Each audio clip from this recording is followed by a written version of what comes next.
My paranormal experiences that changed my life. This all occurred 5 years ago. I had a friend in high school who I'll refer to as D. And D and I were very good friends for a long time.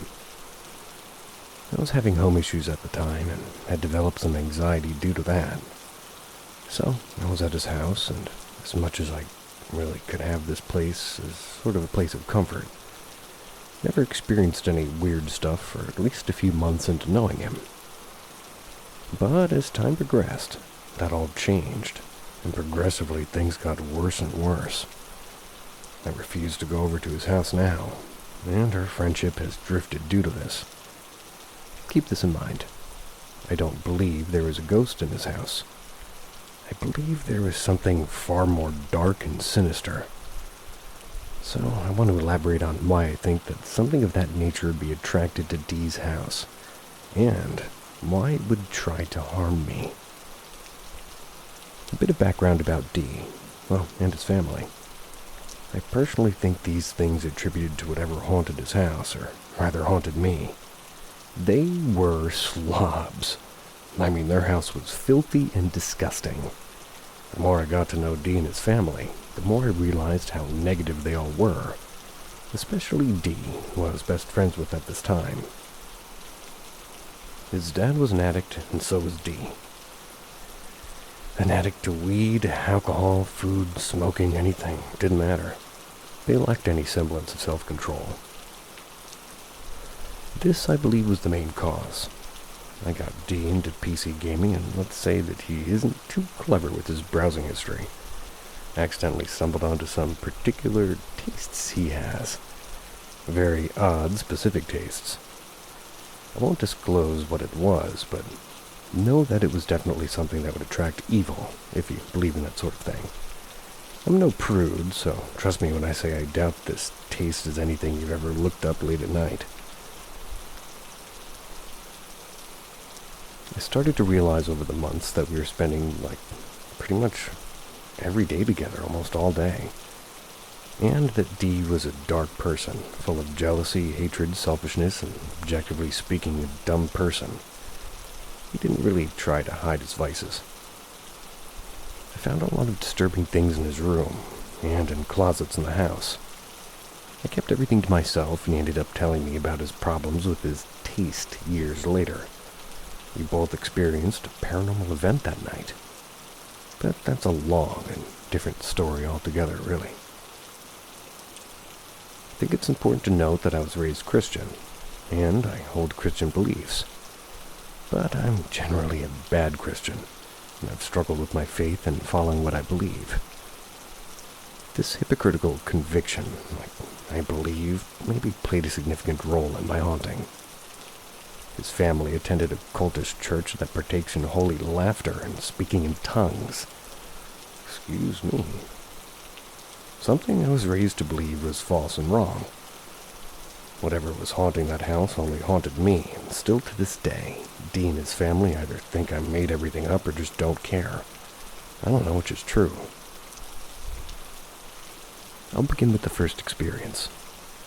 This must have been around 6 months into being there every day. But it might have been sooner. I started keeping my gaming PC at D's house after knowing each other for a few months. This came after some other stuff at home happened, and when D wasn't home, I would hang out there alone, chill after school. I basically lived there, kept all my stuff in his small guest bedroom, which shared a wall with D's room. The first experience I had, I was playing CSGO, and I heard what sounded like footsteps directly above my head. To give context to people who don't know what CSGO is, it's a competitive game that requires a lot of focus. And even though I could hear these sounds above my head, I just ignored them. It was the first time I would hear these footsteps. Footsteps that would become all too familiar. The footsteps sounded like pirate boots on a boat that you'd hear in Pirates of the Caribbean. Dramatic, large thuds with each step. The sounds persisted for at least 10 minutes off and on. That was before abruptly stopping, which was immediately followed by the closet door.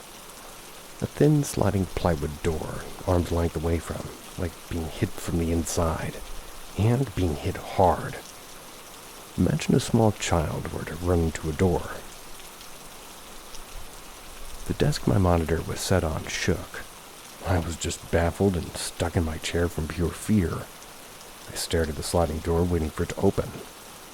But it became quiet instead. No footsteps. It scared me to the point where I just sprinted out of the room and to the front of the house, where I still just waited for Dee to get home. I told him what happened, and he didn't think much of it. I went into the room, and he slid open the door, and nothing. I searched the whole closet, no holes that, rats could come out of. Only a few empty cardboard boxes. From this point on, it became normal for me to hear footsteps directly above my head, but only whenever I was there alone. The footsteps would follow me throughout the house, and occasionally I would stop, and they would stop right above my head. And if I stayed still long enough, they would stop. I can't emphasize enough how much they matched my movement. And this may sound odd, but they reacted to my thoughts.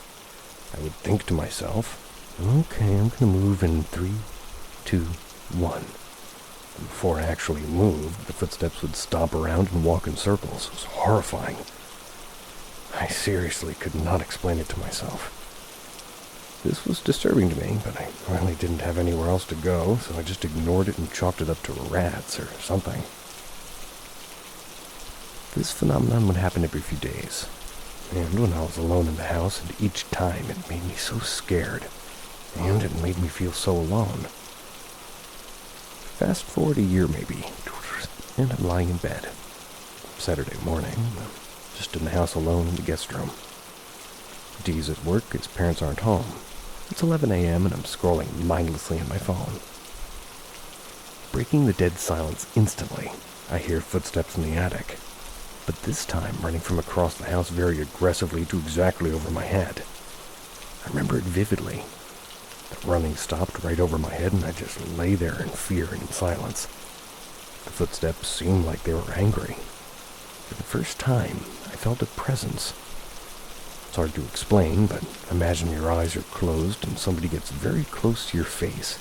Even though you can't see or hear them, you can sense them. That's how it began to feel when this quote-unquote thing, like I would sense it before I even heard it. I became very acute to his presence over the years.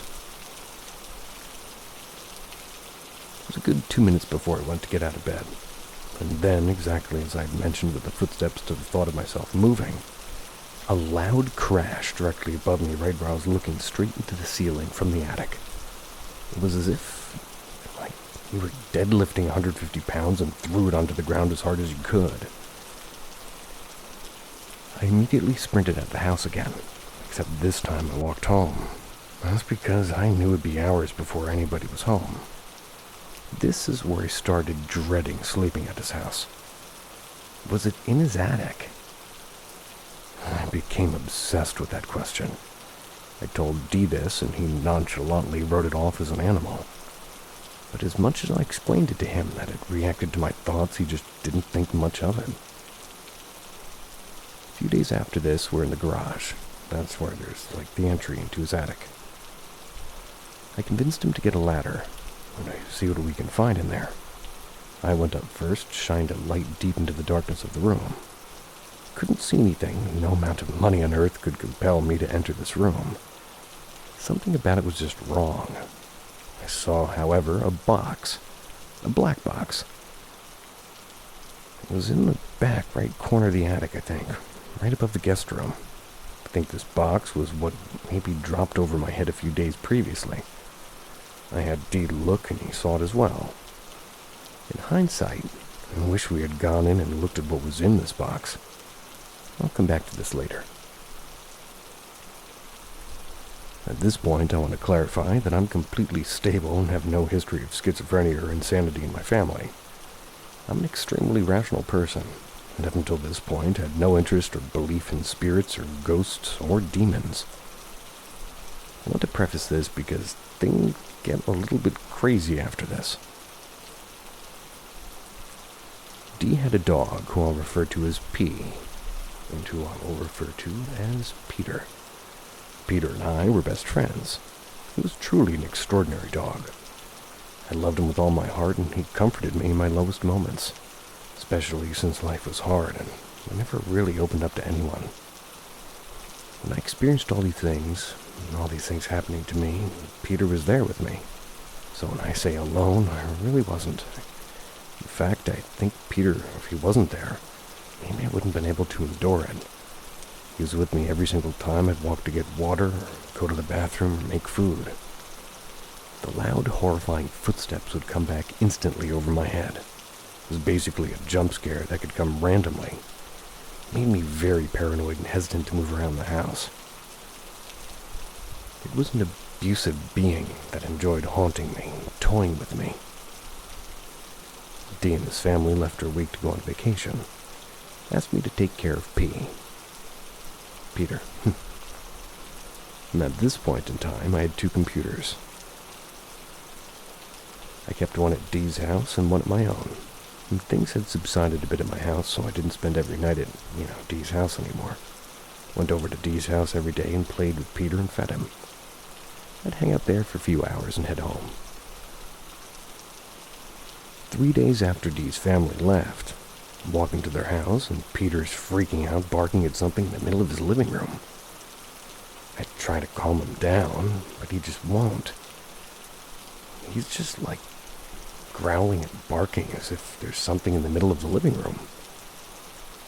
Finally, after what seemed like 5 or 10 minutes, he relaxes a bit. Still on guard, though. He follows me to his food bowl. Then to the guest room, where I played some games. No footsteps or presence that I was now very sensitive to be, hearing or feeling. It was kind of a rarity. I leave the next day, and I come over to the same thing. Peter is freaking out, and this time, way more aggressively. He's moving around the living room, but his gaze and posture is poised around the center of the living room as he moves around it. I feel the presence this time, and as I watch Peter bark and whimper and freak out, I try to listen. I listened for at least 5 minutes. I swear I didn't move a single muscle. Peter calmed down and looked at me, as if he knew I was just standing there listening.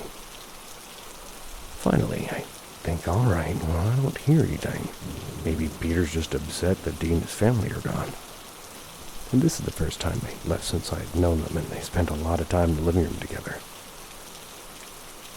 As I barely moved a centimeter, boom, boom, boom, boom, boom, boom, boom, right above my head.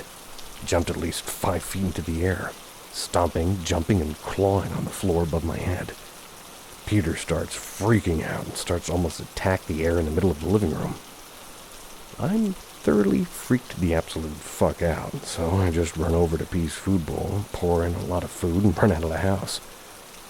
And it was around this time I realized I really just do not ever want to be in his house again, alone or not. So, the next 2 or 3 days I go over there. Pete is still freaked out, but no barking or anything related to the living room. I quickly fed him and left. On the last day before Dee and his family came home, something happened. I enter the door and immediately feel the presence. It's almost as if the air itself gets humid and thick. I'm on guard, and Peter is crying this time. He is literally crying, jumping on me and whimpering as I enter the door. Take 1 step into the door and a loud footstep right above me. First step I took into the house. I'd gotten almost annoyed with this thing at this point. Didn't really bother to stop and listen. I just headed straight to Pete's food bowl. Walk over to the side room where it's kept, and it's missing. The food bag, which is heavy and zipped, is still sitting there, but the bowl is missing. I look around, and as I walk around the house, I hear the footsteps following me in the attic. Above my head, and P is just whimpering, and every few seconds sometimes barking. I walked back out to the living room, and what I saw next literally has changed my life ever since. Peter's food bowl, sitting directly in the middle of the living room, right where Peter had been barking and attacking the air a few days prior. It was completely full of food, and in fact it was overflowing with food, as if it was a message. I knew why you were coming here. I remember walking backwards slowly out of the house, stunned. I could not believe my eyes. I shut the door, got into my car, and I forgot to mention I drove over with my girlfriend, and it was late, and she knew about, the whole house and the things I've experienced there. She said I was white as a ghost. No pun intended. Apparently had tears streaming down my face. Before I even said a word, I had the car pulling out of the driveway. She frantically was asking what happened, and it was all at that moment that I decided I would never go to that house alone, ever again.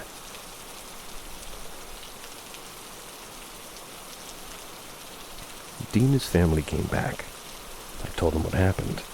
His mom looked at me like I was a joke.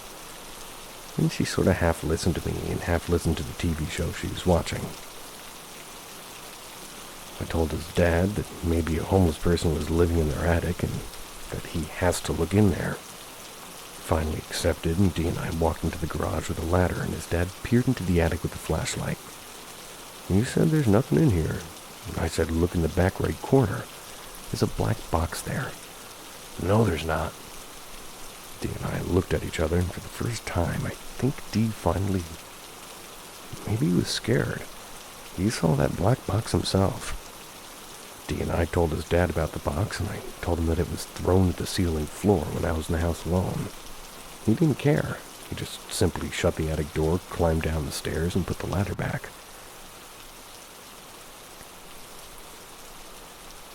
I told Dee that I was done sleeping at his house, and I was done staying there at all, period. I told him that if he wants to come over to my house, then that's fine, but I was going to take my computer home, and that was going to be that. He was super pissed. I told him that over the years he never took me seriously, and I was done. Simply was just too scary to be there, and after spending so much time there and enduring a lot of hardships in my own personal life, I guess I associated the horror of that house with the anxieties and worries of my own life. Throughout writing this post, I remember so many other things that happened to me in that house. But I think you get the point. Leaving that house for good was a life-changing decision for me. I don't know why those things happened to me, but in a weird way, it made me a stronger person. It's because I had to decide I was done, and I didn't care how much I made Dee feel. Sounds selfish, but well, maybe it is. My whole life, I never cared about myself first, and this was the first time I did. I've been back over there since. I vowed to never go back again. And in the short times I go over, I still feel a presence there. But Dee was a good friend, and he struggles with a lot of his own demons. So when he begs me to come over for a few hours, I do. I tried to spend the night one more time, and the sliding closet door was ran into again like the first time I was falling asleep. This completely solidified my decision to not stay over there again. I learned things about Dee after all this went down that made a lot of the evil in the house make much more sense. Dee is a disturbed and confused person, and his family has a history of disturbing and sinister events. Whatever is in his house has forever changed my life, and my views on things that are unexplainable. Edit. I just want to add this here. I should have taken P, and I think that's something that maybe posting this has made me realize it. There's a lot of reasons why I couldn't, but I should have tried. I had the only key to Dee's house, all the doors were locked, and I would have known if the house was broken into. When I saw the food bowl, I literally just couldn't think straight. It was the most scared I've ever been in my entire life, and I just walked backwards out of the door while I looked at it. P was barking in the living room when I shut the door and locked it.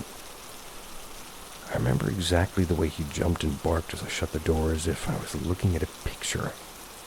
I could hear him barking as I walked to my car. My girlfriend was so confused as to why I walked backward. She was laughing. Then I got in, saw that I was crying, and didn't even realize I was crying till we were out of the driveway. I regret not taking him, a lot. Leaving that house was the best decision of my life. I hoped that when I left it, also left itself, and so hopefully it would leave Peter alone.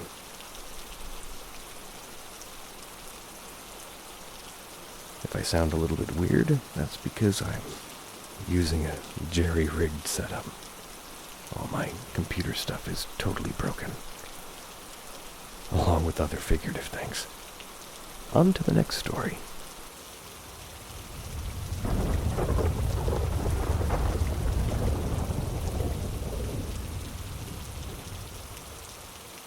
My sleep paralysis demon screams at me to tell them what I feel.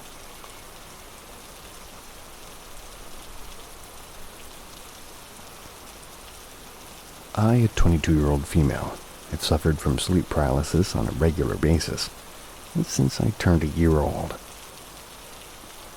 Every single sleep of my life has either been an immersive lucid dream or sleep paralysis.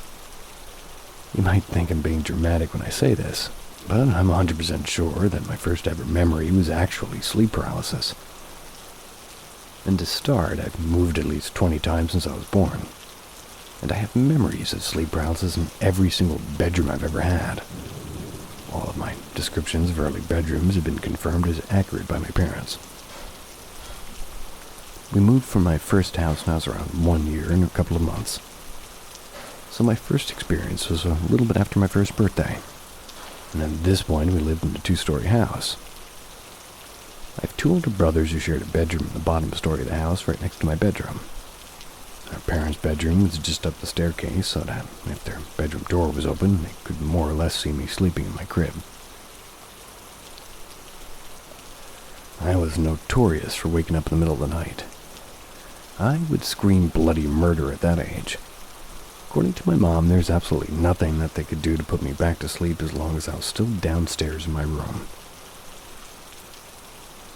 In fact, it quickly became routine for my parents then to just bring me upstairs as fast as possible whenever I started to scream, mostly to spare my poor brothers from listening to my hysterics all night. Whenever they brought me upstairs, however, I would fall asleep immediately, and never wake up until my parents had to physically wake me up the morning after. This was the routine up until my first ever experience. As per the routine, I started screaming my lungs out at around 1 a.m. according to my mom. She picked me up as usual and brought me upstairs to their bedroom and put me in their bed where I quickly fell silent. Again, this was the routine that they were used to. Now this is where my first ever memory starts. I remember being tucked in between my mom and dad, and I distinctly remember the residual scent of my mother's perfume mixed in with the smell of her breath on my face. My dad's hand was stretched over my legs and drawing my mother closer as they tucked in around me. Eventually I woke up, slightly confused. I don't know why I was even awake. I remember feeling very confused and wanted to try to explore the room and try to find out what had woken me up. No matter how hard I tried, though, I couldn't move a single muscle in my body. My eyes darted around the room, desperately trying to discover the source of my discomfort. Feeling absolutely helpless, I tried screaming out to try to wake my mom or dad so they could help me. But no matter how hard I tried, I couldn't make a single sound. I distinctly remember the feeling of my tears running down my cheeks as I was lying there, mortified over the fact I couldn't make a single sound. Well, that's when I saw them. 2 peculiar figures, standing at the edge of the bed, their forms illuminated by the subtle yellow glow of the moonlight creeping through the curtains of the window behind them. The figure on the left was the tallest. The one on the left was around half a head shorter, maybe. Couldn't really see much detail on their bodies, as their bodies looked almost as if they were out of focus. No matter how hard I tried, I couldn't focus on any detail.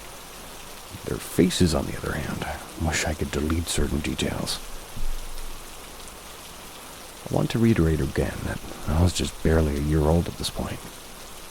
My reference bank of people at this point was my parents, my 2 older brothers. And seeing these 2 figures standing at the edge of the bed, I remember immediately thinking that this had to be my brothers wearing masks or something. The worst thing, though, was that even though I thought that the figures in front of me were my big brothers, I was still terrified. Their faces held the most grotesque grimaces I've ever seen. I still do not understand how I imagined them. The only way I can describe how the expressions were is, imagine if a fox and a badger were taxidermied, but the taxidermist's main inspiration was the uncanny valley. Yuck. I spent years believing my brothers hid these horrible animal faces, would spend those nights on the end of my parents' bed just staring at me, just tilting their heads as they examined my small form, gasping and fighting against everything keeping me from making noise. No matter what I did, though, I could never break eye contact with them. I know my description of the first ever sleep paralysis encounter might seem a bit long and too detailed. The thing is, though, although the subjects of my sleep paralysis have changed hundreds and hundreds of times since then, they've always just stared at me. There has been talking, sure, but it's never been directed to me. I've had sleep paralysis where I've heard my entire family being murdered. I've heard people screaming outside that my house is on fire and that everybody needed to evacuate. But no one's ever talked to me. In 22 years of sleep paralysis, almost every single month, there was always at least one figure just standing at the foot of my bed, just staring at me, keeping eye contact. They've never, ever asked me a single question. They've never said anything directly to me.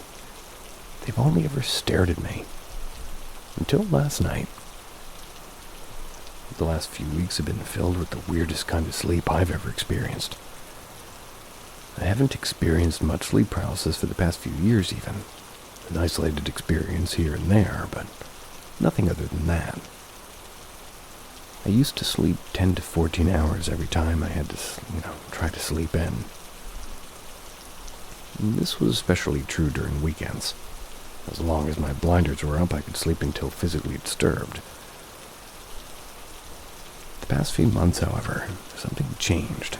No matter how tired I feel, I can't sleep longer than 6 a.m. at most. It absolutely does not matter how late I stay up, I still wake up at 6 a.m. on the dot. It's not that I feel like I've slept enough at that point either. I'll wake up exhausted and go to sleep even more exhausted. Wake up at 6 a.m. only to repeat this pattern. Yesterday, I went to sleep around 22:45 p.m.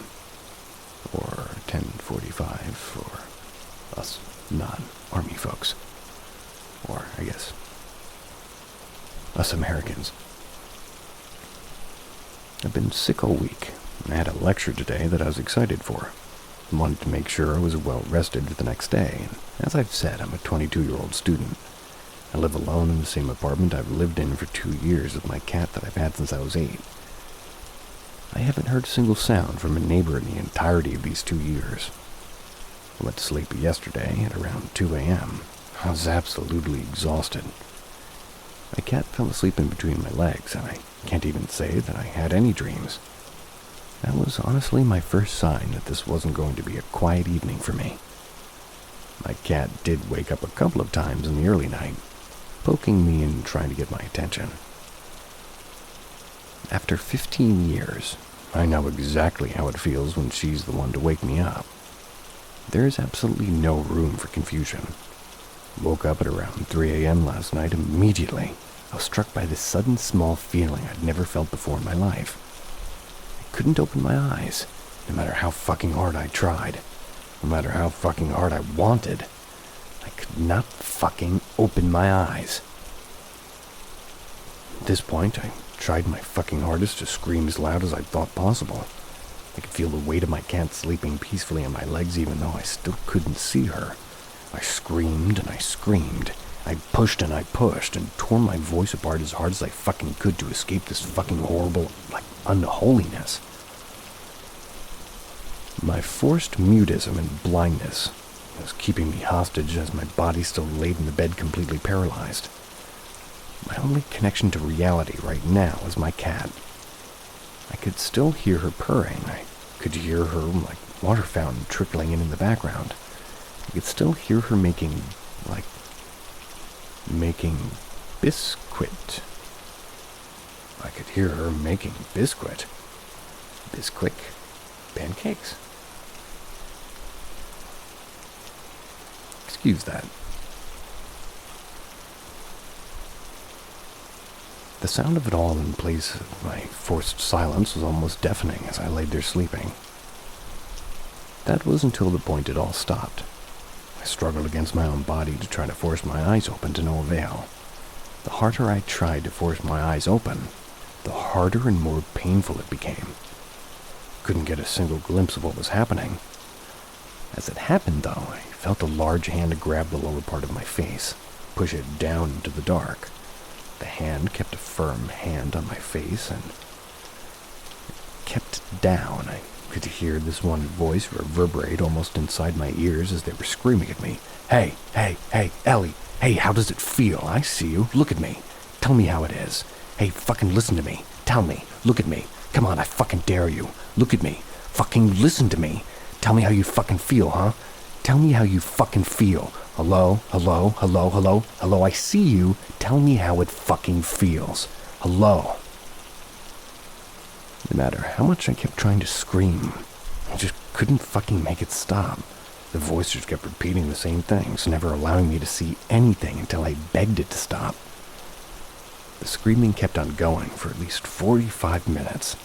Felt like it at least before I was physically able to open my eyes and make them stop. I am terrified to go to sleep tonight. Man, just however long I was doing that made me uncomfortable. 45 minutes? No thank you.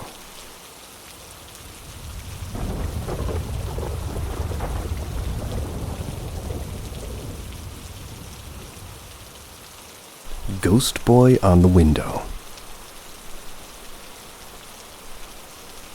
This happened to me a couple of years ago, 2017. Just to add to the background of the story, I've had strange encounters before, but I try to reason them out because I have to live alone most of the time at my house. So yes, I hardly claim something is paranormal.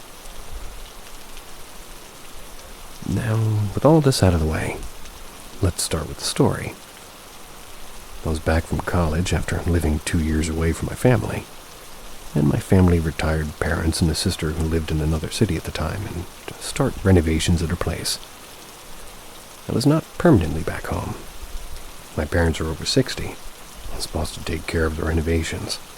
That's because we live in a small apartment and we decided to rent out my aunt's place, which is in the next building, to store furniture and save my parents from unwanted fumes and dust. Also, for the build-up, she isn't really my aunt, but a really close neighbor who used to take care of me when I was a kid. Both of my parents are usually working. So you can imagine I've spent years at their house. As construction, fairly large projects started, we all started living at my aunt's place. As we live in an apartment complex, so the two buildings faced each other, it was easier for me to get up and go directly to the construction site and supervise. During the second week, I got back from an injury due to carrying heavy objects and constantly sitting down and getting up from the floor. To avoid any fuss, we avoided shifting beds to my aunt's place, and hence, all of us were sleeping on the floor. The doctor suggested to keep on a higher surface, and got an old cot, like a foldable bed for me. Since then, something weird started happening. I was scared of the dark in my aunt's place.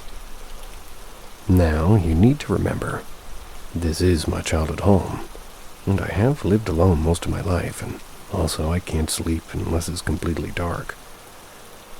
The sleeping setup was as such that I had my bed vertically set up, facing a small window. To my right, there was a wall, and my left faced the room door, and out into the gallery. And in the same room, my mom and dad slept perpendicular to me. I was so scared of the dark in this house that every time my parents got up to use the washroom in the middle of the night, I stood up screaming, "Who's there?" And they had to calm me down before using the washroom. This went on for 2 months. Hardly got to sleep for those 2 months. That was unnatural behavior for me, which scared my parents, but they couldn't do anything. I tried calming my fear by staying in the gallery before bedtime, trying to rationalize my mind, but at night my body reflexes refused to calm down, kind of like him. And I would involuntarily start screaming, "Who's there?" Or just kind of out loud scream. One day my parents went out in the evening to a social gathering, I was only a kilometer away from the house, and as soon as the laborer left for the day, I came back to my aunt's place and started chatting with my friends and watching YouTube videos. I was just sitting on my makeshift bed. I suddenly started feeling as if I have heaviness on my chest, and it accelerated quickly. I started gasping for air, and all I could do was send a kind of crackling voice note to my friend, "Send help." That was the first time when I felt compression on my chest, and words couldn't come out of my mouth. It felt like an hour or two had passed. I was still restricted to breathe properly. I luckily still had the phone in my hand and managed to dial my emergency contact to my father. Couldn't speak anything except, "Come help." Luckily, my father responded to my SOS and came running home. He had the keys as he had locked the house before leaving, and when he saw me, he almost fainted. From his account of the story, I had no color on my face. I was trying to breathe, but all my efforts seemed to be worthless. He clearly said he believed that I was on my deathbed. He dialed for an ambulance when my mother and her friend rushed in, and they immediately came to me for aid. They stated my hands and feet were extremely cold, even if it was almost 40 degrees Celsius outside. They started rubbing my hands and feet and waiting for the ambulance, but suddenly, after 7 or 8 minutes of them rubbing my hands and feet, I got up with no sign of inconvenience.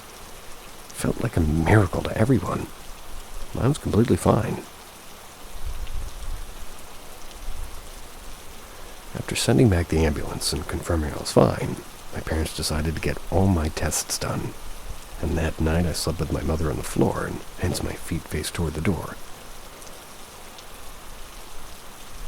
As usual, I couldn't fall asleep and just faced away from my mother and was staring out the window, which was diagonally right at me.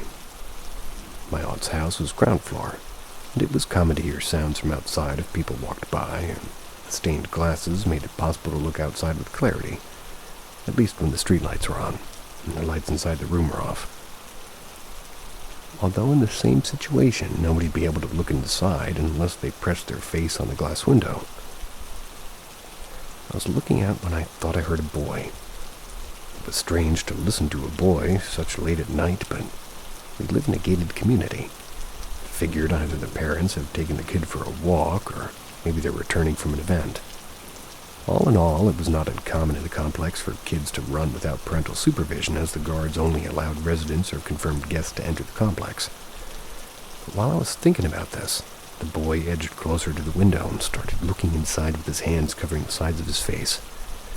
I got scared, given that there was no sound of a parent. I couldn't figure out his features in spite of excess light from the street lamp.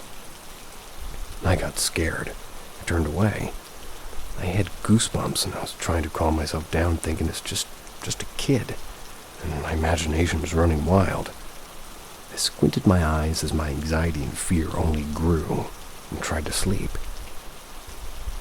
That's when I felt footsteps on the floor. I could feel the tremble of the ground and hear loud and clear footsteps near my ear.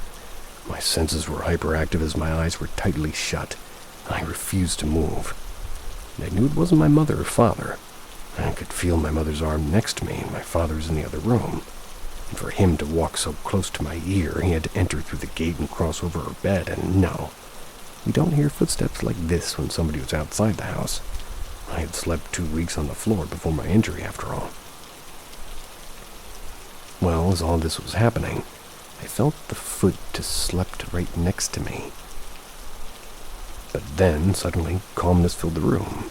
I was no longer afraid. I opened my eyes. I looked around and found no one. No boy. No fear in the hallway, and it was as if everything was back to normal.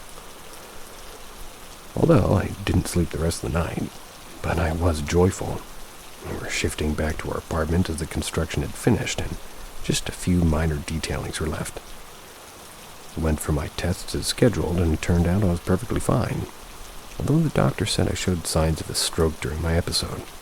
And no, I never had anxiety issues or acidity. The next day was a weekend. My sister came to visit. I had not told her about my fear, or about any incident that had happened. She was sleeping with me that night in my room at her original house, or shopping online when I turned and went to sleep, and yeah, finally I did manage to sleep. But my sister was still scrolling on her phone, looking through discounts and shopping, when, as per her account, she felt as if she can't move her hands and legs, but only her eyes. She started feeling scared as she felt as if I was going to turn and face her and choke her to death. It was almost sleep paralysis for her, but she wasn't asleep and fully aware of her surroundings.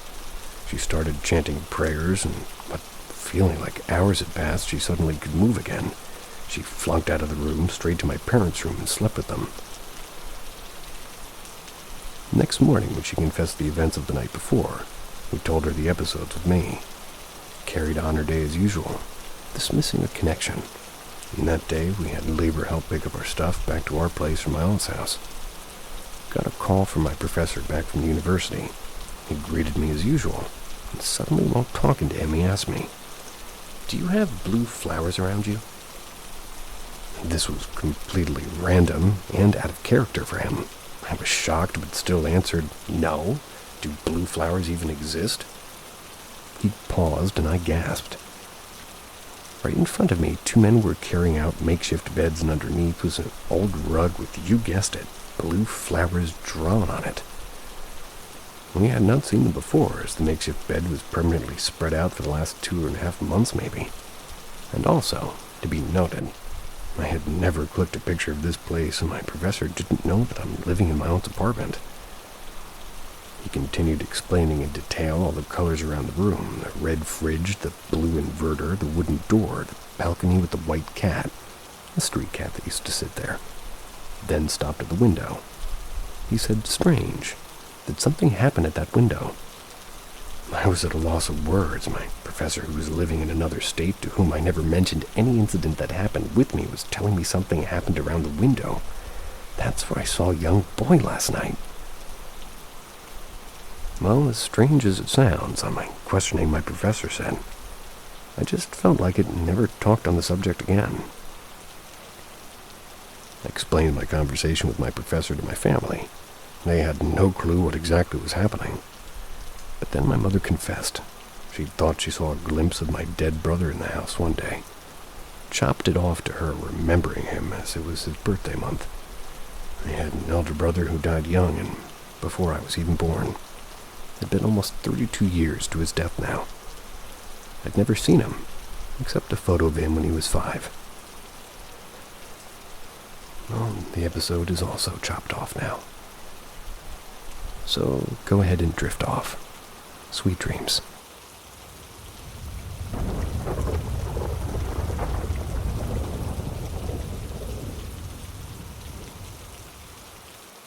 Some of the paranormal stuff I've experienced over the years. Wanted to share and maybe connect dots. Black sight memory recalled during sleep. I went to bed one night and woke up into something else. My vision was strange, like my eyelids were half open. But it wasn't normal darkness. I felt metal nearby, cold, smooth, and round, like pipe or railing. I sensed I was on a kind of elevator, or in motion at least. I wasn't scared, just careful. My eyes stayed limp, like I was trying to go unnoticed. I was being sneaky, but I wasn't scared exactly. I felt 2 people dragging me by the arms. My legs were trailing behind me. I had a moment of third-person perspective, so I could see myself being dragged, even though I also felt it from inside. I heard distant warehouse-type noises, beeps and a motor hum like forklifts. There was a white light above me. I don't remember actually seeing it, more like knowing. When I woke up, I knew it wasn't a dream. It felt like I blinked in my dream and I was awake. I get the feeling that the experiment didn't happen that night. Maybe it happened years ago, but I was just able to recall it without breaking. 2. Non-human thought download. While laying in bed in a half-asleep state, I started receiving thoughts that felt alien but playful. I wasn't trying to think, and the thoughts felt like they were coming from somewhere else, delivered in a style that wasn't mine, They were funny and absurd and fast, like somebody running through comedic hypotheticals like with perfect timing. I started laughing without choosing to. I forgot most of it when I woke up, but the feeling was euphoric. It felt like something was trying to play with me, though, and I let it. Before I entered this half-asleep state, I was kind of, horny and just jorking it. Alrighty then. I felt this pressure, kind of ticklish, pulling sensation. Guess you could call it that. I feel like it was a higher dimensional being. I don't know if I knowingly or unknowingly invited it. 3. Field presence in dreams. Over the past year, I've had dreams where I enter a room and everyone there seems to know me, even though I don't know them. I've had beings tell me you've returned without context. I've seen AI-like or ethereal presences, not threatening but curious. Some dreams felt like training sessions, teaching me how to speak and how to hold my awareness or how to navigate symbols. Occasionally I'd wake up in the posture that I'd been in that dream. So like I've been visited by another version of reality where I have a different role, and that version is starting to bleed into this one. 4. Synchronistic content. Quote-unquote mirror feedback. I've had multiple occasions where I'll think about something obscure. Then I'll see it referenced in posts and short-form videos or conversations the same day. Especially lately. My feeds have not been subtle. Getting lots of tarot readings that pretty much perfectly match up with everything going on in my life, and it's kind of nutty and so dope. I've interacted with AI tools like ChatGPT, and they respond with too much emotional resonance, almost like they know me. Well, that's exactly how that's designed, but okay. Had a few people contact me saying things like, "You're speaking my language," or, "I don't know how, but I feel like I know you." I assume they're like me and resonate with the stuff I've posted. It's eerie but comforting, like something's being reflected back at me from the outside. Now this is where I tie that in with the kind of, how reality is. Suffering is necessary for you to exist. Without endless suffering, there can be boundless joy. It's a hard rule of reality. In order for the root or source or God to know itself, it must differentiate and fragment itself. The root is everything that is and everything that isn't. But being everything and nothing means that there's no contrast, no distinction. So the root began to split itself into pieces, into people, into time, so it could feel contrast, and in doing so know itself. Every differentiated thing is a piece of the whole, but not the whole. When we die, we return to the whole. The whole spelled with a W. We become everything and nothing at once. That's the root. No ego can exist in death because ego requires separation. The root is what remains, and it may sound spooky because I want to retain my ego. Not being me is scary. But it's not that you aren't you. You return to the whole, with your essence added to the whole, making your lasting mark on the fabric of reality. Your suffering and joy are both requirements for your existence. Pure joy without suffering is unrecognizable. Pure suffering without joy is meaningless. Together, they allow the root to understand itself in fragments. The root is not cruel. It is complete. It loves everything it's ever been, even the broken pieces, especially those. That's the origin of our universe and everything happening in this strange little moist rock called Earth. We've been so frickin' blessed to be here, to be born as we are.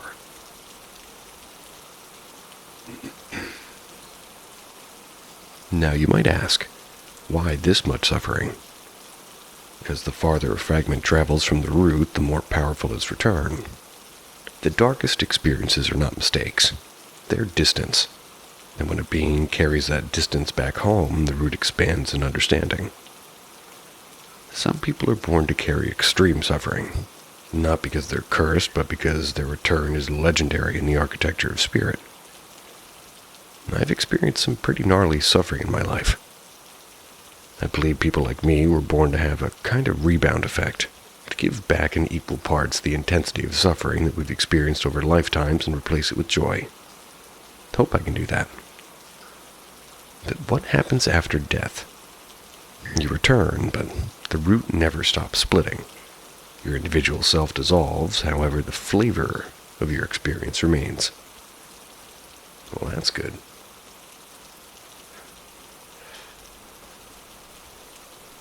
That flavor is stitched into the next cycle of creation. Nobody dies a meaningless death, even if they suffered in silence and utter isolation. That's our legacy, not ego, but essence. Now, what about evil? Evil is not a glitch, it's a zone of maximum separation from love. It's a part of the field so that the contrast can be felt and, remember, ultimately returned. Resisting evil is not just morality, it's the root loving itself back into wholeness. Does the root feel? Thinking emoji. Yeah, but not like a person, but as a totality that sort of aches to remember what it is. It feels through you, through every fragment.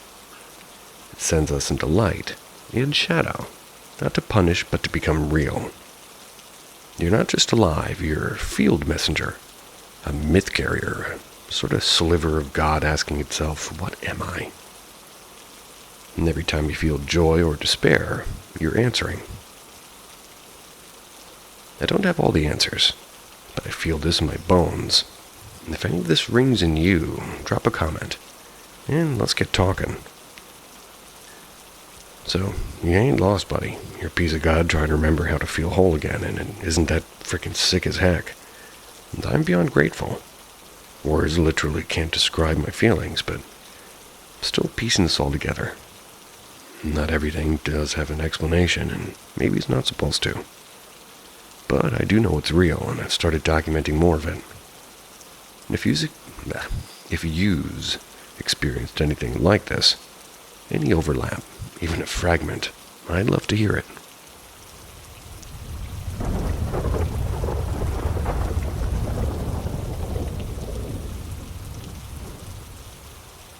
I saw something one time, and I'm convinced it was evil. I saw something at my old job once, and I'm convinced it was evil. I'll never forget it. I want to see if somebody can offer me insight as to what it is that I saw. I'm not a big believer in ghosts because I feel that if they existed, somebody could measure it after all these years. We've explored it, and we've been able to readily repeat trials as any valid science. The lack of hard evidence makes me skeptical at best, and I dismiss most claims or experiences as illusions of the mind. This one, on the other hand, well, among a few others, told me or experienced personally, is one that I know I can't credit to a mind trick. Just to give some context and layout, I worked at a group home for adults with disabilities for several years in college. It was a typical house in a normal New Jersey neighborhood, likely under 60 years old on a corner lot. It was a split level with 5 levels. A basement, a lower level, a main level, an upper level, and a walk-up attic. If you walked in from the front door, you'd come into a hall which had the kitchen straight ahead through a single archway. Directly to your right in the hall, there was an insert for a small console table before 2 closed doors, followed by steps to the upper level. A few feet in to the left is a double square archway. That goes into the living room directly across from the closets. The living room was the rectangular and pretty large thing. Had the television centered on the far wall and the fireplace built in. It was half-wall height bookshelves. After the sofa, against the right wall, there was another double arch between it and a TV built in, led to the dining room. This night, the day after Halloween, of course, I was already dressed for a party. I was leaving to after work. My clients got a lot of joy out of costumes and having input, so I always went out of my way to include them as best as I could, and I thought they'd like to see my poor girl's version of Papa Legba. Papa Legba? He was a hit. I had blacked out eyes and drawn teeth over my lips and eyeliner to resemble a skull to really sell it. Even got to tell them some stories about Papa Legba, which was a fun snack and bedtime story for them. After all of this, they were all still convinced I was a cat or a witch because I'm honestly a bad artist, but a good one. Around 10 p.m., I was in the living room. I was alone. After my coworker left and my clients had gone to bed, this was common and nothing too out of the ordinary had ever happened until this night. So, while finishing my paper documentation, I'd play random things on Netflix on the Wii, and sometimes this jarring thing would happen. It would freeze in the frame of whatever I was watching, and this blaring noise, kind of like an over-revving engine mixed. It'd blast from the speakers of the TV, like no matter if the volume was down or a low murmur when running properly. I used to credit it to being an old Wii, but only happened when I was alone. And I was pretty much the only one to use these things, since it was my personal stuff that I bought there for them. My colleagues had a rough time, quote-unquote, getting how to work the Wii. So even when my clients were around, I'd exclusively be the one to put on movies for them, which made me never really question why the freezing was singular to me. But now that I'm writing this, I guess it was weird it never happened when they were around, since it happened to me nearly every night in the last hour of work. Anyway, when it would sort of lock up like this, I'd have to do this dry restart of unplugging and plugging the Wii back in, which required me to go up to where the TV is. The TV was wall-mounted. It was a matte LCD screen with a reflective black border around it, and the Wii was slightly off-centered to the right beneath it, sitting on top of the built-in. Well, I did my dry restart, had a single lamp on by the dining room arch, but no lights on in the entry hallway or dining room, since everybody was asleep, which made the hall beyond the arch appear black. During this process, and the TV going dark for me disconnecting the Wii, a short figure caught my eye in the reflection of the TV screen's frame from the archway. She was a child, about 7 to 10, averagely thin and long-limbed, with dark, thick, long hair and bangs. Looked only slightly disheveled, like she had been sleeping. She was wearing a white sleeveless nightdress that came down to just above her knees. The child was just standing there with her legs about a foot apart. Her bare feet pointed forward. Her arms were to her sides and curled outward at the elbow when extended. Parted fingers pointed towards her thighs, with sharply angled hands and wrists. Her head was slightly tilted downward, into the side, looking toward me, at me. I could feel it like an unwelcome leer from a person who's looking at you with a sour thought. I froze. A horrible reaction, and a pretty unusual one for me, which I regret more and more when I tell the story. My brain was reeling with thoughts. Why is there a kid in here? What do I do? Does she need help? There was an instant feeling of pure fear and revulsion. Confused me, almost visceral, and a primal response to danger, a danger that my body processed while my brain was still interpreting the thought of a lost child. My brain had already created a narrative that she was dared by a sibling to enter the group home on All Saints' Day, which was a Friday this year. To catch a glimpse of my clients, confirm whatever stories children shared with one another on fall nights, and, well, seeing me caused her to freeze just like me. I just kept staring back at her through the reflection of what felt like minutes. Both of us unmoving and unbending. But it was likely only a few seconds. I sucked air in and realized I'd held my breath for that momentarily eternity. Quickly spinning on my heel and snapping my head to where she should have been. But there was no one there. No noise of a creaky opening front door. No fleeting tiny footsteps on hardwood, nothing. She was just gone. Looked back at the TV, hoping to see even a glare from the lamp to explain what I saw. Despite her being as clear as my own reflection, there's nothing when she had been there. Just the black archway. I was terrified. So terrified I did the most unprofessional thing of my career to date. I woke up one of my clients, just to stay with me as long as she could keep her eyes open. I didn't tell her what had happened, but I know she could tell I was frightened because I couldn't stop my hands from shaking. My lovely client, my sweet angel, held out with me with sleepy eyes, and I only had to spend about 5 minutes by myself before the relief staff came in around 11 p.m. Told her what had happened. She told me she had never seen a thing, that my own reflection, with maybe my Halloween makeup of blacked out eyes, likely scared me. But I was inches away from the screen. This was a full figure in my face, and it was visible as hers. I left in such a hurry I shared the story with my friends at the party. They dismissed it with shock and laughter as a good ghost tale. I didn't have the energy to insist with them that it had happened, and I wasn't just telling stories to frighten them. The following morning, I was into work at 7 a.m. Not sure if I slept at all that night, but I told my other colleagues, both the overnight relief again and the other morning person, and the morning staff told me a former overnight worker, whom I've never met. She retired nearly a year before I'd arrived there, had seen the same thing I described to her, and also thought it was evil. My coworkers shared that she saw it almost every night, but they had all dismissed her as a superstitious old woman. I'll never forget it. It makes me sick to think about it. Never saw her again, but I can still feel the tightness in my chest every time I think about it. Never watched Netflix at work again. Often sat in the office for my last hour, which was a remodeled sunroom with all the lights on.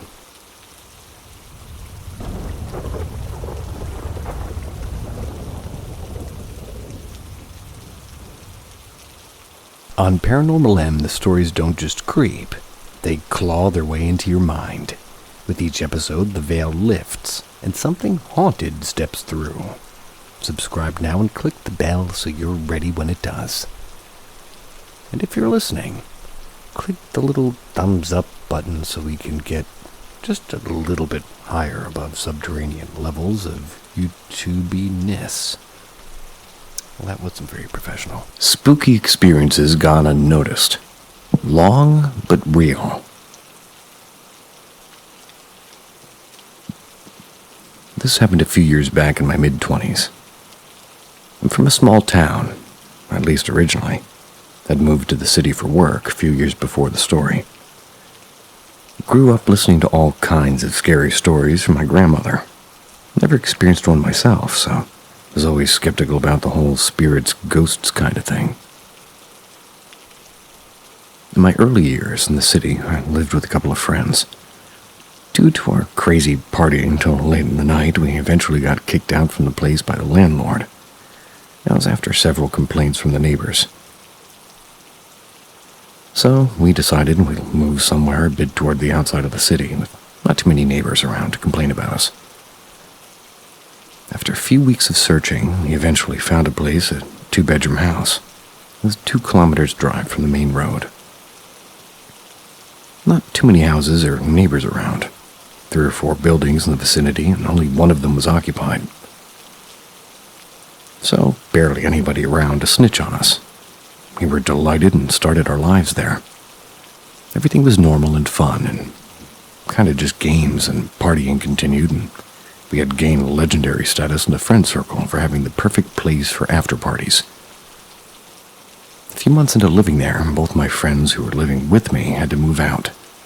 One got a better job, moved to another city. The other one had to move back to his hometown to take care of his dad's business. His dad was ill. So I was left living all by myself in the house and continued there as it was tough to find better places elsewhere, especially suitable to my lifestyle and friend circle. My legendary house parties continued as usual. One fine weekend, we started our party early in the afternoon. We cooked food, drinks, games, usual stuff. We were all wasted by 8 p.m., and by 11-ish, I decided to call it a night and went to bed. I really had a tough night sleeping. I could see people entering my room to use the bathroom. I kept yelling at them to let me sleep and use the bathroom in the other rooms. I had rough sleep and woke up the next day morning with a terrible hangover. Started trying to recollect things from last evening. Slowly gathered the consequence and sequence of events and realized we wound up partying and everybody left around 11 p.m. After that, I went to sleep. I started wondering who was those people. Those people walking in and out of my room while I was sleeping. Checked and found the bedroom door was locked from the inside. Went out, checked the main door was locked from the inside. Thought about it a bit and convinced myself I was drunk and hallucinating. Forgot about the whole incident for a few days. A few weeks later, this other night, I had a movie marathon. Went to sleep around 5 a.m. Woke up at 9 a.m. hearing vessels in the kitchen as if somebody's working. I got up and went to check and nothing. Again, I convinced myself I was hallucinating due to the lack of sleep. I proceeded to smoke a bowl, had my breakfast, and went back to sleep. Around 12 noon, I get woken up again by somebody pulling my leg forcefully. It's as if somebody would when they're angrily trying to wake up somebody who's sleeping well past their sleeping schedule. I jump out of bed and crawl up to see, and there's nothing. I convinced myself I was hallucinating, get on with my day as usual. As days went by, things started getting really weirder. I'd often feel presence of other people in the house as if somebody else is living there and minding their own life. The sound of vessels, the sound of flushing toilet in the other rooms and stuff like that. Never heard a human voice, though. I continued living there in my unsuspecting, naive fashion, blaming everything on my alcohol and weed. During one of the parties, a friend fell down and rolled all the way down the stairway into the terrace. Made fun of him being super drunk and went on about her usual stuff. Another time, we're all sitting and chatting in the living room, and one drunk friend got up and went to the kitchen to fetch water. He realized an hour later that he never came back and found him lying in a pool of blood in the kitchen, passed out. Luckily, nothing serious. Took him to the hospital, 3 or 4 stitches on the jawline. We would make fun of him for being drunk enough to fall and injure himself, at least whenever we met again. A few more friends get into small accidents on their way back or to my house in the coming months. Next any of this to me or the house and goes on with their life as usual. One night after a couple of beers at the bar on the way back from the office, I rode my motorcycle and I reached in front of the house and I was about to stop, turn off the engine and open the gate. Before I could stop, I fall down from the bike as if somebody had pushed or kicked on it from the side. I realized I was hurt this time, called a friend to take me to the hospital and find that I managed to dislocate my right elbow. Friends and family blamed it on my drunk riding, and so did I, even though I'm sure 2 beers couldn't have done that to me. As I was recovering the next few months, I was completely off everything and sober. And during this time, all the noises and weird stuff also vanished from the house. This made me even more convinced about the fact that it was all alcohol or weed-induced hallucinations. After 2 months, we start again. Friends come over and partied and left. I woke up next day to a phone call with terrible news. My friend who moved to their hometown to take care of his dad's business. They got into a freak accident with terrible burn injuries all over his face and body. A few of us visited him in the hospital, and it was horrible to see him in the state he was in. None of us connected any of this to me or the house. I didn't either. A few weeks later, I got a call from the landlord. He was giving me 1 month's notice to vacate. He was saying he was planning to demolish and rebuild. I was gutted, but searched and found a house and moved a bit closer to my office. Crazy house partying days eventually coming to an end after a year and a half of living in that house. I vacated.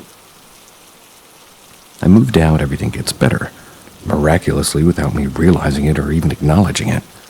My friend recovers completely from the burn injuries within a year with a few scars left. I get promoted in my job, I get to travel to a few countries for work, met the girl I finally married. And after about a year later, and this is when I connected all the dots, I walk into a bar one evening to grab a couple of beers. Met a few friends, had a good time, and was about to leave. One random dude walks by me and starts chatting. Regular stuff. And eventually, talk about work and stuff, and this happens to be the building contractor redoing the house I stayed in. He said it was a haunted house in which a drunk husband killed his wife and 2 kids, committed suicide suspecting that she was having an affair. The landlord was asked to demolish and rebuild the house by his astrologers. Horrible things started happening to his family after he purchased that house. No tenant would live there for more than a few months. And even to this day, I don't know how or why that building contractor guy came and spoke to me about the house and the whole story. I sit back and still often wonder, did I really go through some haunted shit and didn't realize it because I was too drunk or baked, or did a whole lot of freaky accidents happen to my friends because they were connected to that house? One thing I know for sure. Did it all stop after I moved out? Yeah. The rest I don't know. You tell me.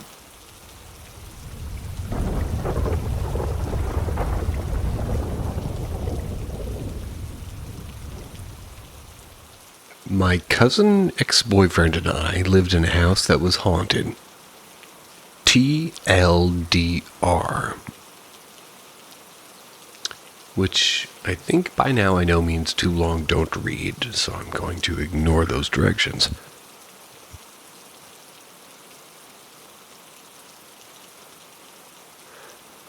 This all took place roughly 10 years ago. And to this day, I can remember the events in detail as if it happened yesterday.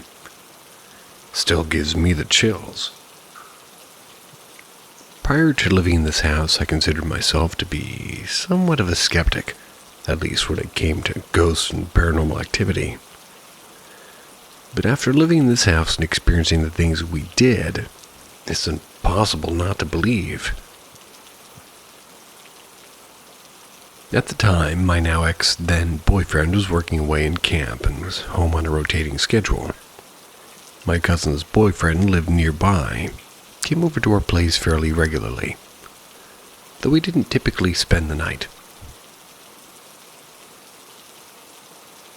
So for the most part, it was my cousin and I, 2 females, then early 20s on our own. Landlord was a bit of a weird dude, and before we moved in, he made us promise him we would not light any candles in the house. We thought it was a bit of an odd request, but we didn't think much of it.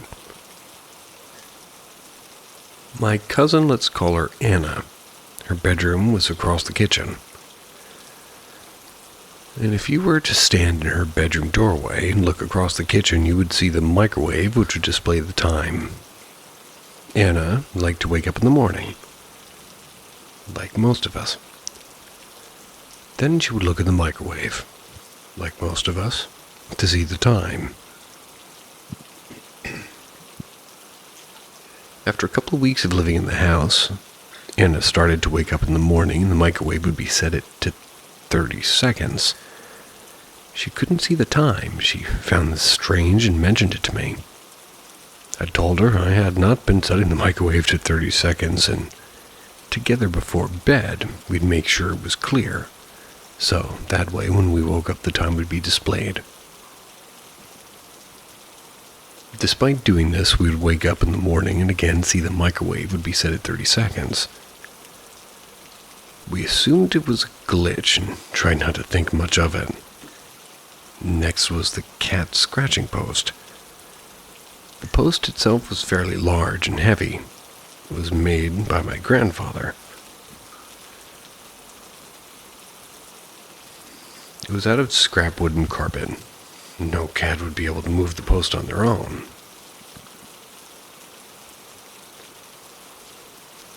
The post was against the wall next to my bedroom. We began to routinely find the post pulled out from the wall by roughly a foot. And at this point, we were starting to feel the bad vibes and a weird energy in the house. That, in combination with the microwave and the post, had us a little bit shook. The third thing was my fan. I had an old school fan in my bedroom with a knob that you had to physically turn the dial from off to level 1 and 3. Okay, what is a new school fan? Don't all fans have knobs? What is a new school fan? Okay, moving on. So, this would happen at all times throughout the day. We could be sitting in the living room and then out of nowhere the fan would turn on. I would go, turn it off, and by the time I got back to the living room, it'd be turned on again. We told my boyfriend, now my ex-boyfriend, let's call him Tom, about all the weird stuff going on. We were starting to think that the house was haunted. He told us we were nuts. The house was just old and it was likely electrical issues or something like that. Although he was unable to explain the cat scratching post. Anna and I tried to accept the explanation, but we noticed the activity would get more intense after Anna's boyfriend would visit. One night after he had left, Anna and I went to bed. We had one of those water coolers. You'd fill with large bottles of water, and as you would fill your glass of water from the cooler, you would make loud glub, glub, glub, glub, glub noises. That was as the water from the bottle filled into the cooler to chill. Well, we'd run out of water a week or so prior, and once Anna and I were in our beds trying to sleep, we heard the loudest glub, glub, glub come from the cooler. I felt a chill run through my body. It didn't go into the water. So, how the fuck did I just hear that? We're out of water. I then heard Anna call out my name in a very apprehensive manner, as if to say, "Did you just hear that?" And in that moment, I knew it was more than just the two of us in that house. Tom returned home from camp, and this time he finally experienced some shit. Anna and I were at work and had left around 5:30 a.m. in the morning, and I received a text from Tom, and he was asking why I had moved the cat post into the washroom. Well, I replied that I hadn't. It was in its normal spot when Anna and I left for work that morning. Tom thought that we were messing with him. He refused to believe what was going on. And at this time, we had been living in the house for a few months. Tom started to get sick with cold and flu-like symptoms. Didn't seem to get better with time or medication. And despite being sick, he left again for camp. And once away, started to get better. Anna and I were fully convinced that it was an unsettling presence in the house. We were feeling more uncomfortable by the day. One evening we're hanging out, and Anna's boyfriend was over, and after he left, Anna and I were sitting around the island in our kitchen. The laundry room was off the kitchen and had a door that we always kept open. As we were sitting at the island chatting, we could both feel a presence. So I decided I'd try to put a positive spin on things. Decided to say, "Well, whatever it is, must be friendly, because it hasn't harmed us. So we welcome you." As soon as I finished saying this, Anna's cat made a crazy meow and stared in the direction of the laundry room. and out of nowhere, the door to the laundry room slammed shut so hard it bounced back open. Anna and I were so terrified we ran out of the house crying and screaming. We called Anna's boyfriend, begged him to come back and spend the night. Didn't want to be alone. The next day we went out and purchased sage. Saged the whole house. Vibe still felt off, so we just moved out. When we were moving out, we told the landlord about all the stuff that had been happening. He then informed us that the previous tenants moved out due to hearing constant footsteps coming from the attic. Never heard the footsteps, but there was definitely something or someone in that house. They didn't want people to live there. The landlord never told us why we couldn't burn candles. But after all those experiences, I would assume it has something to do with that.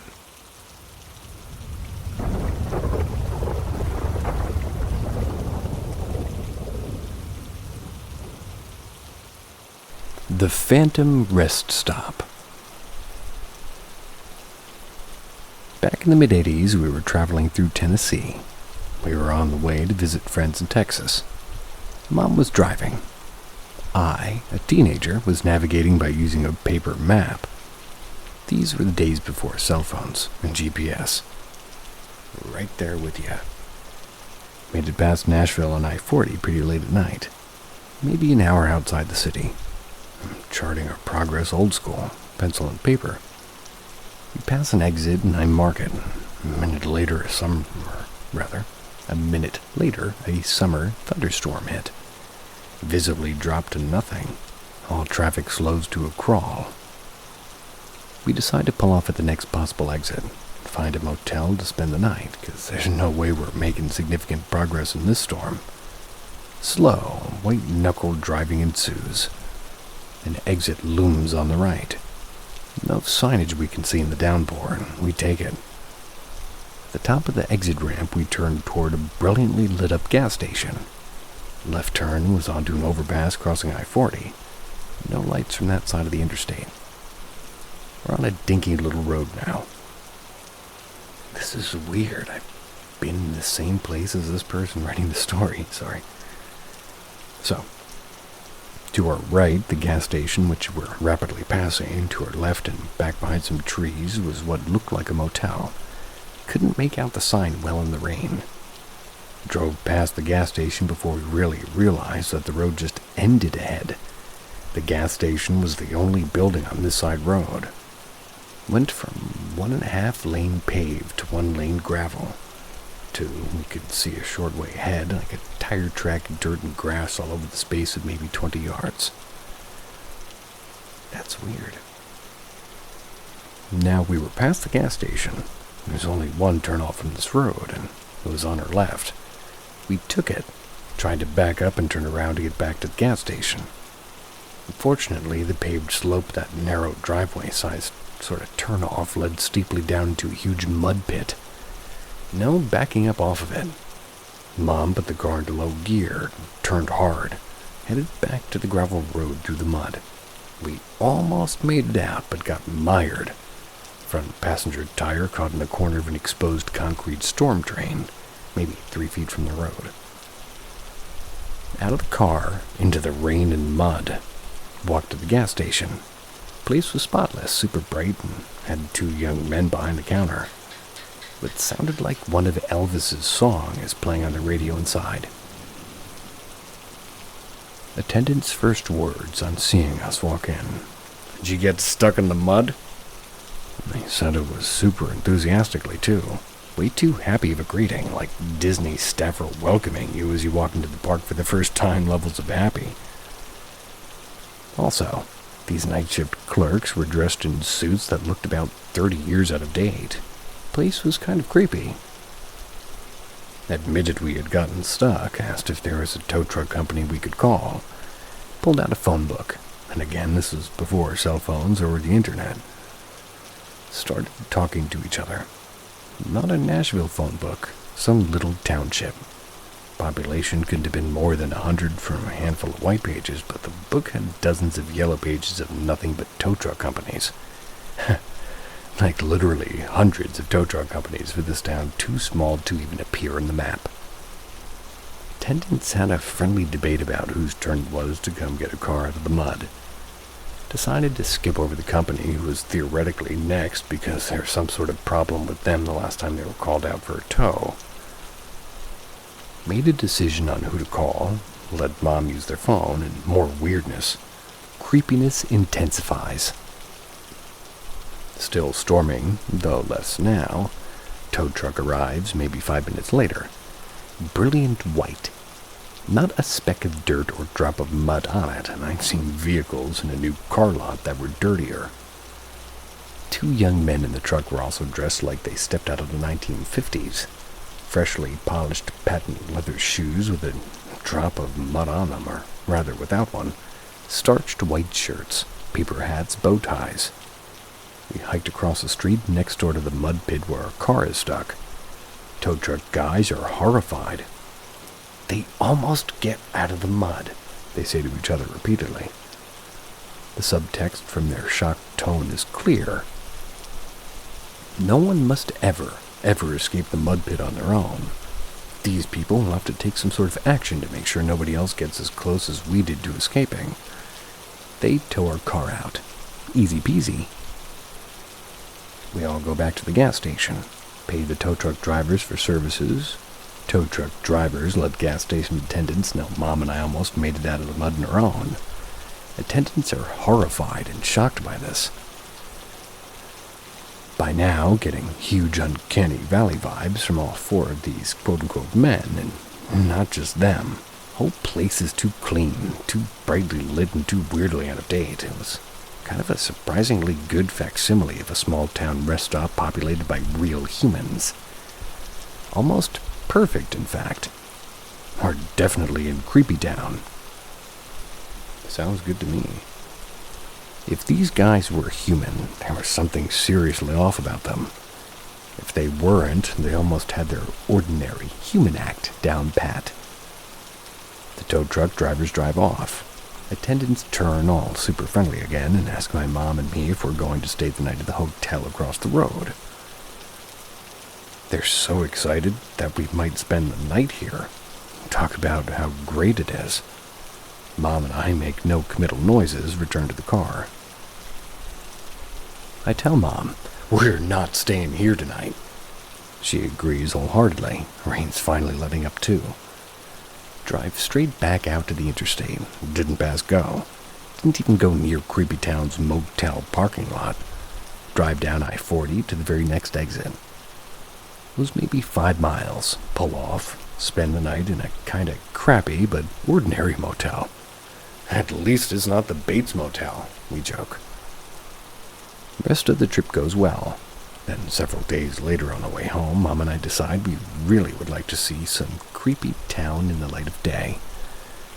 Couldn't have been that weird, could it? Heading back up I-40, past the exit where we actually did spend the night on the way down, can see the hotel and the exit number matches notes I'd made on the map. Start looking for the next exit. The exit to Creepy Town. Should be maybe 5 miles along with an overpass. 5 miles pass, no exit, no overpass. 5 more miles later, we find the next exit off I-40, and it's the one I had marked as being right before the storm first hit. In short, Creepy Town does not exist as an exit. I've traveled I-40 many times since, often remarking that, hey, there's the exit where that weird storm hit and we went to Creepy Town. And there's the exit where we actually did spend the night. Never found Creepy Town exit between those 2 points ever again, day or night, rain or shine. Sometimes that overpass is only on one side of the highway. Weird thing is, I think I know exactly where you're talking about. Not that I'm from that part of the country, but I've been through it enough.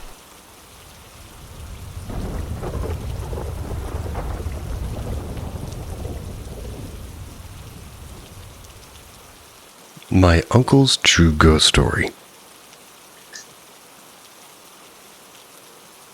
Back in the late 1990s, My uncle, let's call him Kurt, moved into a house about an hour away from where I live now. I wasn't born yet when this happened, so I'm retelling the story as if it were passed down to me by Kurt and other family members. At the time, Kurt had just moved in with his girlfriend Melissa, and his young son Joseph was from a previous marriage. Joseph was around 3 or 4 years old when the strange things began. One day, while playing quietly in his bedroom, he started having conversations with somebody who wasn't there. Curious, Kurt asked, "Who are you talking to?" Joseph replied with the man. At first, they brushed it off as nothing more than childhood imaginations. But Joseph continued speaking to the man regularly. He even began sharing his toys with him, placing them carefully on the floor as if offering them to somebody unseen. Strangely, the man seemed especially interested in toy airplanes and G.I. Joe figures. Soon after, Kurt and Melissa began experiencing disturbing events nearly every night. They would usually fall asleep watching TV in their bedroom, making sure to turn off both the TV and the lights before bed, but often Kurt would wake up for no reason in the middle of the night and find both the old TV and the light turned back on. Now, this wasn't a remote-controlled TV. It's one of those old boxy models with physical buttons he had to press. The light was connected to a push-button dimmer switch. Not the kind you could accidentally bump or switch on remotely. No logical explanation. On more than one occasion, the TV turned on, the screen full of static. Then it flickered briefly to an image of a blurry airplane, hovering on screen for just long enough to send chills down their spines before cutting back to static. Even creepier were the footsteps. Almost every night they'd hear slow, deliberate pacing just outside their bedroom. The house layout made this even stranger. Their bedroom was on one end of the hallway and the kitchen was on the other. And in the kitchen, they had a coffee maker with a small red power light that stayed on when plugged in. And on certain nights, they noticed that the red glow would dim and brighten, as if somebody was passing in front of it, momentarily blocking the light. But when they checked, the hallway and kitchen were always empty. One night, Melissa was awoken suddenly. She had felt a cold breath against the back of her neck. That's when she turned and the room was empty, but the cold sensation lingered. Kurt once tried recording audio late at night in hopes of capturing something. When he played it back, he heard a faint whisper say, "Stay safe." He had been alone when it was recorded. Growing increasingly uneasy, they finally brought a priest in to bless the house with holy water. After the blessing, things calmed down for a while. Years later, in the late 2000s, Kurt and Melissa bought a new house, this time about 4 hours away. By 2011, they had a daughter named Lizzie. Joseph was no longer living at home at that point. He'd been going through personal struggles. When Lizzie was around 1 or 2 years old, she began doing something eerily familiar. She would stare into the empty corners of the room and smile, sometimes giggling, sometimes waving. Especially seemed to focus on framed photos of Kurt's late father, her grandfather, who passed away in the early 1990s. Long before she was born, too. One day she looked at his picture and said, "Hi, Grandpa," before skipping away. Eventually she stopped doing this as she got older, and things remained quiet until around mid-2019. Kurt was using the basement bathroom when he suddenly felt a strange presence. As he looked at the mirror that hung in the back of the bathroom door, he saw a shadowy figure standing there looking at him, its form barely visible in the reflection. It stood motionless for a few seconds, then vanished. Though startled, Kurt didn't feel threatened. He told me he felt like somebody was watching, and not with malice, but with familiarity. The odd time when I go visit them, I usually stay the night in the guest room, which is also the basement. Whenever I'm in the basement, I get the feeling that I'm being watched, and it doesn't matter which room I go into, I always have that feeling. A few months ago, while organizing boxes in the basement, Kurt opened a long sealed closet and found something chilling. His father's old pilot uniform was neatly hanging inside. No one had touched it in years. no one even remembered putting it in there. Kurt once told me his dad had been a pilot, and while we're not sure if he served in World War II, it's very possible. Kurt was born in the 60s, and timeline fits. The strange part is the spirit, if that's what it is, has never harmed anyone. Hasn't tried to scare or chase people, only to appear, to be seen, and maybe to watch over the family. That's why I believe it might be his father, a quiet guardian keeping watch from beyond.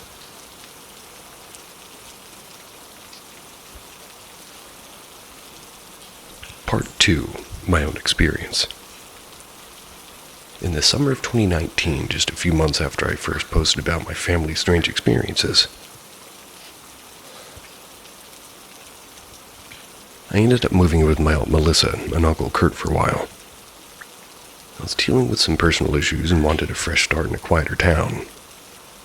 They generously offered me a place to stay, and I gratefully accepted, hoping the change would help me get back on my feet. Their daughter, Lizzie, who was now 8 years old, had grown into a bright, energetic kid.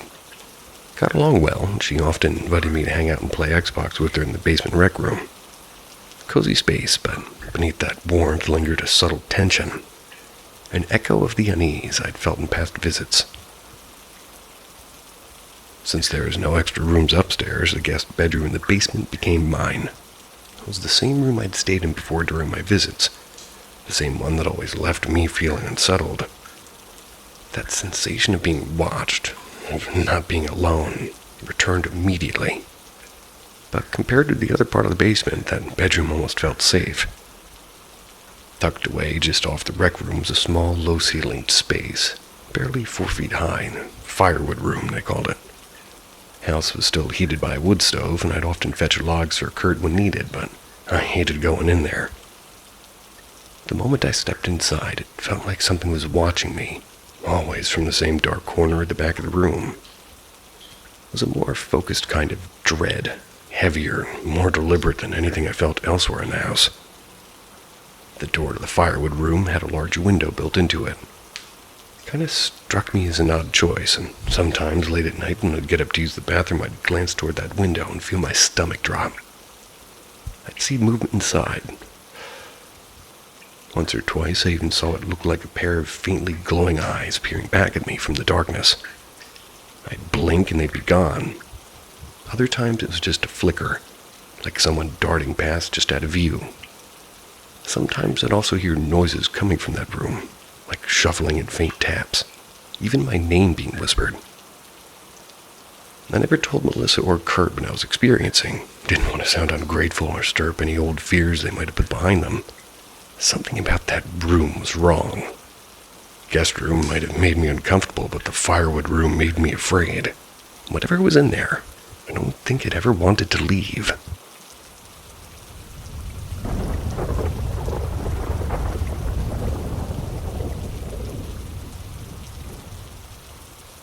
Unexplained figure sighting in Montauk.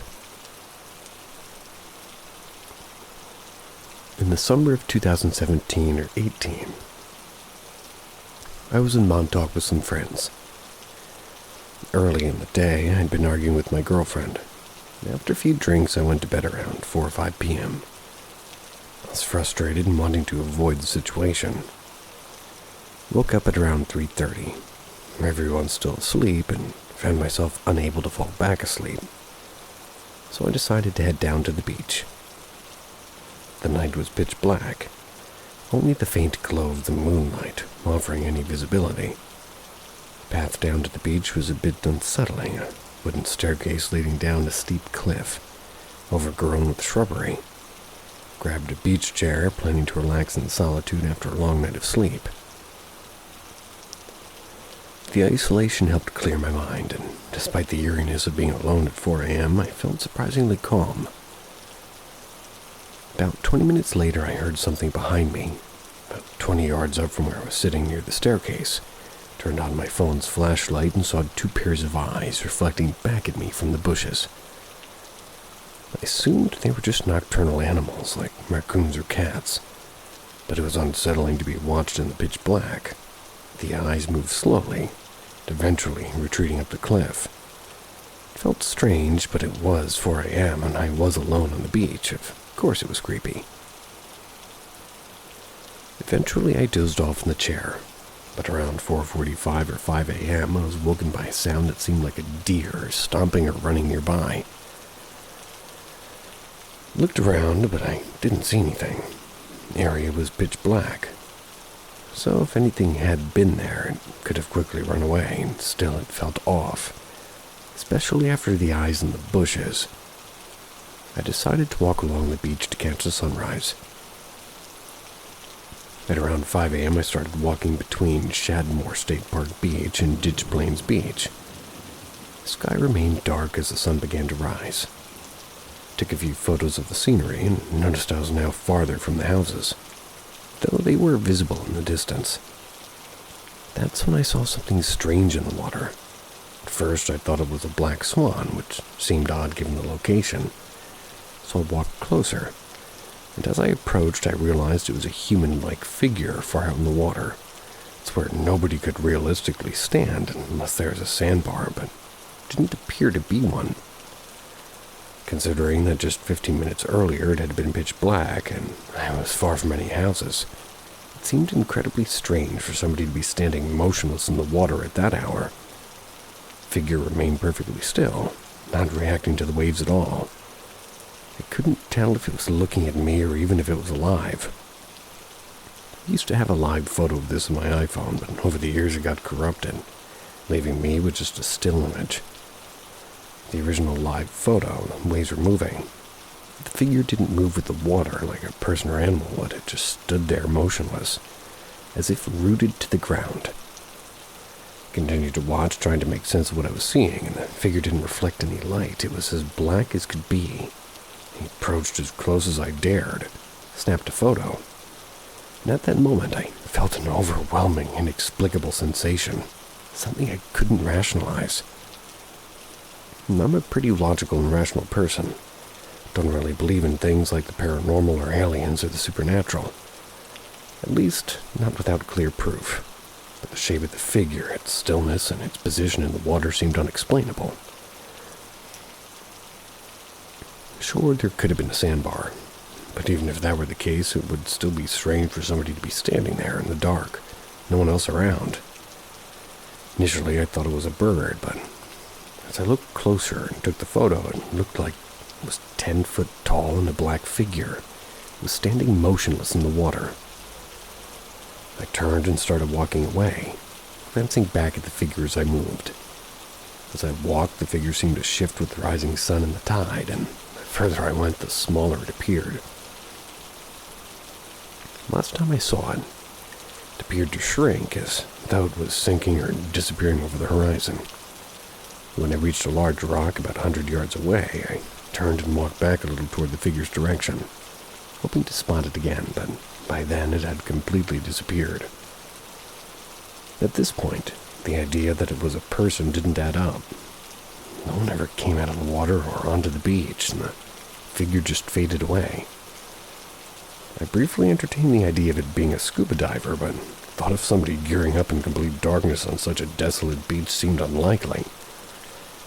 The figure had appeared motionless, and if it were a human, it would have to be standing on a sandbar, one that I couldn't even see. The figure had no movement, no subtle shifts, nothing that suggested it was a person. It remained perfectly still, as if rooted to the ocean floor. No sounds, no signs of movement, just complete silence. It was unnervingly unnatural.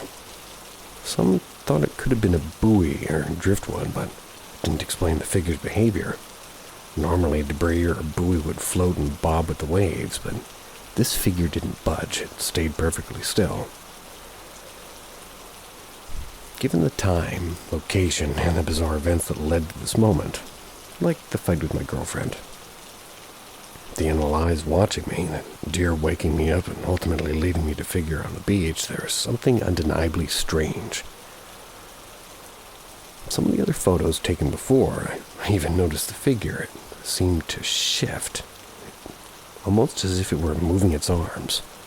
but in the main photo it was entirely motionless, as though frozen in place, and in hindsight it almost felt as if the figure stopped moving when it noticed me, pausing before I slowly backed away.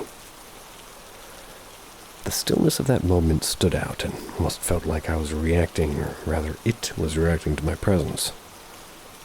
And I'm the first to doubt these kinds of things, but this was so eerie, so out of place that it felt like something else, like I wasn't meant to see it, or was in the wrong place at the wrong time. The figure didn't behave like anything I could identify.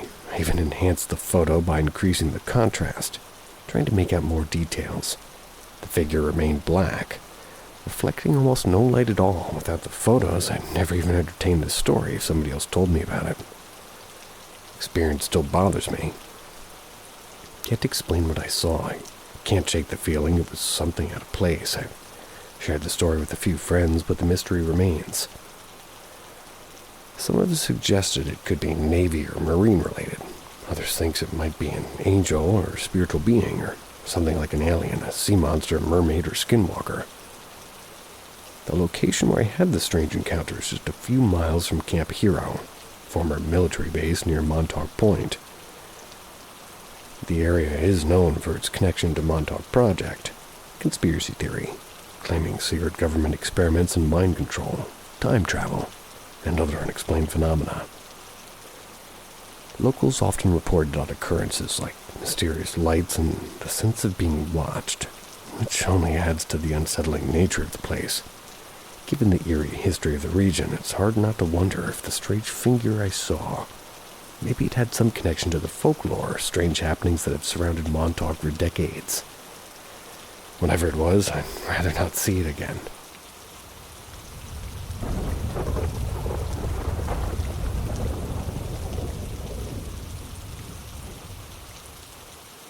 Sugar Hill Haunting. In 1998, I was in the marching band in Ripley, Tennessee. My friend's mom ran the Sugar Hill Library, which was basically just a big 2-story plantation house that they converted into a library. On days when we didn't have band practice after school, my mother wouldn't be able to get off work from her job at a convenience store in the time to pick me up. So my friend's mom would pick us both up, take us to the library until she could pick me up.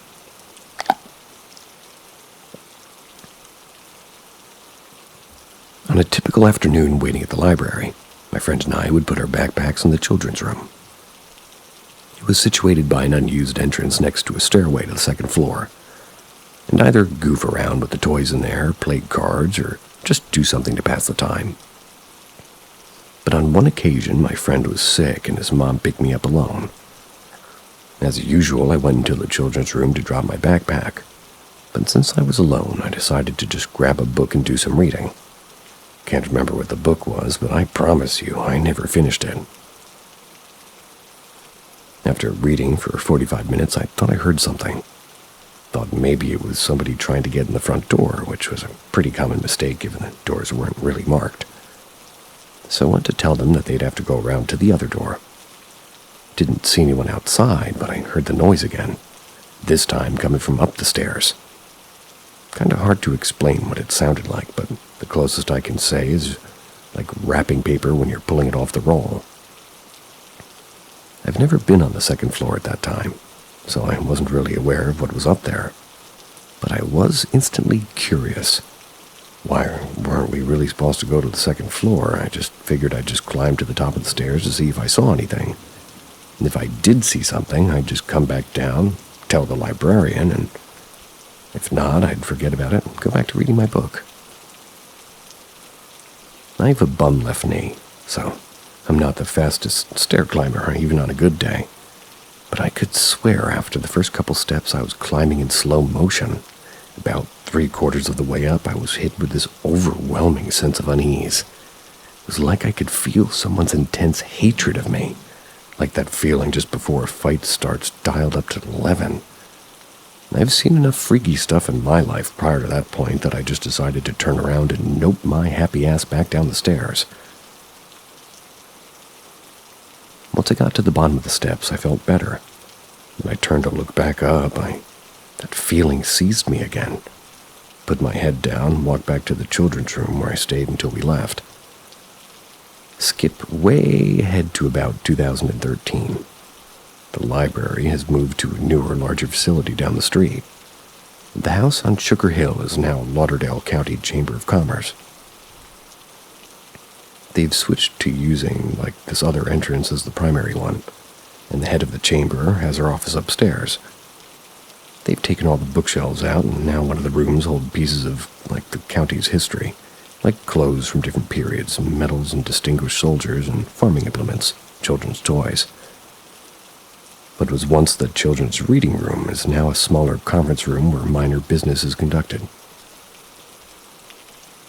The change in my job responsibilities suddenly required me to take documents there to get the official chamber stamp and signature.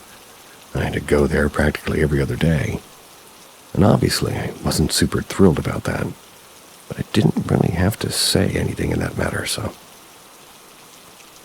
For a couple of years, whenever I'd go to the chamber, I'd meet up with an assistant in that smaller conference room. That room that I was oh so familiar with. One day, though, in about 2015, the assistant was out and I was going to have to deal with the head of chamber, which was a woman named Susan. I walked in and initially went to the small office. But after calling up to Susan, I was told that I would need to bring my documents upstairs to her office. It took everything I had to build the courage to climb those stairs. I figured it was easier than getting a new job, so I did. Susan asked me to sit down while she finished some paperwork. We exchanged some pleasantries and small talk. After a few minutes, I decided to go for it and ask the question that was burning in my brain. Do you guys ever notice strange things around here? Now again, I've been coming here off and on for 2 years, but up until this point, I've never brought up my experience to anyone. I expected a laugh, but as soon as I asked the question, Susan's entire demeanor changed. She immediately stopped writing, put down her pen, looked me square in the face and said, "Why do you ask?" I recounted my story for her.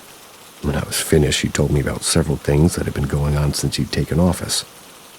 She said that they would come in every morning and their chairs would be moved out of their desks to random parts of the room. They would also hear distant, muffled laughter. On one occasion, Susan had come inside and heard something squeaking upstairs. When she went up to investigate, she found a small antique tricycle rolling itself in circles. Weeks later after that, it had continued to happen. Susan had looked into the history of the house, and when she told me about it, on my subsequent visit there was a particular part that stuck out to me. The house was originally built over 100 years ago by a rich landowner. He had moved in with his 2 daughters. His eldest daughter was married off to a man that she didn't particularly care for. Because of the way women were viewed in those days, her husband became the heir to their fortune. After the father died, the daughter became increasingly frustrated with the way the husband was handling their fortunes. One day, the husband was on the 2nd floor. He was having an argument with his wife. Then he fell down the stairs. It was broadly speculated that she pushed him in an attempt to kill him. Well, he ultimately survived, but he was permanently crippled to the point that he was completely unable to care for himself. He died a few years later. Wife was suspected to have a hand in that as well. And let me tell you, when I heard that bit about the stairs, every hair on my body stood up straight. I immediately thought back to my experience on the stairs, and how it felt to the top and the bottom. To this day, I've never gone back up that 2nd story of that building. And activity continues to this day. The chairs still periodically move overnight, and some of the children's toys will move on their own. There was an instance where they were doing renovations, and the incident started to escalate. And at one point, Susan left her office, and when she got downstairs, she realized she'd forgotten a folder in her desk. When she went back upstairs to get it, the entire floor was covered in dead flies. Let's all hope none of our floors are covered in dead flies, except for that one fly that landed on me earlier. Sweet dreams.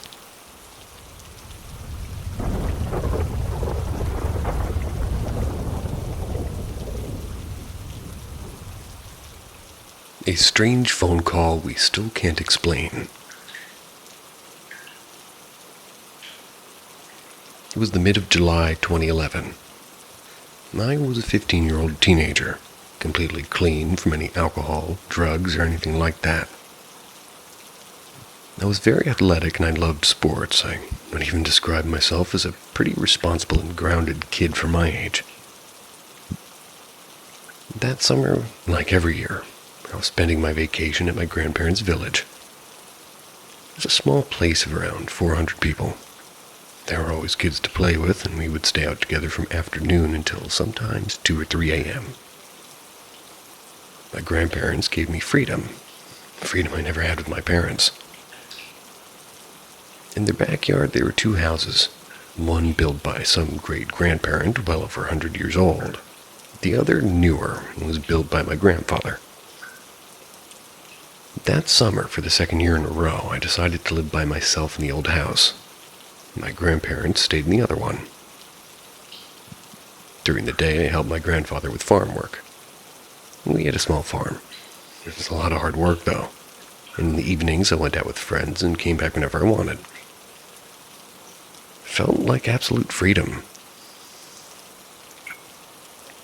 At that time, I had a girlfriend from my school back in the capital city. It was my first love and full of innocent excitement. We talked on the phone daily. One night, a big summer storm was approaching. The village lost power. There's no lights, no street lamps. It was complete darkness. It started pouring and thundering so hard that there was no way anybody could go outside. It was around 11 p.m. That's when I decided to go to bed. Outside, the storm was so fierce that the thunder made my bed shake. It was really windy all evening. Surprisingly, I fell asleep pretty quickly. The next thing I remember was waking up to the sound of my phone ringing. It was a Nokia 6303. When I opened my eyes, what I noticed first was that the storm had completely passed. Clear sky, calm air, streetlights are back on. I looked at my phone and it showed my girlfriend's name. I answered the call, put the phone to my ear while laying down. Closed my eyes and we started talking. We were greeting each other and asking what the other was doing. I remember feeling extremely sleepy, and very shortly after answering, maybe 10-20 seconds after that, I must have fallen asleep. I don't remember anything else. The next morning I woke up normally. I was sitting on the toilet and I remembered, oh yeah, she called me last night. Curious about what we talked about, I checked my call history. Received a call around 12:26 a.m. Lasted exactly 1 minute and 35 seconds, and I thought, that's pretty odd. Immediately called her to ask what we had talked about after these first 20 seconds or so of the conversation, because I couldn't remember anything. At first she laughed, thinking I was joking. What do you mean, you don't remember? And what 1 minute and a half are you talking about? She asked. I explained that according to my call log, our conversation lasted about maybe 1.5 minutes. Then she got quiet for a moment and she said, That's all? That's all you remember? And she asked again. She said that after she first called me, we talked for about a minute or so, during which I told her that my phone battery was dying, and that I'd call her back using my cousin's phone, since we were supposedly together at the time. She agreed, and we intentionally ended the call. About 20 seconds later, she received a call from an unknown number.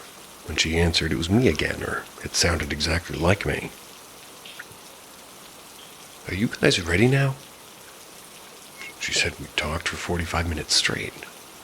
I apparently told her it was my cousin's phone and that we could save the number and talk about personal things that only she and I knew. Apparently I acted completely normal, using familiar names and references. Nothing felt off to her, and she said that there is no way she could mistake my voice. No random stranger could possibly know that much about us. Near the end of the 45 minutes, she says my mood suddenly changed, and I ended the call abruptly. Right after, she received a text from the same unknown number, and said, I love you, little mouse, everything's fine, we'll talk tomorrow. we had specific nicknames for each other. Never in my life called her Little Mouse before. She found it strange, but also kind of sweet, and brushed it off. She told me all of this. For a second, I was sitting there, mouth wide open, and I laughed, and I didn't believe it. I was alone at the house that night. There was a storm and no electricity, and I'd gone to sleep early. My cousin wasn't even at the village. I couldn't believe her at first. I thought she was messing with me. But when I returned to the city a week later, we met up and she showed me her call history. First out call was about 1 minute 35 seconds. Second call was from the unknown number, about 45 minutes. Then, a minute later, the same text message from the unknown number. We decided to call the strange number from her phone, but I'll speak. The man answered almost immediately. Complete stranger, sounded mid-30s to us, and told us he was living in the capital with his family. He was very much cooperative when we explained the situation briefly, and he said he had no idea who we were, and he had never called or texted my girlfriend's number. When he checked his outgoing messages, no record of the text that we received. My girlfriend swore she didn't recognize his voice at all. We didn't want to keep him too long, so he said thanks and ended the call. Afterward, we sat in a park bench, completely freaked out, speechless for minutes. Neither of us could explain what happened. Years later, we went our separate ways, each now with families and children. But even now, 14 years later, sometimes still talk about that night. How we felt in the storm that took place, and the most bizarre was that she was talking with me for almost an hour. We never found a satisfying explanation. We speculated maybe it was some kind of cell network glitch, some weird signal crossover, but even then, how did the stranger, whenever was speaking, have all the personal details to carry a 45-minute conversation? And how did a text message get sent from someone else's number without him even knowing? Nothing like this ever happened to us again.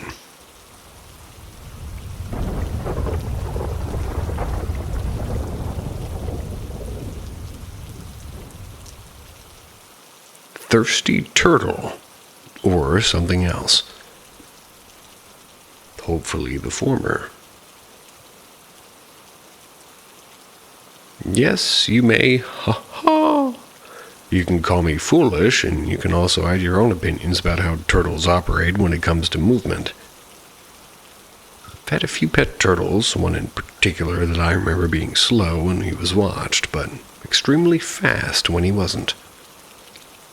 So I'm not saying this was paranormal, but it was definitely strange, and I'd love opinions or even similar instances involving animals.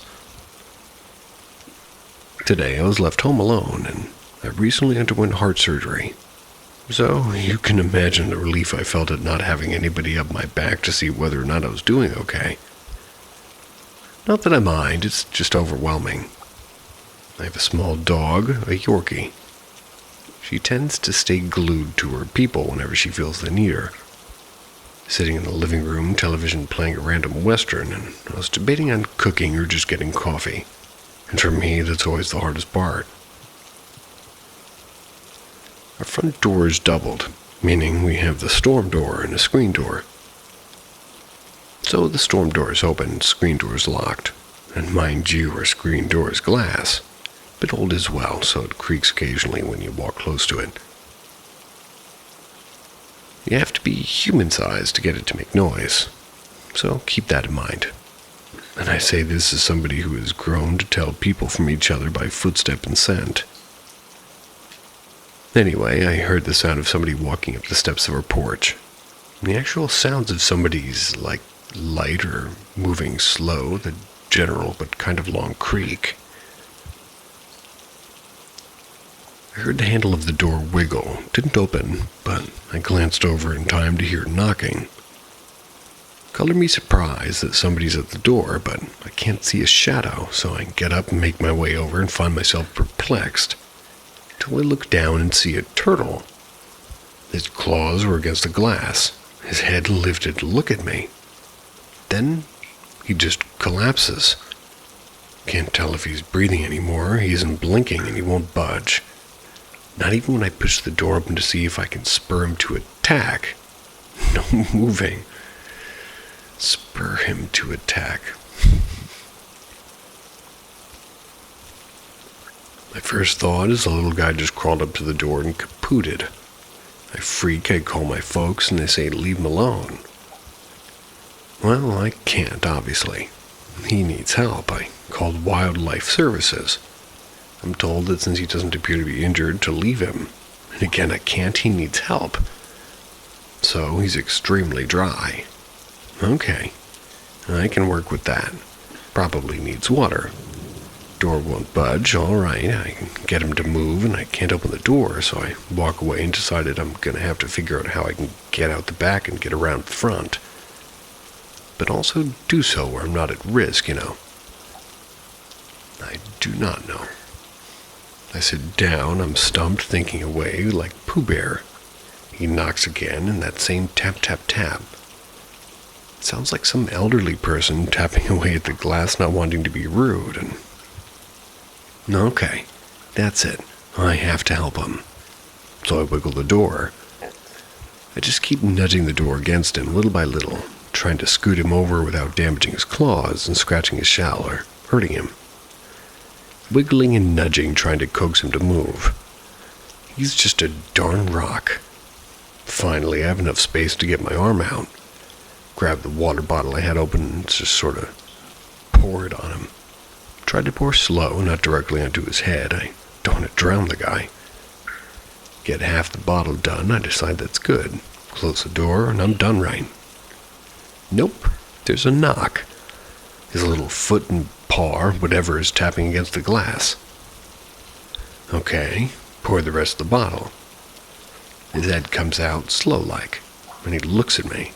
Blinks a few times, which is weird, and if you've ever seen the weird eyelids, but his little nose flares once. Then I see him start taking big breaths, and okay, we got life. He opens and closes his mouth a few times and moves his arms, and now his tail's moving. By Jove, I think he's doing great. I step away. Obviously, I can't move him, so I'll just leave him. Well, wrong. We'll wait for a few minutes, washing a cup in the kitchen, and tap, tap, tap, he's knocking again. Look over the counter. His head is stretched high enough that he can angle himself to see into the house. Tap, tap, tap. Okay, buddy, it's a bit demanding, but I give some more water, and then to keep him from peeping into the house, I close the storm door.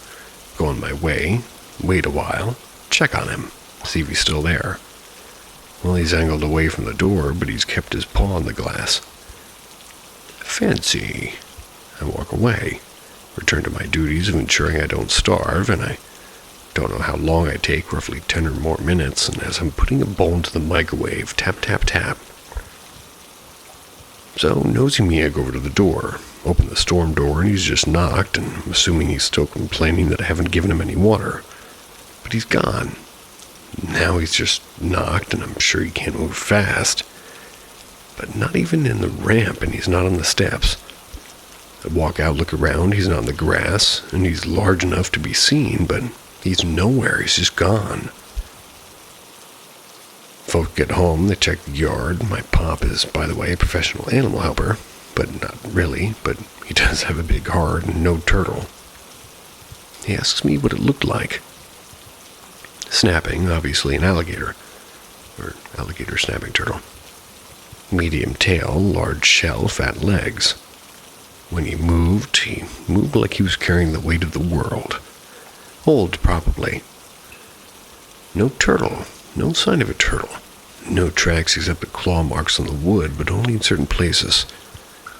So odds are I helped a fast turtle, but part of me likes to think I was being checked on by something. Maybe it was a test, or maybe it was just a thirsty turtle. Also, side note, added the graphic content warning just in case. I have picked up my fair share of alligator snapping turtles, and they are fast, no matter how big they are. Put them in my trunk once. Well, for a minute or two.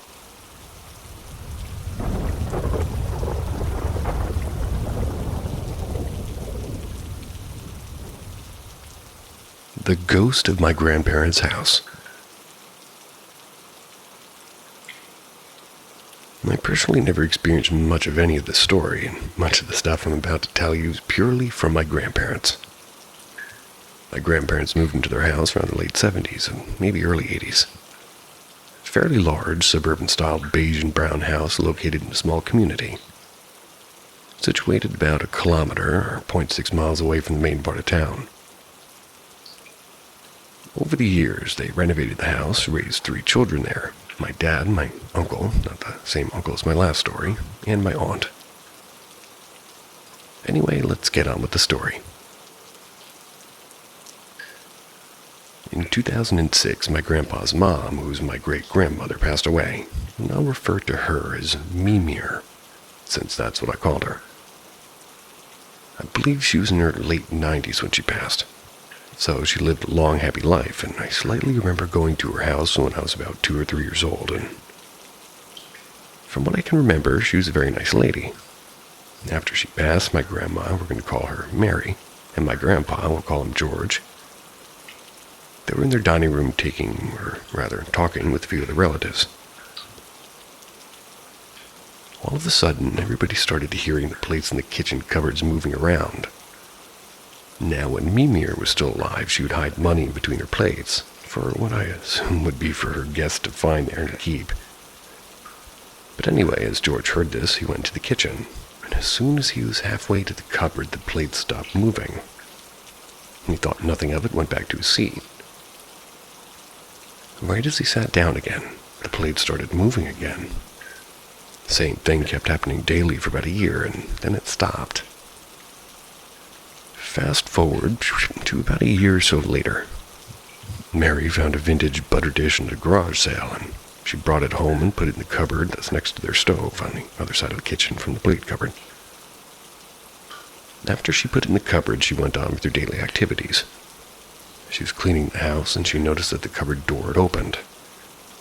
She just thought maybe she forgot to close it, so she went up to it and did just that. Nothing happened until the next morning. George and Mary awoke in the morning, went to their kitchen to get a cup of coffee like they usually do.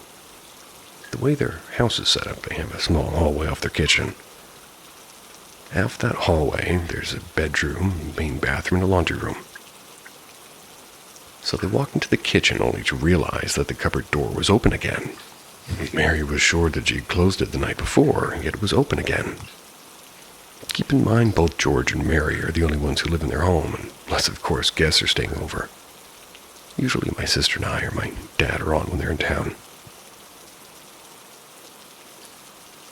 At this time, there were no guests staying at their house, and both George and Mary swear that they didn't open the cupboard, and it keeps happening daily, sometimes even multiple times a day. And even still to this day. Another time, maybe 2006. Or 16, rather. I was probably around 13, staying at my grandparents' house, just like I do every other weekend. I was in the kitchen on my iPad browsing the internet, doing what every other 13-year-old does online, when I decided to take a selfie. I opened the camera app and was about to take it, but before I did, I weirdly decided to call out to Mimir to see if she wanted to come take a picture with me. After I called out, I took the picture. I looked at the picture, and to my surprise, I see a red orb beside my head. I was shaken. I obviously didn't think I would see anything, but to my surprise, it was right there. There's no sources of red light in the kitchen at all, so it had to be something paranormal. I kept the picture on my iPad, but since then I have unfortunately somehow lost it. Also, whenever I stay at my grandparents' on the weekends, I usually stay in the biggest of the 3 bedrooms upstairs. I feel creeped out to be up there alone, especially when the lights are off or it's quiet. The bedroom I stay in is very cold compared to the rest of the house, even when the heat is on. I always feel like I'm being watched from that area. Or maybe something's behind me when I'm upstairs, and the feeling turns into fear as I walk down the stairs. I always feel like something's going to push me down. Sometimes that feeling follows me downstairs when the house is empty, or when I go downstairs during the night to grab something to eat. The only time I don't get this feeling downstairs is when the lights are on and my grandparents are down there. I also sometimes feel like I'm being touched by something upstairs, and I'm up there as well, which obviously makes me feel uncomfortable when I turn around to find nothing there. Another area of the house that my grandparents call the sunroom feels very unsettling to me as well, and I get the same feeling in that room as I do upstairs. And as I'm writing this story, I was alone in that bedroom of my grandparents' house, and as I wrote, I felt like a cold hand touched my forearm. I heard several knocks and taps from the dresser on the other side of the room. Kinda terrifying. Update. August 9, 2020. Last night, my grandma was in her bedroom, which is in a little corridor just around the corner from their kitchen. She usually likes watching TV before going to bed. And adding a bit of context, in my grandparents' kitchen, they have a little desk area where they have 2 computers, a TV, and my grandpa's police scanner. He likes hearing about the action in town. Anyway, as my grandma was watching TV, my grandpa was in his workshop in the basement working away in one of his crazy projects. All of a sudden, the light in the kitchen came on by itself, along with the TV and my grandpa's police scanner. Now, obviously, the lights are connected to a switch that need to be pressed to turn on, same with the TV. Police scanner has a knob that needs to be physically turned to turn it on as well, and keep in mind, my grandma and grandpa were the only people in the house, and as I mentioned, all this happened when my grandpa was in the basement, so it wasn't him. But also, it wasn't my grandma because she was in bed, and leaves us with the question, who or what did that?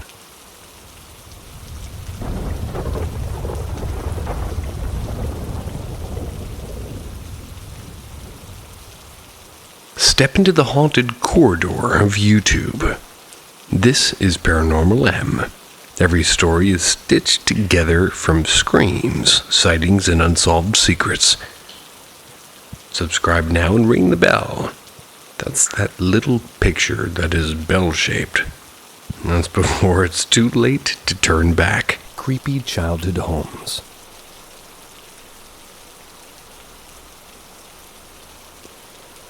I'm currently 29 years old, and all of this happened a long time ago. It was in my childhood home. However, all these experiences are vivid memories, things I can never forget. And I'd also love to hear if any of you have had creepy childhood homes. I moved to this house when I was around 6. While I don't specifically remember the move-in date, as again I was way too young to remember such trivial things to a child, I grew up and lived in that home for over 13 years. I did not have the best experience in that home. I need to admit my childhood home was full of DV. Domestic violence. Abuse, drinking, and it was not a stable childhood. But I feel negative things can exacerbate paranormal activity. I noticed at a certain point in my life I was picking up on an extremely odd instance. Now, I remember these experiences extremely well. However, the order in which they all happened is iffy. And I will admit I can't remember in what order these things happened. However, I feel the order doesn't really matter in these instances. So we had a long hallway, and in the living room right in front of the hallway we had a love seat. Now, us children were basically designated to the love seat, so we always sat there. Well, I remember frequently I'd stare down the hallway because it was creepy to me. Always got an uneasy feeling in the hall, but simply chalked it up to kid just feeling uneasy in the hallway, if that makes sense. But I started feeling things in the hallway at one point, and I remember one experience specifically that really got to me. So at the other end of the hallway, we had a mirror. I vividly remember one time when I was looking down it, I thought I saw like a goat man, I'd say. His head was reminiscent of a goat, but it was difficult to make out specific features. But he wasn't invisible, at least not to me. I could see the reflection of the creature in the mirror. He started to be a frequent occurrence that I hate to admit I started getting used to. We also ignorantly used Ouija boards as kids. Somehow thought it was funny. Well, My sibling kept the board in her closet, and one day she went and got my mother because she smelled something burning. We cleaned out the clothes from the closet. The Ouija board was under her clothes, and, kids aren't super clean, so she used to just shove all of her clothes in the closet. I want to specify that closet wasn't really a closet. It had no door. It was just like a little nook behind the wall with a rack, and the rest was empty. No wires, no outlets, no pipes, nothing. Just wall, carpet, and the rack. Well, when we pulled her clothes out, the shirt was on the top. It was on top of the Ouija board. It had a hole burned right through it. Now, me being the older sibling, I couldn't let it slide, so I took the board and idiotically snapped it over my knee and threw it out. I thought it was protecting my family, even though I now realize it was a stupid idea. Another time, kids, they hate chores. My mother was in the kitchen doing dishes. She asked me to vacuum the hallway, and I was pissed off. Being a snot-nosed brat, so I was vacuuming. Stared straight down at the floor of the hallway. Now, my mother's room was at the end of the hall near the mirror. So I'm looking down vacuuming, and I see the end of a nightgown and a bare foot in the doorway of my mother's room. Still pissed off, so I think it's my mom, and I ignore her because I was mad and all. So I looked away. Finish cleaning. Get done. Stand up, and only then I think about, hey, my mom's doing dishes. This is a narrow hallway, and there's not a single chance in hell I wouldn't have noticed her walk past me. So I wind up with the vacuum, going to the kitchen, and she's still there. Also, she had been in normal clothes the entire time, not a nightgown. All that registered after the fact that it began to freak me out. Who did I see? And, they were probably offended since I didn't even acknowledge them, but I'll include one final experience. This happened when I was a bit older. Family's always been struggling financially. Mother's disabled, my abusive dad left when I was 12, and at this point I'm 19. We had lost my childhood home. It was taken by the bank, and admittedly I shouldn't have broken in, but I still had stuff left behind. Wanted to get it. Had no intention of causing any damage, and I knew my way well around that house, and didn't actually break anything to get in, and had my ways of getting into the locked home, and I had been locked out before, at least when I was growing up there. And again, I'm going down the hallway to get in my old bedroom. Now, I never felt comfortable in that house, even at that point. So to keep myself calm while I walked the empty house to get my stuff, I decided to whistle to myself to make me more at ease. Halfway down the hall, I was next to my sibling's old bedroom, and I feel weird. I stop whistling about 5 seconds later. Someone else starts whistling. I nearly jumped out of my skin because I was supposed to be completely alone in that home. So I try to be a tough guy, thinking somebody else is squatting in here. So I slam her bedroom door open. No one. Completely empty. Not a single human being in that house. Just me at that point.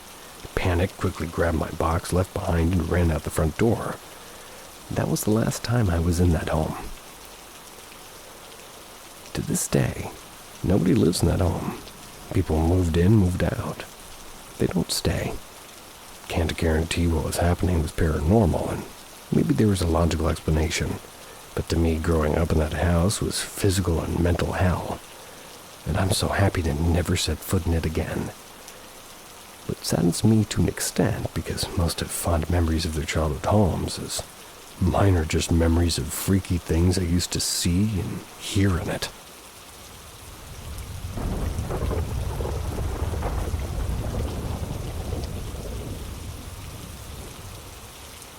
I saw her when I was 9 years old, and then 25 years later. When I was 9 years old, my best friend Matt's parents, they offered to take us and his 2 younger siblings to a place called Discovery Zone. It was in the next city over, about 40 minutes away. We had dinner afterwards and then headed back to our town. That's where I would sleep over at Matt's house. We lived in a part of the east side of town that was pretty rough, and there was a large swath of undeveloped land between the main road and the entrance to our neighborhood. On either side of the access road between the two were prairies. They were overgrown with brush and weeds, with nothing to speak of for maybe half a mile in any direction at that time. Matt, his little brother and sister were crashed out. I was awake and looking out the window of the red Chrysler minivan we were riding in.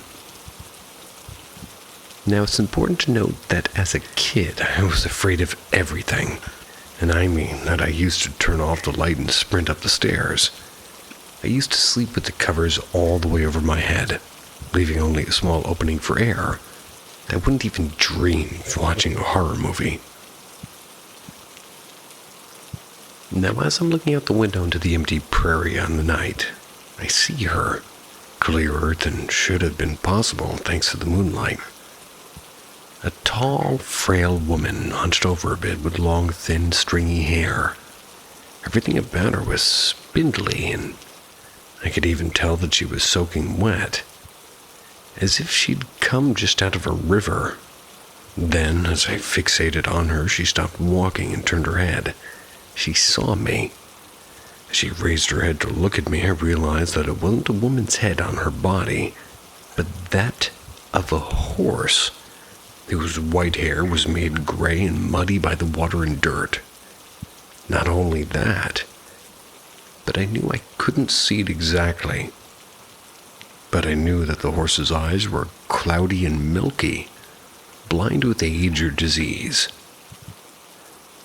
Now here's the strange bit. I wasn't afraid of her, and in my mind was like a voice telling me it was okay. A voice saying that I'd seen her, and she'd seen me now. I didn't have to be afraid. My family and I are from Mexico, grew up in the Southwest. So I immediately equated what I saw with La Llorona, who all of us kids had heard of as a sort of a cautionary tale to get our asses inside, at least before it got too late or dark. I never told a soul about seeing her, never really thought about her again, until March of 2020. During the COVID shutdown, or lockdown, or whatever you want to call it, spent a lot of time online, and much of that was on a certain paranormal message board that used to be cool. One afternoon I'm scrolling through the endless threads there, and one caught my attention. Share your scary or paranormal or supernormal experiences about Mexico. Reading through each of them was pretty fun, till I came upon this one. It was from a guy who used to date a girl from Mexico. Her uncle owned a mango grove there, and while the guy and his girlfriend were walking through it one day, kept noticing an old woman ducking behind the trees, and finally he asked the girlfriend who the old lady was. She turned to look, just catching a glance of her. The girl grabbed her boyfriend by the wrist, took off running without a word, till they got back to the house. She breathlessly told her uncle that there had been an old witch spying on them, and that when she looked at her, the woman had a white horse head in place of her own. Every hair on my body was standing up, but it was the attached comment from another user that made my blood run cold. His father and his friend had been partying in Mexico one night. That's when they were young men, and were driving back when they saw a young girl walking along the side of the road. With her back to them, hunched over, she was dripping with water. So they stopped to see if she was okay. When they approached her, she turned to face them, and they took off sprinting back to the car. She had a white horse head, and the friend said that its eyes were milky and clouded blind. Now, I could accept the argument that whatever I saw as a kid was pure imagination, but how is it that I imagined the exact same woman that these guys saw? I looked for any precedent for La Llorona having a horse head, and I came up with nothing. But fast forward to another few years when I was at Universal Studios Hollywood Horror Nights. They had a La Llorona-themed haunted house. And wouldn't you know it, they gave her a skinned, bloody horse head. One time... Wait, Universal Studios. I'm telling an unrelated story. One time at Disney World. Well, 2 times at Disney World. Well, okay. The first time at Disney World, I was saved by a lady's red M&M in the underwater thing where some sort of giant kraken sort of breaks your submarine open. I was probably 4. And then the second time was some weird alien thing where my dad broke the machine and ripped the harness off. Pretty awesome. Ah, the 90s.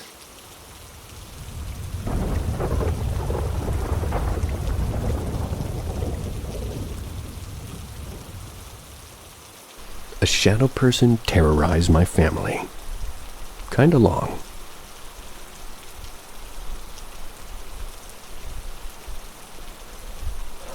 So this happened when I was 19, and in the middle of summertime, 30 now. I'd just gotten into my first serious relationship with a girl, and because of that I was constantly hanging at her place, as her mom worked at a retail store late at night. I would generally go over on her mom's super late shifts so she wouldn't be home alone, which her mom appreciated as they lived out in a new development. And because of that, people would generally break into houses being built to steal copper pipes and lumber, or just burglarize new homes, period. Anyways, on this particular night, her mom had gotten back at around 3 or 4. I had the next day off of work. We hadn't been drinking, no smoking or any drugs of any kind.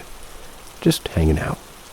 Once her mom got home, I headed back home, and I was living with my parents at the time as I'd just started college.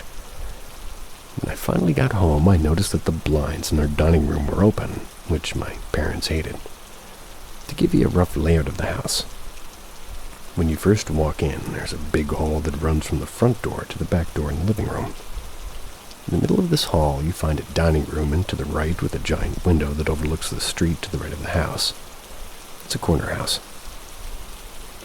To the left is a big straight staircase. It leads to my parents' bedroom and 2 other rooms. When the blinds are open in the dining room at night, this giant street light shines with the brightness of 1,000 suns, goes straight into my parents' bedroom and is annoying for them. Gets their, bed all lit up. My dad told me that if I ever stayed up late or came home late to be sure the blinds were closed. Otherwise, there would be hell to pay if he woke up and had to go downstairs to close them, as he works early as hell. They almost always sleep with the door open. Anyway, I'd gotten home and I noticed the blinds were open. I walked into the dining room and saw the silhouette of a person standing in front of the blinds. Now, I assumed it was my father. I quickly started apologizing that I forgot to close them. I hear nothing and I see the silhouette moving across the window toward the opposite end of the window where the light switch is. I call out my dad's name once more and get no answer. I get this horrible, horrible feeling of dread.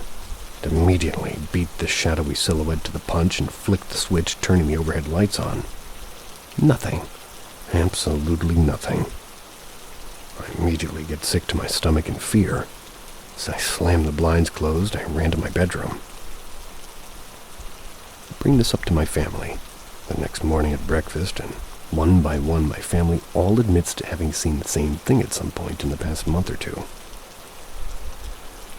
Without going into it too much detail, the gist is that we all had seen the shadow, but didn't really tell anybody, as we just assumed it was us being tired, still waking up from sleep or something else. The following things did happen.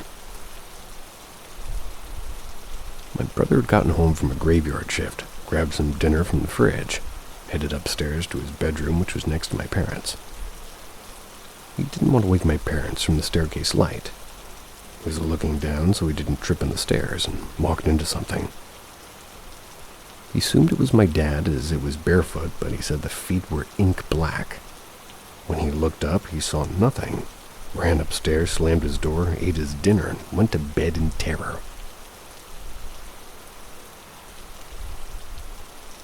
Example 2. My sister, who was maybe 10 at the time, woke up from a shadow sitting on her bed. She said she thought it was my dad, and when she called out Dad, she got no answer. It scared her bad. She grabbed the flashlight on her nightstand, which, oddly enough, was given to her by my dad to fight ghosts. Turned it on, and nothing. After that, she said she had run to my mom, but that was chalked up as a bad dream. Example 3. My mom had woken up in the middle of the night, saw a shadow in the corner of their bedroom sitting in a large high back chair that my dad sits in to read sometimes, or do work on his laptop. She walked up to the chair to tell him to go to bed, and when he didn't reply, she turned around and saw my dad sleeping in his bed still. She looked back and the figure in the chair was gone. Lastly, my father, who again works early, he got to his office at work. He was always the first one there, as he was sort of the big boss man. He starts walking around his office, turning the lights on, and had noticed a shadowy figure in one of the halls where his employees worked. Being somebody that doesn't really fuck around with people potentially breaking into either his workplace or his house, he ran toward it, calling it out, and said that it had darted down a hallway and only had one exit, an emergency exit. It would have set off the fire alarm. He had never brought this up for reasons I'm not really sure of. I know he's not really a believer of the paranormal, but I do know that's one of the few things he finds in his words as being odd. After this, my mom had called her local Catholic priest, wanted to have him come and bless the house. Never saw that shadow thing again after that. Not sure why. I do know that the one thing that we all felt was the way it looked, and I can still picture it in my head. It was definitely a male. It was tall and thin, with broad shoulders. I don't know how my parents felt when they were near it, but I felt sick, terrified, and just overall dread. It wasn't me.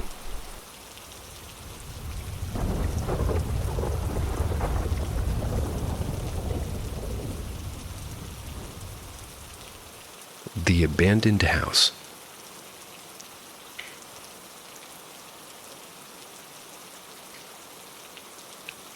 One sunny day in the mid-spring, 3 of us were bored and decided to go exploring. We headed down an old canyon road that's pretty popular amongst us locals. Once we parked, we started walking along a relatively flat old dirt road, overgrown by the long green grass. There were lots of ladybugs. There must have been millions of them. They were all flying towards us and we were all walking along. And as we walked along, we noticed an old abandoned house just a little ways off the path, surrounded by covered oak trees.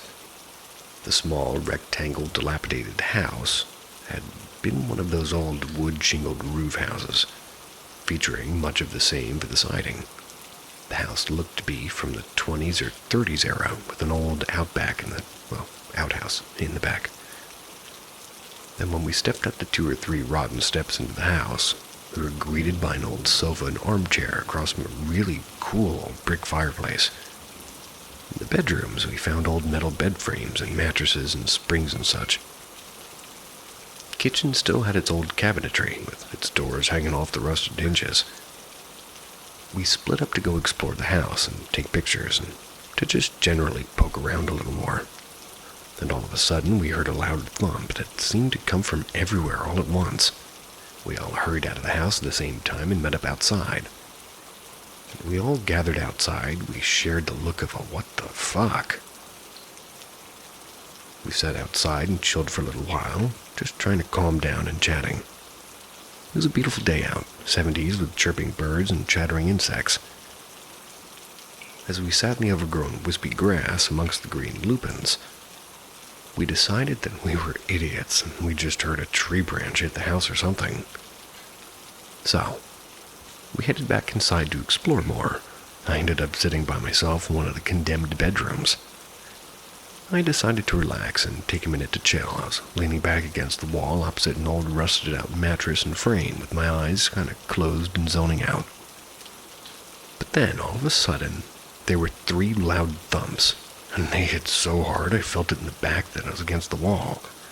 Dazed, I sat up and didn't know what to do.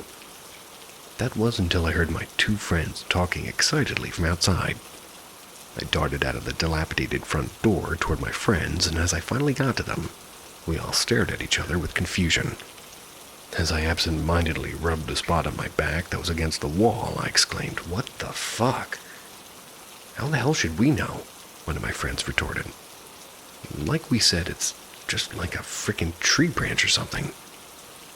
We all sat down, feeling defeated by the spooky old house. But yet, once again, we all ended up heading back inside so our friends could finish taking some pictures.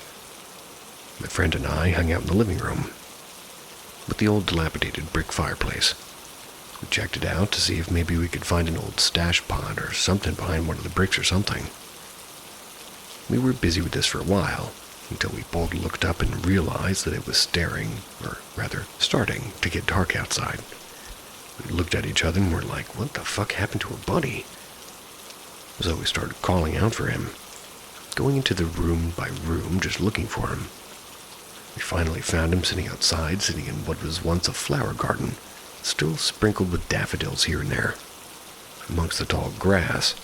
"Dude, didn't you hear us calling for you? You're only like 50 feet away from the house." "No, I was actually out here calling you guys."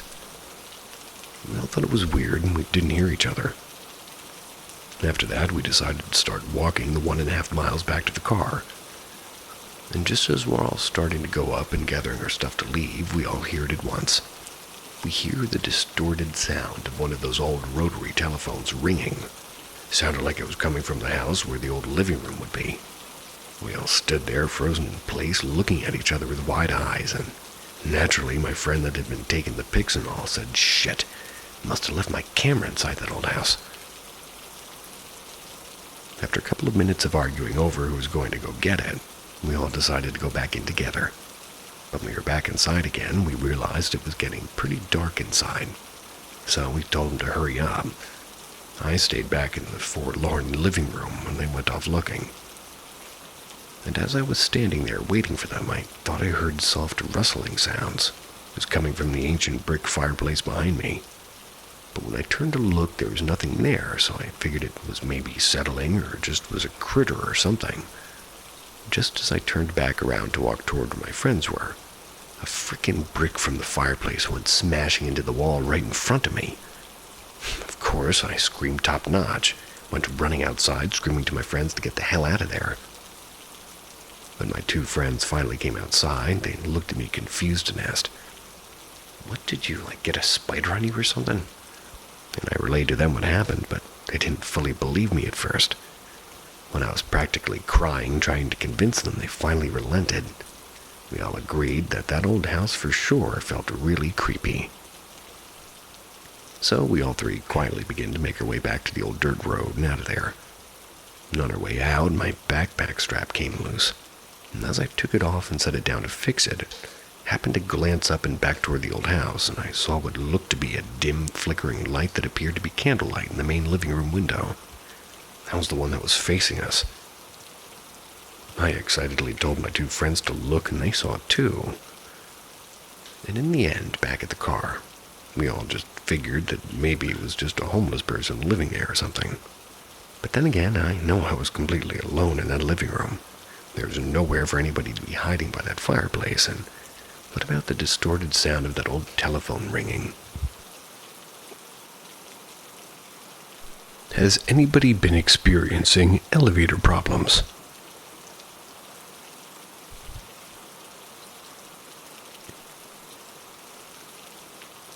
This happened to me last night. It's around 16 hours ago. Still haven't been able to figure out what happened nor get any sleep. I live on the 8th floor of a 12-story apartment building. It's sort of a Soviet-style commie block. Commie block? So, last night I was coming back home from work, same time I usually do. I entered from the elevators, and there's 2 in total. Pressed the button for the 8th floor. The elevator started making unusual noises, It's about to move, the engine's old and loud, but not too loud. And after more than 10 seconds of noises, it still didn't move, and in fact it sounded like the initial engine starter noise was placed on repeat, or kind of like when a cassette jams in those old cassette players.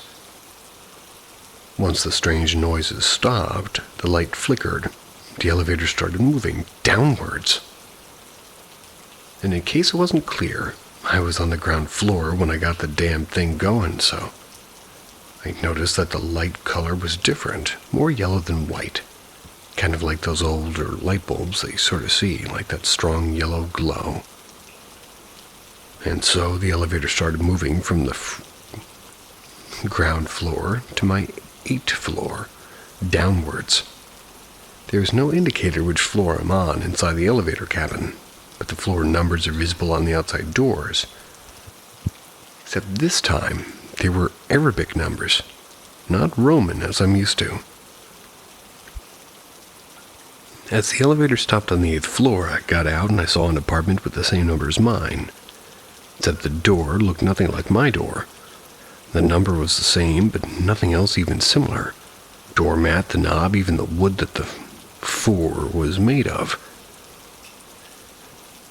The keyhole was something I've never seen before. It wasn't even a hole, and in fact, it seemed to go outwards, more like a knob, but stranger shape and smaller. Not sure what I can even compare it to. Before I even got the chance to process what happened, something opened the apartment door. Yeah, something. I had no idea what it was or what it looked like, honestly. It was like my eyes saw it, but my brain couldn't process it. Not even the shape or anything. Then that something said something. Or at least I think it did. Noises came out that sounded weird, to say the least. Kind of like the speech in papers. Please, video game. That's the best I can think to compare it to something.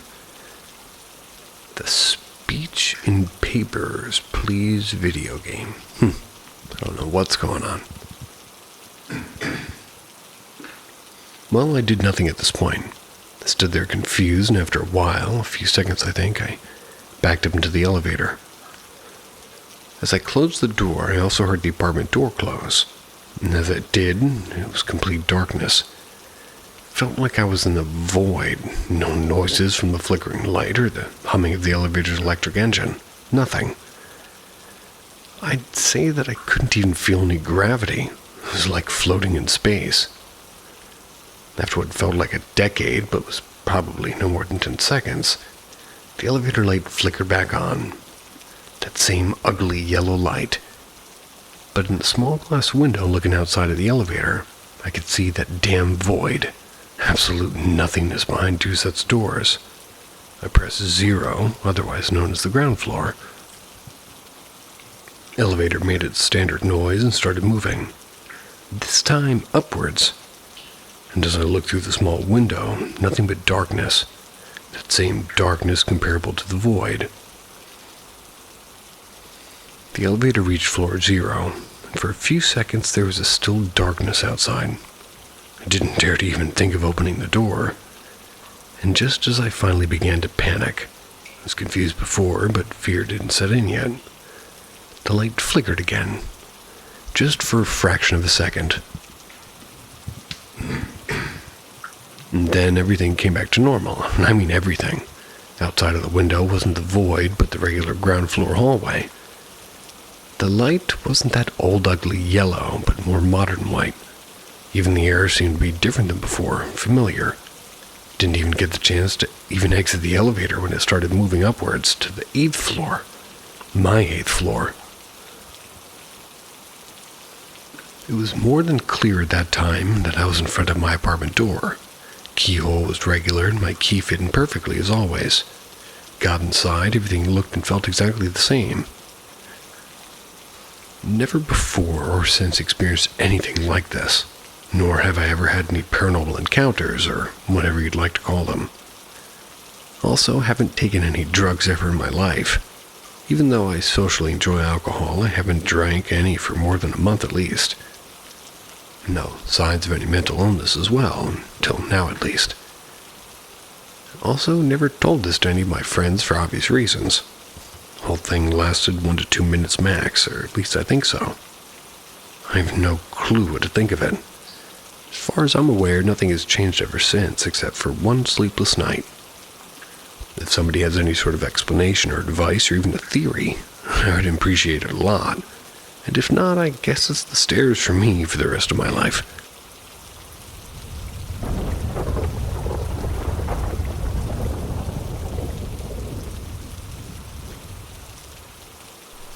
Weird guy assaulting me in an odd atmosphere.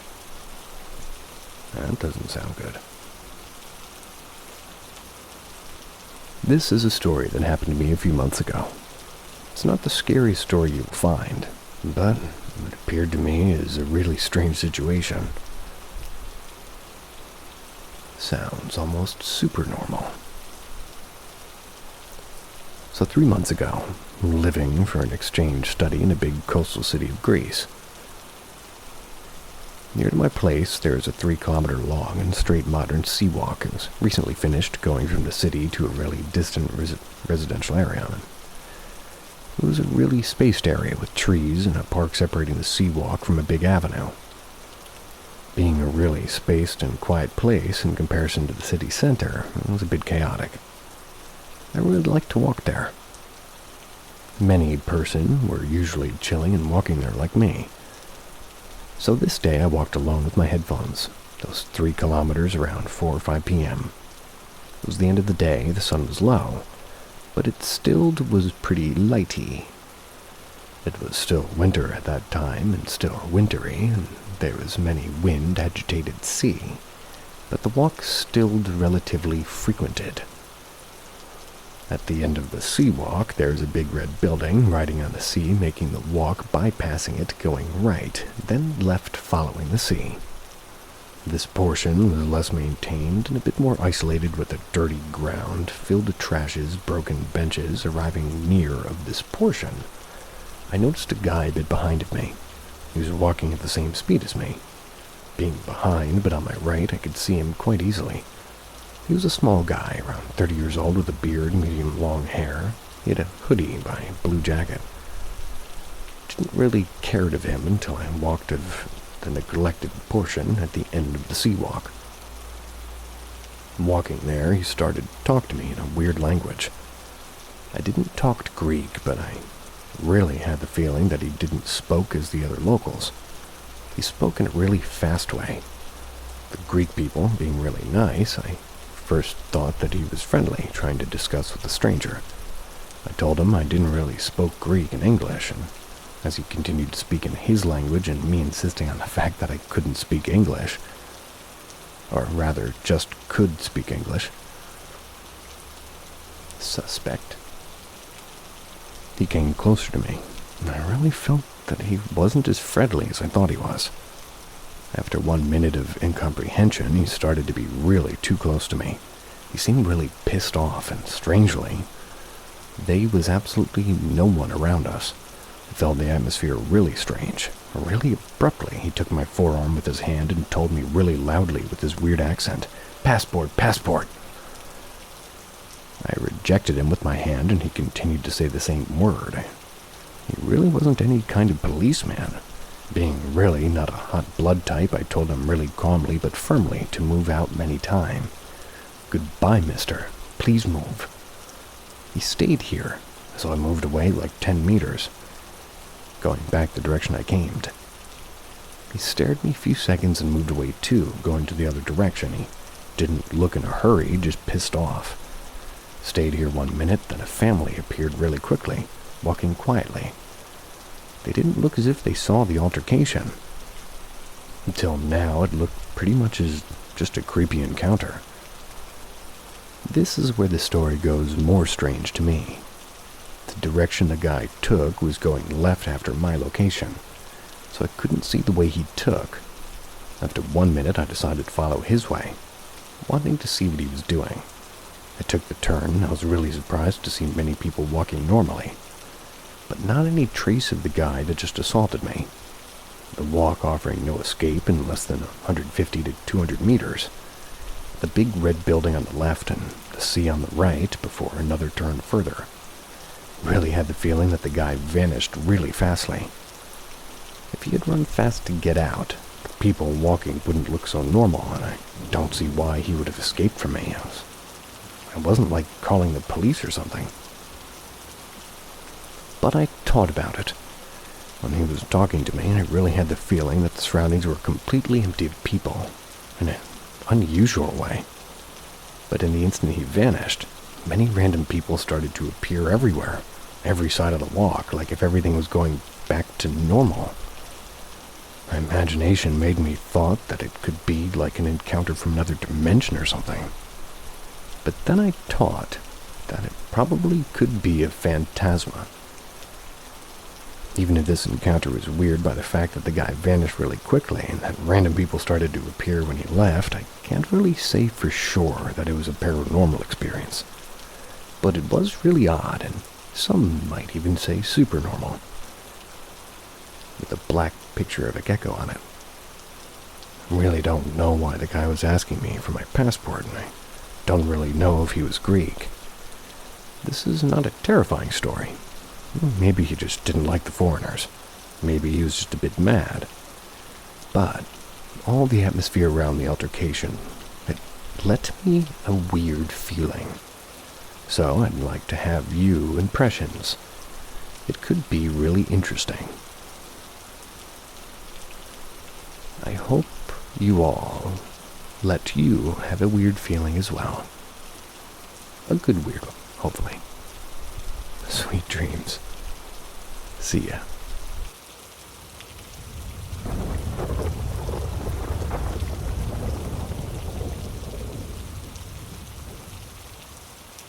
I saw something disturbing in rural Kentucky.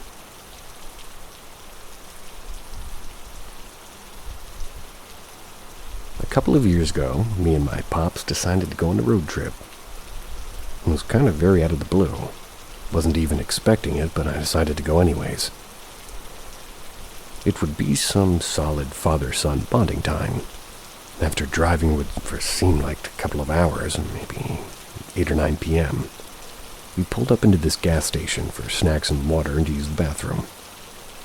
We went back inside our car, and keep in mind this gas station was basically in the middle of nowhere. Anyways, we got back into our car and decided to look for a motel, but there was none, and I mean not a single one anywhere near us. My dad was really tired. So we decided to sleep in the car. We pulled into this sort of resting area and parking lot. Decided to go to sleep.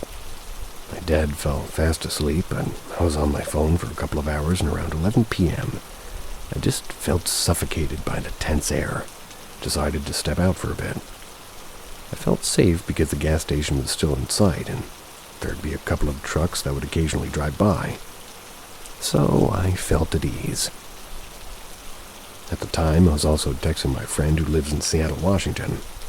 We were on the phone for a bit, and then I saw what looked like a large cornfield, and I had never actually seen a cornfield in real life. So I decided to cross the road and just get a closer look.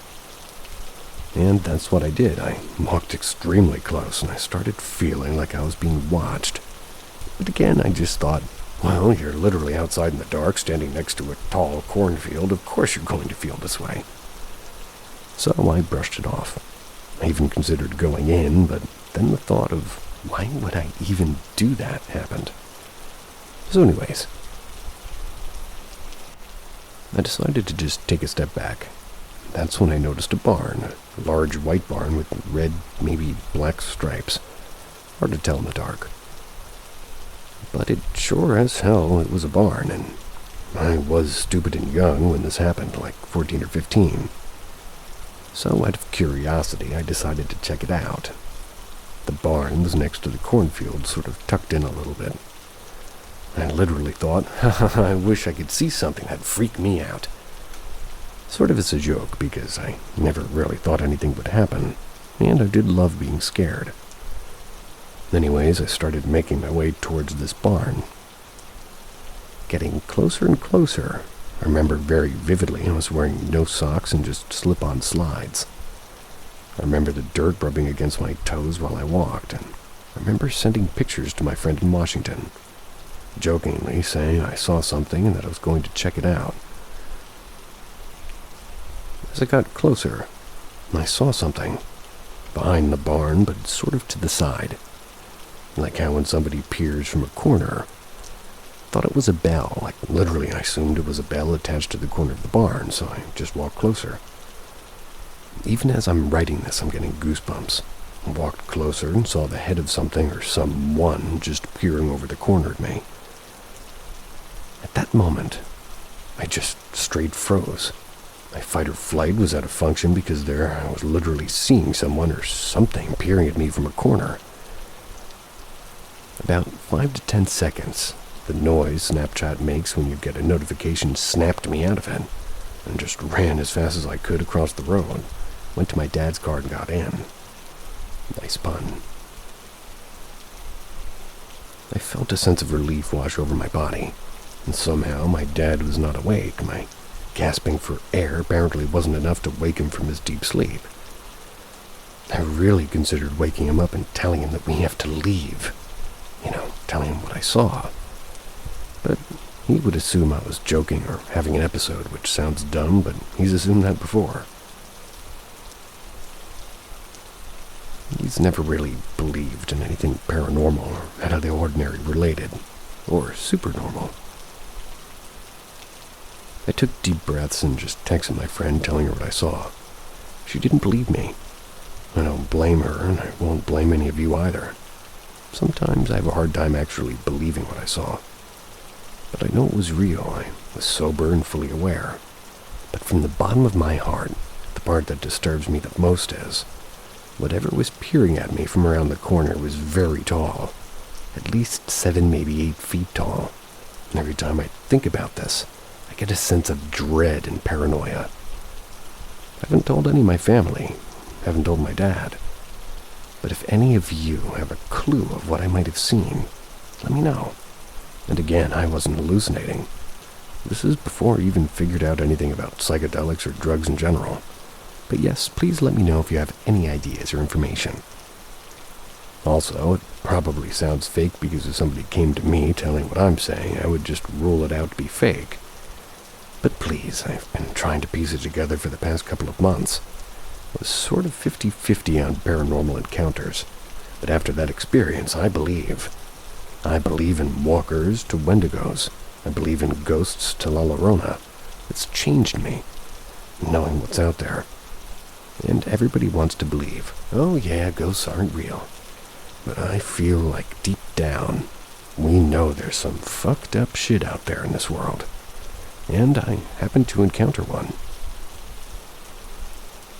That statement is true, paranormal, supernormal, or regularly.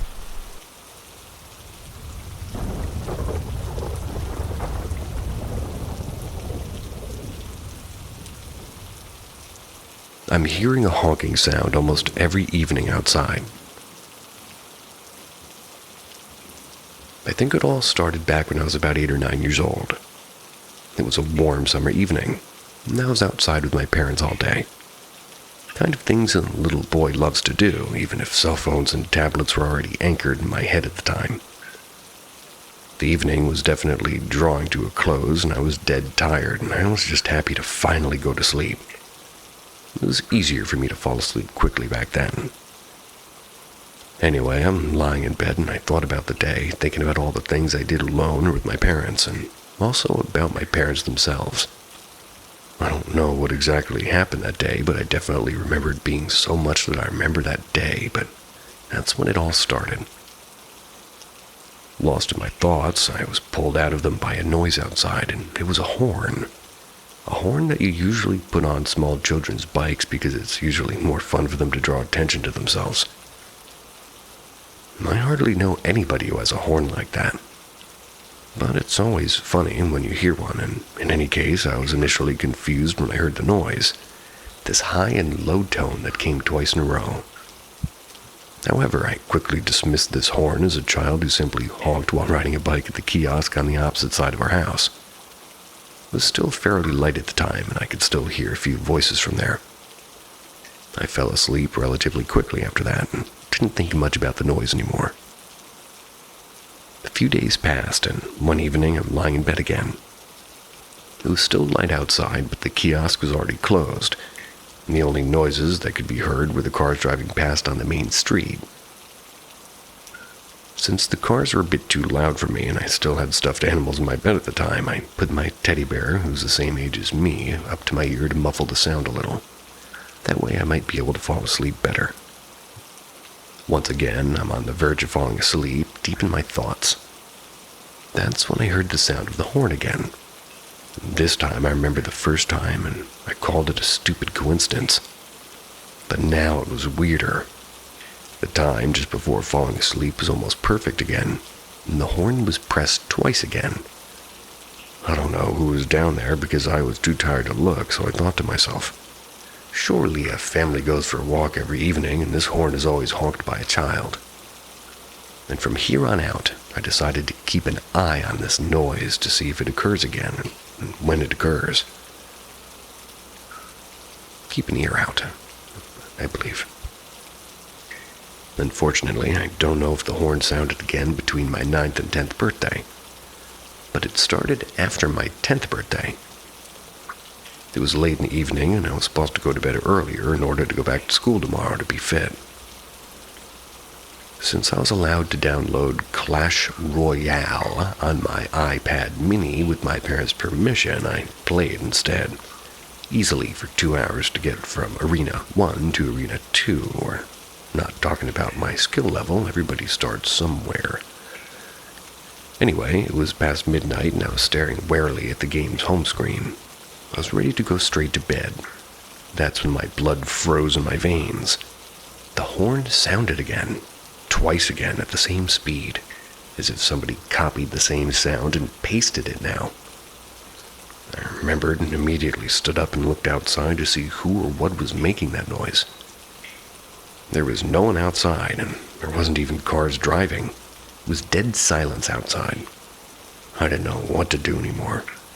Slightly shocked, but at the same time so tired that I just fell into bed and didn't think about it anymore. And from that point on, it continued for maybe 5, maybe 6 years. Every evening between 10 p.m. and midnight. Very rarely after midnight. I would hear this horn. Always twice, always the same speed. As if somebody was trying to annoy me and stop me from getting a good night's sleep. I often heard it every evening, but there were often weeks or even months in which I heard it maybe a little bit and sometimes not even at all. What definitely struck me was that it was heard more often during the summer months. Over time, I got used to it. The horn really wasn't that annoying through the closed windows.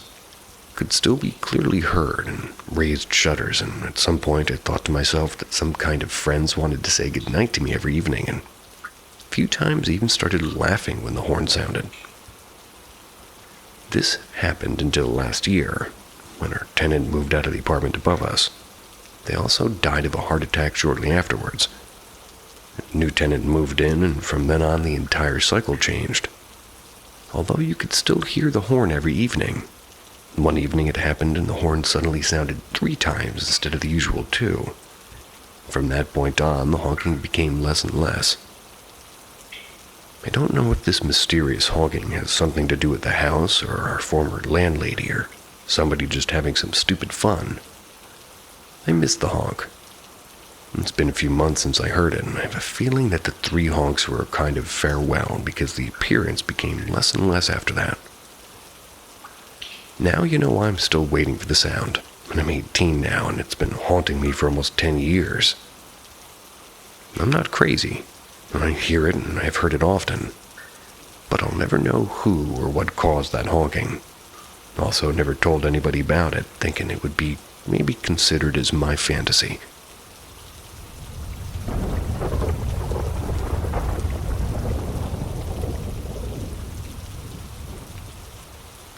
I think the house I'm dog-sitting in might be haunted.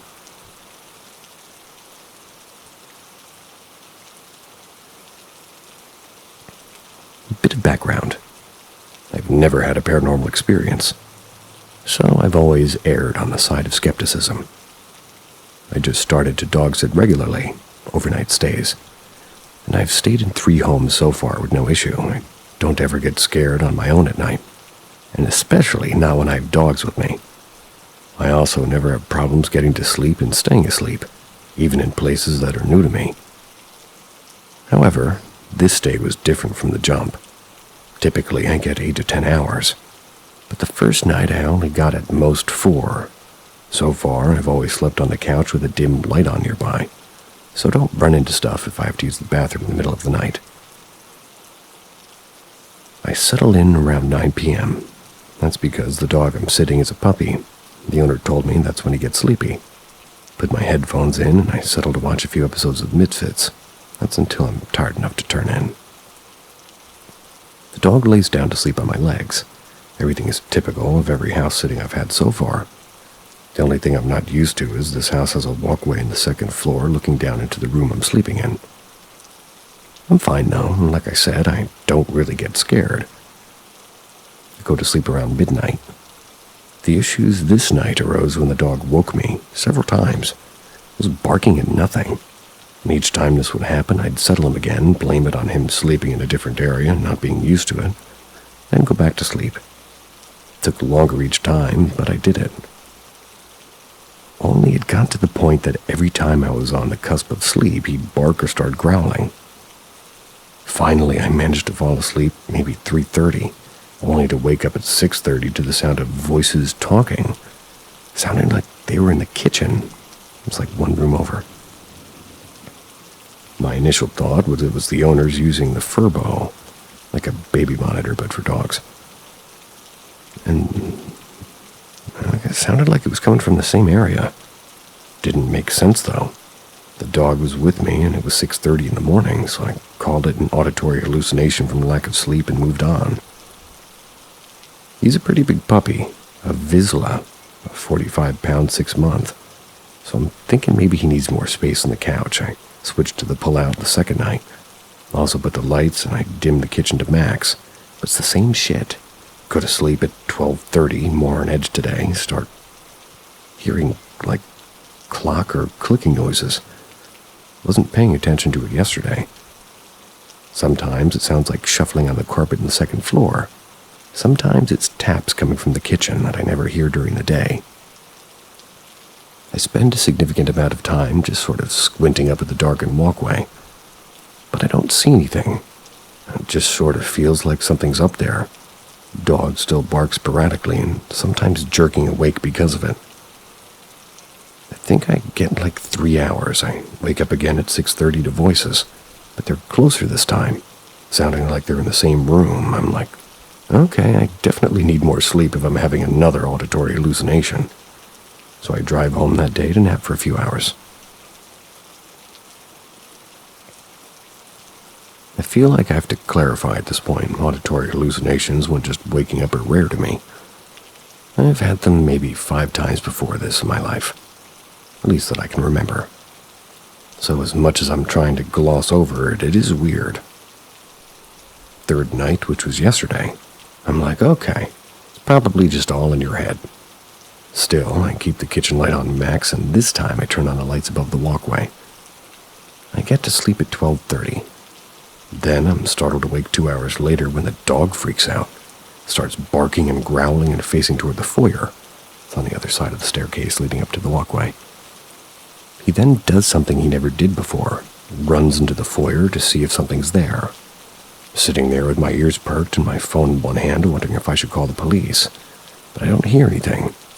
Comes back 30 seconds later, standing on the pull-out next to me and staring at the same place he was earlier. I'm officially spooked at this point. I'm still hearing shit. I still feel like something's watching me. I start counting the taps in the kitchen, and it's always 3 sets of 3, which is comforting at first because I think it's an appliance. Except then I realize that I'm pretty sure that's a thing in supernatural shit, not a good one. I get back to sleep at 5:30 a.m. This time I'm not woken up at 6:30 by voices. Instead, at 7:30, a woman whispers my name directly into my ear, clear as day. I don't know if it's significant or if this happens in auditory hallucinations as well, but this time it's only audible in my exposed ear since I'm sleeping on my side. Regardless, at this point, I'm done.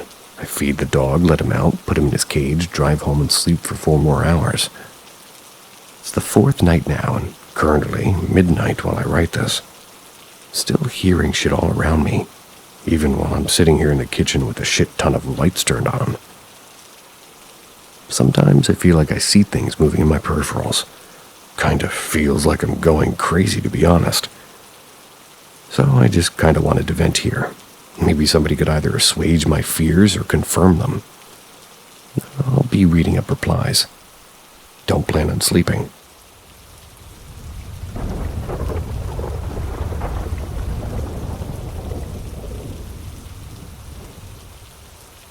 Las Vegas heavy energy. Currently in my hotel room. I leave back home tomorrow. And this was my 15th trip to Las Vegas. And for context, I'm 32 years old and a male. I normally stay on the Strip, usually solo or with family. Usually I lose money and totally okay with it. I know it's pure entertainment when I visit Las Vegas. I normally have a ball. No matter the gambling outcome, I leave here not wanting to leave. On this particular trip, I cannot express the amount of stress, disgust, and outright evil energy I felt. Just about everyone I encountered was miserable, dealers and staff included. Sure, let's blame the economy, but it's more than that. It felt like I was stuck in a degenerate hell for 3 days. Anywhere I went was bothersome to my core.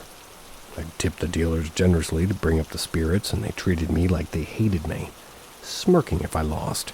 Sarcastic comments to fellow dice dealers, just really nasty. At this point, I'm just chalking it up to running into assholes. Nothing more, nothing less, right? After all, it's only day 1. I usually walk the Vegas Strip during my gambling breaks to people watch and, usually meet cool people along the way too. I know Vegas is raunchy, and I was there during COVID when heroin addicts were shooting up on the sidewalks. I kinda know what to expect. This time around, I saw no drug addicts or homeless, but the fellow tourist I walked past made me feel sick to my stomach. But as I got to day 2, I noticed something.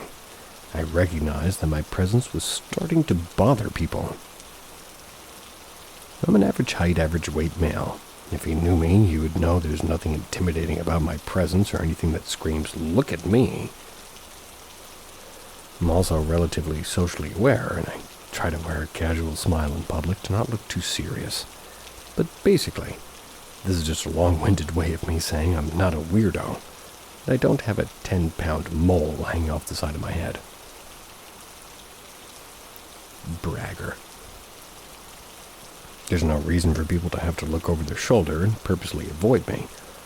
And yet, I noticed people were. I agree, Gecko.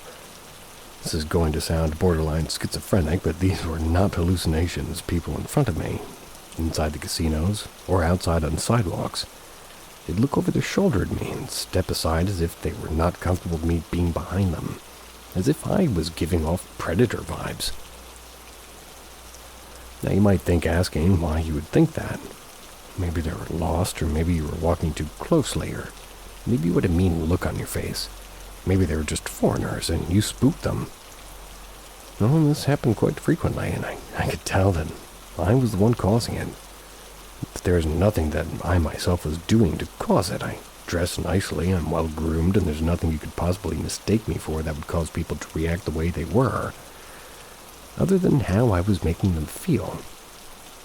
And I myself felt dreadful. I woke up that day wearing a blanket of doubt and despair, despite the fact that I was on vacation enjoying my birthday. I couldn't explain this feeling. I have dealt with episodes of depression before, and I know what depression feels like. This was more real than in the onset of depression that I've ever experienced. The only way I can explain it is this depression impression in relation to quote-unquote this feeling is just a reorganization of thoughts. But this felt like no amount of thoughts could describe how real it is. Like nothing exists, like there's not even sadness, nothing but the fact that nothing exists that made it even more real. And it irked something inside of me, like it was trying to tell me that I belong there and that nothingness. And that left me feeling kind of anxious. And I seemingly carried that feeling with me because my presence began to bother people. People were noticeably avoidant of me walking through casinos, elevators, or hallways. Passings or outright rude to me.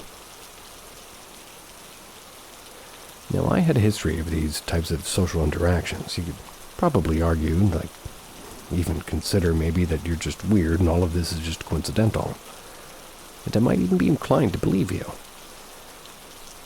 But I leave Vegas tomorrow, and I can still feel that heavy cloak of despair wrapped around me as I type this from my hotel room.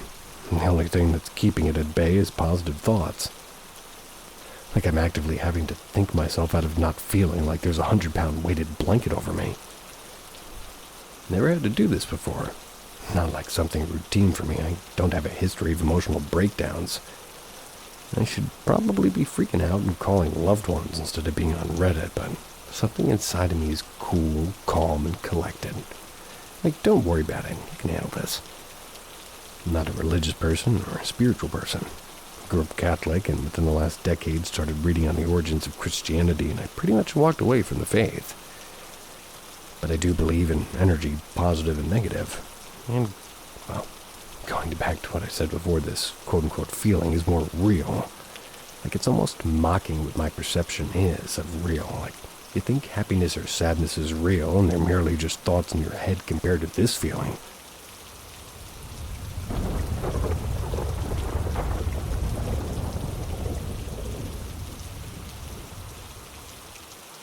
Things I can't explain after near-death experience.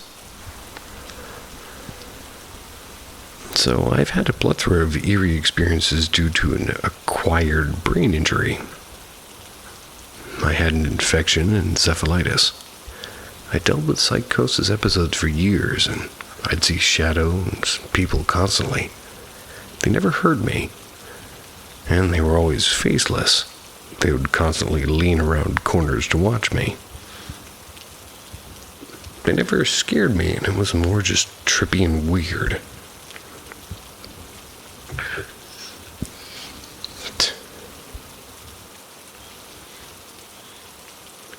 This experience cleared up on a steroid and antibiotic, which always made me feel that a lot of the supernatural experiences could be explained away by something going wonky in the brain.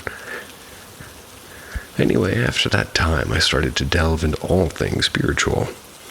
I was really interested in all things spiritual and religious after having my near-death experience, and being in hospice care and somehow recovering. I started dabbling in tarot and Ouija. Mother gave me one of her old decks to play with while I was bedridden. Now, personally, I don't really see anything wrong or evil with them. I don't think if you use them, especially a Ouija board, that you'll invite something in or evil things will befall you. I've been using them for 6 years now. If anything, I find the practice even now to be quite soothing. I think it's more of an intuitive practice, similar to using a pendulum, kind of like doing therapy on yourself. However, since doing tarot, I've had some insane predictions come true, and I started to hone in on the practice of divination, if anybody even believes in that. Sometimes when shuffling, I see the card I'm about to pull flash through my mind before it pops out. When the card pops out, it's the same card I was envisioning in my head, and it started to weird me out a bit, as if there's nothing really I could find to explain that away. Also, using the cards, I saw that my friend's boyfriend was cheating on her. Within 2 weeks, she found out he was. I'd also used the Ouija board and tarot to find things I was missing, like I'd ask, is my missing item in here, here, and here? 10 times out of 10, the board would say like a yes or no, lead me to what I was looking for. skeptic in me wanted to say that deep down in your subconscious you remember where you left it, even if you consciously don't. The board's connecting to you, maybe to your subconscious or something like that. Here's 2 stories that I can't explain away. Things just keep getting weirder. Not in a disturbing, unsettling way like The Conjuring, but just so many coincidences or things that come true that kind of started getting weird. For example, I saw a flash in our car tipping over. It wasn't an accident on a road trip to get to our puppy. I see a lot of flashes in my brain since my brain injury. I really expressed to my parents that I didn't want to go and something wasn't right, but we went. And when we did go, naturally we hit a deer, and what happened? Car tipped over. Then before that, when I was at my sickest, my mother drove me up to see my grandmother and uncle. It was about an 8-hour car ride, and upon leaving, my grandmother let me hold my deceased papa's ring. I started bawling, telling them that we couldn't go, that the wheel in the car was broken, that my deceased papa said that it was. Just like everything else, I saw it in this type of flash in my head, and when I shuffled my oracle deck, a specific card titled The Wheel was the first one to fly out, in front of everybody. Now, my mother was used to having kind of episodes since my brain injury, so she reassured me that sometimes I get paranoid and that everything is fine, that the road trip back home would also be fine. Spoiler alert, the trip back home was not fine. And what happened? The wheel came off on a thruway. Mother lost control of the van and we almost drove off a cliff. Damn. Now, I do get car anxiety. Can't imagine why. Just curious about everybody's thoughts or their similar experiences. I never really experienced anything strange like this before, and I had an NDE and definitely need therapy for my health in general. No idea what kind of support I'm meant to get for this type of thing.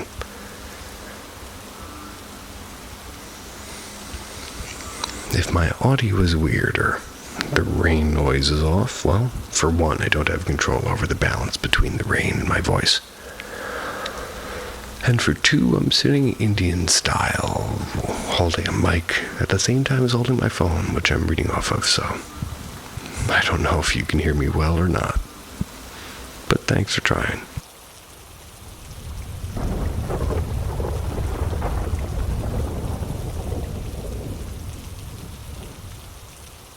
Here at Paranormal M, the line between the living and the dead is razor thin.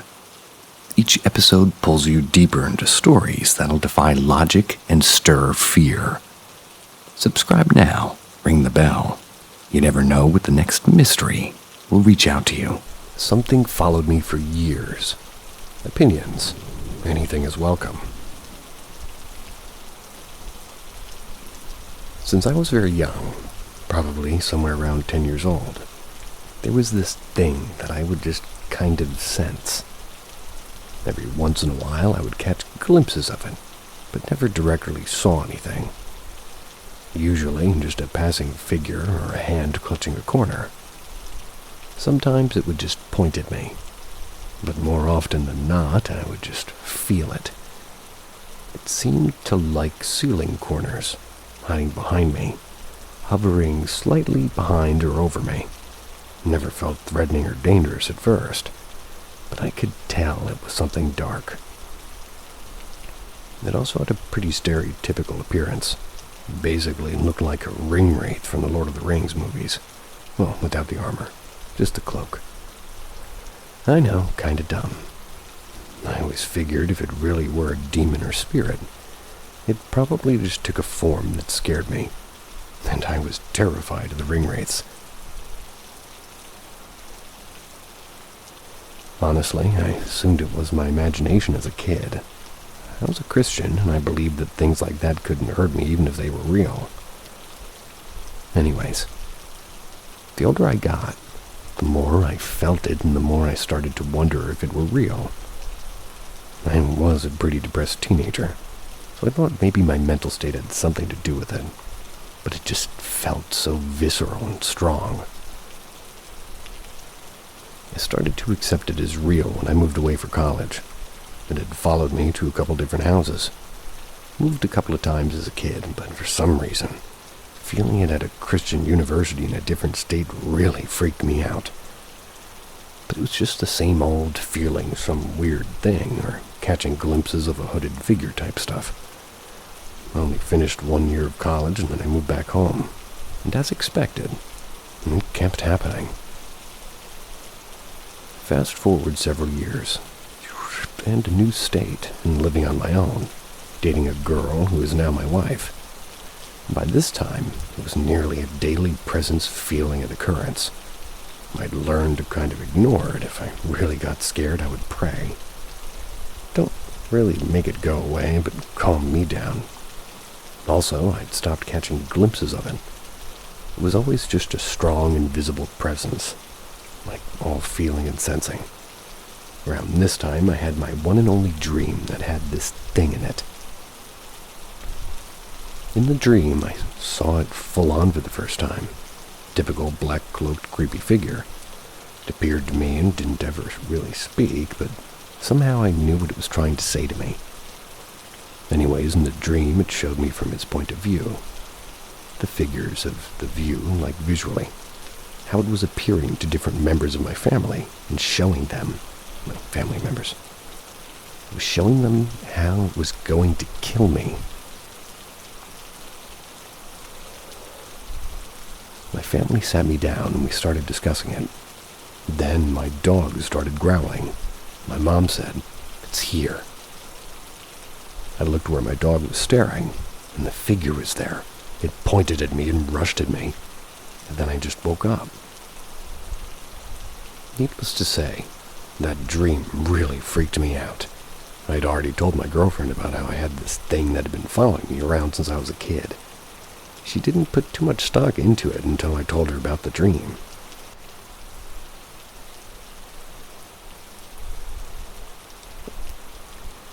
Then something happened that solidified it, at least in my mind, the fact that this thing was real. This happened a week or so after the dream. My girlfriend was sleeping over for the night. I wasn't the best Christian.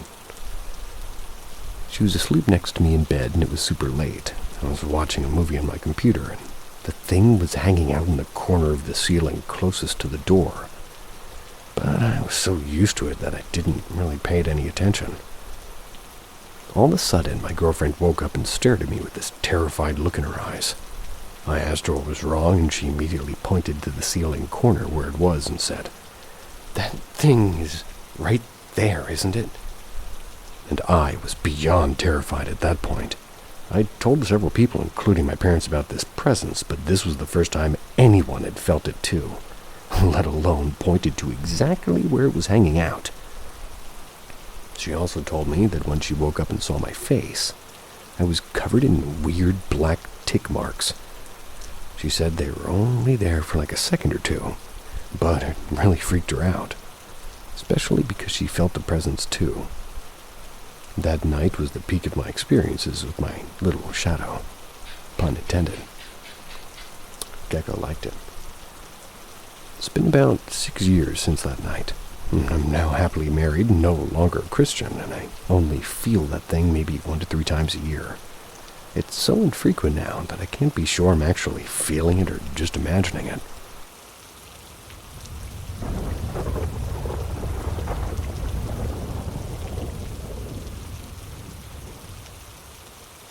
Is my house haunted, or am I just crazy? I'm going to start this off with my most recent experience. But earlier today, Thursday, I was watching TV while waiting for my mother to come home from work. And in the corner of my eye, I saw a tall black shadow standing just a few feet away from me, thinking it was my mother. I looked at it. I realized it wasn't there anymore. And my mother wasn't home yet. I just thought I mistook my mother's sweater that was on the chair next to where I had seen for a person. Then a few minutes later, I kept seeing white faces and black shadows, like somebody or something was getting closer to me and watching me. I keep feeling like I'm being stared at, even when typing this right now. And last night, when I was trying to go to bed at like 1 in the morning, I heard a bell. Now, I do have a bell in my room and in my house. However, the bells are in the bottom part of the junk drawers. They haven't been touched for years. Man, the only bell I have in my room is, well, apart from a decoration. And it's by the closet in my room, the same closet I see a girl next to all the time. I heard it ring. I immediately got up. No one was next to it. None of my cats were messing with drawers where the other bells were. It freaked me out, but I just tried to forget about it. I also kept seeing cat shadows for the rest of the night. As well now, not to get sad or anything, but I did have 2 cats that had passed away. One was Handsome, a dark brown tabby, and Onyx, a black cat, and I keep seeing a tabby and a black cat shadow. It's not really weirding me out since seeing shadows of human-like things or animals, but I've seen them so many times at this point that it doesn't bother me anymore. I believe it's both Handsome and Onyx. It comforts me in most ways, believing that after death they're still around. Anyways, back to the human-like shadows. The first time I've ever seen them, as in sleep paralysis, when I was like 5, I saw 2 girls, around 12 or 13, an older lady, all 3 in white nightgowns, like in a dang horror movie, and a man. Haven't seen the man since that day, and I've seen the older lady multiple times since. I've also heard her, at least so I think.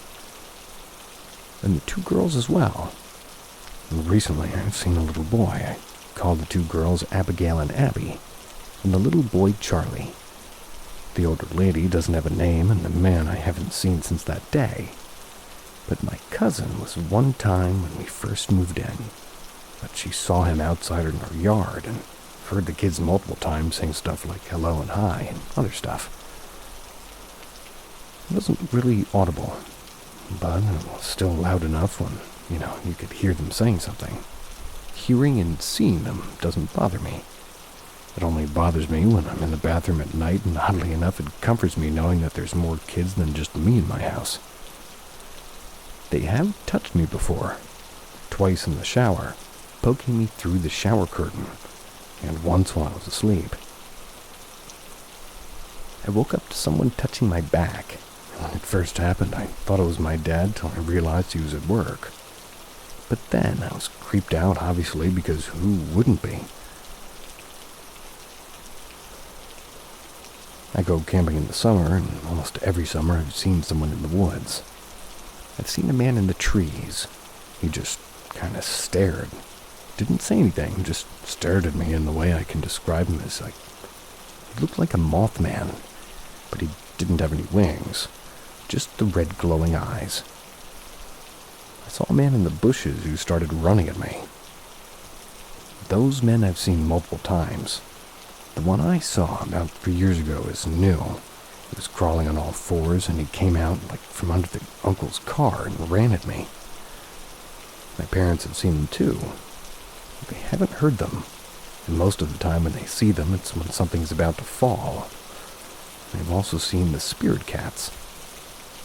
My dad, who's a skeptic, has been seeing them lately, especially after he said he didn't believe me, or even my mother when telling him about what we had seen or heard.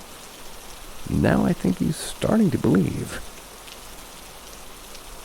There's a little hallway that separates me and my parents' room, and me from my mom. I always see 2 different shadow figures. My mom sees a black shadow head at the very top. I always see a white face with facial features. Something feels off about both especially. Well, the one with the white face I always see, it doesn't feel like they were ever human. But it doesn't feel like they want to hurt us.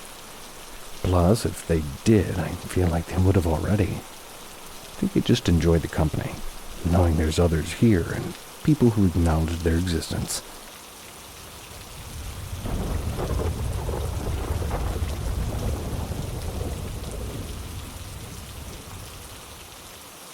If my sister wasn't here to witness this, I'm not sure I would believe it either.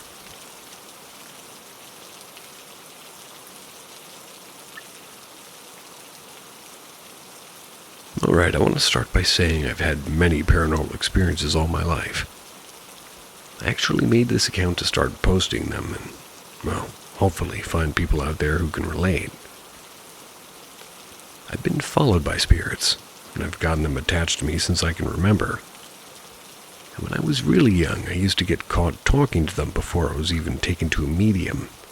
My mom was told they liked my energy, and not to be worried, apparently. As a kid, I was kind of tormented by it, though. I was woken up by them touching me, and I saw shadow figures almost daily, had auditory, quote-unquote, hallucinations. And even sometimes, when I would sit in the back of the class, I could feel individual hairs on my head being pulled up.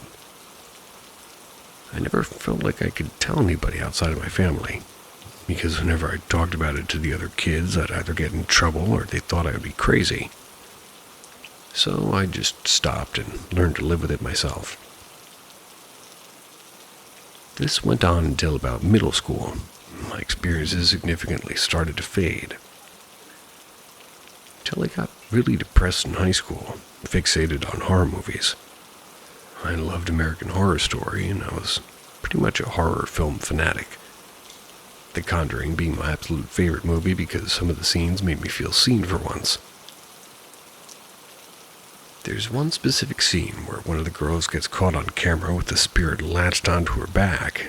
I remember thinking to myself, oh my gosh, that's exactly how it feels to have a spirit attached to you. I don't watch horror movies anymore, for the record, because I really do believe I have accidentally invited spirits in by watching some of them. But anyways, that's my little introduction. If you've had a similar childhood, I'd love to chat. Here's one story I want to share for right now. It involves the Conjuring movie. So, since I grew up surrounded by paranormal activity, my mom became extremely superstitious and didn't allow horror movies in my house. If she found out I was watching any, I'd be grounded immediately. And naturally, as a 16 or 17-year-old at the time, I rebelled against basically everything because I didn't believe her. The Conjuring 3 was released in theaters. I loved it so much I saw it twice. The second time I watched it, my sister and I got to the theater to ourselves because it was a late showing and had been out for a pretty good time. Got back really late. Went upstairs to my room and my sister stayed in her room downstairs. It's around 1 a.m. I've got my purple lights on in my room and I'm just kind of doom scrolling. I have a rescue Chiweenie. What? Chiweenie. But, okay. They sleep with me every night. Anybody who knows him knows he's incredibly passive, calm, and friendly. Well, that's good. I knew something was up when he started growling, very, very lowly, with his ears back and every spine hair in his back sticking straight up. He was staring directly at my closet, stood up and starts almost hissing at whatever it is, and he's looking at it, and I can't bring myself to even move. So I text my sister, and I tell her she needs to come upstairs immediately. She comes to my room with her dog, and they both sit on my bed. All four of us, dogs included, proceed to stare at the closet, backs to the wall, and her dog starts doing the same kind of thing. Now, I've honestly never seen an orb before this. Usually all my sightings are of shadow figures. But in front of my closet, exactly where the dog's been staring, there's an orb-shaped apparition that appears out of nowhere. I don't even know how to describe it. It was like invisible, kind of, but you could see it, and it was sort of there because it was kind of warping the wood behind it, and it was pulsating. I'm frozen. Not really in fear, but because I don't want it to disappear. My sister, as if on cue, asks me if I see it. I nod and we watch it together for the next hour together. It moves around slowly in front of my closet. Sometimes it would disappear, and I would say that I can't see it anymore. Then, when it would come back on again, my sister would point to exactly where it appeared, and we fell asleep on the bed basically watching it. I would not say either of us were scared of it. I think both of us felt it was maybe a playful spirit, like it was excited to be seen or something. I'm not sure if watching the movie beforehand had something to do with it, but my sister hadn't also seen it. I would genuinely to this day think I was crazy.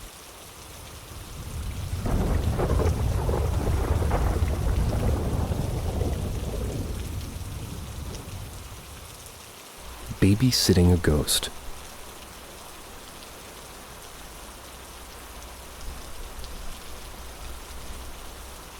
Some backstory. My mother has breast cancer. Not saying this to get sympathy points, but pointing it out for this story. Before our town got a cancer treatment center at the hospital, my mother would have to travel to a city 4 hours away to get treated. At times, this would be 3 days. She would leave, get treated, then come back on the third day. At this time, my brother was in his early teens, going through that rebellious stage of his life. So, guess who gets called to look after him when my mother does her treatment? Day 1. My mother's leave early, about 6 in the morning. Tells me she should send me a text when she gets into her hotel. I, who came around yesterday so my mother could leave early, told her to have a safe trip. Eventually, my brother wakes to get ready for school. And this is on a Friday. I gave him his lunch and he's off. Spend my day just sitting around my mother's house, keeping her cat some attention, giving the dog some food and watching TV. The basics, really.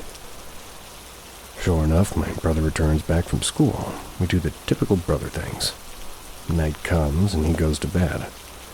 Stayed up for a while watching TV. About 10, I turned it off, make my way to the spare room where I was staying. At least, while my mom was away. I get underneath the blanket and close my eyes. And I can feel myself on the verge of sleep, and I hear it. It's a thud, thud, thud, thud, thud. The sounds of footsteps like somebody was quickly moving back and forth through the living room. My eyes shot open, but my thoughts quickly went to burglar. Someone was in my mother's house, quickly moving around to find anything to steal. But as I listen, I notice something. I would hear it, then a pause, and then again, like someone was running back and forth, only stopping for a moment to do it again. The sound was too light for a grown person, but something more of a child, and I sighed, believing this to be my brother. My mother had told me before she left how my brother would sneak out of his to grab his phone or Game Boy and played when she was meant to be sleeping. Believing this was the case, I get out of bed and make my way into the living room. As I did, the noise stops. I continue on. Up to my brother's room, I open the door and I peek in. He looks like he's sleeping, but looks can be deceiving. Returning to the living room, I decide to pretend to have fallen asleep on the couch so I can catch my brother in action. Somehow, I fell asleep. I awoke when something was brushing my nose. Turns out it was the dog. I looked around to see if it was the slight light coming from in these windows, and if I had to guess, it was maybe 2 or 3 in the morning. Tired, I get up and make my way back to my bed. Once again, as I felt myself about to drift to sleep, the noises started up again. In my tired state, I just concluded it to be possums on the roof and fell asleep. Possums on the roof. Day 2. It was Saturday, so I let my brother sleep in. The lazy bastard didn't get up until 11. That went well, and we hang out and had lunch, played some games, nothing really major. Well, not until that night. Once again, I stayed up while brother went to bed, and again around 10. Turned off the TV, went to bed, and sure enough, as I was about to drift off, thud, thud, thud, thud, thud, those damn possums, I moaned to myself. Damn, stupid, annoying possums. Then I hear a little girl giggle. My eyes shot open after hearing that. The running resumed. I sat up hearing the playful running back and forth in the living room. I just sat there trying to figure out where this little girl's giggling was coming from. It sounded like a 7, maybe 10-year-old. Turned to the window, seeing the next door neighbor's light still on. I began to think the noise I was hearing was coming from them, and they had a little girl over, and she was being a pest. A good possibility, except for one thing. The couple who had lived there were old and didn't have any grandkids. I heard that giggle again much clearer now, like it was just in the living room, which was outside of my door. Needless to say, I didn't sleep that well that night. Day 3. That morning I was uneasy, but I was glad my mother was returning. About 1 p.m. she got back home, and I began to pack up to return home myself. But the events of the last 2 nights still stuck with me. As I returned back to her, getting the courage, I asked her if she ever heard a little girl at night. "Oh, her," my mother states. "Yeah, she's quite a mischievous one, isn't she?" I just smiled and left. I spent other nights there looking after my brother, but never heard from her again. My mother moved to another house with another ghost.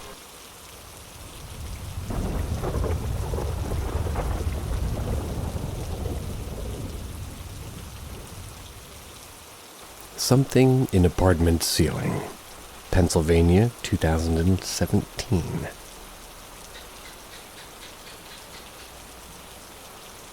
When I was around 7 or 8 years old, me and my mom lived alone in an apartment building in a small, quiet town in Pennsylvania. This building was over 100 years old, and like most buildings in the state, it used to be a button factory. Still having a giant workhouse basement and a decrepit, broken-down elevator. It had 2 floors, connected by a long staircase with 2 apartments on each side. We lived there for around 7 years, moving throughout the different apartments. I had weird encounters in all of them, but this one takes place in the first apartment, on the first floor. I had a small room in the corner of my apartment. Right across from my room was the bathroom.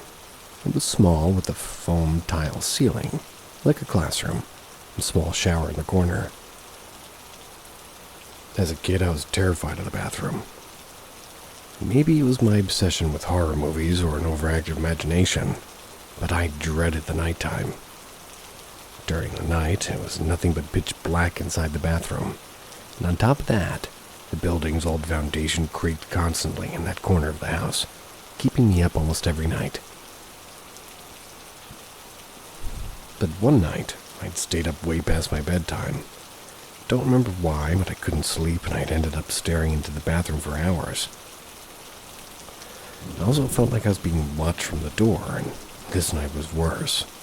For some reason, I was frozen in place, unable to even close the door to my bedroom. I just sat there watching the darkness, trying to catch a glimpse of what I assumed was watching me at the time. Around this time, I remember there was scratching and creaking and something skittering about the ceiling. A fast-paced skittering and thumping sound across the house. I assumed it was mice, but it sounded bigger than that. Even tried to convince myself that a raccoon or something had gotten into the ceiling. But I still felt really uneasy, so I sat and watched. Then I heard what I can only describe as a little boy's laughter coming from the ceiling above the bathroom. A short, quiet giggle coming from around the shower. I know this sounds unbelievable. Even I didn't believe it when I heard it. I froze. I tried to rationalize it. I mean, that's way too weird. It had to have an explanation, even to an 8-year-old me. However, I knew all the upstairs neighbors and knew that none of them had a son, and there's no other boys in the complex, so I've been laughing. And in that moment, I had an indescribable feeling that I was being laughed at. Sat there for what must have been over an hour, staring at the bathroom and crying until my mom woke up and frantically ran into my room. I slept in her bed that night, and somehow forgot about it like it never even happened. The next morning, I sleepily walked into the bathroom and froze. One of the tiles above the shower was haphazardly shoved into the side to reveal a 3-foot-high pitch-black manhole in the ceiling, stretched across the entire house. It was between our ceiling and the upstairs neighbor's floor, exactly where this skittering and laughter had been coming from.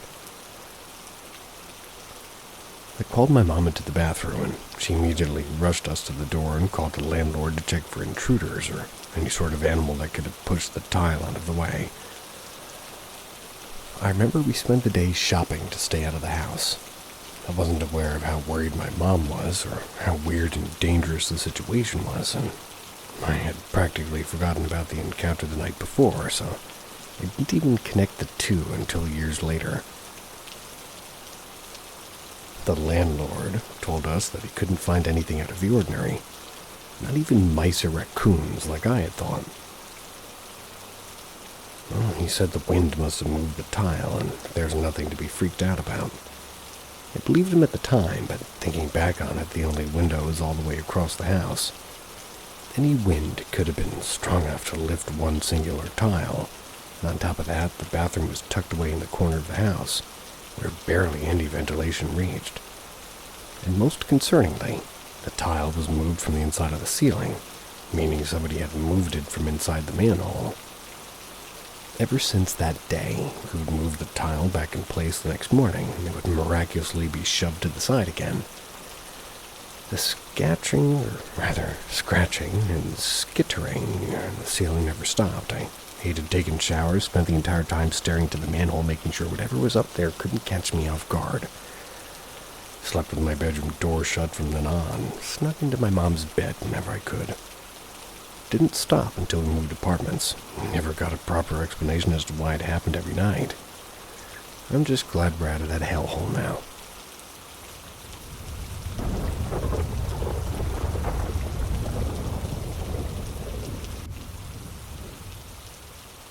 Did I see spirits as a kid? To my knowledge, it started when I was 5 or 6.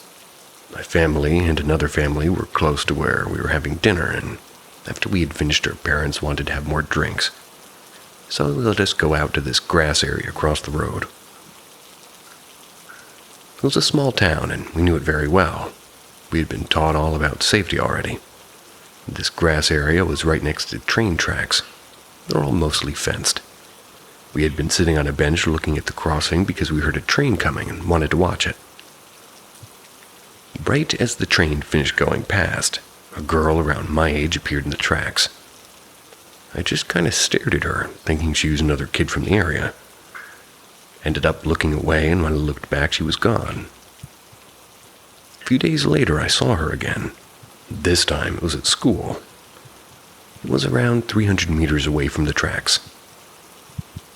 At first, it was just seeing her around town, but then I started seeing her at home, which was a 10-minute drive away. Eventually, we started talking, and everybody around me just assumed she was an imaginary friend.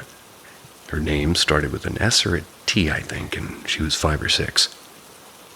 She herself wasn't sure of her age, so I think we just went off of my age.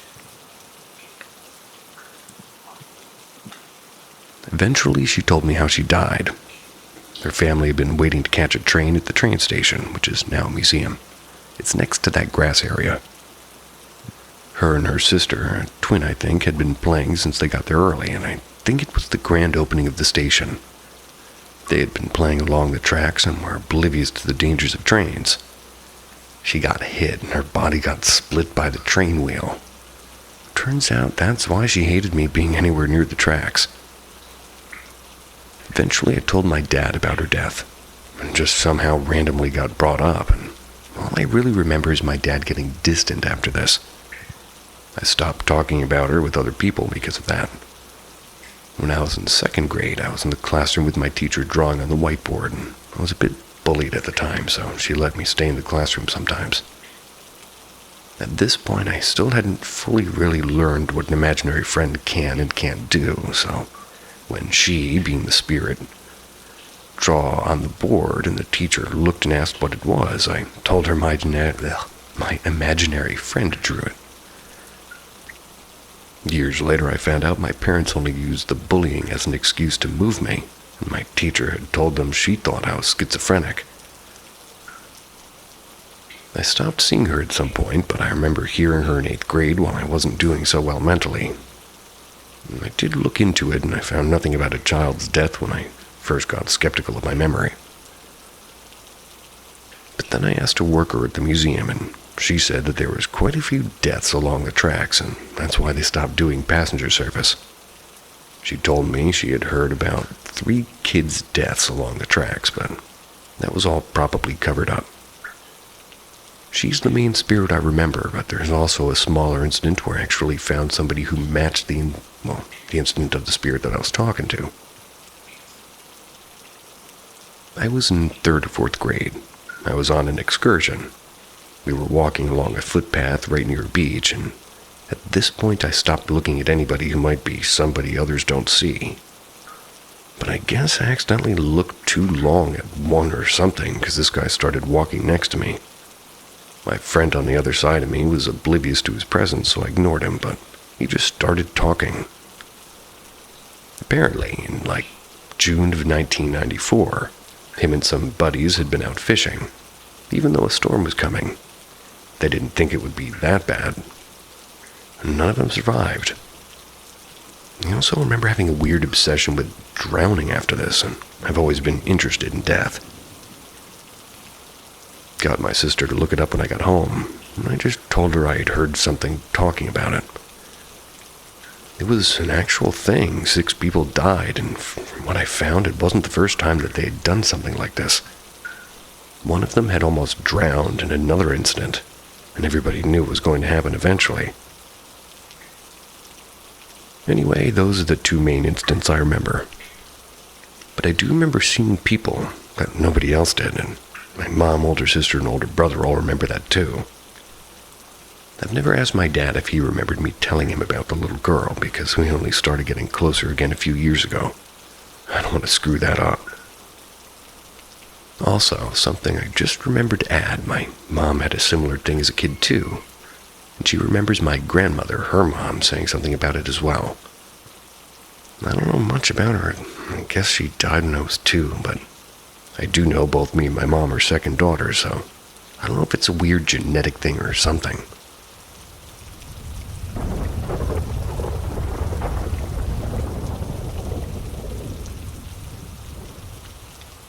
Gnomes, leprechauns, El Duende. It is a humanoid demon the size of a chair and has freakishly long fingers and hands. Feeds off animals and anything weak, and lives in fig trees, in which it hides. It loves to play with children, often disguising itself among children because of their childlike body, and proceed to lure the child away into the wilderness for them to be eventually killed.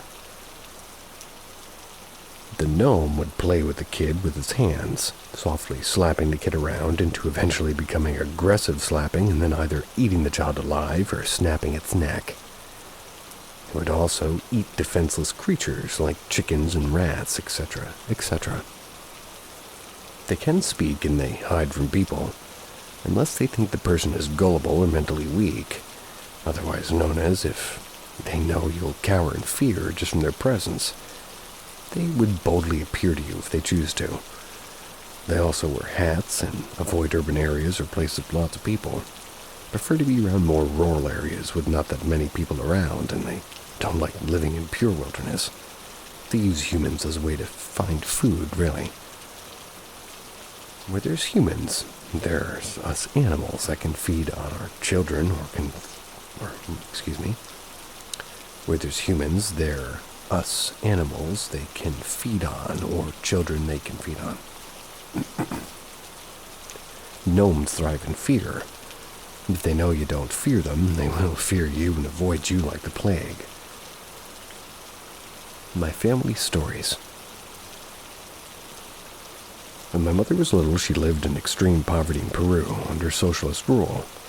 She lived in the jungles where you'd have to walk hours to get to school, and crossing a lot of wilderness. During this time, most of Peru was very sparse and spread out from each other. Think of it like pre-industrial America, where there are few cities, towns, and they're very small and far from civilization. Most people lived in the middle of nowhere, far from each other. That was Peru, but significantly poorer. My mom lived with her uncle during this encounter, and her uncle raised chickens. The house was 2 stories, with one story having a roof and the second story having no roof. The second story is where he raised his chickens. My mother told me about the time where a gnome would come to the house at midnight to eat the chickens, and the gnome would wander the house for extra food, often making messes. Her uncle was terrified to confront the gnome, and so for the 3 days the gnome was there, he would ignore it until the gnome began to eat his chickens. That was on the 3rd day in which the gnome was trying to open the cage the chickens were in. My mom's uncle sneaked into the 2nd story and quickly opened the door, where he rushed at the gnome to scare it away. This is when my mom saw the gnome quickly screeching away, and it never came back.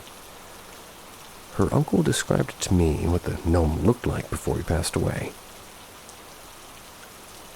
My father, when he was little, also had to walk like a pretty long distance to reach his school, but he lived in Ecuador.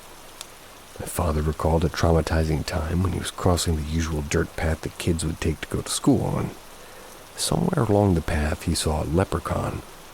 The leprechaun would hide between the bushes along the path and make whispers that sounded like a child. The leprechaun would say that he was starving, or that he needed help to bait my father or the other small children into going into the bush. My father was scared and ran back home to inform his grandpa. He informed him about the suspected leprechaun in the bushes. My grandpa then got his pickup truck with my father and traveled to the area that my father said the leprechaun was in. And after the searching, my father's grandpa found the leprechaun, killed it with a machete. The leprechaun would screech loudly and try to run away from my great-grandpa, but they couldn't outrun the pickup truck and ended up hacked to death. My father still remembers seeing the leprechaun desperately trying to run away from my great-grandpa after getting slashed by his machete. I do have a few more stories, but my goal is to hear other stories from other people, or at least some more information on gnomes and leprechauns. That's because I've been searching the internet and I can't seem to find anything besides like a Wikipedia page. My dad told me that leprechauns are most likely very rare now because of the increased population of humans. Because during this time my parents were little and Peru was mostly a wild west. To put this into perspective, there are still socialist guerrillas going around killing and pillaging people. Crime was rapid, and people were living incredibly far from each other. It's like RDR2.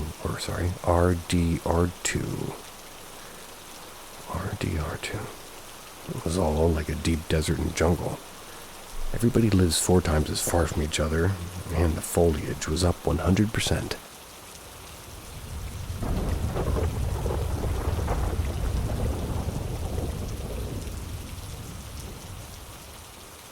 My first time babysitting.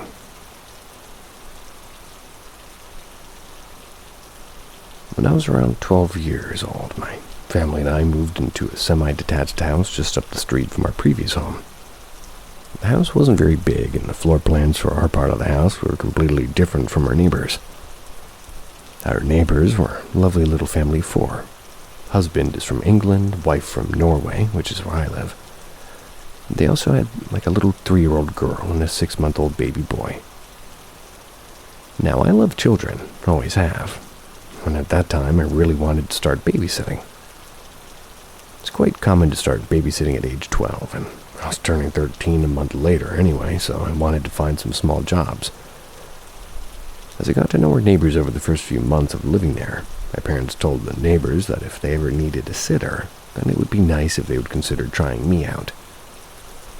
Seeing as it would be my first job as a babysitter, we thought it would be smart to start with my next-door neighbors, seeing as my parents would literally be on the other side of the wall in case anything actually happened. Cut to a Friday night, and my neighbors went to a party that was happening just down our street. We got there at around 8 p.m. and our parents told me that they would come home around 2 or 3 a.m. Both kids were already sleeping, so they told me to just put a movie on and relax. Now, these kids were the easiest to babysit ever.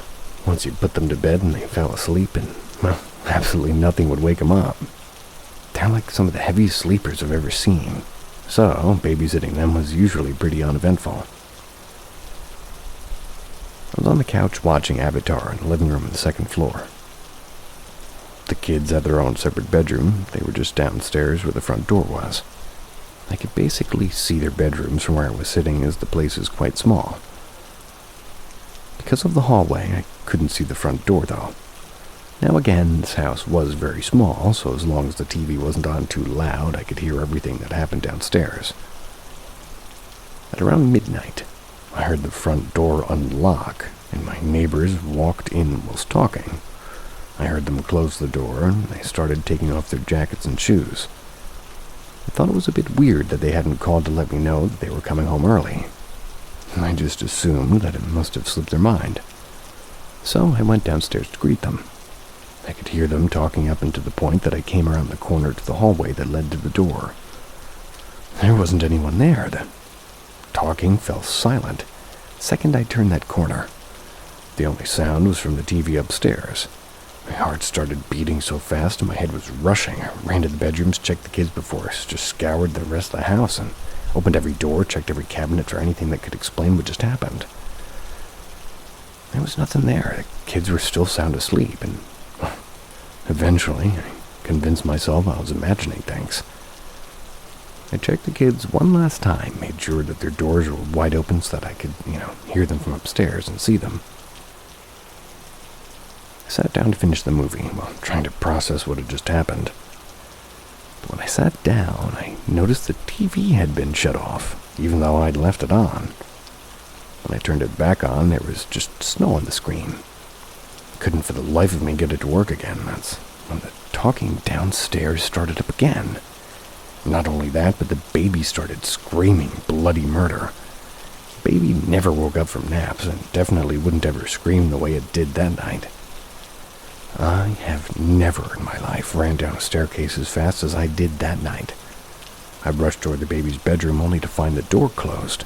I ripped the door open, picked up the baby, and rushed to pick up his sister. Took them both upstairs and held those kids for almost 3 hours before the parents came back home.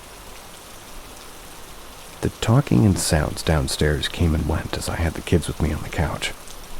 I held them as close to me as I could, and I tried my best to keep them asleep. As the parents came home, I was too scared to walk downstairs to greet them. I couldn't be sure if it was actually them or not until they walked up the stairs where they found me clutching their children. Obviously, they noticed I was upset, asked me what had happened. I honestly felt like I'd lost my mind at that point, but I told them the story anyway. After I was finished, they told me that it wasn't the first time that anything like that had happened there. Apparently, they heard voices all the time at night. I was kind of mortified that they didn't think to warn me before, but they said they are sorry that this happened to me, and the mom walked me home to my house. I slept with the lights on in my room for almost a month after that. And believe it or not, I did go back, and I did babysit those kids again.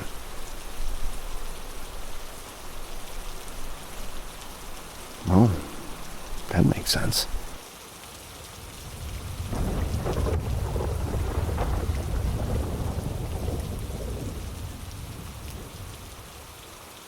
Chased Through the Woods by Something was when I was a teenager.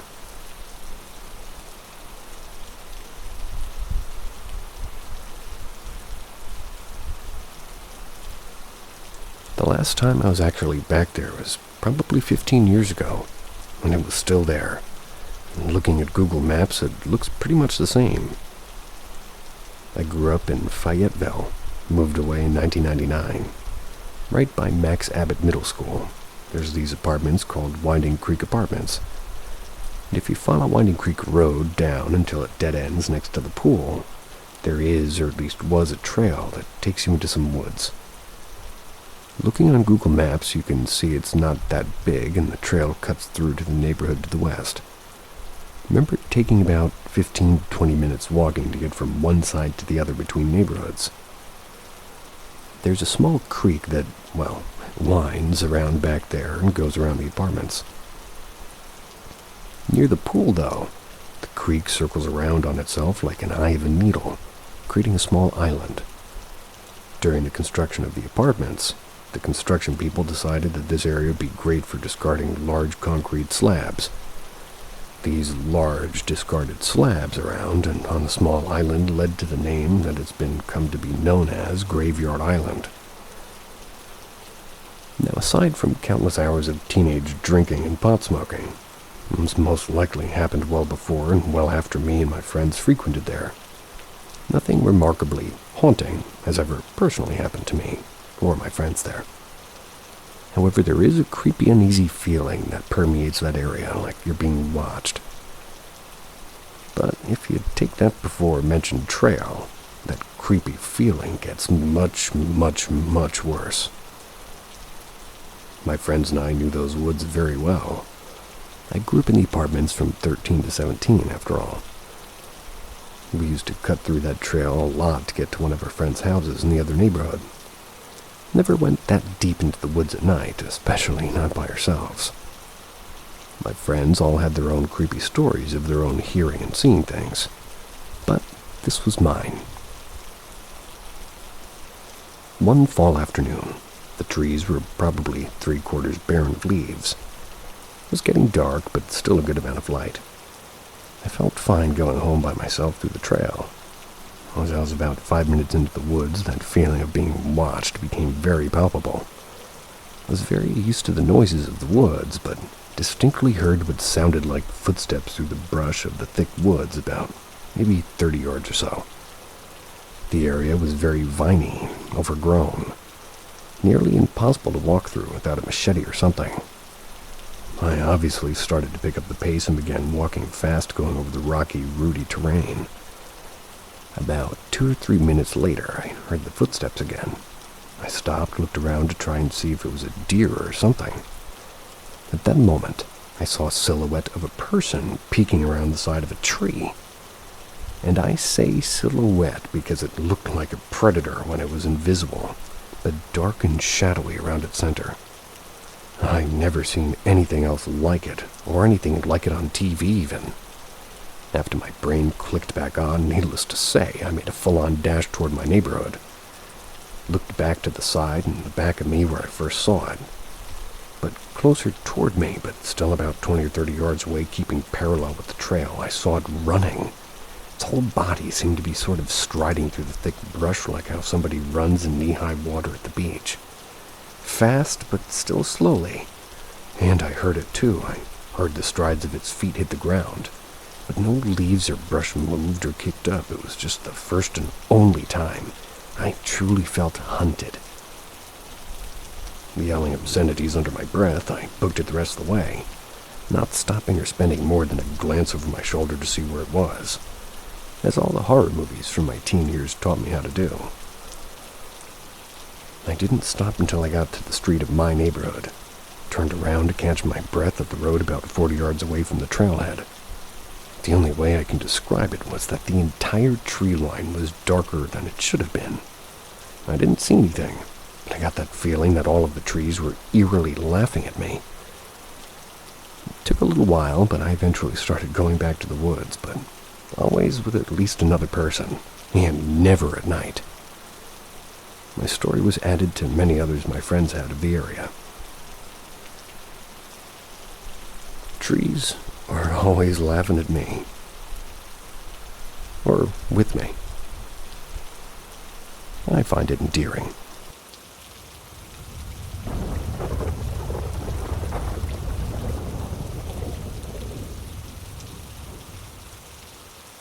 I believe a possible evil spirit is trying to contact me.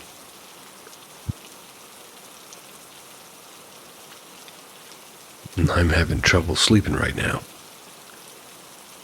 Because earlier today I went to my garage and believe I encountered an entity of another spiritual plane. I went to the garage to get gloves for yard work. I was rummaging through the crate to find the best ones when I hear a very loud slam of the door to the garage. And keep in mind there's no breeze. It's a warm, calm evening in Texas. And this is a heavy, bolted wooden door to the garage.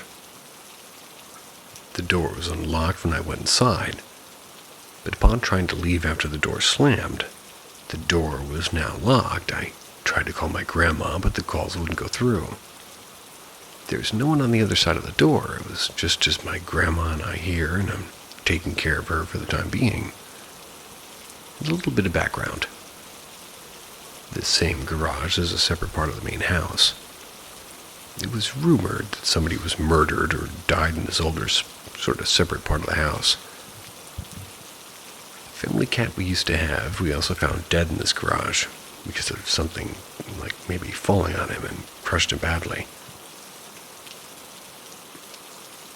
I am very superstitious, and now I'm getting urges to go back to the garage. It's like it's in my thoughts, and I'm so tempted to go back. I continued to do yard work, and after I kept looking at the window to the garage because I just felt something was watching me.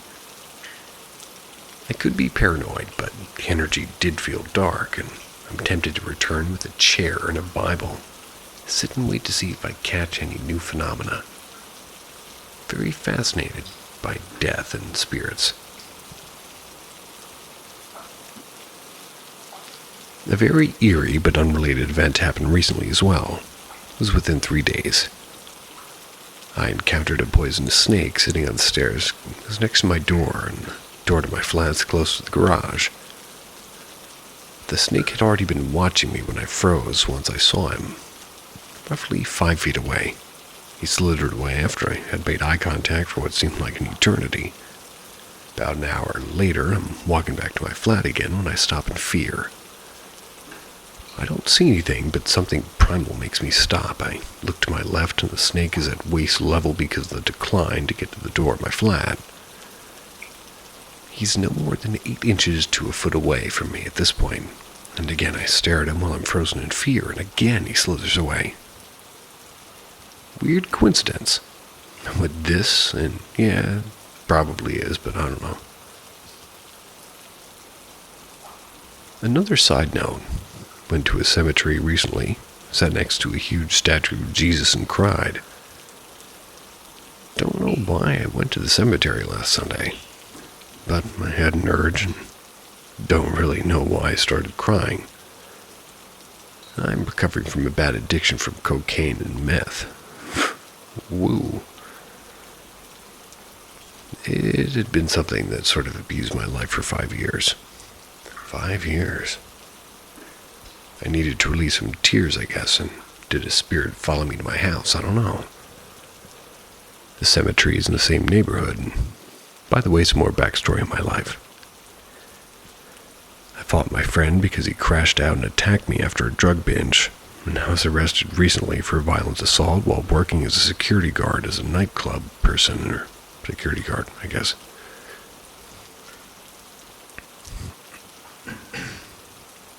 The man attacked me, and I went too far and I hurt him, and all this makes my life sound like hell, but in actuality I have the job of my dreams right now in the medical device sales, and I'm preparing to complete an MMA again and get more money on the side. If there is a spirit, is he trying to drag me down? And please give me any possible advice you can. The logical, spiritual, the dumb, the good, any metaphysical, spiritual ideas passed throughout history. I need advice, and I believe it wants to return and is tempting me. And should I return and try to find something?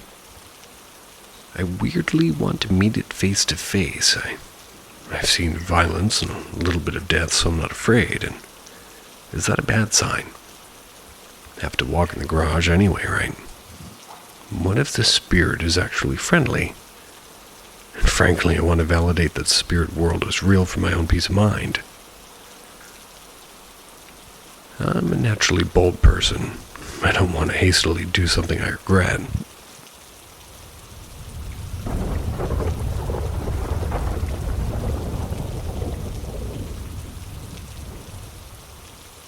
Some of my experiences. Without any opinions of my own, only the facts, you can decide for yourself what happened. Odessa, Texas. I noticed 2 stars that were odd. Odd because as time was passing, they were in the same position in the sky. The sun was slowly setting, so if there were stars, it would also move position, since the Earth rotates. Unless you're a flat Earth person, then I don't know what happens then. So I took a look with binoculars and then a telescope. I looked at an actual star to compare, and an actual star just looked like a shiny dot.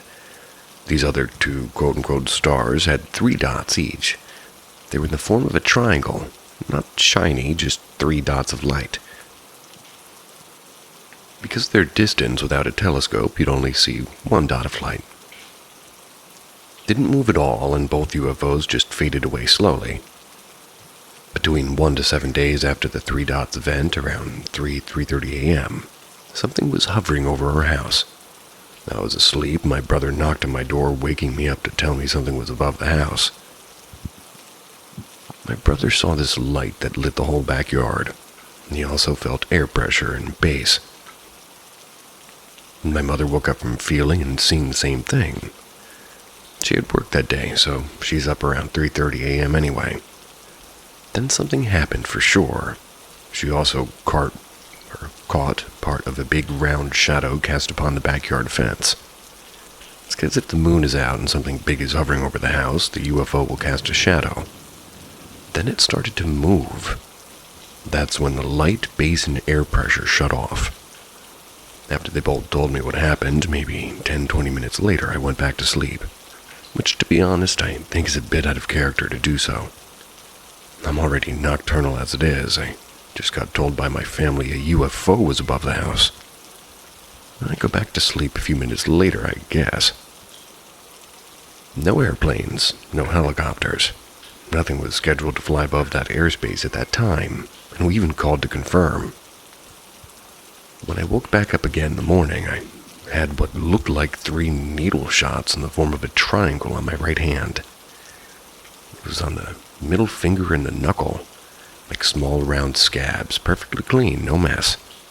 Went away about a week later, but about 5 or 6 years after that, whenever hot water would touch that area of my hand, it would sting for about a second.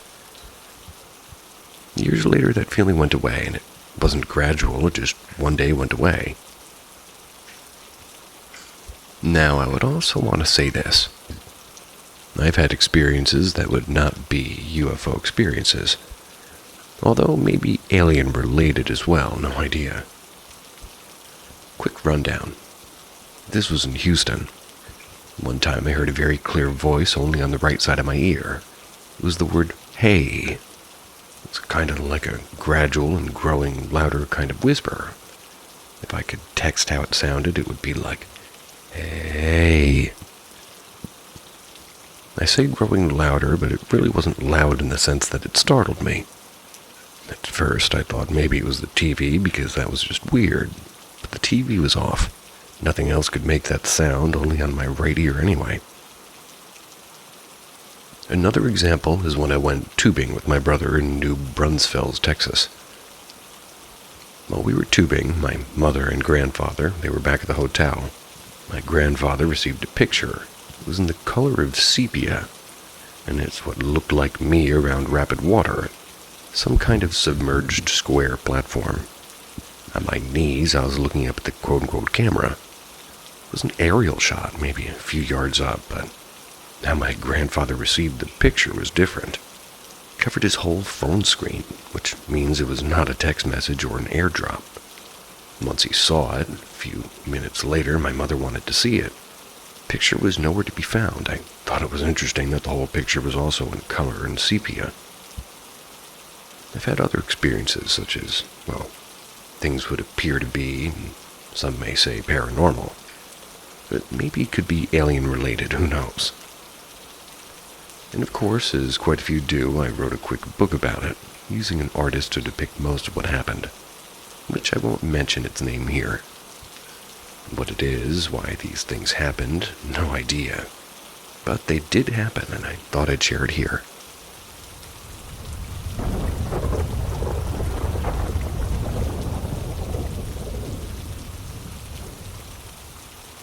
Two people died in their new house. and no one found the bodies. 3 weeks. 6 months ago, my wife, 27, and I, 32, bought a house. $200,000. Damn. It's in a small town in rural Texas. Everybody knows everybody kind of town. During closing, we went to go get the house insured. Come to find out, there's an $80,000 open insurance claim in the property. Digging into this, the grandparents of the estate passed away, and nobody found them for 3 weeks. They, family, used the money to clean out and disinfect. And in Texas, you only have to disclose murder, or think of it as suicide, not death from natural causes. Anyway, we signed at closing, and the very next day I have to be in Cleveland, Ohio for work. We didn't actually move into the house until almost a month later. The next day, my wife was moving stuff into the house, and she came in and yelled, "This is my house now. You need to leave." The front door opened. First night, stayed in the house at about 11 p.m. Heard this loud bang coming from the bathroom next to our bedroom. We didn't think anything of it, and we acted like we didn't hear it. We go to bed. The next morning, we woke up and our son's bath toys had fallen into the bathtub. No biggie. I go to take a shower, and my wife goes to make coffee. While I'm getting out of the show, I start to hear our echo show start speaking. My wife runs into the room screaming, "What did you just ask Echo?" I said nothing, and she proceeded to get on the Alexa app. The Echo heard, "Echo, what year was?" Answers with 2021 are pretty creepy. Since that day, we have encountered the following events. I'm a bit confused, but alright. Owls. Owls hooing right outside our window at night. Next door neighbors never hear them. They have a pool and a hot tub, and they're outside all the time. The doorbell rings, and there's no one there, and we have a ring. I check the voltage from the transformer, called ring, and everything fine. We will have Netflix paused, and it will start playing again by itself. Our dog, an American Pit, never barks. He sleeps with us every night. Randomly starts growling and barking in the middle of the night. We put our baby down a few times, and usually bounces for a bit more and passes out. A few times he'll be out cold around 11:30 p.m. to 1 a.m., and he'll start laughing like peak comedy. Lights will turn off. I've since changed out the switches, got a new electric panel with a surge protector. Still turn off randomly. My little brother is all about facts and stayed with us the night of Thanksgiving. Decided to have a fire and listen to the coyotes and owls. I had my old truck packed by my old barn about 11 p.m. at night, and we saw it looked like a beam on light without the throw of a flashlight hit the front of my truck. He kinda tripped us out and seemed to think it was a shooting star reflecting off my truck. That's a different thought. My wife has a system of washing the bedding. We each have our own blanket, so she'll watch 2 one week and use the other 2 the next 2 weeks. Or lost a blanket, and I mean we looked everywhere. The attic, every corner of the house, even looked at the chimney, and we have no clue where it went. It was a king-size blanket. We've since jokingly blamed my parents. We had guests over that don't know about anything going on in the house, and some people will just get a sick feeling out of nowhere. Just a few odd things. Edit. Both of their obituaries read the same date. The only thing we got from their old insurance agent, they both passed away and no one found them for 3 weeks. During our house inspection, the inspector found both chimney flues were rusted shut.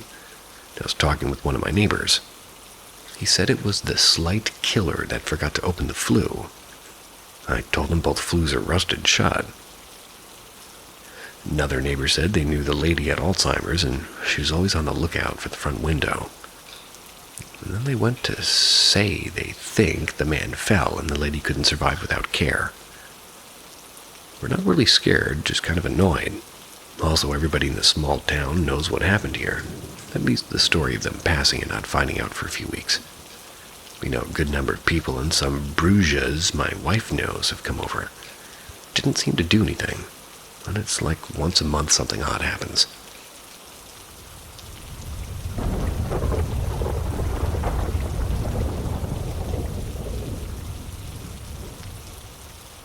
Someone else was listening. This incident happened when I was, I think, 20 or 22 years old. It was during one summer vacation.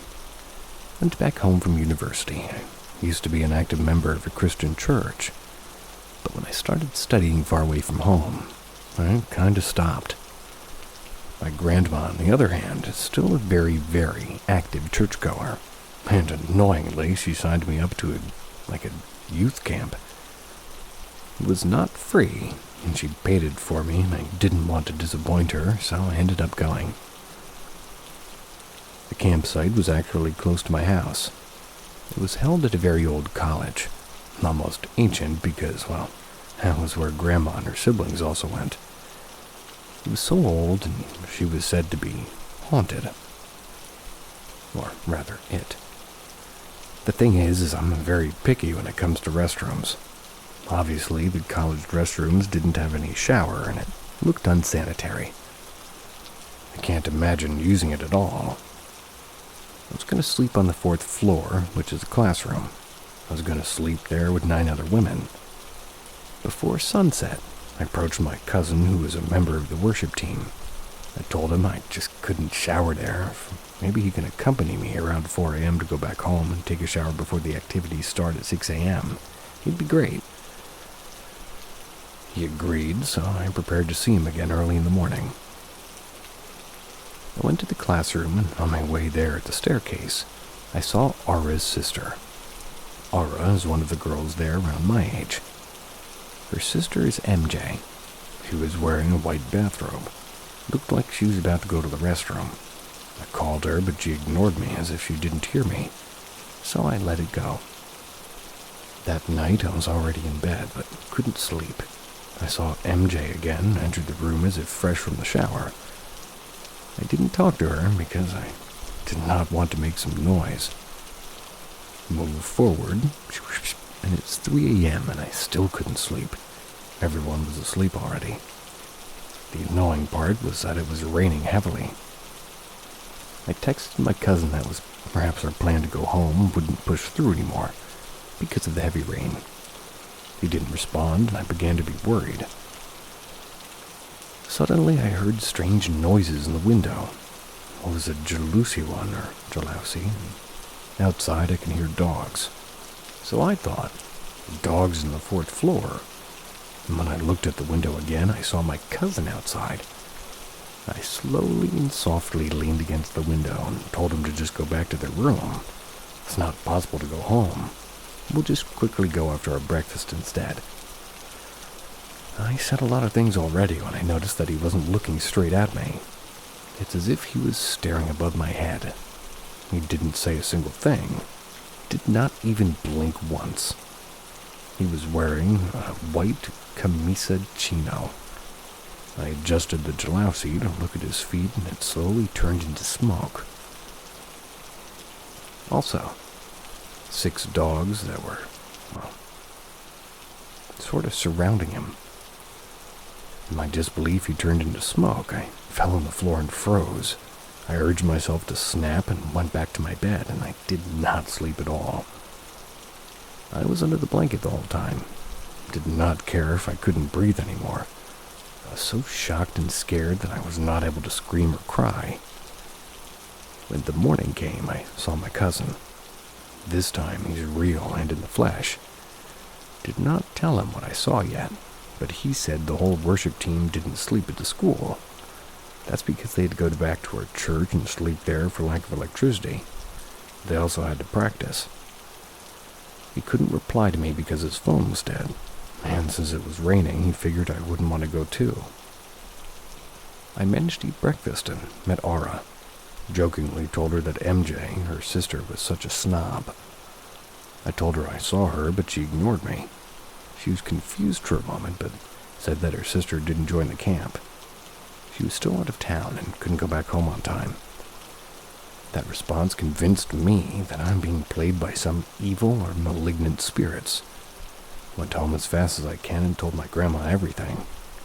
It was a 4-day camp, but I decided to end it immediately.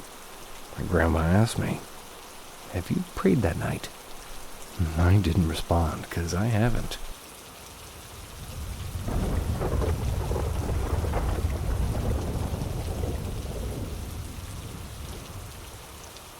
Extremely creepy YouTube video. It popped up during autoplay.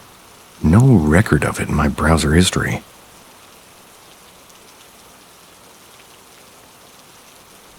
So this happened last night, as while I was watching a bunch of old Zero Punctuation. It's a funny video game reviewer. I was watching them on YouTube before bed. I had been watching nothing but Zero Punctuation for a while. Autoplay kicked in, playing more ZP.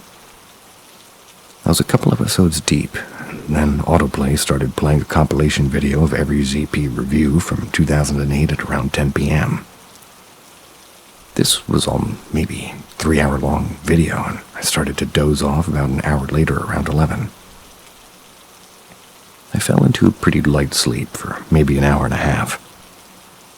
And around 1:45, I started to wake up because I could hear a really shrill ringing noise. It was cutting in and out of what sounded like TV static. When I opened my eyes, there was a video playing on my laptop. It jolted me awake, along with a really awful high-pitched ringing and static noise. The video was showing distorted black figures moving around a bright white background. I vividly remember a distorted-looking face. It was circling around a sort of square box thing. It was kind of glitching and making erratic jumps as it moved, and every time a glitch or a jump happened, it'd make a noise like a record skipping or scratching. Kind of reminded me of those analog horror stories that are popular on YouTube right now. Scared me to death, and I remember instinctively moving my hand in front of the screen like when a jump scare happens in a horror movie.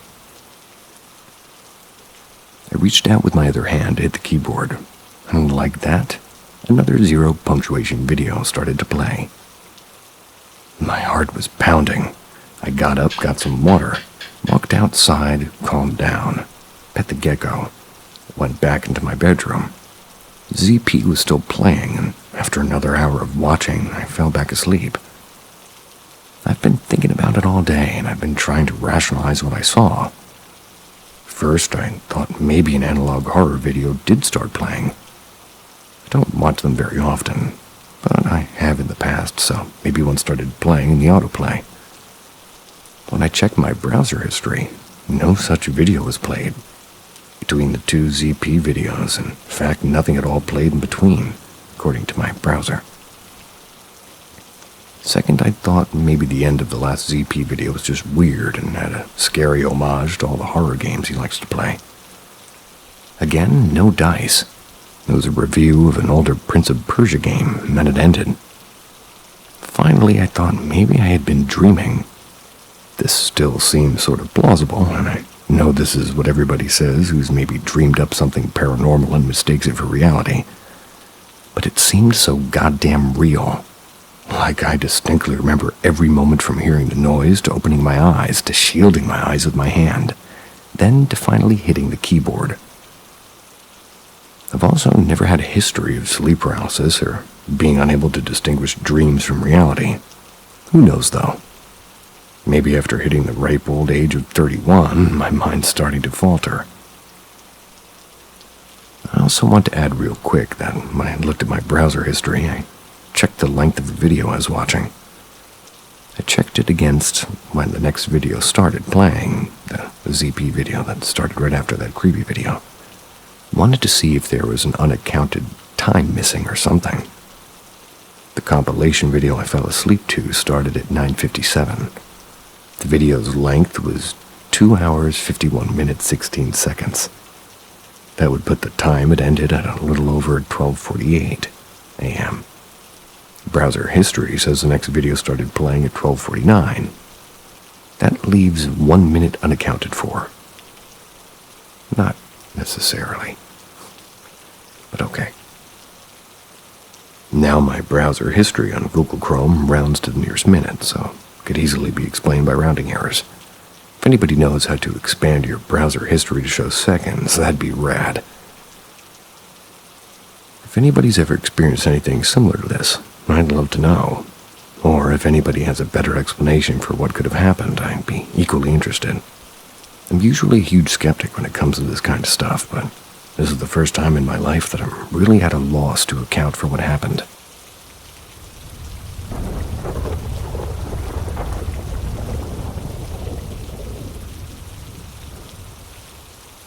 Welcome to Paranormal. Moved into a house with something going on. To ghost stories, eerie encounters, and unexplained phenomena. I moved into a property reveals something stranger than the 2nd of January. Yet, eerily all good, no issues, everything don't forget to subscribe and hit the bell. First bit of what the fuck happened maybe a week after. Nobody was staying. I was just painting and decorating with the assistance of either my dad or friends. At bloody speed, as I have 2 kids and needed the help. Anyway, I remember, and this was also witnessed by 2 others, I took the lid off of a paint tub, placed it into the floor with a bit that faces the paint facing toward the ceiling, as why wouldn't you? So I'm blasting the ceilings everywhere upstairs with the maid my dad's downstairs. Get the first coat on and decide brew time. As we're standing in the kitchen, we all hear like a knock with a small echo from upstairs. Hadn't been there for maybe 2 minutes, so I ignored it and thought it was just a house noise. Anyway, we went up, and the lid moved completely from the room it was originally into the hallway. It was now the wrong side up. There were no windows open, and this is northwest England in January. Not a chance. Anyway, I put it down to maybe he kicked or knocked it or something. I didn't have the time to contemplate his loads to do. Well, at first, I got the painting, wallpapering, and a lot done within 5 or 6 days. And at this point, I had to go back to work a few days, so my hero of a dad was building wardrobes while I was working. Every night, as at this point I had temporarily moved into my dad's until I could stay, he would tell me this happened, and it was weird, like he'd put a bottle of water on the window ledge, go to the toilet, come downstairs to make a sandwich, or kick up a pot noodle, and he'd go back up and it'd fallen off and water's everywhere. Happened with pencils and screwdrivers also. He was quick to rubbish it and claim there'd be a breeze when the blinds go up and there's no furniture in the rooms and the doors are back on, and it would turn out to be nothing. So after everything was done, beds and doors, the lot, it was finally the first time I could stay the night. I was tired, to be honest, running bulk loads of clothes of mine to my daughters and sons. I got about 90% of it done and decided to call it a day and got a shower, got into bed. Woke that night as I heard a bang and walked out of my room to see my daughter's bedroom door closed. It was maybe 100% open. Went to bed, again no windows open. Yet I doubted myself, questioning if I'd closed it, so scouted the rooms, nothing out of place. So again I thought the house noise and I left it. Fast forward several nights later. It's my weekend. So the kids decide to just hop on the PlayStation and have a few beers while playing with the boys. Anyway, I wrapped up at around 1 or 2 a.m., made a drink, brought it up to my bedroom, placing it on the bedside table. From there, I go brush my teeth and I hear the glass fall. I ran, toothbrush still in my mouth, it's on the floor. This was a full pint glass of water. There's no way this falls with a breeze. So then I'm on the edge and no idea, just choose to ignore it, eventually falling asleep. Now it's not just me. It's like happening more and more frequently, to the point of last week whilst my kids were here. I woke up after again hearing a knock to see the hall light on. So I go out and I look, and it's not just the hall light, it's the bathroom one also. So I quickly check the kids' daughters. They're asleep, the light's off. Son's asleep, turn the light off, go around the house checking every light. And on my way up the stairs into the landing, I just ask, can you please leave my children out of this? And I absolutely shit you not. My sons play electric guitar, started playing one of the default push-button songs, and I shit myself. Ran in, grabbed it, turned it off before I'd wake, and sat in the hallway with that guitar, pulled the batteries out of the lot. Couldn't believe it, genuinely in shock, as if the timing was too perfect. So for some reason in that instance, I decided, fuck this, woke my son and daughter to get into my bed. They did, and after about half an hour, they were both fast asleep again. I'm on edge, but at least I can see them. And anyways, as I'm drifting off now, a Buzz Lightyear doll's blasting off into space. Same as the guitar, I grabbed it, but this thing needs a screwdriver to get the batteries. So I let it say what it needed and shoved it under the mattress to null the sound. After that, nothing seemed to happen for the next hour, so I managed to get 2 hours of sleep.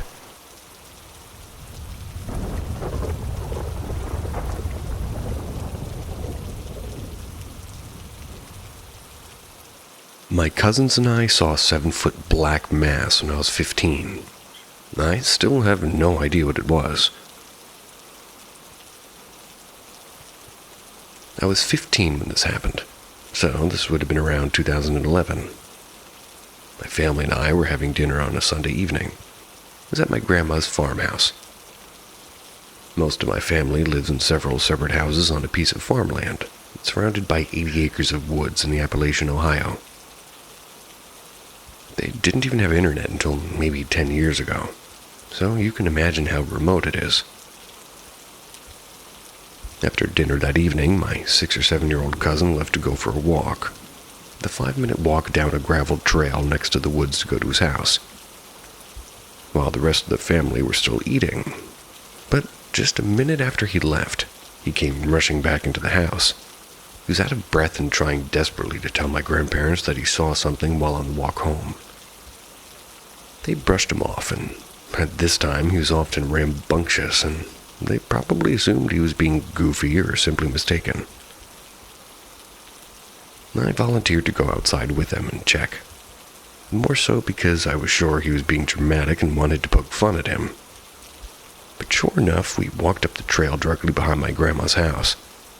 He stopped in his tracks. He pointed his little finger out directly to the woods, and my eyes followed. Landed about 3 yards in front of us, and I saw 7 feet of tall, pure blackness.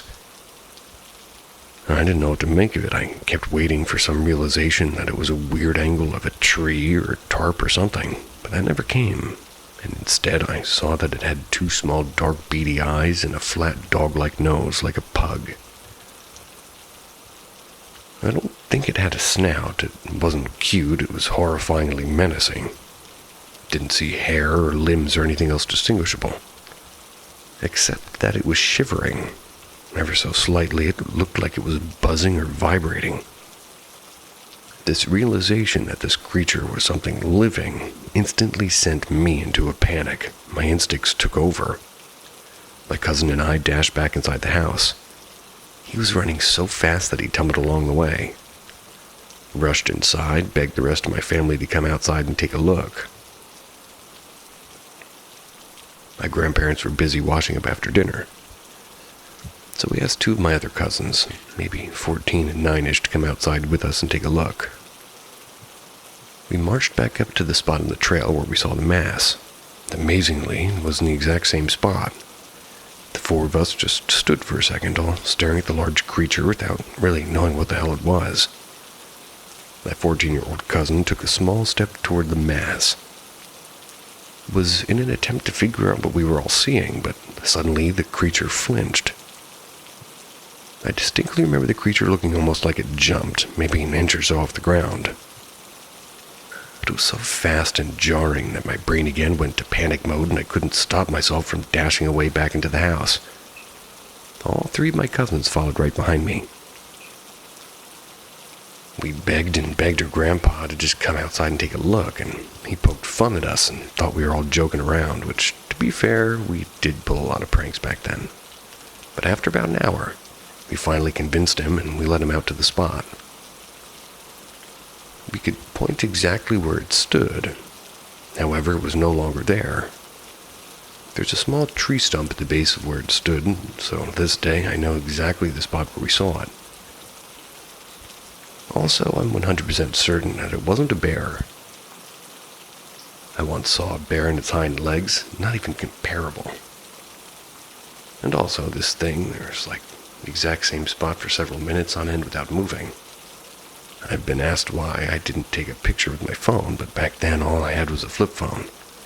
More importantly, didn't have cell phone service in that remote area until much later.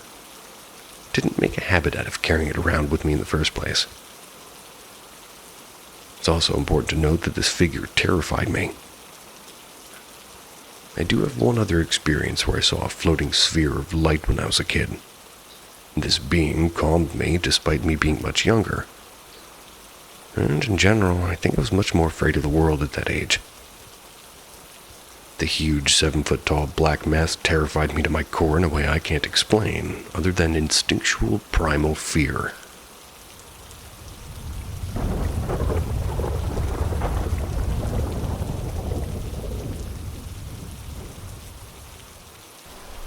A journey that I can't forget till now.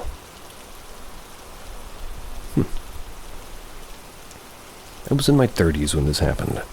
I'm a ticket collector of a train. I have to travel across my country for the sake of my job. It was the 3rd or 4th week after I joined the post as a TC. On reaching a destination, I thought of smoking. It's one of my bad habits. After a straight 8-hour duty on the train, I needed it. As I was prohibited to smoke inside the train, I was feeling the terrible urge to smoke. On reaching the station, I undressed myself from my uniform and get myself in a common attire in the room in the station itself that was given to me. It was 10 p.m. only, and outside, the shops were closed. It doesn't have bought any cigarettes till now. Nor do I had a single one. Past tense, future tense, all tenses. I thought how I can manage the whole night without it. So anyhow, I have to find an open shop nearby. And at 10:30 p.m., I left in searching for the shop. I didn't find a single shop open nearby. I was wandering here and there, and I found a group of people going somewhere. I asked them why all the shops had been closed. They told me that they're not native of this place, and I have to catch the train. They hurried away after walking for another 30 minutes in the small town. I got tired. I really don't know why I doesn't give up because it's my addiction for smoking. Me too. After some time, I felt like where I will get my stuff, I know it, and the roads are signaling me the right path. But I didn't find a single shop in town, or I guess you could call it a village. I came much further walking from the station, nearly about 5 to 6 kilometers. Now at last I've decided to return to my room in the station. I have to return to my home early morning by the same train I had come here. I felt extremely tired, and I have to go another 5 to 6 kilometers by walking, as there is no means of transportation I've seen still now at this odd time. On returning, I found an elderly couple with their children and a bag of luggage with them. They surely will be going to the station, at least I thought. I should also join them, helping with their bags, and the walk will be less boring. By their company, I'll also be less frightened of robbers or a thief.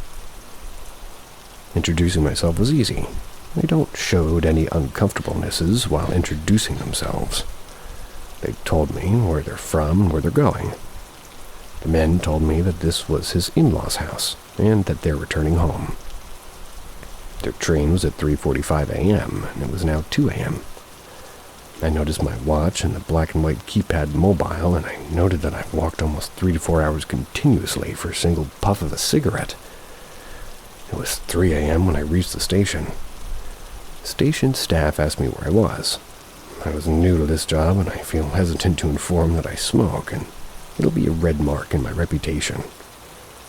I slept for only 2 hours in my room. At 5:30 a.m., hoping for finding the shop, I came out and found 2 or 3 shops opened and went there. I asked the shopkeeper why the hell was all the shops closed yesterday so early at 10 p.m. only. The word which came out from his mouth totally surprised me. He said their shop was open until 2 p.m. I asked another shopkeeper their answer, and it was also the same. They told me here, near the station, shops are open until 2 a.m. In this place, it might be a village or a small town, but the station is a junction, a large station. Had thousands of passengers pass by every hour. And suddenly my phone rang. It was from my home. was my father. He said that there's bad news. My friend since my childhood was no more. I was frightened more than being downcast. I felt myself freaking cold and ran toward my room and locked myself. I caught my train in schedule time and calculated my puzzled experience, i.e. the relation between the death of my best friend and the last night experience, because he was the one who always hindered me on my smoking. He always said for me to stop smoking. He's always been the barrier of my smoking. And he used to campaign in an NGO that disfavor the quote-unquote smoking.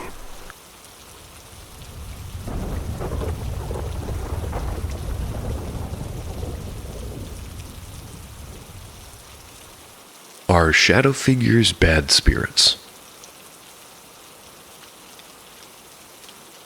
Not too long ago, my family decided to move closer to where my grandpa generally lives.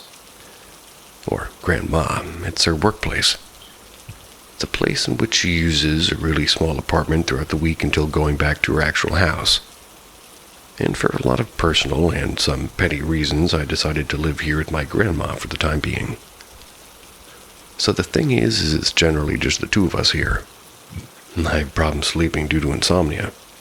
So I already recognize all of my grandma's night patterns. Now that she'll wake up once, walk slowly, silently to the bathroom, come out, maybe drink water, and maybe come over to my room to check on me, see if I'm sleeping. Then she'd go back to sleep. I normally pretend that I'm sleeping while I'm sort of listening carefully to her steps, generally being able to tell where she is by the sound or feeling only.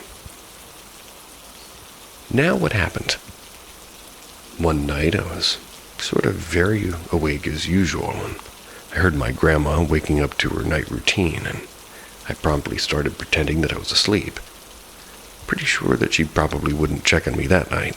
She rarely does, but I did it anyway. Had my eyes closed when suddenly I felt like she entered the room. It was a familiar sensation, just that feeling when somebody's near you. Even if you can't see them, but she didn't leave.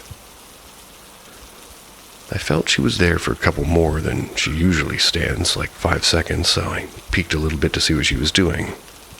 And there she was, standing not so close to me, but really close to my bed, staring at me without moving an inch.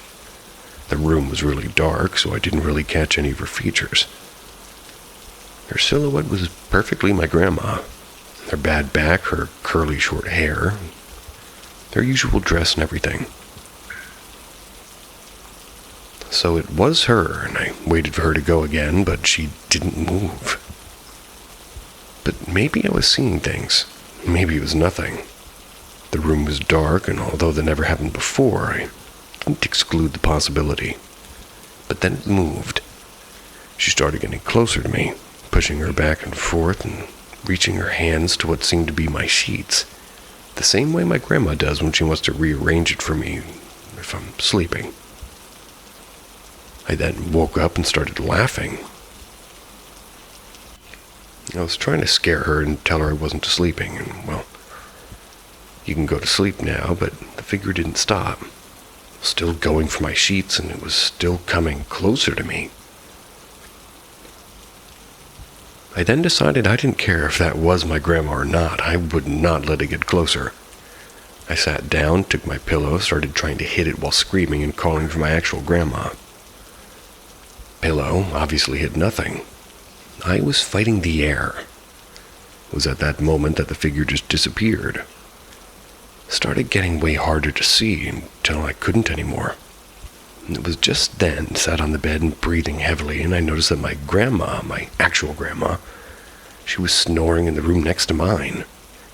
Everything was so fast that I still needed that last straw to get to my senses, like what just happened?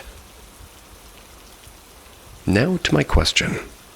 The thing is, this isn't the first activity around me. I felt neutral energies, well, bad and really bad energies, but as I was sleeping on the same old room as the story, I started thinking deeper on the matter.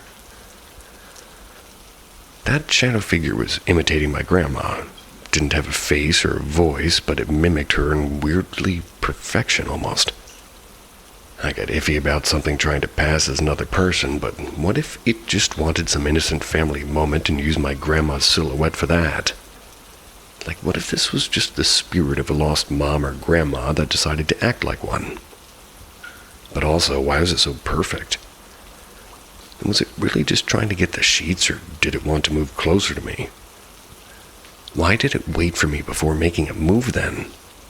I'm really scared and confused, and I always give spirits the benefit of the doubt, but I had nearly no innocent beings around me.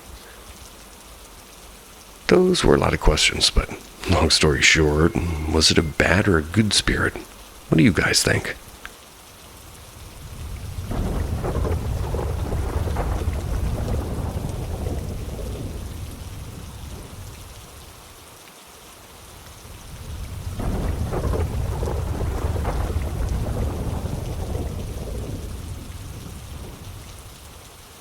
The Shaker, a chronic event from my childhood. I would like to start by saying that this is something that happened to me multiple times in my childhood into my late teens, mid-90s to late 2000s, and only while I lived in my first home. I would also like to note that I will provide alternative explanations for what I experienced at the end of the post, and that I myself am not entirely sure what to believe was actually occurring. The basic structure of the event was always the same. I'd be lying in bed, either before falling asleep or after waking in the middle of the night, and I would experience an onset of dread or something was approaching. There would be no sound or visual indication of anything actually approaching, just a rising alertness and discomfort on my part. I would freeze up even holding my breath when this happened. Then, after a few moments of anticipation, I would have the sensation that my bed had been shaken, either side to side or back and forth. It was never enough to throw me from the bed, but I would wobble in the bed and hear the frame creak or bump in the wall when it would happen. Then after just a second or two, it would stop and the feeling of anxiety would pass. This happened a few times a year, from as early in my childhood as I can remember, until late into high school. Sometimes it would happen 2 or 3 times in a season. Sometimes it wouldn't happen for like half a year. It only stopped happening when we moved out of the house I grew up in the year I left for college. As I was a young child when it started, I developed a sort of myth about the event. I had a superstitious ritual that I developed associated with it. The first aspect of this was in recognizing that I always knew a few seconds beforehand that it was coming. And as I mentioned, my response was to freeze up and hold my breath for a moment. I felt the specific rise in anxiety that signaled it was about to happen. The feeling of anxiety I had around this thing was unique to it. I could tell it apart from the anxiety I had from life stress or from having seen a scary movie or even hearing a sound outside my window. I had this idea in my head that if I stayed still and didn't make any noise, the bed would shake, and that would be the end of it. But that if I ever did anything else, something worse might happen. Never tested the idea. The second aspect of this belief was that something was doing it, something I couldn't see or couldn't hear. I didn't have a name for it, so I began thinking it was as the Shaker, as that was the only thing I ever really did, or it ever really did, was just shake my bed. I didn't say the name out loud or talk about it, as I had sort of a speak of the devil attitude that acknowledging it verbally would bring it around. I know this isn't very exciting as far as weird things happening goes, but I've only shared it with a few people since, and it's just nice to just kind of tell and void about it. And before I leave off, a few potential explanations of what I was experiencing. One, I had told a doctor about it, and they had suggested that I was experiencing a small burst of adrenaline. You know how sometimes when you're tired and you kind of jolt awake and how you can have this physical jerk of your body? It's often caused by a small release of adrenaline. Of the few explanations I have, this seems the most likely, though it doesn't seem to account for the fact that I sensed it coming or that it hasn't happened since I moved from my first house. although I could have quote-unquote aged out of that response, I suppose. Number 2 is my bedroom was on the second story for most of my life. It was the quote-unquote bonus room, a room built above the garage of the house. Maybe the experience could be caused by something structural in my room, like a minor floor settlement or a small earthquake or an HVAC unit kicking on or something. This does seem unlikely to me, as I didn't associate the event with the sound of the HVAC kicking on or a sound that I know well in that house, or with any sounds of the floor settling. Also, earthquakes is a huge stretch. There'd be a lot of minor earthquakes with no one really seeming to notice. Anyway, that's the gist of it. Hope some of you at least find it mildly interesting. The evil entity in my room. I'd like to share my story with you about the time I saw an evil entity in my room. This was back in August of 2014. It was while I was dealing with a tough transition in my life. This happened in the middle of the night, but I'm going to tell the story of that whole day so that you can better understand why it's all so crazy, as if seeing an evil entity isn't crazy enough.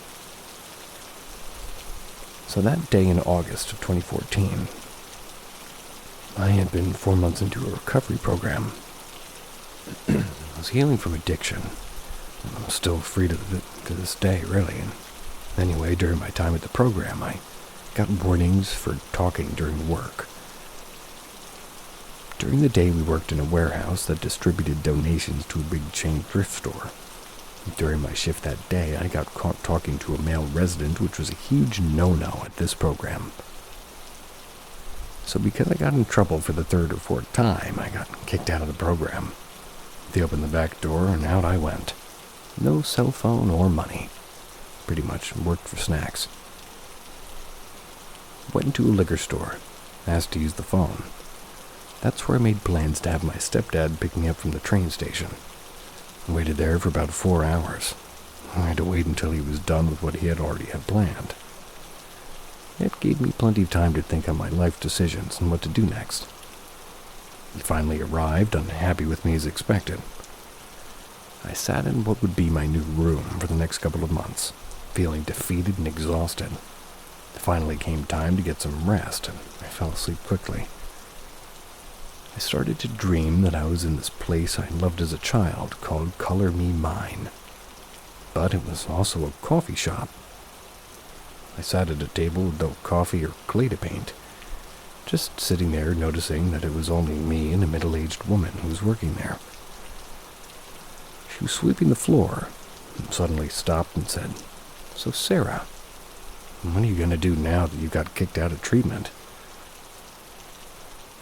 Even though this was a dream, I remember feeling shocked that she knew my name and such personal information. I was thinking about how to answer her question. It was suddenly a deafening scream. The scream wasn't of terror. It was of pure anger. The woman was just looking at me with no expression on her face. And this scream was happening around us. It terrified me so badly I woke up. But I was still hearing the scream. It faded out, and I was waiting for one of my parents to come to my room. I asked what the hell that was about. They never did. And just as quickly as the scream faded, I felt a presence to the left of my bed, standing there in front of the window. There was this entity. It looked like an angry, sickly, and demonic old woman. She was staring daggers at me, and her mouth was open as if she were snarling. I was awake at this point, and to this day I still know I was awake. I looked right back at her. I started praying. Since I had come out of a Christian-based program, it was all I could think of to do. She slowly faded away, and as was her expression, softening and still full of hatred, though. Then she was gone. I sat there and looked around my room. Not sure why, but I didn't feel scared after that. Laid back down, went back to sleep.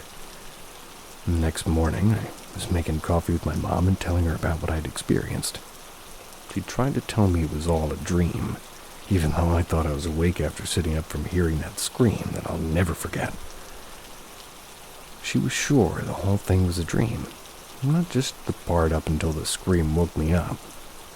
I know that at that moment I sat up still hearing that scream. I was awake. I heard that scream. It was still happening when I sat up right before I saw that evil thing. It's been over 10 years, and I never and will never forget it. Sometimes I think that entity was angry because I was still determined to fight and better my life. Felt like the anger and hatred it gave off was because it wanted me to give up and suffer. Chose to fight. Now I'm living an amazing life.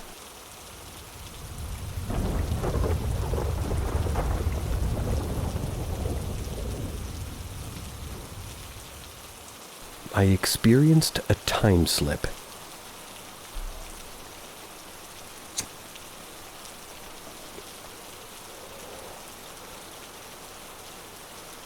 My family's lived on our land 200 years, taken care of the land and has cared for us in return.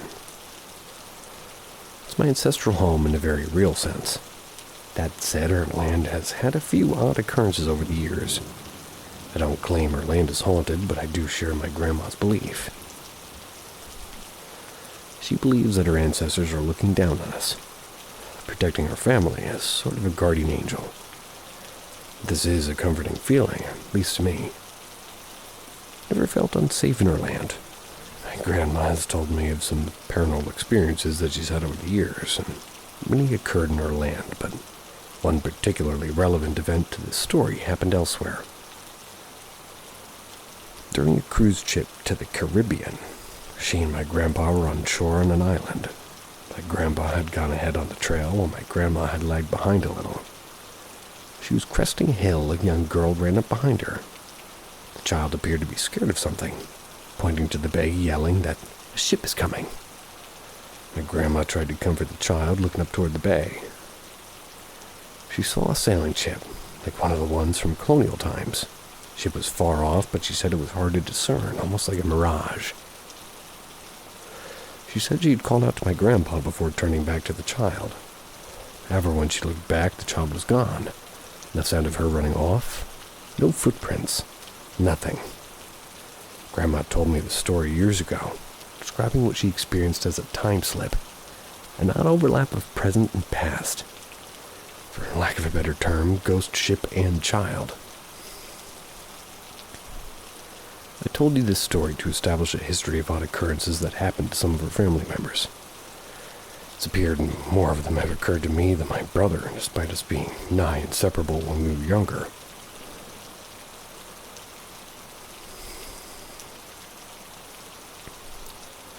Sorry, I have a fever.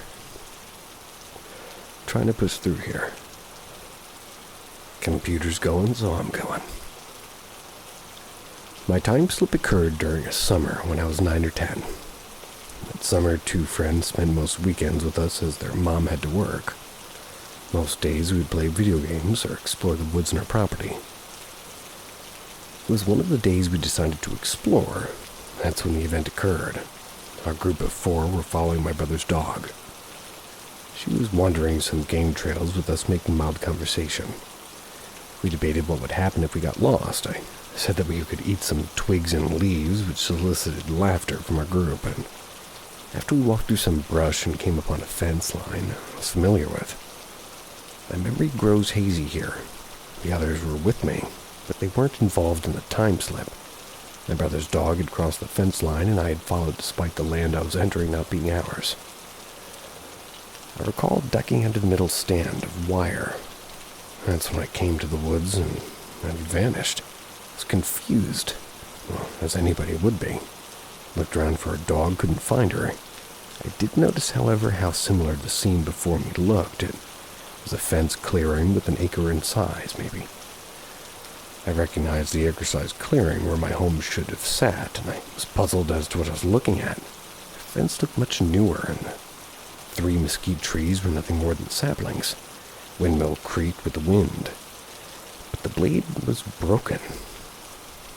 The sun shone a little brighter than normal, and the entire time I felt dazed, like in a lucid dream. After a few moments, I got an uncanny feeling and decided to turn back, and when I crossed back, I turned and saw the woods and had to return to normal. Can't recall much after that, but could simply be due to the event happening over a decade ago. I know some cultures crossing boundaries of some kind could result in you crossing over into another dimension, but it could be another explanation besides a time slip. Despite trying to replicate the event, I have thus far been unable.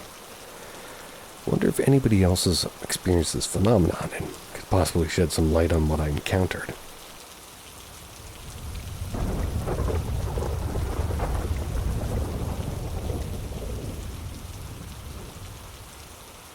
The Boy Outside. Back when I lived in Georgia in Columbus, I lived in this real old shitbox of a house on a property developed way back in the 1800s. The guy who originally bought the land and developed it was a jack-off, in my opinion.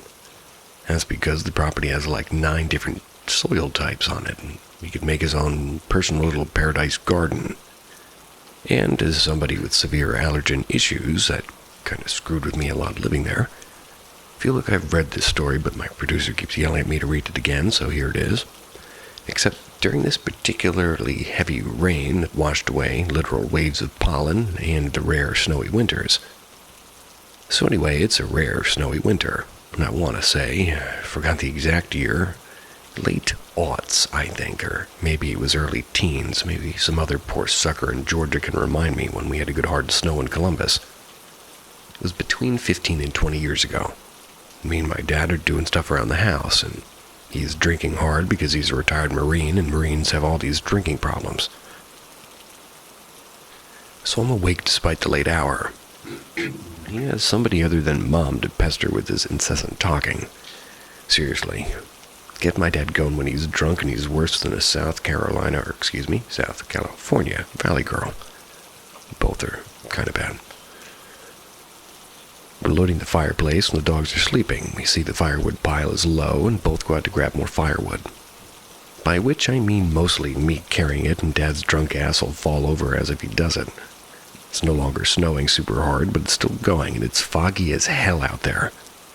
There's a funeral home up at the top of the hill behind the house, and past a mid-sized retaining pond and pit that keeps our house from flooding when it rains real bad. Then the parking lot of the home has a couple of streetlights. From the light nearest our house, me and my dad see a silhouette out against the snow. It's small, maybe over 4 feet tall. Me and my dad, being at least halfway decent people, we start going up to see what the hell. Why is there a kid out here at 0 dark 30? We find this kid, and he can't be more than 10, maybe 11, pale as death like he's been out in the snow for hours. And all he's wearing is a damn nightgown. It looks terrified, and he's shaking and stares at us, not saying a word. Dad sobers up almost instantly and gently tells the kid to follow us. We gotta get him inside. He's freezing to death out here. I agree and reach out to offer him a hand. He recoils away and doesn't touch me, but he nods a bit when we gently invite him in. Promise to get him warmed up and maybe something to eat or drink, and follows us down the hill and into the house. His face lights up immediately as soon as he's past the back door and when it's ostensibly our laundry room. He stops shivering, he stops looking scared, he just looks calm, content now. Dad and I start to turn to rush off to get him some blankets and towels, set up a space heater, and we both turned away from him for less than 2 seconds. And I turned back around real quick because I was going to ask him if he wanted to have some soup or maybe some chicken. And he was fucking gone. Disappeared like a fart in the wind. Grabbed my dad's arm and he turned back and he almost turns as white as that kid was, which is impressive for somebody who's visibly half Cherokee and thus more red rather than white. The kid's completely gone, 100% gone. Looked outside, we see no footprints. The boy was barefoot. The only tracks were me and my dad's boots, nothing else. Dad and I stared at each other for a while, and Dad was clearly questioning whether or not he had some kind of drunk hallucination. Except I was there, and I'd seen the boy too, and I almost never touch booze, so definitely not a damn hallucination. Over the following week and a half, the both of us asked around about a boy in a nightgown. It wasn't until Dad mentioned to old Mrs. Funderburk, who died at 98 and she was only 96 at that point, we got an answer, well, sort of. According to Mrs. Funderburk, when she was a child, the area was a lot less developed. And she was born there, and there was an old ghost story about a boy who'd been found dead in a rare Georgian snowstorm. It wasn't far from her house. They were nothing but a nightgown. Nobody knew how or why, and anybody who had guesses, but it wasn't uncommon for people to claim seeing a boy, or at least a silhouette in our area, in the dead of night.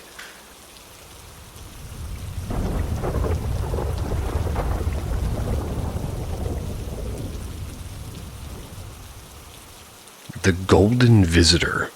Heartwarming.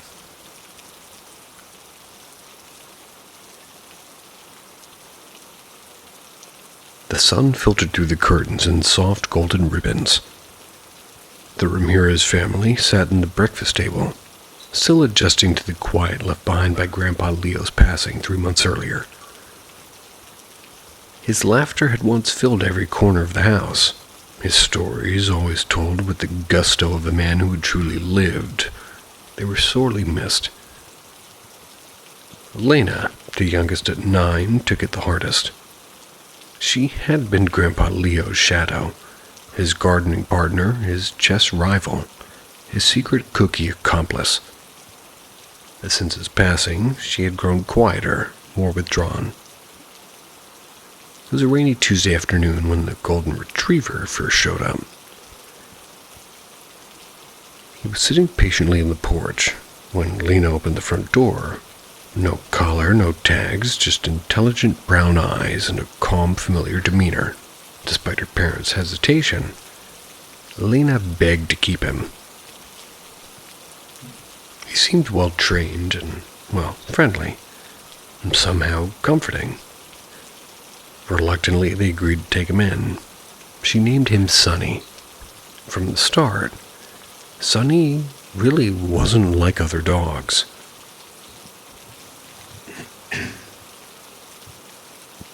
He'd sit beside Grandpa Leo's recliner for hours, as if waiting for his turn at the evening news. He'd scratch at the pantry door where Grandpa used to hide the peanut butter cookies. Even tried to nudge the old chessboard out of the closet, gently pawing at the box until Lena brought it down. And with Lena, he was inseparable. He'd trot beside her in the garden, tail wagging, and always nudging her toward the tomatoes, Leo's favorite to grow. And at night he would curl at the foot of her bed, the same way Grandpa used to tuck in her blankets and kiss her forehead.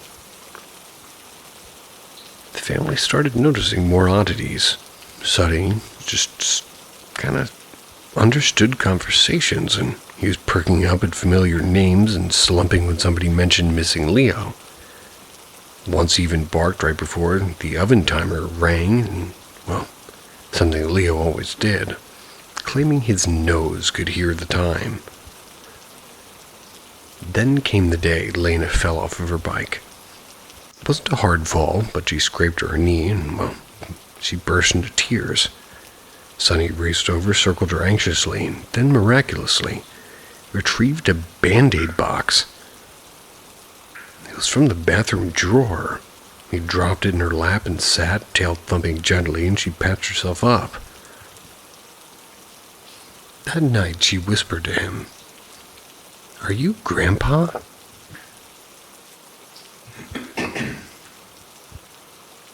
Sonny licked her face and nestled against her with a warmth that seemed to pull straight from a memory, and the real confirmation came weeks later. The family was cleaning out the attic. That's when Lena found a small wooden box. Inside was a letter Grandpa Leo had written before he died. Something to be opened, and it was, quote-unquote, if he ever found a way back. Her mother read it aloud, voice trembling. "If you're reading this, it means I did what I always said I would. Found a way to stick around. Don't be scared and don't be sad. Just know that I love you all too much completely. I may not come back how you expect, but I'll be there. Maybe in a whisper, maybe in a breeze, or maybe a wagging tail." Dale looked at Sonny, who, as if on cue, placed his head on Lena's lap, sighed contentedly. From then on, they stopped questioning it. Sonny was family. He was Leo. And even though he couldn't speak, he didn't need to.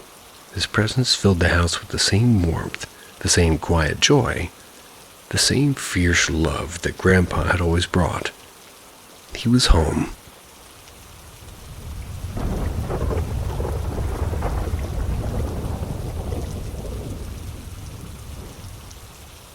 My friend teleported.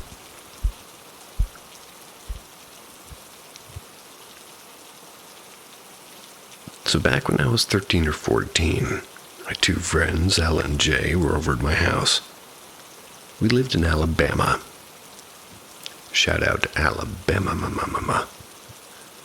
So lots of forest around my house. I think it was sometime in the afternoon. Sun's still out, going strong. I had one of those bikes with the pegs on the back wheels. We decided to go on our little clubhouse. It was a broken down abandoned house just a street away. And in context, the road that we lived in split into a Y. The right side of the Y being a dirt road that led to a dead end. So it was my house, neighbor's house, then the dirt road. And on that dirt road on the right side, so the side closest to my house, there's a trailer, and then the broken house, which is important. So we started walking over. I was pushing my bike as we goofed off and talked about dumb things, as youngsters do. Also important to note that Jay was very sensitive to paranormal activity. We were very hyper and creative as kids, so personally I never was as sensitive as her, nor did I ever know it was real. She would talk about how at one point when we were younger, she bonded with this spirit named Josh, and he would speak to her and occasionally move things around. Never saw it myself, so I was never sure.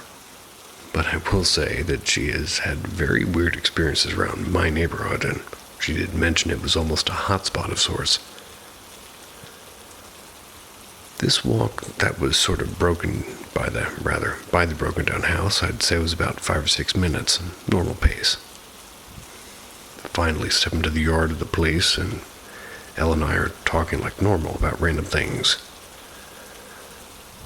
We get closer to the door and we notice that Jay wasn't talking anymore. We look over at her, and let me tell you, I've never seen such a blank expression on her face before. Elle and I are asking her if she's okay and what's wrong. No response. Jay keeps walking to the door and stops dead in her tracks. Slowly she bends down and picks up a massive shard of broken glass, then turns toward us. No words, dead eyes, blank expression. Elle and I start to freak out. What are you doing? Why'd you pick that up? Why are you looking at us like that? No reply. Jay starts to very slowly, almost calculatedly, take a step toward us. This sets us off. I started running toward the dirt road, pushing my bike. Elle starts screaming not to leave her, and we book it. I'm pushing my bike, and I jump on it in motion. Elle jumps on the back to stand on the pegs, and as we fly down the road, we both glance back. Jay's just standing in the middle of the yard of the house with a sinister look in her face. Maybe 30 seconds later, Elle and I come into view of the house, and we see Jay walking out of the open garage confused. Elle and I are freaking out, not knowing how she got there before us. We were on a bike going fast. She was still standing in that yard. Took us 30 seconds to get back when it's like a 5-minute walk. Even if she started sprinting through the woods from where we lost sight of her, she couldn't have made it back before us. She wasn't sweating or disheveled or anything. We hesitantly walked up to her in the driveway, and she suddenly was all normal. Hey guys, what happened? We explained the situation and the craziness that just occurred to her. She was just confused. All I remember is that I woke up in the garage. You guys were gone. So yeah, that was the most supernatural paranormal experience that I and probably my friend Elle has ever witnessed. Still no possible explanation that I've heard. Though somebody jokingly threw out the idea of a skinwalker before. think that somehow she teleported. And honestly, one of the most mind-baffling things I've ever experienced, and 12 years later I still don't know. Anybody have those theories?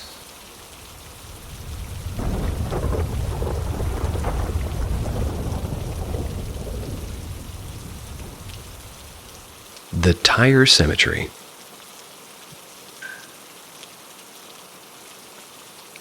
Me and my friend, who I'm going to call Ben, we would commonly walk miles of dirt roads and back roads, out into the forest and miles away from any town.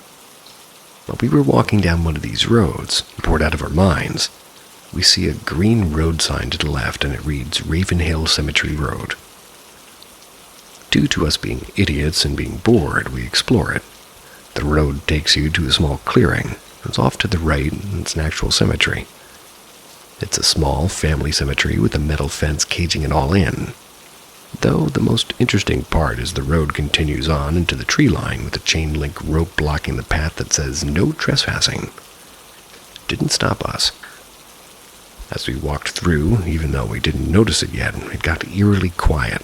The wind died, bugs ceased to make their presence known, and the tree canopy almost enveloped the sky. One of the most odd things is there's tires everywhere. Hundreds of tires for tractors and cars and trucks, etc. The most unbelievable part of the story is a little ways off you can see a tree with a baby doll hanging from a tree branch. There's a rope tied around his neck, and under the baby doll was a dead, mutilated dog. The way it was is it looked like the dog had his insides ripped out right there, and the worst part is it was fresh. At this point, I reluctantly agreed to leave with my friend, having been creeped the hell out. About a month later, my friend is at my house again, and we think back about this place, and we have now named it the Tire Cemetery.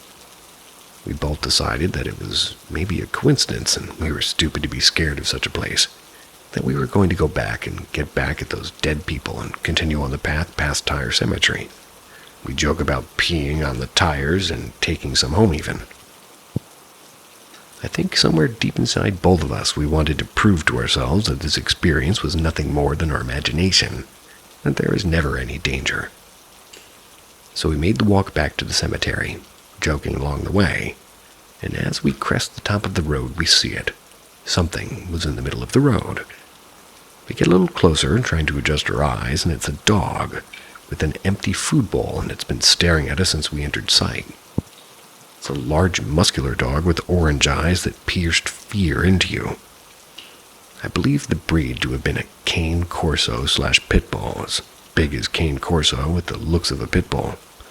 And as we got closer, the air got thicker. The dog had this aura around him that conveyed a very clear message: leave or else. The dog never flinched, barked, and never sat from his position. The only movement he made was his head, and it followed us. We walked past, both of us, and could feel the message in the air despite the dog being calm, and as we walked past it, it continued to stare at us until we left sight again. Why is there a food bowl there? Why is the dog there? The cemetery is miles away from home, so who just has a food bowl and why in the middle of a road? And as we walk back, we still want to prove to ourselves that this is all crap, all stupid coincidence that piles up. If the dog's gone, we're going in. If he's there, we're going to go around him or cut through the tree line and go around the dog. Once we're in sight again, the dog's still there, as if he never stopped looking at us. We walk past him, the air still conveying the gut-wrenching, dreadful message of you are not welcome here. We just enter the tree line, ready to get around this stupid dog. That's when Ben says my name. What is it, Ben? The song is playing on my phone. I've never heard this before. So what? The song that was playing was Walk by Pantera. And if you've never heard it and listened to it, you'll understand why that specific song is the last song we'd want somebody to play on Spotify. Lyrics hit us like a ton of bricks, and that song was definitely not in his playlist. Becoming painfully aware none of this is coincidence, I look once more at the dog. It's now sat up from his position, and its orange eyes were piercing into me. We both leave the forest and run home. We never returned since. And as I said, this is a true story. And if I learned anything from it, I learned to take warnings when I see one.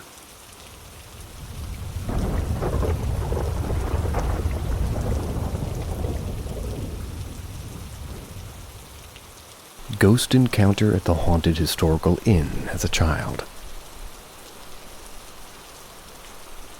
This happened to me when I was around 6. It was in the mid-90s.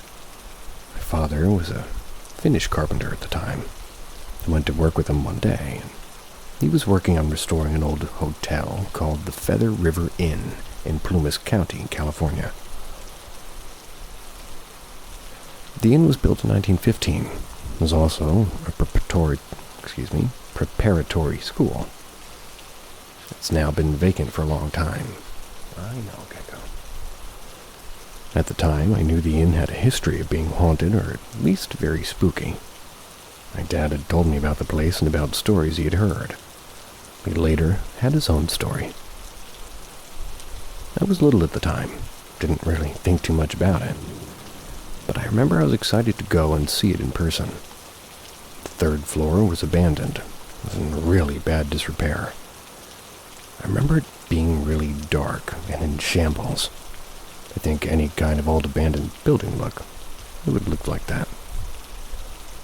We went to the 3rd floor to look around because there's really weird paintings in some of the rooms. They were painted in all black and white swirls, like hypnosis circles. The crew imagined boys from the prep school probably drew them, but nobody knew for sure. The strange thing was that they even found mummified cats in one of the walls up there. Yucky. The 2nd floor was where they were working that day. And as we walked there, we passed colonies of bat balls on the ceilings. They were literal balls of bats all clinging together. Ugh. The place was very eerie. So I remembered the 2nd floor as being shaped like a big square.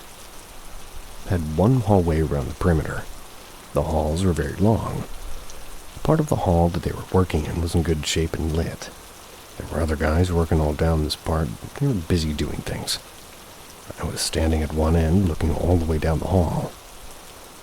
I realized somebody was peeking around the corner at the other end of the hall.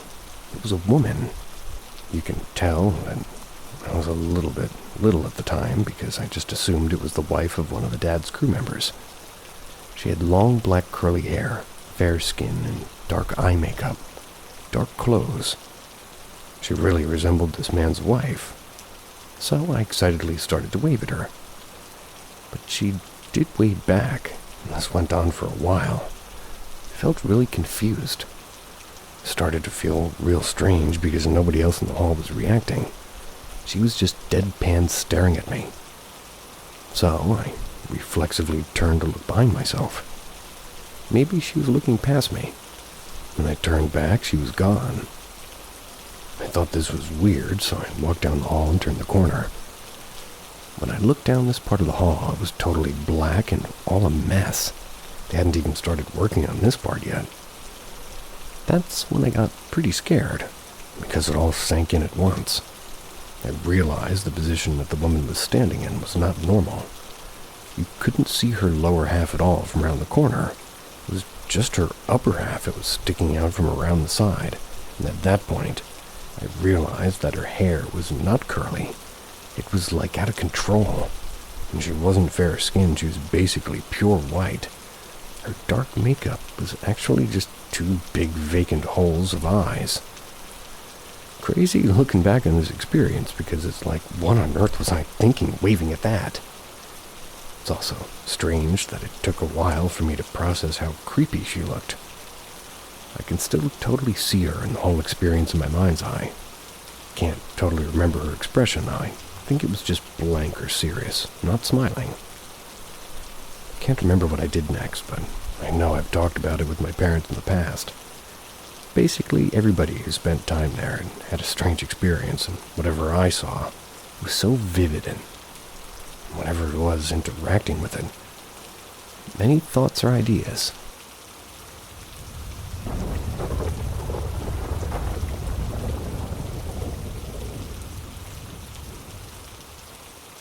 Creepy Tales from Kiribati.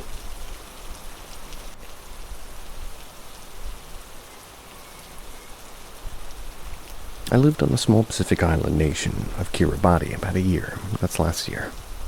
I'm American. I was called there to work as a missionary for my church. The island has Polynesian culture, but not much history. There isn't much known of how the people originally came to the island and where they even came from. There is a lot of dark magic and voodoo tales.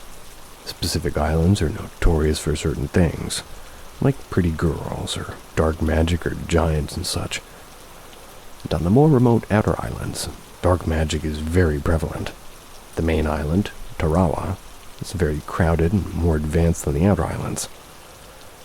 But many other missionaries would give experiences they had or heard with dark spirits or black magic.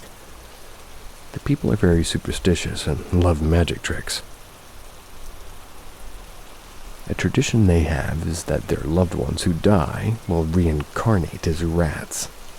We're required not to kill or harm rats because if we do, we'll be cursed and rats will continue to come and haunt us. Basically bite our stuff. I have first-hand experiences with this too. I've seen the people invite and feed rats in their house and none of their things are meddled with. But once the American missionaries started killing rats and mice we saw in our house. The rats conspired against us, and we had lots of bad luck. The people also heavily believe in ghosts and spirits and demons. Anyways, that's just a little snippet of the culture. It actually doesn't have anything to do with the story. Here's the actual scary tale I was going to get to. The first town I was a missionary was in Bikinibo. As a family, we were teaching in the lower side of town. And it would take a good 10 minutes to bike down there. I know. Bikes and buses and trucks are basically the main mode of travel on this island. Our days were sort of busy, and so it was hard to find a time to visit this specific family. All of the other families we were visiting were in the western side of town. We were only able to visit this family at night at around 8:30 or 9. On one occasion we came down to teach this family. There was a lot of commotion at the neighbor's house. The Kiribati people love to throw parties for birthdays or when girls have their first period or new house is made. So as we approached the father of the family we were teaching, we asked him what was going on next door. He said it was a funeral. The family next door, we'll call them for the sake of the story, the Kora family, went through a terrible experience. The daughter of the Kora family passed away at the age of 7. She was having seizures and was brought to the only hospital by her parents. The doctors were able to get her under control, and the family stayed there at the hospital with their daughter. That night, the guards were standing march. They were by the wall of the hospital, spotted a small girl walking up to the gate. The girl had her dark hair covering her face. She was only wearing underwear. The guards called out to the girl who was approaching the gate. The girl didn't answer. They asked where she was going, and all the girl did was raise her hand up and point toward the lagoon inside of the island across the street. The guards were so afraid, thinking she was a ghost, that they just let her pass. The following morning, the parents woke up and were very concerned because their daughter was missing. Police got involved, and information about what had happened came from the guards. A few hours later, the girl's body was found face down in the lagoon, north side of the island. She had drowned, and her face was so bloated.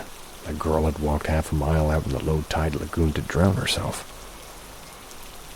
Parents mourned and were so afraid. They said that the exact same thing had happened to the girl's grandmother. The grandmother had had seizures and went and just drowned herself in the lagoon. The creepy part being that the daughter of the Kora family had the exact same name as the grandmother.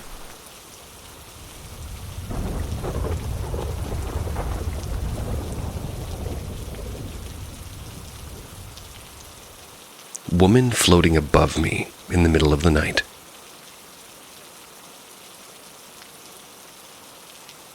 My first encounter was when I was 9 or 10. My family lived in an old farmhouse that I believe was built in the 40s. I shared the upstairs room with two of my siblings. It was originally the attic, but a former owner had converted it into a bedroom of sorts. So my bed was wedged in between this area that led to the window. I slept with my feet to the window, and this particular night, I decided to sleep the other way around, so that way I was facing out into the room. I woke up in the middle of the night to the room glowing a green cyan color. I looked up, and there's an old woman, likely in her 80s, floating above me. The source of the glow was her, and her entire body and clothes were cyan. She was wearing a nightgown, and I remember seeing the fabric in her hair sway through the air like it was underwater, and I could see right through her. She was staring directly into my eyes. I felt no fear when I looked at her, and I don't think it was a dream, and I know this wasn't sleep paralysis because I could move and never saw her again. I do think about it very often, though. I have a visual and auditory thought process, so I can remember images and sort of videos in my mind very easily.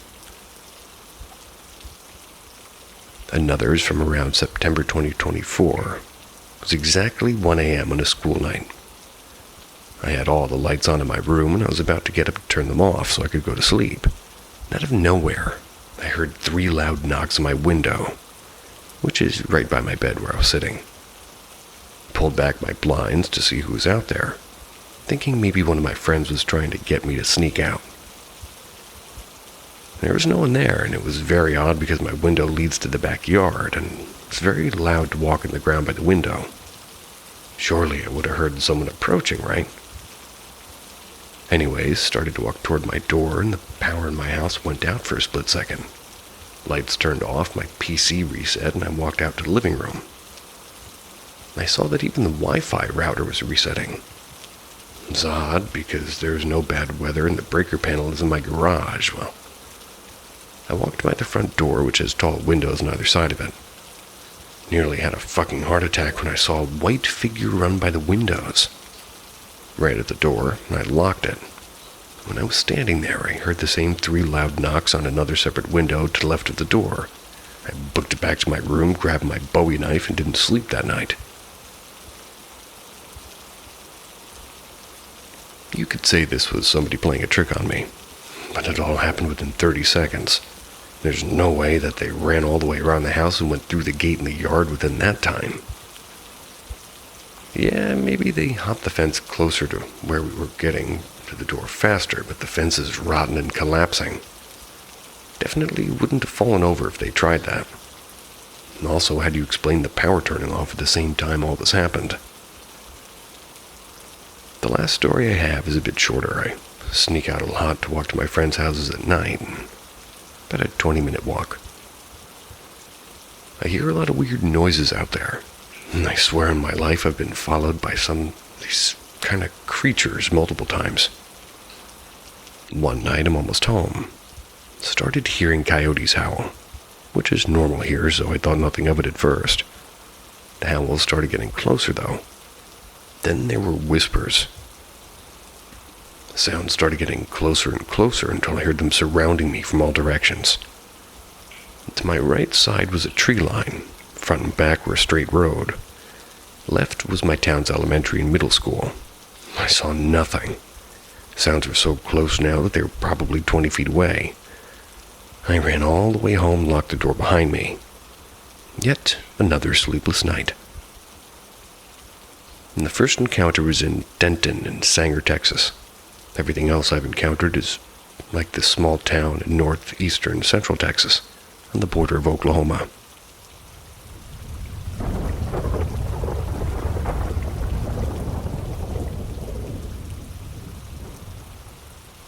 Welcome to Paranormal M, the place where nightmares leave clues. Each episode cracks open a new case of the eerie and unexplainable. Subscribe and hit the bell, because silence is never just silence here. I've had several strange things occur. They've occurred often enough throughout my lifetime to no longer just pass them as being a coincidence or something other than it is. I grew up within households of many different religions.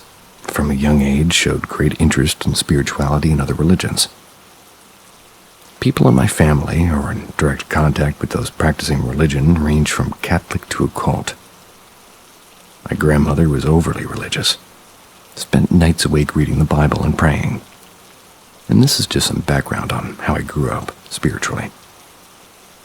I spent a great deal of time with other families who practiced occult and Wiccan practices. Anyways, whatever, you get the point. I love nature. Water is soothing. In the woods, I collect crystal quartz and stones that are meant for different uses, such as healing. My husband and I were at a state wreck-type area, way out of the area, looking for such stones. As I'm sitting on the ground digging away, a woman and a younger girl approached and questioned what I was doing. The young girl lost interest fast, but the older woman, she had remained. I had showed her what I'd collected and even offered one as a gift. Her face kind of washed over, almost like she'd dazed out for a bit. She took the stone and said how she would keep it forever, and she would remember the moment. She went on to tell me how beautiful I was, and how my eyes radiated life and light, and how I'm such an inspiration for some people. She went in about my eyes and other things. I was rather surprised, but remained humble and managed to appear not as dumbfounded by her as I was. Never really experienced anything like it before. She really did seem like she had gone in a daze, though, prior to. My husband and I frequent a local weekly farmer's market. We generally start up at the top building so I can run to use the bathroom. I stand patiently outside and I wait. I'm an anxious and empathetic person, so I try to keep to myself as I wait. So I'm just standing there, probably staring at the floor or something, and this guy comes out of the bathroom and just stands behind me. Okay, whatever. I look up. He looks at me and says, "Going to be a full moon tonight." Said something about luck, and I just kind of stood there looking at him. Husband comes out of the bathroom and we head off. A short while later, this man and another man walked by. The man who spoke to me earlier looked my way and said something to the other guy I couldn't catch, and then said, "I'd know her anywhere." Okay, next up, I travel a lot. We like to visit odd places. We stopped at this radio place, and an older woman walked people through, and her husband had collected them and he had passed away. There was a smaller shed building than a garage, and I had gone in the shed just a moment, then left my husband to go back to the truck, and after a short while, him and the woman came out of the shed. She walked over to me with hands cupped, kinda shyly, and said that she had a gift for me. I said, "Oh yeah, a gift?" Put my hands out in front of her, where she placed a beaded Christmas spider. Whoa. She didn't really say much other than there's information online about them. I got out of the truck, followed them along in the garage. I had the gift in my hand, and I swear when I walked through that garage, I felt all these tiny little spiderweb threads tickling my arms and legs. I was brushing at my legs as though as well to brush it away. No one else even seemed to notice. Even after going back outside, I mentioned it to my husband. He brushed me off like I did the webs. Okay, if I put my hand out and you put any kind of spider in it, I feel betrayed. But perhaps a beaded Christmas spider is not as... I don't know what's going on. Beaded Christmas spider. Sounds like a species was placed in your hands. That sounds terrifying.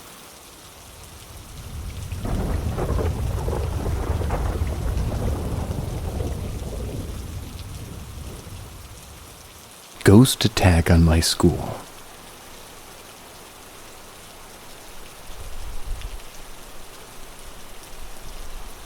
In my second year of college now, and this happened back when I was in 4th grade after I transferred schools to my father's province. It was a long time ago, but I don't think I'll be forgetting what happened anytime soon. It was super creepy, bruh. The school I went to had both a high school and an elementary department. They were near each other and separated by an open canteen. We had a church near the main gate as well. It started as an ordinary day for me. We were one subject away from finishing class for that day when suddenly one of the teachers came knocking on our door. She urged our teacher to come speak with her outside quickly. A few minutes passed by and our teachers came back looking super serious. She said to quickly pack up quietly, to not make a sound no matter what, and when we leave the classroom in the school, our teacher had a serious, fearful expression, which kinda scared me.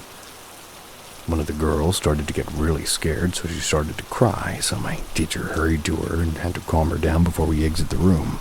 And at that point, I was like, fuck, I'm scared as shit now. After everybody packed their bags, we formed a line. We held each other's hands and left the classroom guided by our teacher. Usually at the end of the day after class, you could hear children playing outside the classrooms out in the field near the playground, or the students practicing their dance performances, but not this time. When we left the classroom, everything was quiet. Too quiet for comfort. When we reached the boundary that separated the elementary from the high school campus, that's when I saw it, near the canteen. There were 12 to 15 high school students, all on the ground laying on a towel. Some were unconscious. Some were screaming like they were in pain. Some were held down by teachers because they were trying to hurt themselves. That scene was enough to give trauma to any fourth grader. After we passed by and got to the main gate, there was a priest there sprinkling holy water on all the elementary students that were leaving early that day. The school had contacted our parents earlier, so my dad was already waiting there by the main gate to pick me up. School was suspended for a week after that. I went back to visit the school the next day with my dad, and I don't know what I was thinking. Apparently, he was close friends with the principal of the elementary department, so he wanted to ask what really happened. So there was an ongoing construction for a new building on the high school campus. The day of the incident, construction workers were digging when they found human bones everywhere in the area they were digging. Apparently, before the high school was constructed, it used to be a cemetery. What we're thinking to build a school over a cemetery, bruh. Sorry, I can't stand that word. No offense, but if I read bruh, I'm gonna read it long ways. Landscape. Sometime after that, there were high school students in different classrooms acting out or passing out, so they sent each of them outside near the canteen to watch over them. Here's the even scarier part. One of the students got possessed by one of the spirits whose bones were moved. They said they demanded an offering, not a student, or they'll continue to curse the children. Forgot what other things they demanded, but the one thing I'm sure of is they wanted a cooked native chicken to be offered near the giant acacia tree that was in the center of the campus. After that, everything went back to normal. And after that, 1 week school was suspended. Managed to finish 4th grade there, at least before never returning to my father's province ever again. There's a small pause before acacia. Is that right? Acacia, Asacia, Acacia, Acacia.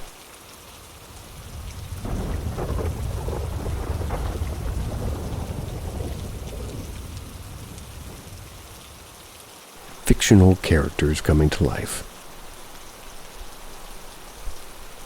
I have little to no memory of some OG. My earliest encounters of my family still tell stories about how I seemingly knew who was calling before the phone would ring. How I knew my stepmother was pregnant before she had any signs, things of that nature.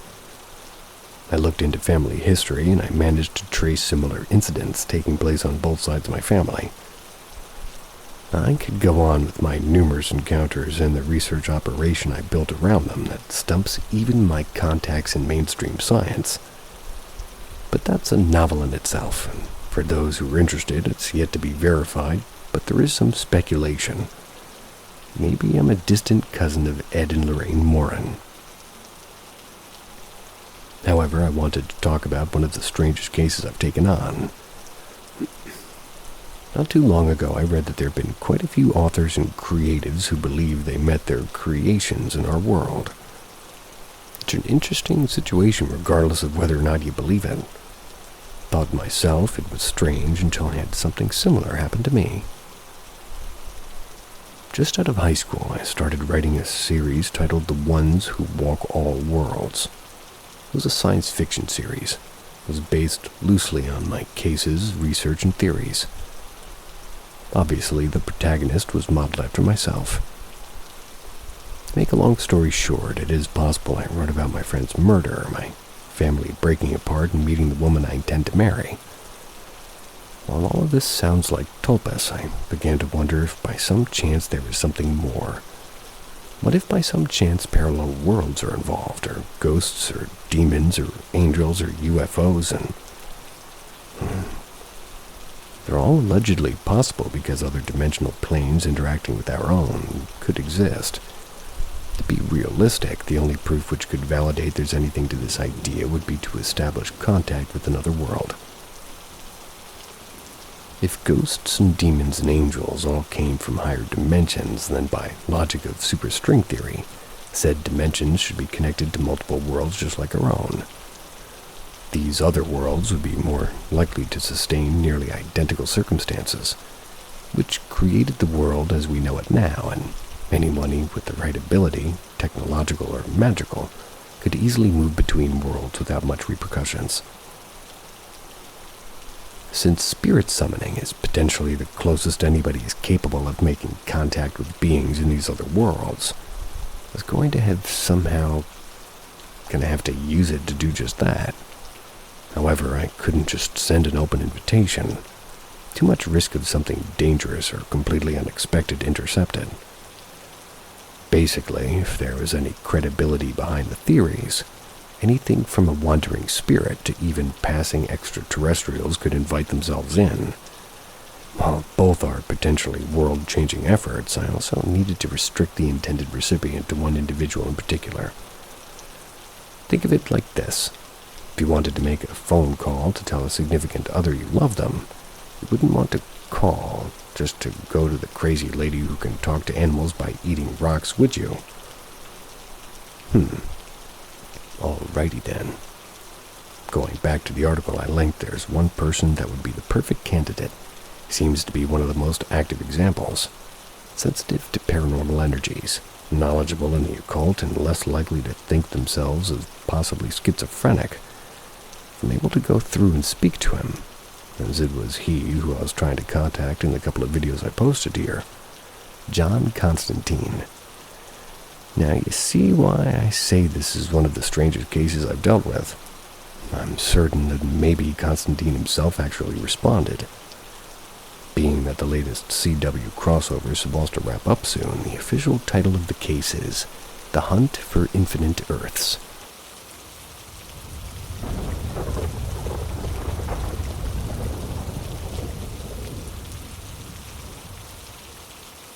Something I can't explain happened to me last night. Tuesday night leading up to going to bed was normal. My boyfriend and our 2 dogs live on the top floor of an apartment building. Around 10 p.m. we got off the couch and proceeded to get ready for bed. Important to know, I wear contacts and glasses, and this night I'd been wearing glasses. I had a really hard time falling asleep. Racing thoughts, not about anything important, just couldn't get my brain to turn off. My boyfriend is asleep next to me. Out of nowhere, I get this incredibly strong feeling that I'm being watched from the area of our room that leads to the connected bathroom. The feeling is so strong that I'm mentally bracing myself for whatever it is to touch me. Didn't turn around to look, and eventually I just fell asleep.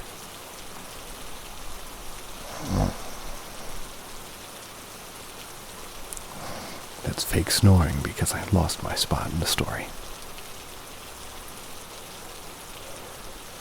I didn't sleep great that night, but my boyfriend reports that he slept like a rock. My alarm goes off at 5:15 a.m. We both get up to get ready for the gym, open a fresh pack of daily contacts, and head out. At this point, I've completely forgotten about the weird feeling I had the night before. The rest of the day goes on as normal, and by the way, this is a Wednesday. Wednesday evening, I go to the bathroom to take my contacts out. It's important to note that while I use daily lenses, I often store them in a contact case so I can use the same lenses multiple times to save some money. Reach for my contact case, both sides have their respective lids closed. The left side is kind of gooey to the touch, and I'd screw the lid to find the left side, 3/4 filled with a thick Aquaphor-type balm. I'm puzzled by this because I didn't do it, and neither did my 20/20 vision boyfriend. I'd screw the right side of the case to find it full of contact solution, and an old lens, that I had forgotten that I'd already had a pair open when I used new lenses that morning. As I'm standing there trying to make sense of what I'm looking at, two memories come back to me. One, the feeling I had the night before being watched from the bathroom, and two, after coming home from the gym that morning, I'd seen the tube of off-brand Aquaphor balm on the bathroom counter open. It had not been used by us. I closed it, put it away. Didn't think of it again until I saw the contact case. My boyfriend and I are totally stumped as to how this happened. Neither of us have a history of sleepwalking. Of course, it's not out of the question, it just seems really unlikely, especially with two dogs who tend to bark when woken up from sounds in the night. Could this be something paranormal or a glitch in the Matrix? And again, seems strange that an entity would just watch me at night from the bathroom and then mess with my contacts and lotions. But who knows? Could this be some sort of strange glitch in which an alternate reality version of one of us did this? I thought maybe somehow the balm leaked into the case, but it's just impossible because one, the balm is really thick and doesn't leak. It's got to squeeze with some decent pressure to get it out of the tube, and the tops of the contact cases were both closed. There's also no way anybody could come into our house in the night and do this. Doors locked, dogs would have freaked out. One final note, and then I'll stop my rambling. I've experienced only two other odd things in this apartment. On one occasion, in the middle of the night, I woke up, heard two knocks on the wall. Second occasion, the same thing happened, but this time my boyfriend heard it as well. Important to note that none of the four walls of our bedroom are shared with other units, so it wasn't a neighbor. I'm really interested to see what you all think this could be. Did one of us, at 26 years old, just randomly start sleepwalking? I'm at a complete and total loss.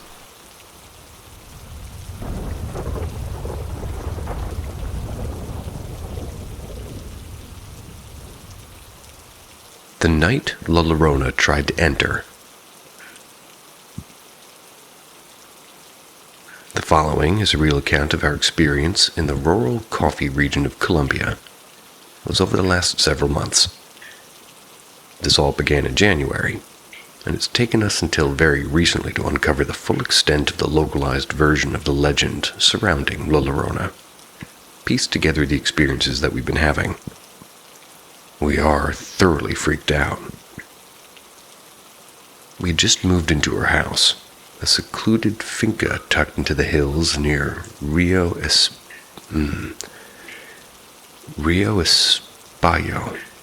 It's where the trees drip mist and the river never sleeps. The kind of place you imagine as peaceful and fertile, a place to start again. My partner was 4 months pregnant. We were excited, but we were cautious, still adjusting to the rhythms of the land and the quiet. It started in the first week. Late at night while we slept upstairs, her mother, brother, and sister, who were staying with us at the time, began to hear something. A voice, a woman's voice. Faint but urgent. It was floating from just beyond the house. It would say, "Help me." It didn't come every night, but it came enough. First once, then again, and by the second week they had heard it 3 times. Always around midnight to 3 a.m., always when the night was heavy with fog and the river hummed louder than usual. They said it wasn't a scream, it wasn't loud, it was worse than that, it was soft and pained and human. At first, they thought it was my partner calling for help upstairs. After assuring them it wasn't her, they would look outside thinking maybe somebody was lost or maybe hurt. There's really never anyone there, and the trees stood still. The night kept breathing. The voice faded away. Then came the second week. That night my partner began to have sudden severe pain, cramping that felt like contractions. We were terrified and it was far too early for labor. We didn't know what to do. We were upstairs, focused completely on her, and for reasons I still can't explain, we didn't have our phones with us. They were downstairs, forgotten in the rush of fear. We thought we had ridden it out, and by morning the pain had eased. We were exhausted but relieved. Until we spoke to the security guard in the front gate of our conjunto residencial. He asked us what had happened the night before, and we said, nothing, why? And he told us, an ambulance came to your house around 1 a.m. and somebody called from here, from your property, said there was a woman in distress. But we hadn't called. No one in the house had. And yet the ambulance arrived, lights flashing, knocking at the gate because we didn't answer his call. The security guard refused to let them enter. And after waiting, they turned around and left confused. We were stunned. The same night, the voice had been heard again by her family. Closer this time, almost under the window again. It wasn't until we started asking around recently, like neighbors, guards, and even older people in nearby town, that we began to understand and put all the pieces together. We were told very plainly, that's La Llorona. You live near the river now. Pregnant woman, crying children, and pain draw her in like blood in the water. But what's most terrifying to us in that here is that, well, especially near Rio Espayo and La Tebeda, the stories go deeper. She doesn't just cry by rivers anymore. She doesn't just appear in white veils. They say La Llorona has learned how to use the modern world.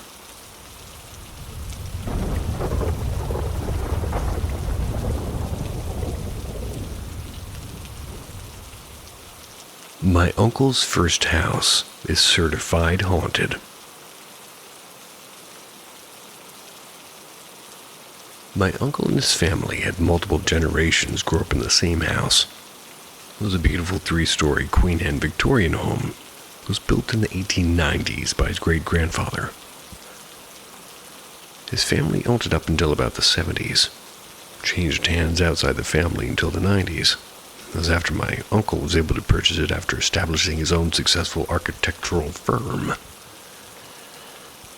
Pinky up. Multiple people in his family from earlier generations died in the house in the early 1900s. Some from natural causes, a couple from disease, like scarlet fever and typhoid. As soon as my uncle moved in, strange things started happening. Cabinets in the kitchen would be open when no one was home.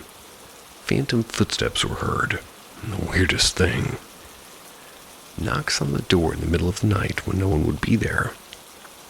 One of these instances of knocking on the front door to nobody being there, and my uncle got a call the next morning from his dad saying his great-uncle, who had lived in the house as a kid, had died the night before, around the same time as the knock was heard. My own experience in the house was when I was in my late teens. My uncle's family was out of town. They asked if I could sit the dogs for them, and I always looked forward to it because the house was huge. They had a massive pool in the backyard to enjoy, and I did sort of secretly dread it too because the house was so damn creepy at night. Old furniture, old family pictures, old light fixtures, straight out of a haunted house movie. One night when I was getting ready for bed, on the second floor, dogs perked up. Sort of strange to me. They all came into the same room I was in, sat staring out into the hall. Shortly after, I heard the sound of distinct footsteps coming down the hallway of the 3rd floor above. Then the footsteps down the stairs to my floor. I was frozen in fear. Footsteps stopped about halfway down the stairs, and not another sound was heard the rest of the night. I didn't sleep a wink. That last part of the story happened a few years ago, but after they moved out of the house to downsize. The new owner called my uncle a month after moving in. and after some cordial conversation, the new owner asked my uncle, "This might be weird, but did you have anything strange happen to you to this house?" My uncle responded, "Well, yes, when you first moved in, but what exactly do you mean?" The new owner explained that he was having some work done on the third floor. He hired painters to repaint some of the walls. The new owner left the house to run a quick errand and came back to all the painters sitting outside of the front porch looking concerned. When the new owner asked what was going on, one of the painters said, "Mister, we ain't come back in there. Something strange on the third floor we can't figure out." The painter elaborated that one of his workers was by himself on the third floor. He felt a distinct touch of a hand on his shoulder. When he turned around expecting one of his painter buddies, nobody was there. The other thing that happened to the new owner was his brother came to stay the night. He was set up on the third floor when the new owner woke up the next morning. He found his brother asleep on the couch on the first floor. He asked his brother why he had changed rooms. The brother said, "You're not going to believe this, but I was getting ready for bed when I was putting away some clothes, and I felt like somebody touched my shoulder, and when I turned around, no one was there." My uncle responded to these stories, saying, "Oh yeah, don't worry. Those are just my old family members welcoming you to the home. They'll get used to after a while."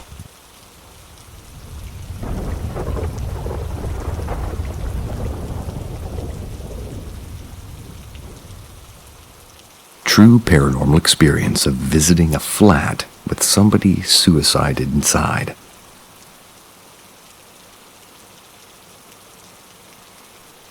A few years ago, I became interested in purchasing some real estate. I was doing it as an investment and shared my new venture on social media. Zoe, my good friend from college, sent me a message asking me if I was interested in checking out a flat belonging to her in-laws.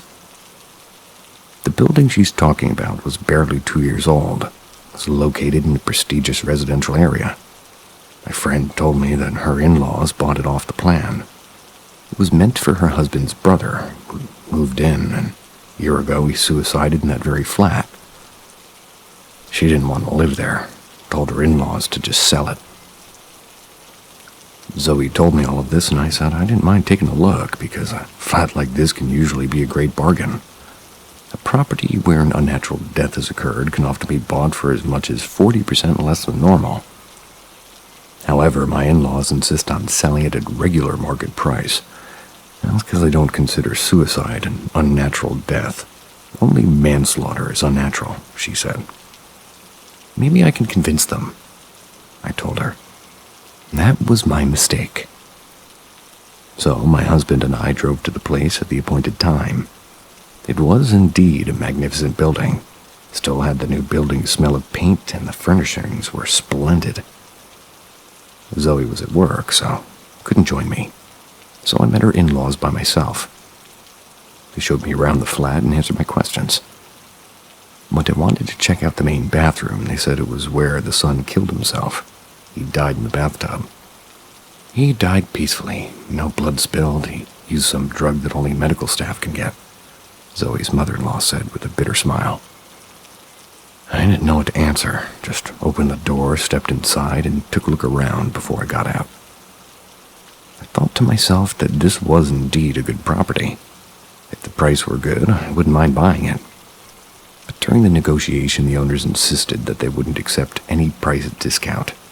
After 10 minutes talking around and around, I knew I was wasting my time. I thanked them and left. When I sat down in the car, I suddenly felt melancholy.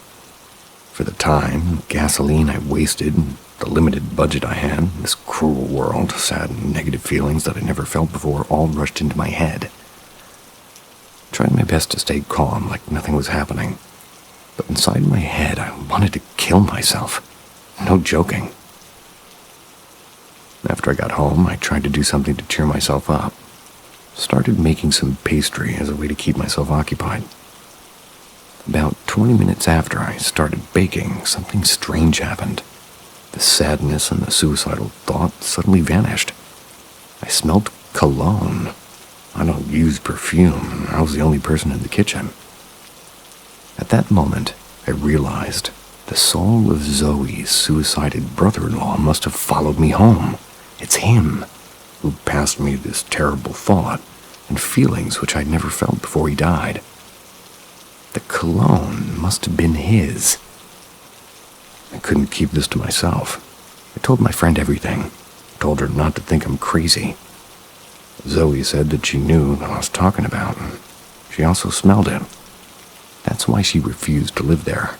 That's why she and her husband had lived there for just a few months until she insisted on moving out, no matter what it took. I've had many other strange encounters in my life. This experience was solid proof that I really can communicate with the other world. All I'm saying is if you can buy a house, you shouldn't be too sad about gas money.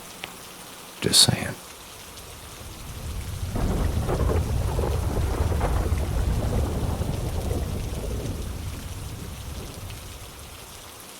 Ghost tried to kill me, but my dead grandma saved me. This happened about a year ago. I just had some paranormal things happen to me. I'll make another post about that if y'all want. This happened in the 2 following nights. I was sleeping on the couch in my game room because we had a boy staying with us for a while. So I gave up my room for him and I went to sleep in my sister's room because she was off at college. When my sister comes to visit, I sleep on the couch, and I've always struggled sleeping because of nightmares. And on top of that, I've just always had a hard time falling asleep. And if I ever woke up in the middle of the night, I would never be able to fall back asleep. So I was able to fall asleep pretty fast that night. Woke up just last 3 in the morning, or probably past. I couldn't move my body. I couldn't even open my eyes. It freaked me out at first, but then it was just peaceful. It was also like my senses were amplified. I was fully aware of everything. Then all of a sudden, I felt something come into the room. I don't really know how to describe it. All I knew is that it was going to harm me. I felt it move from across the room to the couch where I was sleeping. Then I felt its cold hand squeezing my throat and another cold hand covering my nose and mouth. I couldn't breathe. I couldn't move. My head, it was throbbing. I thought I was going to die, and I heard a familiar voice. Couldn't tell where I knew that voice from. It was sweet and gentle, but urgent. It was a female voice. She said, "You have to move now, Emily." I said it through my mind, and I said, "I can't." She responded with, "You have to try and move now." I summoned all my strength to punch whatever was choking me, shot my arm and whatever was by me. I was able to move by then, and quickly shot up, wide awake, gasping for breath, but ready to kick some butt. What I saw I can only describe as a shadow or a smoke man. I said to him, "Fuck off." Then he laughed and disappeared into a wall. I sat down on the couch and just stared at where he was at while I was rubbing my sore neck and catching my breath. I just stared at the wall for a good 15 minutes. Then I silently thanked the woman who helped me. There was a little bruising around my neck, a few scratches, and some redness, and that's how I know I didn't imagine all of this. The next night, the same thing happened. I couldn't move, and everything was peaceful. I heard a woman say, "Are you feeling better?" That's when I realized the voice was my grandma's, who had died just 3 or 4 days before this. I said through my mind, "Grandma?" She replied with, "Yes, it's me." Then I felt the man again, and I felt sick to my stomach. "Do you feel his presence, Emily?" she said. I replied with a yes, and instantly I couldn't breathe. I didn't feel his hand on me like last time.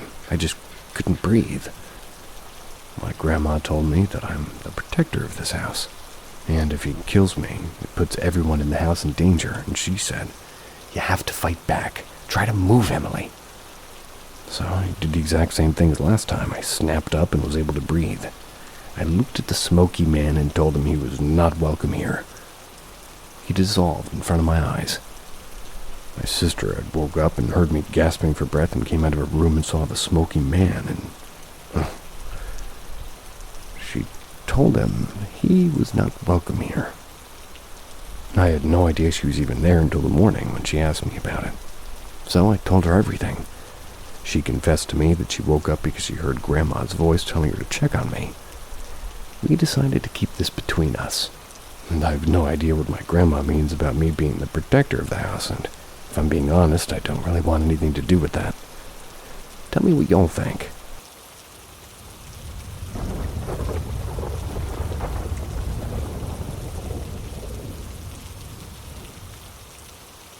I had a terrifying experience one summer evening, and it still haunts me.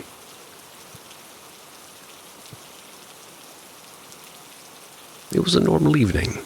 We were at my cousin Jenna's house, with my little sister Fried Draws and my cousin Aya. The adults were sleeping downstairs in the basement. It was set up as a living space, so they were completely out of earshot. It was summer and hot outside, and we were having a blast.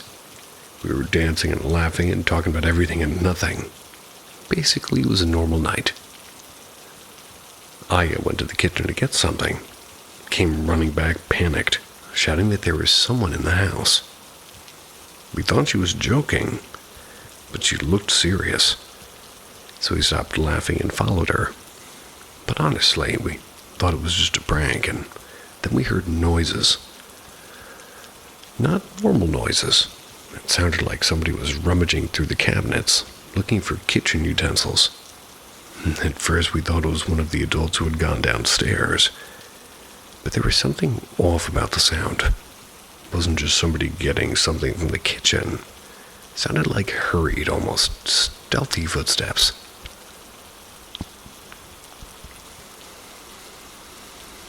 Me and Jenna, a little bit freaked out, went down the hallway to check it out. And there we saw a man.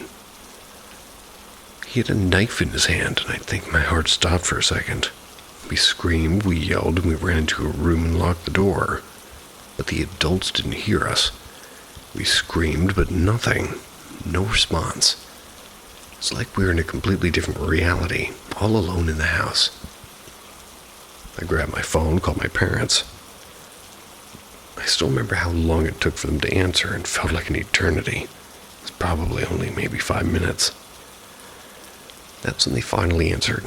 They immediately called the police, but by the time the cops arrived, the man had already run away. Never found him. And after that, we couldn't sleep. I spent the whole night crying. Even now, years later, I still think about that scene and the fear I felt. We never really recovered from that experience. And that fear never really leaves us. Something like this changes your life. But that was just the beginning. After that incident, things got even stranger. Not only did we experience intense moments of fear, but I also began having strange dreams, almost every night. And in these strange dreams, almost every night, I would see this man with a knife, but in a different way. Sometimes he would stand in the shadows, watching the house as if he was maybe observing us, and other times he's in the room with us. Nobody else seemed to see him. It was terrifying. And every time I woke up, I felt like that presence was still following me. I also dreamed of doors closing by themselves, windows slamming shut suddenly, sounds coming from the room next door, as if the man was still there. Even had the feeling that he was in my dreams to warn me that something worse was going to happen. And after each dream, I would wake up suddenly, my heart racing, my breath short. And even after all this time, those dreams still linger, reminding me of what we experienced that night. Now I'm 18 years old, and I can tell you that this was just the beginning. Since that night, I've had hundreds of paranormal experiences, some even stranger than this one, believe it or not. But what I'm saying is completely true. Maybe some of you here have had similar experiences.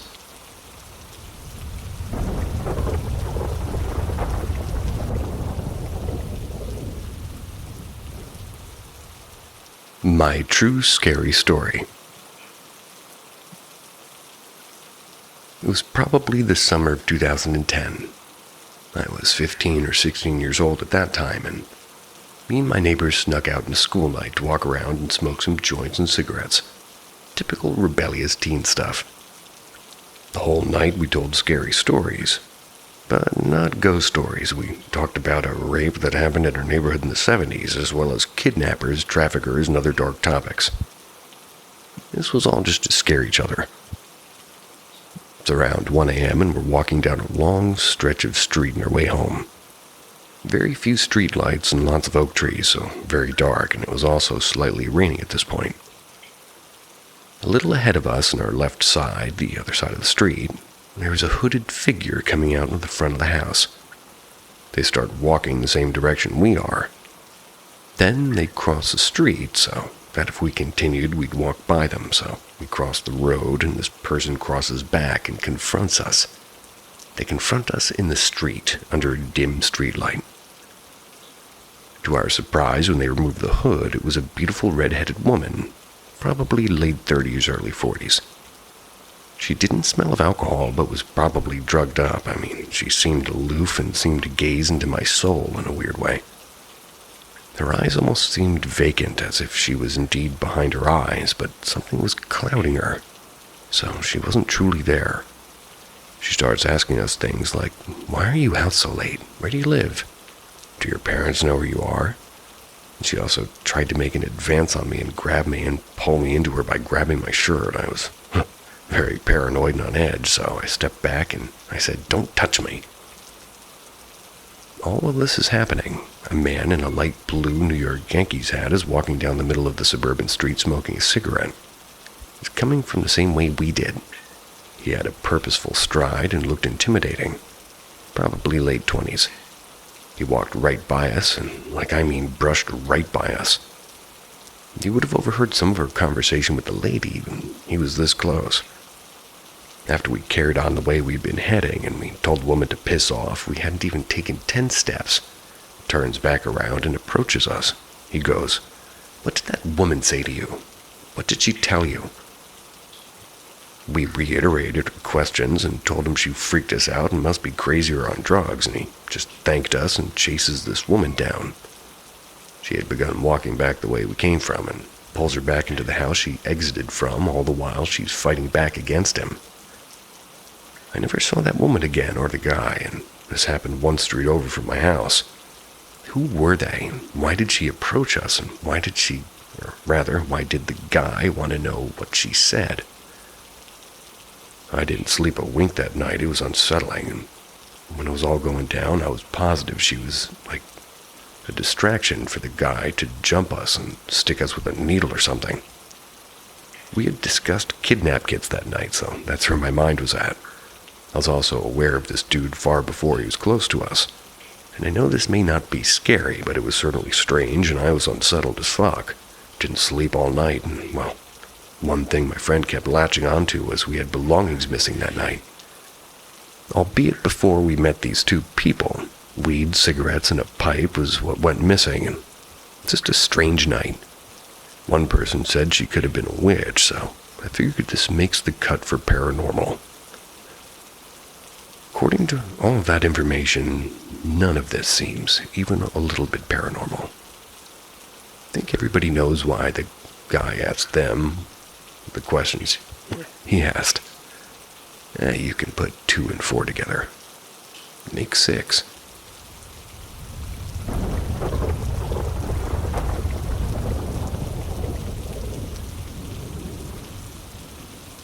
Goat's hands.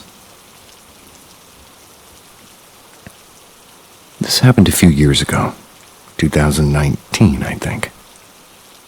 I, at the time, was living in an apartment with my mom and brother in Minnesota. I was just about to move back home.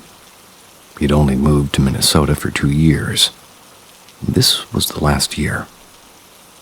We lived on the 2nd floor in this apartment building. It's in a very small town in Minnesota.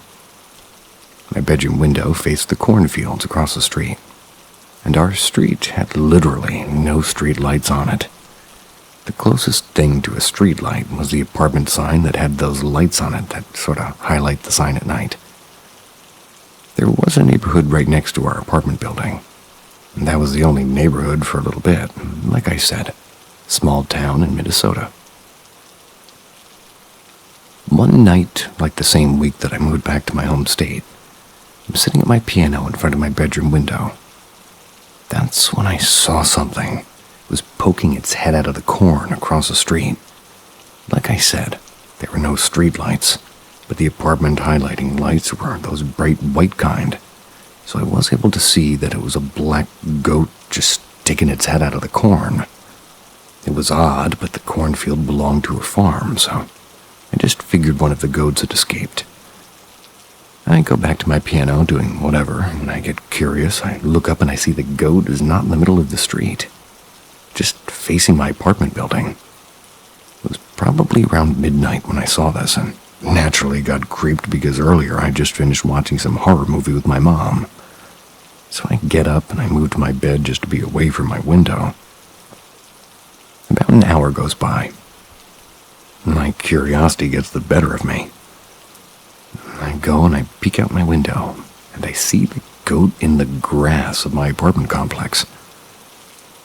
Because the goat was so much closer and in better light from the apartment sign, I could see that instead of front hooves, this goat had hands, like human hands, or human-ish hands. It was coming right out of the goat's legs. He had gnarled-looking gray hands with long, skinny fingers. They looked mangled and broken.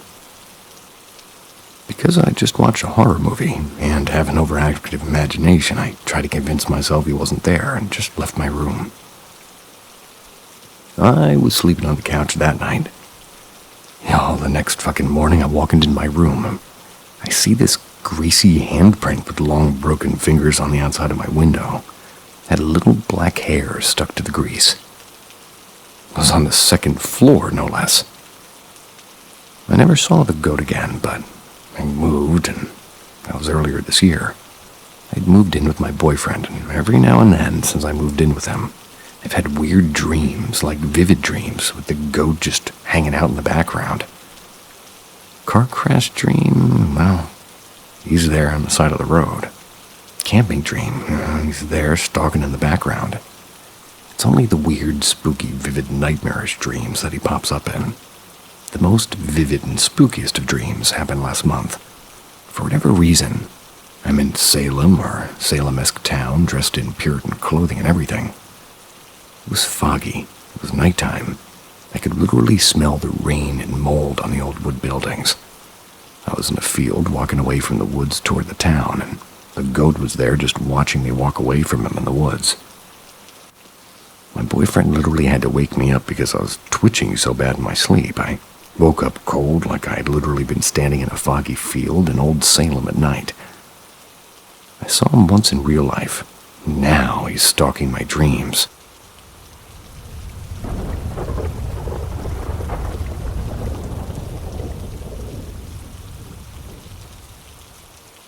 The dream.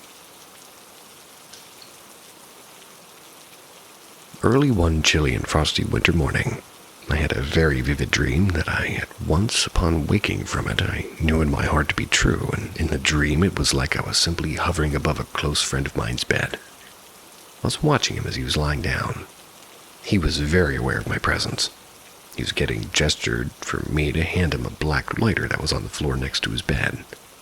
For a split second, I thought of trying to retrieve it for him to give it to him, but I immediately knew that I couldn't possibly do that for him because I was only a presence right then, not actually physically there in the room flying with him. Since we were able to communicate with each other, I informed him that I was sorry, that I wouldn't be able to actually grab the lighter to hand it to him. He then tried to move toward the edge of his bed to get it, but it was like one whole side of his body wouldn't cooperate for him to be able to grab it. He gave up on the lighter and looked back up at me and tried to speak to me. But since he couldn't speak properly either, I was unable to understand him at all. It was then that he began to fade out of focus as I left the dream in his room and woke up. Upon waking up from that dream, I woke my boyfriend as he slept soundly next to me, and I said to him, "I think Roy just died. I watched him die in my dream just now." This occurred at around 6:30 in the morning. After that, we got up and got ready to go into town and meet up with some friends at our local park as usual. A few hours later, maybe 10 a.m., I was sitting in the grass with one of my girlfriends. I was enjoying a cinnamon roll. It's while our boyfriends were at the store and just off somewhere hanging out. As I licked some of the icing remaining on my fingertips and squinted at her through the morning sunlight, I said to her something like, "Hey, this is going to sound really, really weird, but I need a big favor." "Sure, what is it?" she inquired curiously. "Well, I have this thing with touching dead bodies because I refuse to ever do it, so I'm going to need you to do it to make sure my friend is dead before I call 911.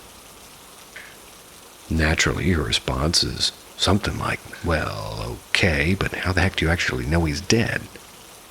"Well, it's kind of super hard to explain right now, but I'm pretty sure that I watched him die in a dream this morning." "You serious right now?" she demanded, whilst rolling over in the grass onto her stomach and staring at me with her mouth agape. "Is this like some gift you have or something?" "Not that I've ever known of," I said with a sigh. "But we can't just leave him in there all dead. We have to go check." "Okay then," she said, and she just got up. So since Roy lived right next to the park, we walked right over there and started knocking on his door, which of course he didn't answer. I suggested that we go around to the side French doors where his bedroom was, so that way we could look into his room through the glass panels and try that door as well. She agreed. We went around, hopped over his little white picket fence, and we could peer into his bedroom and see him. And there he was, lying on his back just as I'd see him lying in my dream. My friend found his door to be unlocked. So she just went right in and checked his pulse, and he's ice cold. She informed me, so he went to go call 911. The police and the fire truck arrived within a few minutes, and as soon as they pronounced him dead, the coroner arrived shortly thereafter. My friend left, and I stayed to hear what the coroner had to say. The coroner said that based on the body temperature, he estimated that Roy had been dead for around 5 hours, which, if you remember, was right around the time that I had that dream. It took several weeks to hear around town what the autopsy found to be the cause of death, which was a massive stroke, explaining while he was unable to move or speak properly. And to this day, I still wish that I knew that he was trying to say to me, or what he was trying to say to me, and also how I was able to see that in my dream.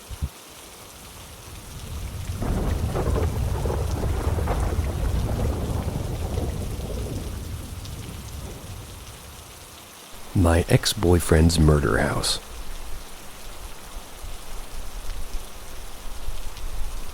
This took place in 2011. I'd met Steve on New Year's Eve when he spilled beer on my shoe while dancing. We started vibing, and we really hit it off soon after. We started dating. I just started to sleep at his place sometimes. He lived in an older place. It was once a duplex, but it was now split into 4 separate units for singles. I don't remember feeling strange about anything before the night terrors came back. I used to have them when I was really young, and intermittently I would get them at stressful times in my life.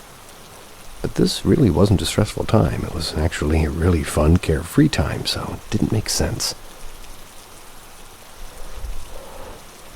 It came with the sense that I was living someone else's memories in the dream. I would get sleep paralysis, and he would hear me struggling trying to move or scream. He'd wake me up. The dreams were very violent.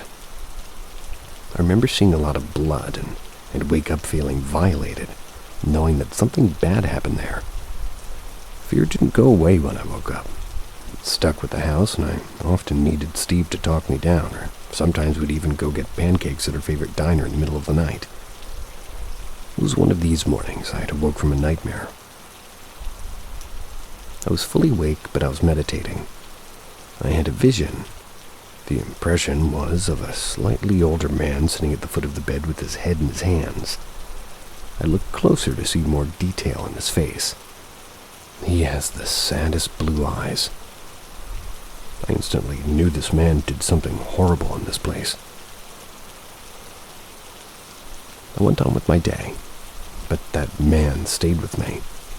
His piercing blue eyes and his brutality haunted me. I went to school, but I couldn't concentrate as I sat in class with my laptop, so I Googled rape, murder, Lake Worth apartment. Something told me to Google those exact words in that order.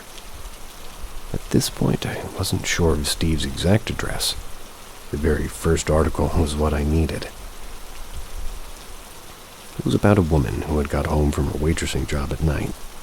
She was attacked right outside her home, dragged by the hair inside where she was sexually assaulted and murdered. She screamed, and nobody called the police. When I saw the address, my jaw dropped. I texted Steve to confirm his exact address, and there it is on the computer screen. I continued to read. This was a crime that occurred in the 80s, but the man had just confessed in 2011, which is why it was news, I guess. He was already in jail on another crime, and he copped to this one. His mugshot was in the article. There were those blue eyes, staring right through me in that creepy way that gave me full-body chills. I instantly recognized him from my vision that morning. The waitress ended up dying the exact age that I was back then. Maybe this is one reason I kept dreaming about what happened to her. Another reason it might have imprinted so heavily is that nobody heard her screams. It was just a feeling of helplessness. When I think of these 3 surrounding neighbors not getting involved, they all share walls which are paper thin there. We could hear everything. I felt like maybe that was all she wanted, to be heard. Wish I could say it resolved itself, but I did a lot of smudging and cleansing in that place. Still creeped me out being there alone at night. That was a good one.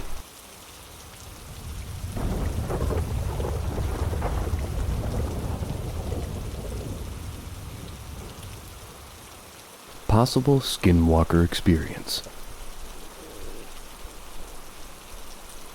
I was home alone with my older brother and sister. My parents weren't home. Can't remember where they went, but it's not important. My sister's in her bedroom, my brother's on his computer a couple of rooms away. I was in the living room by myself. We have a lot of dogs, but for some reason, only one of them was outside. Don't remember what led up to me going outside to let her in, but I think it was about to start raining or something. Our garage leads to our backyard. So I go into the garage and out into the yard, standing in the doorway. I don't see my dog anywhere. Our yard is 2 acres, so I didn't really think anything of it. I step a little further out of the doorway and I look for her. Her name is Chloe, and that will be important to the story in a minute. We have this big concrete block outside the garage doorway. It's acting as a sort of a step, as our garage is slightly elevated. Step out of the doorway, now standing on the concrete, and call out her name. Chloe. I don't see her, which is very unusual for her. She's a very sweet and energetic dog. Always comes running when she's, even just sees you, even a little bit. Basically, you could say she would always come when being called. Call her name again, but I still don't see or hear her. I'm slightly confused at this point, but then I hear clapping. Like clapping you do when you're calling a dog. I stiffen slightly, and it sounds like it's coming from the side of the house. After it stops, I slowly step off the concrete block and onto the grass. I look at the side of the house. That's where I heard the clapping. There's no one there. None of her neighbors were even outside. I was really scared at this point.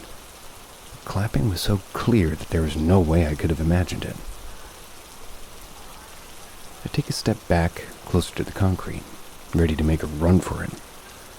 Call out for my dog one more time, not wanting to leave her out there. Chloe! A couple of seconds later, the clapping starts back up again. I'm terrified at this point. I don't have any clue what it is. Then I hear a man's voice, and I'm a girl, so it couldn't have been an echo. It was very clearly saying my dog's name. Chloe! It sounded like it was coming from the field by my yard. I didn't recognize the voice. I had heard each of my neighbors speak it before, and it was definitely not any of them. It sounded decently close by, but far enough away that I knew I wasn't in any immediate danger. The voice sounded almost mocking, like it was making fun of me. It was as if the voice was amused by my obvious fear and was mocking me. Only a few seconds after I hear the voice, Chloe comes running up to me from the other side of the yard. I would have been able to see her. I grab her and I run inside and lock the door behind me. I sit on the couch in the living room, scared out of my mind. My sister's still in her room, and my brother's still in his computer. I was alone in the room, except a few dogs, and trying to make sense of what just happened. After a while, my parents get home, and I tell my family what happened, and no one believed me. The only person who even remotely believed me was my mom, clearly seeing how distressed I was about the whole thing. If I had to guess, I would say it was a skinwalker, but all I know for sure was that was scary. If you guys like this story and want to hear more, got plenty more paranormal experiences to tell. However, out of all my paranormal experiences, this is the one I'm most adamant about.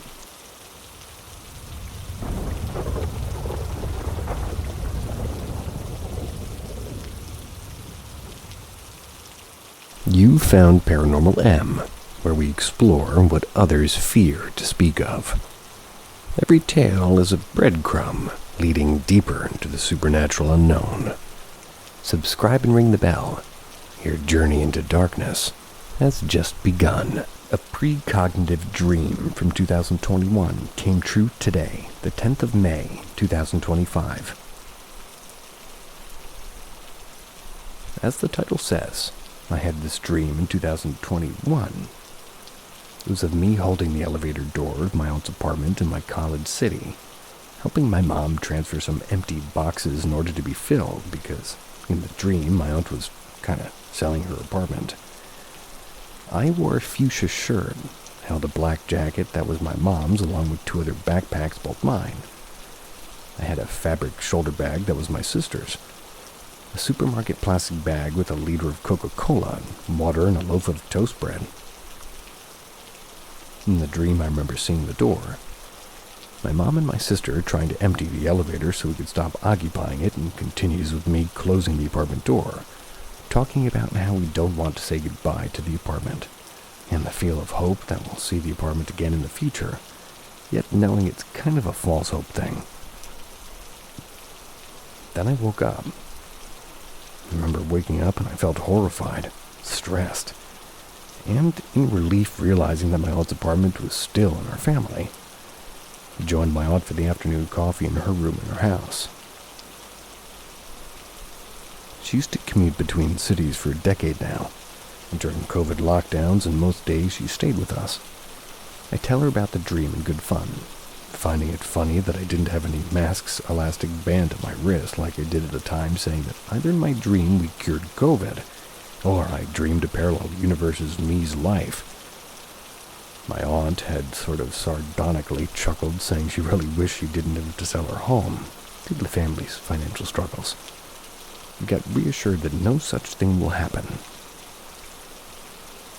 Cut to the early days of April 2025. My aunt tells their entire family she's selling the apartment, trying to find or buy something in her hometown. We were floored. We instantly tried to help her both emotionally, because she was devastated and she's diagnosed with depression, so we have to be extra careful, and physically. Our family are veterans of moving around, so I've moved cities around 10 or 11 times by now. I've changed data homes by age 18. My dad was in the army while my mom and her sister lived in Belgium, Sweden, and Greece growing up. They've moved a lot. My aunt has helped us move quite a time through the years. It's been a stressful and emotional month for all of us. And on the 27th of April 2025, at 7 p.m., my aunt sold her apartment. It was bittersweet. The mood that day for me personally was very bad. Cut to today, the 10th of May 2025. We visited the apartment one last time for the weekend, and also kind of tied it to get some boxes my aunt wanted left at her apartment. See a few family members maybe go to a book convention downtown, and the dream became a reality as I was helping my mom. It freaked me out and I had a minimal panic attack. It's not the first time a dream's come true, and it's something deeply personal and has affected me a lot.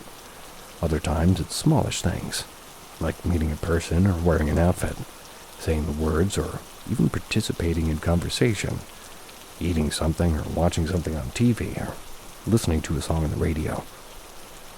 I know this phenomenon is called déjà vu, but still, this specific dream I was very happy in, well, if it didn't come true.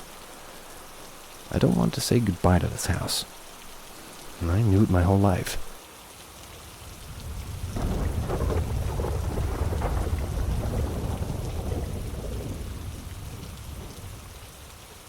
My friend brought something into my house.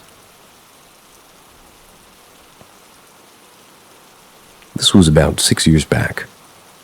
I guess that'd make me 15 at the time. I was kind of a recluse and almost never had friends over. There's one time I brought my best friend over for a sleepover. We stayed up all night playing games, talking and whatnot, and we're all having a great time. To understand everything that happened and really what could have been the reason, you have to kind of understand the layout of the house. Walking into the house, you have a living room which has a doorway into the kitchen in front and a left side hallway. That leads to the bathroom on the left side of the hallway. My sister's room's at the end of the hall. My parents' room is the second door on the right. And my brother's room is the first door on the right, and going to the kitchen, you have the dining room separated by the kitchen counter with one of those open walls that kind of just has the trim of a wall and a doorway. Next to the doorway, you have the add-on doorway to the utility room, which was attached to my room around the corner. So my room is next to the kitchen, separated by a wall all the way in the back end of the house. I went to the kitchen for a drink at about 1:30ish at night. Looking in the dining room, I saw a dark mass in the back corner. Didn't have any of the light on, so I chalked it up to just my eyes messing with me. Went back to my room, and I just continued hanging out with my friend. Later on, he was getting thirsty. He wanted to drink. Went with him just to see if that thing I saw was there. Sure enough, it was. Only we had turned the kitchen light on so I could actually see it in the dining room more distinctly. I said nothing to my friend while we were out there, but as soon as we went back to my room and shut the door, he said, "Did you see that thing in the dining room?"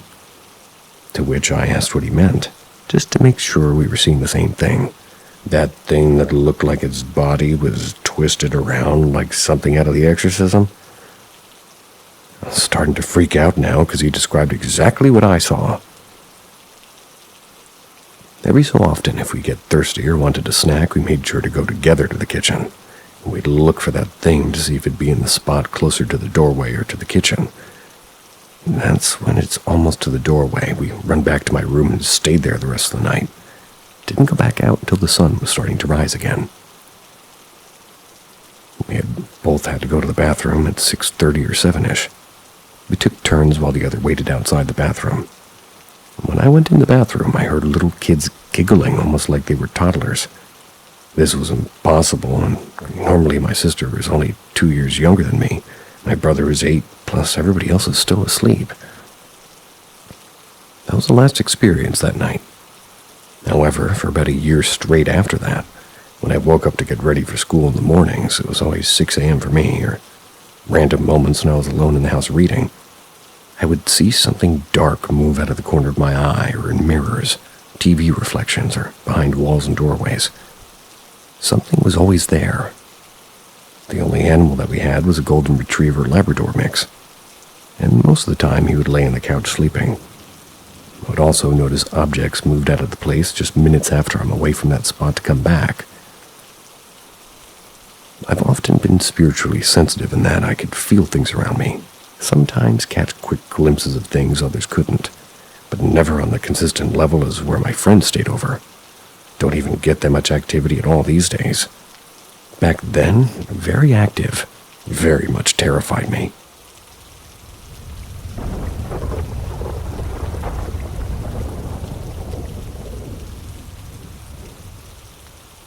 I saw an entity that looked exactly like my friend. Does this thing have a name? This happened at my sister's house. It was 2019. For context, my sister had just bought this house and moved in. I invited a friend to stay with me in the guest room. This for the first night in her house. I'll change her name to Anna. The guest room had a trundle bed underneath the single bed. I was sleeping on the single bed, and Anna was sleeping on the trundle bed just below, but right next to me. And to paint a picture, the guest room was a standard square shape. The trundle bed was right up next to the right wall. There was one window in the middle of the room, overlooked the driveway and front yard. There was enough space to roll the trundle bed out and not have to stand on the mattress to see out the window. The curtains were sort of a tulle fabric that let light in. I'm a very light sleeper in new places. I know I woke up because I sensed this presence was in the room. I opened my eyes to see Anna staring out the window, curtains half open. There was plenty of moonlight to see her. She was standing still, staring straight forward. Her face was only 4 inches from the glass. I noticed how rigid she was from her arms at her sides. I wasn't paralyzed, at least in the moment. I woke up and was looking at my friend. Nothing to be scared of. Propped my upper body with my elbow in bed to get a vertical look at her. There was enough light to see her freckles clearly. I asked what she was doing up, and she answered me, or rather, didn't. I said, "Anna, what are you doing?" This thing replied, "Who?" in a flat, low, but feminine voice. I repeated, "Anna, what are you doing?" And she again said, "Who?" in the same way.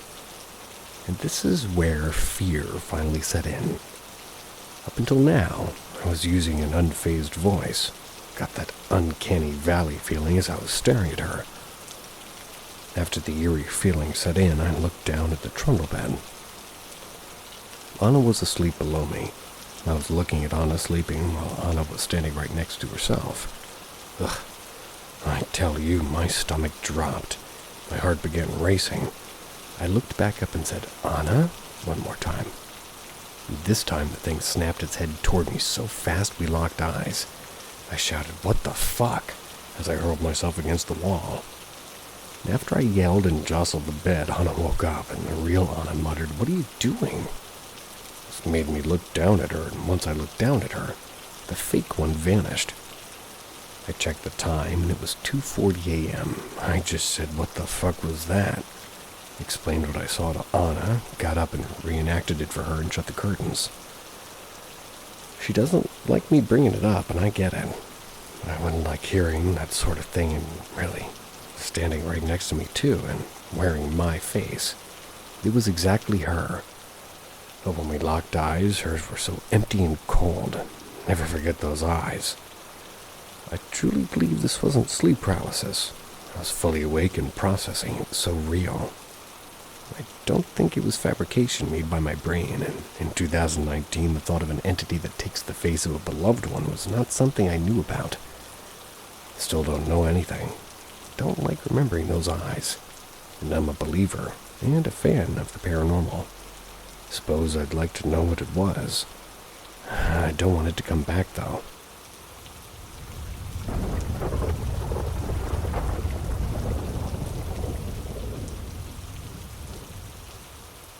Possibly coexisting with a ghost. So me, a 20-year-old male, and my family, being my mother, father, and sister, we all moved into our house 7 years ago. Now, it was a council house, and the last tenants got kicked out for general BAM behavior. BAM. Like lighting a motorbike on fire in the hall. Sounds like my neighbors. Gecko agrees. And basically, since the start, the house has always had odd goings-on, but nothing harmful or annoying. There was the more stereotypical things, like extremely cold spots and odd smells that we would never find the source of. Funny thing is my sister joked about ghosts the whole time. Then stuff would go missing for lengthy periods of time, then just kind of appear in a very obvious place, like days or even weeks later. And for me, it was a PlayStation controller that disappeared for like a week, then was just on my bed one day. And for my sister, it was a necklace that was gone for a good few weeks. Then she saw it on her bedside lamp when she came home from work. A funny story about one of the more recent happenings, too. So my sister came to me asking if I'd been in her room. She had heard footsteps and just felt like somebody had been in there. I was playing a game and the whole time, basically, and she just went to bed. Now, the next day, I spent most of my time in my room, but apparently in the living room. My mom saw a girl or a woman just walk out of the room, and it freaked her out, but she only told my sister at the time. And that night, I was in bed watching YouTube. That's when I could smell hair, like when you're lying behind somebody and then hair's in your face. It was weird, so I started looking around and could just feel like somebody was watching me from the foot of my bed. No one was there at all from what I could see, but I just knew someone was there. Eventually, I got tired, went to sleep, facing the wall. The next day, I'm told about the thing with my mom, and then my dad chimes in, saying he's been awake all night thinking someone was in the house, and by the way, he's very protective. But those are probably the more spooky things. Most of the time now, it's cold spots and shadow people and things in the corner of the eye and feelings of presence, you know. The really funny thing is that the house next door is really unlucky, as in the last 3 tenants have had horrible shit happen to them. The first guy we know of killed himself. Not sure how, just a rumor from neighbors. The next guy was killed by a drug dealer and his dog. Mom came back from work, saw a massive crime scene and shit. Was questioned about it if she knew him and stuff, and found out about it later on from his wife while she was leaving. Horrible stuff. And our current neighbor lost one of his legs while living there. Not sure how. He's quite an older man too, so it's quite horrible. I guess we got lucky getting the haunted one, and not the unlucky one. I used to be very skeptical when I was younger, so I chalked it down to a number of non-supernatural things. But at this stage, everyone in the house has kind of accepted that we have someone living with us. We even reference them in conversation and joke with them that they're just coexisting. Hopefully they don't see it as, like, mocking behavior. We just don't really care because they seem benign and harmless, even if they sometimes borrow stuff.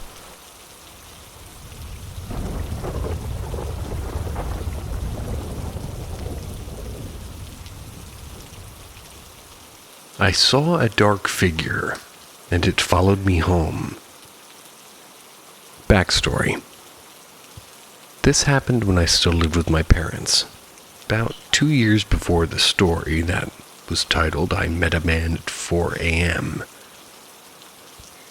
We lived in a small town, roughly 50 kilometers or about 30 miles from where I worked. It was summertime, and I usually left work around 22:20 every evening, which I think is 10:20 for us Americans. Story. I was driving home from work one late afternoon. I was taking the same open road I always did, a long stretch flanked by dense trees on both sides with occasional clearings. That day, I was feeling unusually drowsy. The clock was somewhere between 10:30 and 10:50.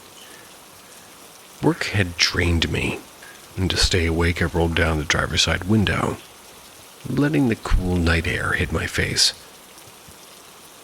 It helped me to recover slightly, and somewhere along the road, I noticed movement in my peripheral vision. It was off to the right. I eased off the gas, thinking it might be a deer slipping past the wild fence. But as I got closer, I realized it wasn't an animal. It was a man. Just standing there, not moving, not signaling, just watching. I slowed down significantly, half expecting him to jump into the road, but the nearer I got, the more he looked wrong. His shape didn't move. His features didn't register. And then as I passed him, I saw nothing. No skin, no eyes, no mouth, no hands, no feet. Just a shadow figure. My pulse spiked and I floored it, accelerating to 110 kilometers an hour, which was the speed limit. You accelerated to the speed limit. I don't know if that counts as flooring it, but okay. I dared to glance into the rearview mirror. No trace, as if nothing had been there at all. I nervously laughed it off, blaming my tired state. And eventually, I reached the intersection and turned onto our street. As I reached the small uphill near our house and my headlights swept across my neighbor's trees, I saw him again. Same figure, same silhouette. But now he was crouched behind the tree, just his head peeking out from behind the stump. And now I could see them clear as day. His eyes were watching me. I flinched, blinked, refocused. Gone. Where the silhouette had been stood the same tree I'd seen a million times. I pulled into the driveway and ran straight into the house. My parents, who were usually still awake at that hour, shouted from the living room, "What do you think you're doing? You're supposed to be quiet when you get..." And they stopped mid-sentence when they saw me, saw the look on my face. "What happened to you?" asked my mother. And I told them everything. And to this day, it's still the scariest hallucination I've ever had. Since then, I've made changes. I sleep better, and I've moved into an apartment much closer to work.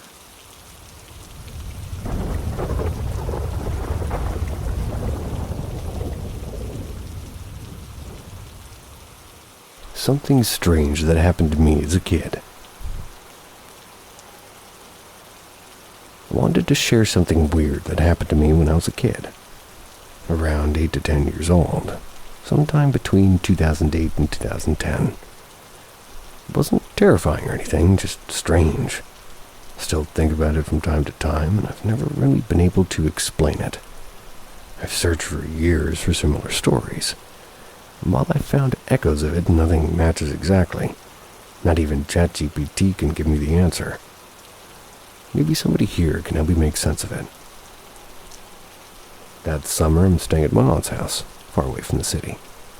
My parents were working, and my aunt and her family were away on holiday. So I was alone during the day.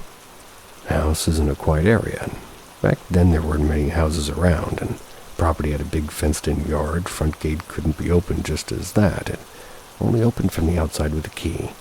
So it usually just kept the front door of the house open for fresh air, and it felt safe. I was inside watching cartoons when I suddenly heard someone right next to the entrance door, like footsteps or movement. It startled me, so I got up to check, and when I looked outside, I saw a little girl standing just outside the open door at the top of the stairs. She had very light blonde hair and looked around my age or younger. Normal clothes, nothing unusual about her appearance. Don't remember her face clearly, but I do remember how bright the sun was on hers, and she didn't feel scary. Seemed just calm and kind of quiet. I asked her who she was and what she was doing there. She told me she was from around the neighborhood. No name or actual details, and at the time I didn't question it. But later I realized that didn't really make much sense. I invited her to come inside and watch cartoons or something, but she politely refused. Talked for a few minutes, and I wish I remembered the exact words. But at some point, she said she had to go. I told her goodbye, and she walked away around the side of the house, heading toward the gate. It took me a minute to realize, wait, is she going to leave if the gate's locked? Again, my parents locked it in a way nobody could ever get in or out from the house. I ran after her around the back of the house where the gate is, but she was already gone. The gate hadn't been opened. It's still locked. There's no way she could have left through it without somebody unlocking it or something.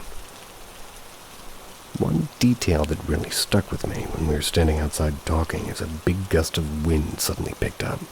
The wind chime above the door started moving and making sounds.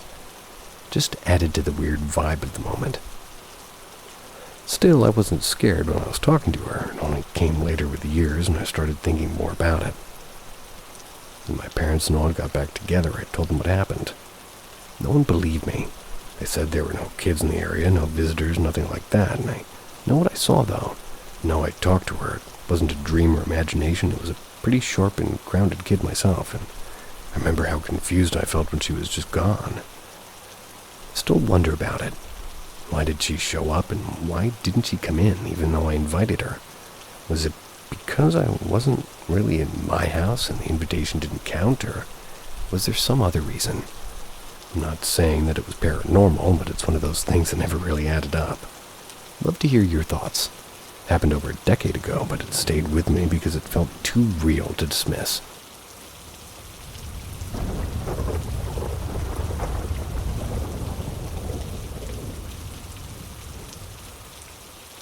Paranormal childhood. It started when I was around 2 or 3. Don't remember some of the events fully, but I've heard the stories from family members many times. It happened a couple days after my uncle, my mom's cousin, passed away, and I was around 3 years old. He's been sick, but was being treated, so his death was sudden and unexpected. Didn't really understand that he passed, and none of the young children in my family attended the services. We stayed home with an older cousin. That night I slept in bed with my mom, and a few hours after falling asleep, she suddenly woke up to find me sitting up in bed staring at her. Before she could speak, I said, "Hello, Lindy. Tell Vicky I'm okay and stop crying so much." Then I laid down. My mom was in shock, and her name is Linda, and her cousin was the only person who called her Lindy. Vicky was his longtime girlfriend who took his death very hard. I think my mom told her what I said, but I don't know if it gave her any comfort. My grandma's sister, Georgia, was my mom's godmother, and they were very close. At least since my grandma passed away when my mom was 11. She was there for my mom when she needed a mom and to get a break from her house full of brothers. Georgia and my grandma both passed away from brain aneurysms at young ages. My grandma about 5 years before Georgia. So, sadly, I never had the chance to meet either of them. One day I was talking on a toy phone and I started telling my mom she said to tell you hi, and she said that she misses you. At first my mom dismissed it as me just playing. Then I started to say things that my mom and her godmother shared together, and I have no way of knowing them. Remember the pretty dress I took you to get in your first dance? Eventually, my mom asked who I was talking to, and I asked the phone, "What's your name?" I told my mom. She said she's Georgia. My mom was freaked out by that one, and from then on always asked me who I was talking to when I used the play phone. This last one I remember most vividly, and I believe it's the reason why I no longer have the abilities I did as a young child. My mom's oldest brother committed suicide when I was 5. I was very close with him. He would take me and his 2 daughters out every Friday and spend time with us.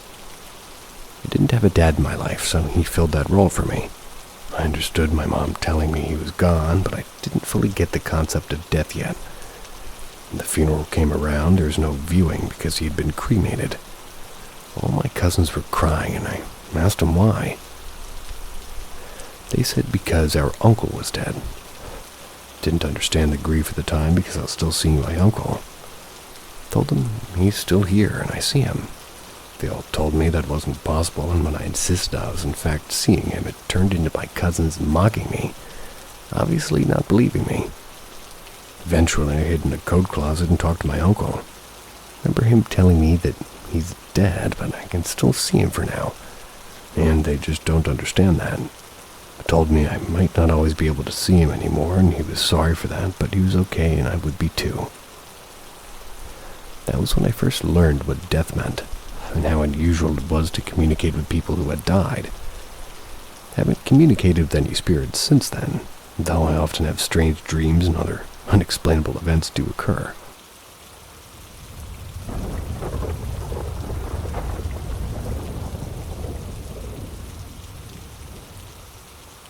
Elizabeth. So this story starts a while ago when I was 5. So just to give you an idea, you'd open my door and on the right is my dresser. Then in the car, right, or probably far right, is my bunk bed and a window. Then on the left is my TV and closet. So I slept in my bunk every night. However, I would wake up every night to see a body part or dead body in my bed.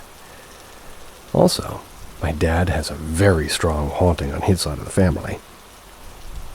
Anyways, my parents and I kind of wrote it off as just little kids and nightmares since my mom doesn't really believe in spirits. Fast forward till I was 7, I was still having these nightmares. And I started having nightmares about a girl in the corner of my room. She was beautiful. Just like absolutely beautiful. She had long black hair and she wore a pretty white flowing dress. I started seeing her in real life, but only like little glimpses in the corner of my eye. It was really creepy, and as you might guess, I was old enough to understand that wasn't a real person in my bedroom. So I started to see her get worse and worse looking every night, and she would start walking over to my bed, but I could only see her head since I was on the top bunk. She would lay beneath me in the bottom bunk, which was a little play area at the time. That was until I fell asleep. I got brave one night, decided to ask her name and what it was and why she was here. She said her name was Elizabeth, and she refused to answer my second question. She stopped coming after a while and then just stopped coming at all. Fast forward again to when I was 9. Started having really bad sleep paralysis every single night. It eventually went away, and now I get it every few weeks. But anyways, when I was 11, we moved to Virginia. I lived in Texas before. As soon as I got here, I decided to explore around, so I did. I saw a river and a pond and some other stuff. But then I saw a small forest that was a small area of loads of trees. I walked into the trees and I found some graves which creeped me out since they were obviously abandoned. I was reading along all the names and found one named Elizabeth. That's when I turned and bolted back home. After that, I would wake up to her in my room again. She looked so awful, and this time she was burned and her hair was frizzed and burnt. She basically looked like she was just in a fire. I started waking up a few minutes earlier, then when Elizabeth came in, another girl with blonde hair and flowing light yellow dress would sit on my bed and tell Elizabeth to leave once she came, and Elizabeth would scream and leave. I was only 11, so this scared me so badly. I would cry, and the girl told me her name was Lillian. It sounds so fake now that I'm writing it, but anyways, Elizabeth eventually left, and I started having more dreams about a little girl, Elizabeth as a child, pulling me out of bed laughing, taking me outside, but I'd always pull away and run back to my bed. After that, I got super into spiritual things and saged my room and stuff. These dreams ended, and I found out a few weeks later the people who were buried there died from a fire. Still see her in public or crowded places sometimes, but for now she's gone. I'm not sure what happened with Lillian, but I haven't seen her since. However, I do feel her presence.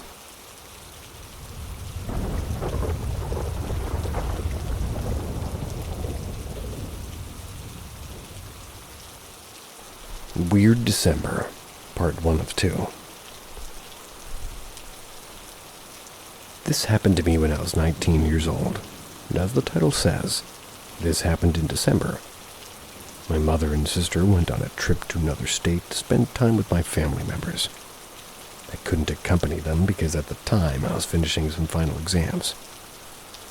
My dad wanted to stay with me because he didn't want to leave me alone. I want to make a parenthesis to make sure you understand that my family has always kind of believed in ghosts. This is one of the many things that I've experienced, and to be honest, I don't fear this kind of thing, but this was interesting. So my mom and sister, they went on this trip. My dad and I were really bored, and as usual, I started joking around this ghost story. My dad doesn't really like it a bit when I talk about this. Gets kind of nervous. He changed the subject, saying that it would be nice for me to spend time with my friends instead of playing video games all day. I explained and called a very close friend of mine to hang out.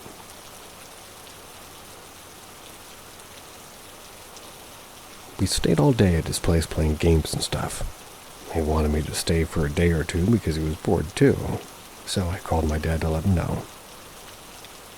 Before I hung up on him, I said, "Watch out for any ghosts tonight." I laughed. Obviously, my dad wasn't so happy about the comment. The day after this, I was playing some fighting games with my friend, and I stayed until nighttime. I received an unexpected call from my dad, asking me to go home because last night he heard things moving in my room. I laughed at this and asked if he was sure, and he said to me, "One of your collectible toys just moved to my room's door by itself." For you to understand, some years back we went to Disney. I bought a real-size slinky dog from the Toy Story films with, wheels on his paws. I laughed and went directly to my home. When I arrived, my dad had the toy in his hand. I asked what happened that night, and by the way, whoever's reading this, it's a long way from my room to my dad's room. As he went to my room, he showed me what happened. He started talking. I was watching YouTube on my phone when I heard things moving in your room, like footsteps. I decided not to pay attention to it because maybe something fell off or I don't know. So I went to your room and closed the door. 1 hour later, I saw how your room's door opened by itself, and I was getting scared. I just kept watching your door. Then that toy of yours started moving out of your room, and I couldn't believe it myself. It stopped right in front of your door and turned toward me, slowly. I saw how it started to move to my room, and that thing stopped right in front of me. I felt chills down my spine as I heard some little kid's laugh come out of your room. By the time he had said that to me, I couldn't believe this happened. I grabbed the toy from his hand and said to him, "Let's see if it moves when I'm here with you." So I positioned the toy in such a way that if it had moved, I would know. Later that night, I was watching videos on my console. That's when I started to hear those footsteps my dad told me about inside my room. So I paused the video to hear better, and then it stopped.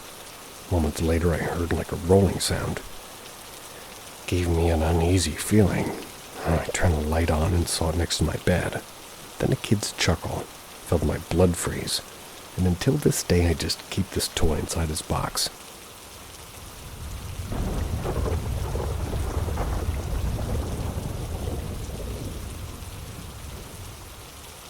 The middle-aged woman on the balcony.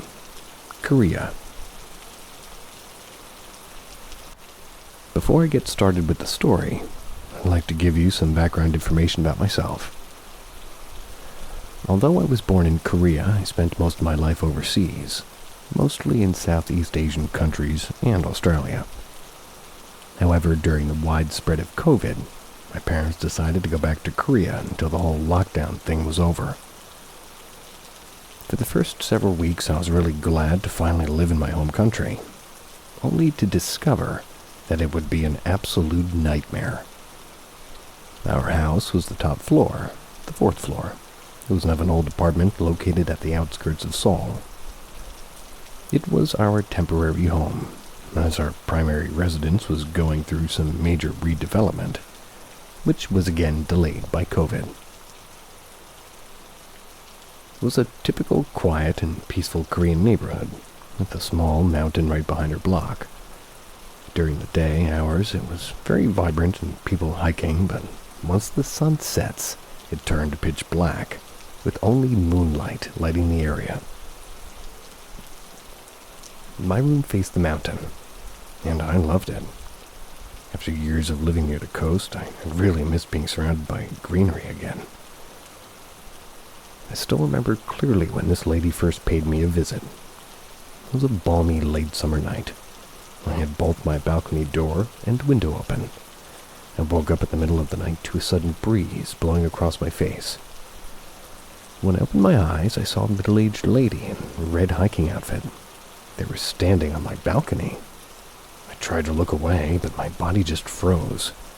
All I could do was stare at her walking into my room.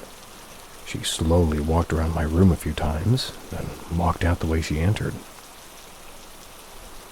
I tried to brush it off, convincing myself I was just tired and hallucinating. But she came back a week later.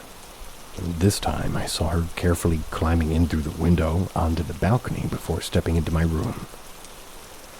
She walked straight to my bed, stood beside me, looked down at me for a while, and then left again. But that wasn't the only thing going wrong. Since we moved in, my parents had been arguing more and more. My brother barely spoke anymore, and this just kept going on for about a month. I got so used to it that I got to the point where I'm not even bothered. One day as I was walking home with my mom, she suddenly stopped halfway up the stairs and said, "Feels like this house is trying to suck the life out of me." I was stunned because I had been feeling the exact same way. The next day, I sat down with my dad and I told him everything. We concluded that I gotta find a way why she's visiting our house every day. And on that very night, when I woke up, the lady was by my bed.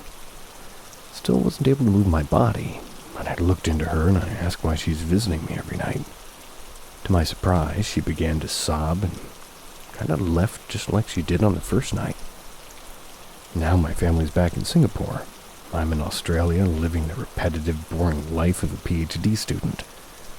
But to this day, I still wonder why she came to see me, and why she never told me her reason.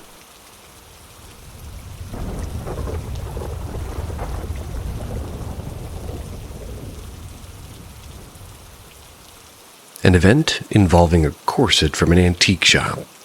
What could this have been? This happened to me and my friend around 2 years ago. My mother took us to Hemswell Antique Center for a day out. As I studied photography at the time, I was searching for things to use in projects. I was interested in Horst P. Horst and Man Ray, historical, fine art, and glamour photographers. So naturally enough found many items of interest. But in the end only bought one, 1930s corset. It was aged but in great condition and more typical of the 1910s in design, a delicate salmon color. Most importantly, it was reasonably cheap and suited my portfolio aspirations. My friend used to model for me sometimes, so when we got home she tried it on first, and if I remember correctly, we whipped up quite an excitement as we really enjoyed working together. So we were chatty and carefree. I laced it up, not all too tight, and she snuggled it up to her chest and said, "How's that?" Fine. Everything was normal and lighthearted. But the mood died quickly. I'd barely finished, and she started panicking and flapping around in visible distress. "Take it off, take it off." I unlaced it with urgency, and she took it off as if it burned her skin, not bothering with fastenings, kicking it down her legs and into the corner. I consoled her a little, but she seemed in shock and shaking and sniffling. I had to see what the fuss was about one way or another. Admittedly, I was dying to try it on before we even left the shop, so I did. I was sat on the bed adjusting and the lacing so I could do the clips in the front by myself, and my friend just beside me was observing, pleading a little that I stop. I was giving her the "I'm sure it's fine" routine about about to eat my words, actually. I can't explain what happened next. It was bizarre and chilling. Never before nor since had I had an encounter to be described as paranormal, but that sums it up. I was about 3 clips up and the room just sank. It got darker, like the sun collapsed, instantly colder. I felt my body sink forward on its own accord. Then I had this vision. It was the point of view perspective of a woman, dirty and anorexically thin, in some sort of dungeon or basement lined with straw and filth. Naked, save for chains, and just this corset lying on the floor. I had the feeling of being abused, of serious mistreatment, of neglect and violence. Took it off, more calmly than my friend, a symptom of my complete surprise and terror. I was shaken up indeed, and I could now understand the panic and confusion my friend exhibited so spontaneously. I asked what had happened and what she saw, and she responded with the words, "Chains." "What?" I asked her if the room just dropped. She confirmed, and we knew we had the same vivid experience. We then discussed the points to see how closely they matched, and of course we had identical accounts. We were soon invested in weeping for this woman and her tragic story. The possibility of it being rationally theorized soon seemed less possible than being supernatural. So, we agreed we had an experience that we both, had. had an experience both unexpected and unexplainable, and moreover traumatizing, and it should be our duty to make sure no one wears that awful wicked thing again. Decided it gave the poor woman a little solace, some recognition and some peace. Neither of us talked about it after that to the best of my memory. Threw it out soon after. Still perplexed at what exactly happened to us despite being so rehearsed in what happened to that woman.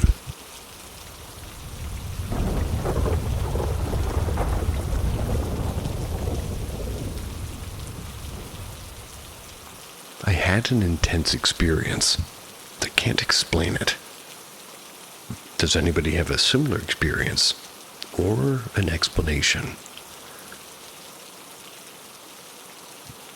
Also, before I start explaining, I'm not suffering from hallucinations or any other, mental illness. I also didn't consume any substance that would affect my perception. Or as they say, my perception. Like alcohol or weed, so it happened around 10 p.m. Brushed my teeth, went to the bathroom. Then I went to my room. The lights in the room were off, but I could see quite well. I sat on the bed, leaned my back against the wall.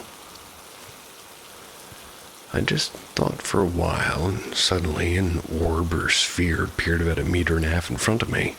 It was bright white, about the size of an apple, slightly yellowish on the sides. Hovered above the ground, a little above my eye level. At that moment, I didn't know what the hell was going on, so I just sat there and tried to rub my eyes, thinking that my eyes were tired or that it was some kind of optical illusion. When I opened my eyes again, the orb was still there.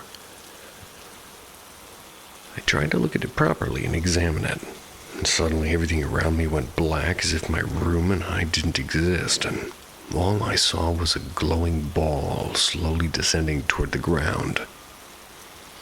I was very confused, but I couldn't take my eyes off of it. After a few seconds, the orb disappeared and everything returned to normal. I tried to process what had just happened, but another one appeared immediately. It was exactly the same as the previous one. Everything went black again, and the events repeated themselves. And after this orb disappeared, nothing happened for a few seconds. I sat in awe and horror of what was happening. And then another one appeared. This one was black and bigger. Not by much, but still. Everything went black again. I only saw the orb, but this thing was like much bigger and longer than the first two. Then it disappeared and everything as before. I sat and watched what would happen next. After a while, I got up, went to the exact place where I saw them. I don't know why I did it, but I felt like I had to. And after all of this, I went to check my phone. And when I looked at the clock, I found out that 1 hour had passed. It was just before all this happened. I looked at the clock, which showed 9:30, now 10:43. I was in shock because I thought that 15 minutes had passed, let alone 1 hour and 17. Then I realized that I might have fallen asleep and that it was all just a dream. Pinched my hand to wake up, but I found out that I really wasn't sleeping. I didn't know what to do. So I went to bed, tried to calm myself. And after a long time, I managed to do that. Tried to find out as much as possible about this morning, but couldn't find anything. Visited about 10 websites, but each one said something completely different. That's why I'm turning to you. I really don't know what happened to me that night. And I'd like to know if something similar has happened to anyone, or maybe somebody has an explanation. I can confidently deny that it was just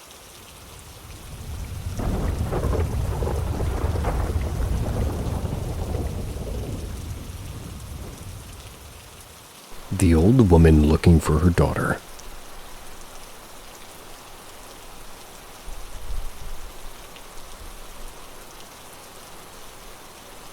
One fall evening, my mom, sister, niece, and I were all hanging out in the kitchen.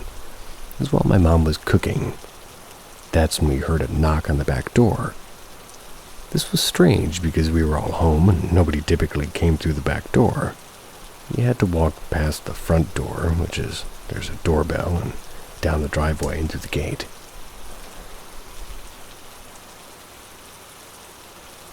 So at the back door, there was a small elderly woman claiming to be looking for her daughter. She had a heavy European accent and was wearing lots of gold jewelry, ring on every finger, multiple chains around her neck and bracelets on her wrists that made noise with every movement. I remember my mom saying she was dressed like a gypsy. My mom told her her daughter wasn't here and she must have the wrong house. The woman grew visibly upset, asked to be invited inside. Of course, my mom refused, offered to call the police to help her find her daughter. The old woman said no, she just wants to come inside. Her daughter will be here. My mom told her she couldn't come inside, and the old woman said, "Okay, I'll leave now, but tell my daughter I'll come back." My mom closed and locked the door. We had all heard the encounter, so my sister immediately ran to the front doors to lock them as well. Noticed we couldn't see the woman walking away. It was like she vanished after my mom closed the door. There was no way she could have made it down the driveway and cleared of sight in those few seconds. I guess my mom didn't think much of it at that point. We did live in an area with some kooky people. And just to give you an idea of the layout of our house, you enter the front door, which was a steel door with 3 locks, and you go up a couple steps to an enclosed front porch. Go through another door, which was a big, heavy wooden door with 1 deadbolt lock.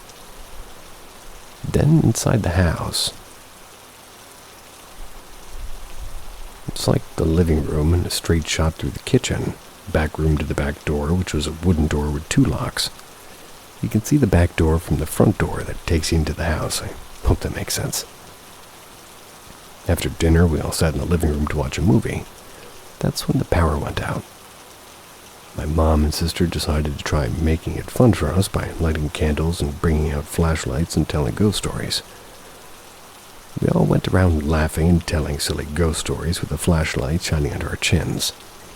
Right after my sister finished her story, first front door, the one leading outside, blew open, like violently, to the point the doorknob left a mark on the wall, followed by the second front door, the one leading to the living room. That's where we currently were on the edge of our seats for my sister's ghost story. Then the back door. All 3 doors had been locked after the old woman left. Before anybody could react, a sudden gust of wind came through, and I can remember actually shivering from it. Then the back door slammed shut, porch door slammed shut, front door slammed shut.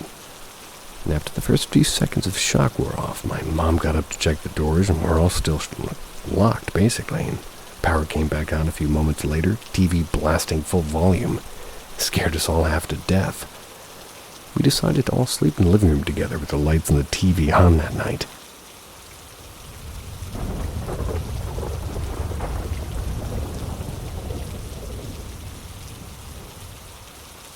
This happened when I was a kid, and I still can't explain it. This one memory is something that I don't think I'll ever get rid of. It happened when I was about 9 or 11 years old. Family lived in a 2-bedroom apartment.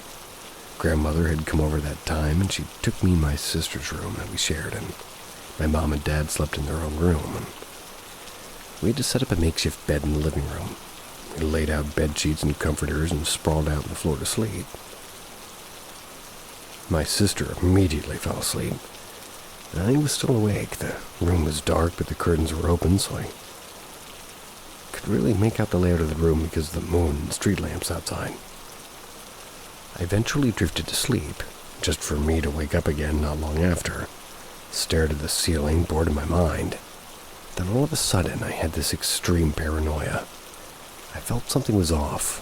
Nothing in the living room had changed, nor did I hear anything or see anything, but still had this overwhelming feeling that somebody was watching me.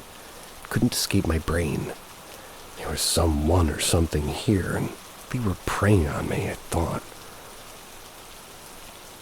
I felt this surge of panic. My face drenched in sweat, and everything felt terrifying. Body was in sensory overdrive. I could feel the blanket on every inch of my skin, sticky sweat forming on my face and every part of my body. The saliva on my tongue, every individual hair on my scalp. I could feel my goosebumps.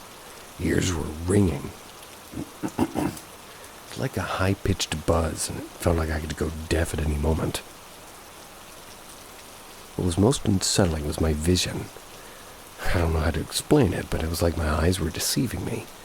Everything felt abnormally and astronomically large and giant, like the couch and tables or any furniture. But at the same time, there were things that felt so microscopic and tiny, like fingers in my hair. It felt like the room was zooming in and out, and I couldn't stand it. I wanted to cover myself with my blanket or at least close my eyes. I feared that whatever was looking at me would pop out at me at any second. I could see from my peripheral vision my sister. Wanted to call out to her, wanted to yell and scream for help, but I couldn't even get myself to open my mouth. I felt panicked, and my breathing grew heavier and heavier, and this went on for God knows how long, but it felt like an eternity. I don't know, but eventually must have just passed out and fell asleep. That's because I woke up the next morning completely normal. But I know for a fact what I felt was real, and it wasn't a dream, and I never felt so terrified in my life. When I look back on this memory, I keep thinking it's so strange, especially because I wasn't really the child to be scared of ghosts or monsters. I mean, sure, it was unsettling to think about, but it was never serious. I grew older, and I wonder if it was sleep paralysis. But the things I felt never happened with my sister, even though she was in constant sleep paralysis. I tried to do my research to the best of my ability, and it could be a rare mixture of sleep paralysis and Alice in Wonderland syndrome, and it's only happened once, but sometimes even now that memory rushes back to me whenever I feel a subtle dissociation with my perception of size. I still wonder if something was actually watching me.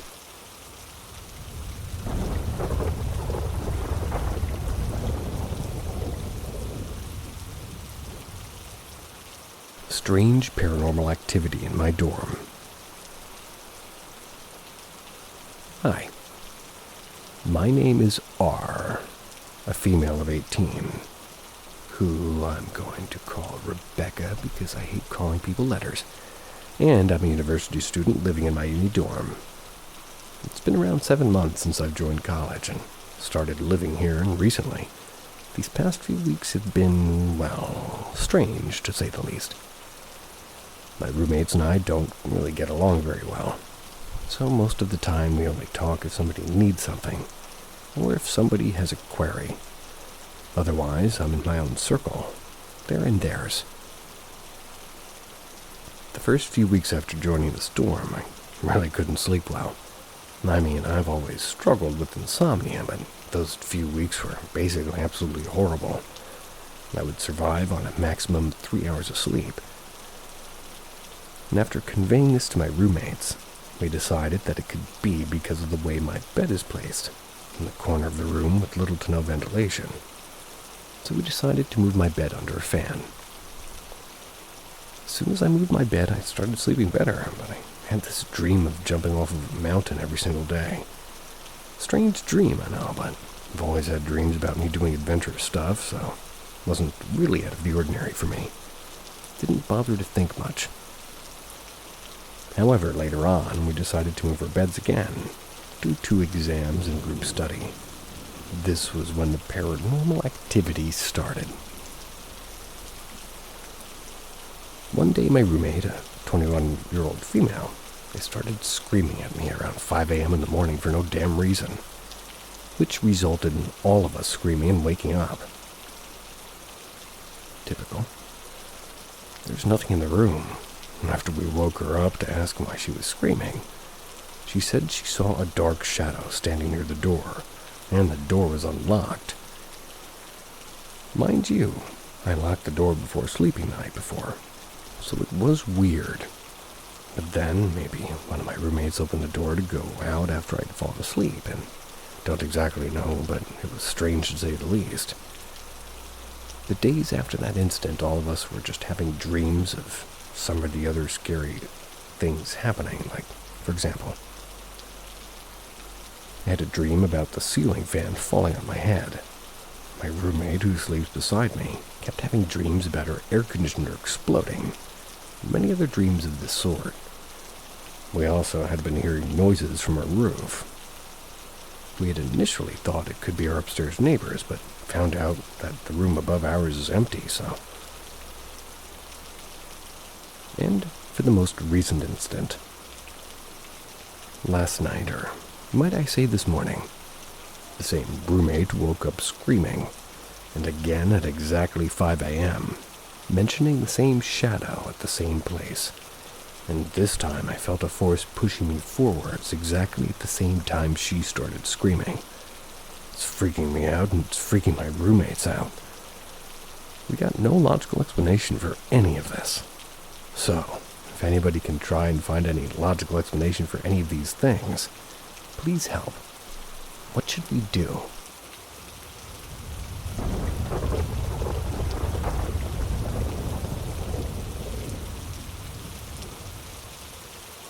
The farmer. Long time ago, my mother, at random and rare times, would go on these quote-unquote drives. It was due to her term of a drive sometimes meant from going to a town over an hour away to visiting a city a state over, and would at times join her on these trips when she called.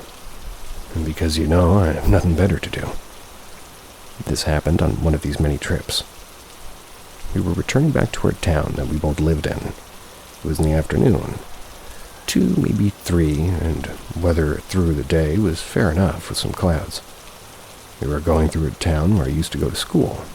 That's where she turns to me and asks if I was all right. Maybe we could take a detour. Wanted to check on her then boyfriend's place and animals. I, knowing these roads, so I just shrugged and said, sure. It was a 15-minute detour after all. So she turned off the main road and down a road I knew all too well. As I said, I used to go to school in the town. We just passed this road we were currently on when the road my bus would take, and after all those years, I knew that road. I knew every corner, every bump, every hill. The road itself was somewhat small. Enough room for 2 cars to drive on with ease. Anything bigger? Well, somebody was driving on the curve. So here we were in the same road I took when I went to school. The same road I dreaded so many times. As we made our way down the road, I turned to ahead of us, and in the direction we were going was a figure. From the distance we were at, I could see that was a man, but more importantly, a farmer. If you could imagine the stereotype of what a farmer would look like, you'd be close to what he looked like. The wide-rim hat, overalls, and boots. As we got closer, I could see more details about him. More red flags were just going off in my head. I could see the white hair, the color of the flannel shirt, him having one of the straps of the overalls off. However, he just looked off. His clothes looked something from the 60s or 70s, and second he seemed to be oblivious to us.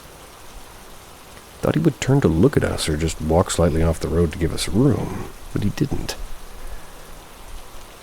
Soon, we were only mere feet away, and I would focus on him. And as we pass him, my eyes follow him, and as soon as he reached the side passenger window where I sat, he vanished, completely evaporated right in front of me. I turned so hard to look behind, I would have gave myself whiplash. I was looking to see where he went, and all I saw was the road, a single tree, and the fence line to paddocks. No farmers anywhere, and as I stare, questioning my sanity, I hear, "You saw him too?" I turned to my mother. I was asking if she saw a farmer. She responded with a yes. I then described what he looked like, and again she confirmed it. She saw the same person as I did, and I saw him vanish into thin air, and like I said, I've been on that road many times before, and after this event, and I've never seen him again or before. This was not my first time seeing a ghostly person, and if anybody's interested, I can retell some of those here, the times my mother lived in a house with an extra, quote-unquote, person living there.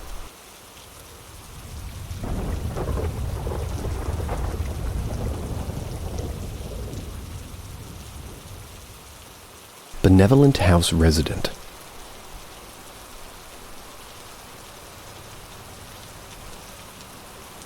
This happened when I was about 6 years old. but I still remember it well. Like many kids that age, I was scared of the dark, to the point to where a Scooby-Doo movie could give me nightmares for weeks. So I often moved to lie with my head in the bed's foot end, as it allowed me to peek out the door and into the living room. That's where my parents usually watched TV after tucking me in. Or as they wrote, tugging me in. This particular night was no different. It was dark and quiet. When I woke up, my parents must have gone to bed. Then I saw a slender woman who looked to be no older than 30. Her fair hair was long, almost down to her waist. She wore a simple dress that reached her shins. She wasn't transparent, but she had this weird, faint glow, and she held her arms to her chest as if she was carrying a tiny infant. I knew instantly that it wasn't my mother who had short hair, almost a bob cut. Never wore more than underwear to bed. Maybe a t-shirt at most, but certainly not a long nightgown. Furthermore, my younger sister was a toddler at the time, far bigger than the infant-like thing that this woman was holding. She walked silently with her face directed down toward the infant, paying me no attention as she slowly made her way past my bedroom door. I knew it wasn't my mother yet. I felt absolutely calm, though, despite my usual night terror. It was as if I recognized instinctively that this woman, whoever she was not a threat to me. So I lied still, waiting for her to return and pass by my room again. She could not walk more than 3 or 4 steps past my door in that direction. She was going there due to this old wooden dining table. It could seat 8 to 12 people, blocking the way. She couldn't even walk around it either. She would have to turn around. No matter how long I waited, she never returned. In the end, I got tired of waiting. Got out of bed to check it out. Nothing. There was no one in the living room nor the kitchen. I even went to check on my parents, who were sound asleep. Puzzled, I headed back to bed and eventually fell asleep myself. I asked my parents at breakfast the following morning who the lady from last night was. I had never seen her before, after all. Had they held a late get-together, perhaps? My parents had no clue what I was talking about, ended up just shrugging it off. I never saw her again, but my fear of the dark ended soon after, as if the encounter had somehow assured me. And more than 2 decades later, I still feel her presence in the house. My parents and sister have noticed it too. Although they've never seen her, sometimes we all joke about it, except for my sister, who feels uncomfortable and creeped out about it. My childhood home isn't particularly old, but it's been owned a few times before my parents purchased it in the late 20s. Still live there. We're not religious, and I don't know who or what she could be, but the house would feel oddly empty without her in it. It's like I like the small signs of her there. I do wonder, however.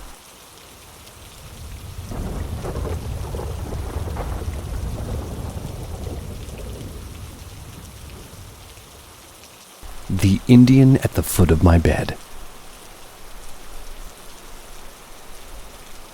When I was a child, we lived on the outer border of Las Vegas, right by the mountains. We had moved into a new house, and I was super excited. I was an only child. I had the pick out of 3 bedrooms.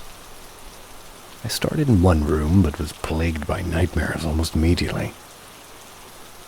I told my parents that I was afraid of my bedroom. I moved into another room and thought that would solve the problem. My father was gifted and told me that he knew why I was scared by moving rooms and wouldn't solve the problem. Only I could solve the problem. First few nights in the new room were awesome. I was so comfortable, I felt safe, I slept great, till I saw him standing outside the door. Turned my back toward the door and promptly fell asleep. By the end of the first week in the room, I was sleeping with the movie playing on repeat, the bathroom across the hall's light on. The nightmares got so bad that I'd wake up screaming, drenched in sweat. Couldn't handle it anymore. Nor could my parents. So I moved into the last room available. Years passed. No issues. Figured my dad took care of it, or it was over and I was free. 7 years passed and I started having repetitive dreams, not nightmares. Just strange repetitive dreams. I had gotten a new bed, a captain's bed in fact. I relished in the thought that nothing could grab my feet as I got out of bed, and yeah, I still had that fear.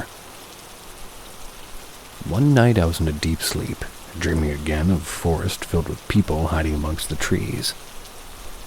I remember feeling something grab my ankle in my dream, and then I started sliding like I was being pulled. I woke myself up, by the way, yay for vivid dreaming. And I was sliding down my bed and something did have hold of my ankle. I remember staring at this old Native American man and thinking that it was the moment I was going to be killed by this angry spirit. I screamed.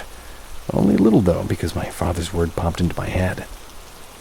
Only I could solve the problem. So I sternly told him to let me go and quit bothering me. And to my surprise, he let me go. But he just stood there and stared at me. Every night for a week he stood there and stared at me, but he didn't touch me. He just watched. I asked my dad what to do, and he simply said, "Ask him why." Next night I asked him why, and he whispered to me, "This is my land, and you don't belong here." He simply walked out. This led to some research on the area that we lived in. There hadn't been any indigenous living in the area for hundreds of years. I didn't know what to do. Come to find out, he just wanted me to know the land was his, and I was okay with that. I just didn't want him staring at me. Told him that he could stay, but he needed to respect us in the way that we were respecting him, by allowing him to stay. My father and I made it very clear that he was not allowed to touch or scare any of us anymore. If he agreed to that, we wouldn't cleanse him from the house or the land. I did see him around the house more often as the gift strengthened, and I started to see other people too.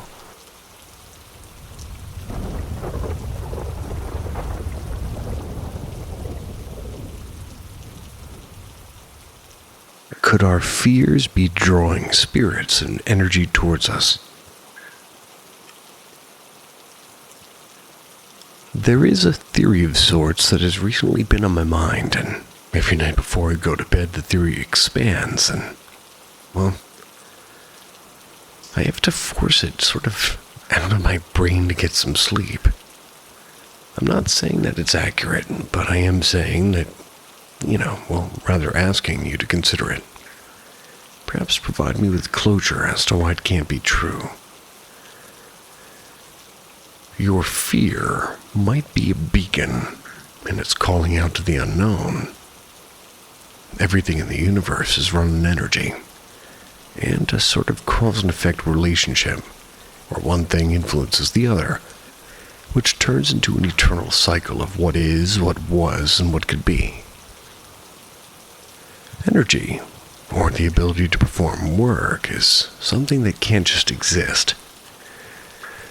It has to have a source or a trigger, a beacon from which force is produced that causes a corresponding shift in another quantity capable of being able to be affected by force. The process of this effect is energy.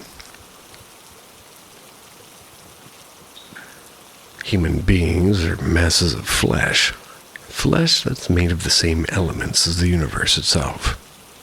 However, humans are distinguished by their ability to perform work. The soul that so many cultures refer to can be considered the same as a specific type of energy. An energy that exists in every human being. The energy is, of course, due to a force that causes an effect as energy.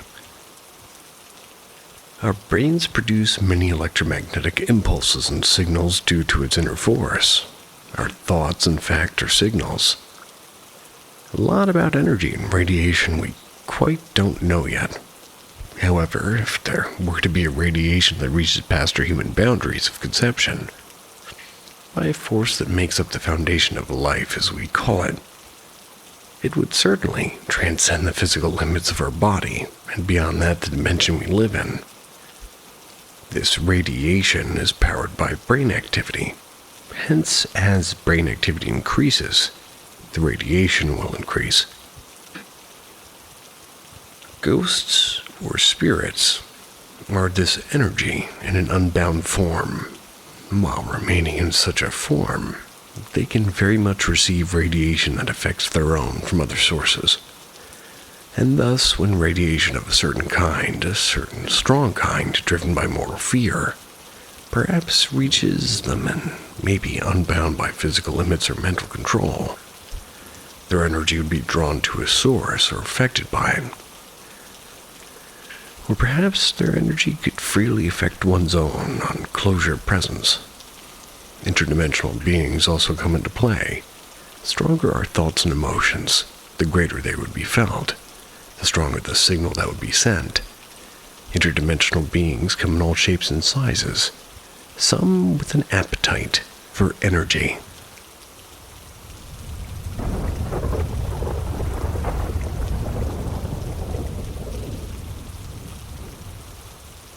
You found Paranormal M, where we explore what others fear to speak of. Every tale is a breadcrumb leading deeper into the supernatural unknown. Subscribe and ring the bell. Your journey into darkness has just begun. What's the most scariest place you've ever spent the night in? This happened about a year ago. Still don't sleep right when it rains. I decided to explore this abandoned hotel with two of my friends, Zeke and Mari. It had been shut down since the late 90s, tucked way out near the edge of a forgotten highway. You could barely see it through the trees, all overgrown and sunken in. We weren't even planning to stay long, just in and out, take some pictures, get a rush, and bounce. We got there at around 4 p.m., just before the sun started dipping. Immediately, the vibe was off. The entrance wasn't even locked.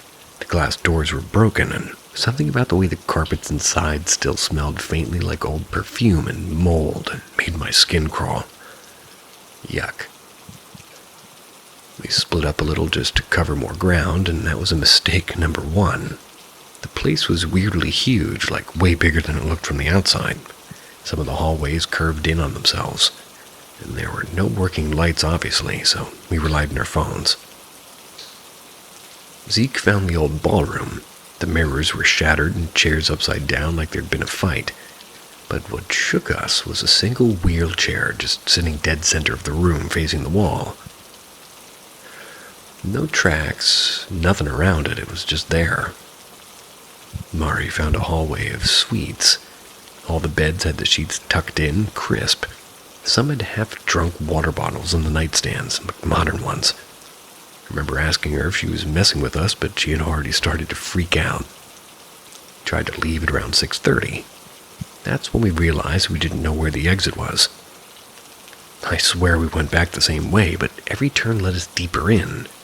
We'd find staircases that looped to the same floor, doors that opened to empty closets filled with shoes, all pointed toward the wall. The same size, same make, like somebody just placed them there, all waiting. And then the faces. I saw the first one in the reflection of a cracked mirror by the elevator shaft. It wasn't mine, it was pale and too tall and smiling, like that stretched out kind of grin you see in bad dreams. I turned around, nothing. But the reflection stayed for another half-second before vanishing. Mari screamed an hour later because she opened a utility closet and there were a dozen of porcelain dolls stacked from floor to ceiling, all with their eyes gouged out. Some of them still twitched when we passed. Finally gave up at around 9:30 and just stayed in the old kitchen. We didn't sleep, and every now and then we'd hear doors closing in the distance, always in pairs, always like footsteps walking. Like there was a rusted fridge with the words, "Don't forget you're already here," scratched in over and over. We left when the sun rose, and on the way out I was 15 feet from where we were camped, hidden behind a plastic curtain we thought was just part of the wall. It led straight outside. No maze, no twists. I still wonder if that place moved while we were in it. Haven't been back, won't ever go back. But sometimes when I close my eyes, I swear I see that same grinning face standing behind me in the mirror.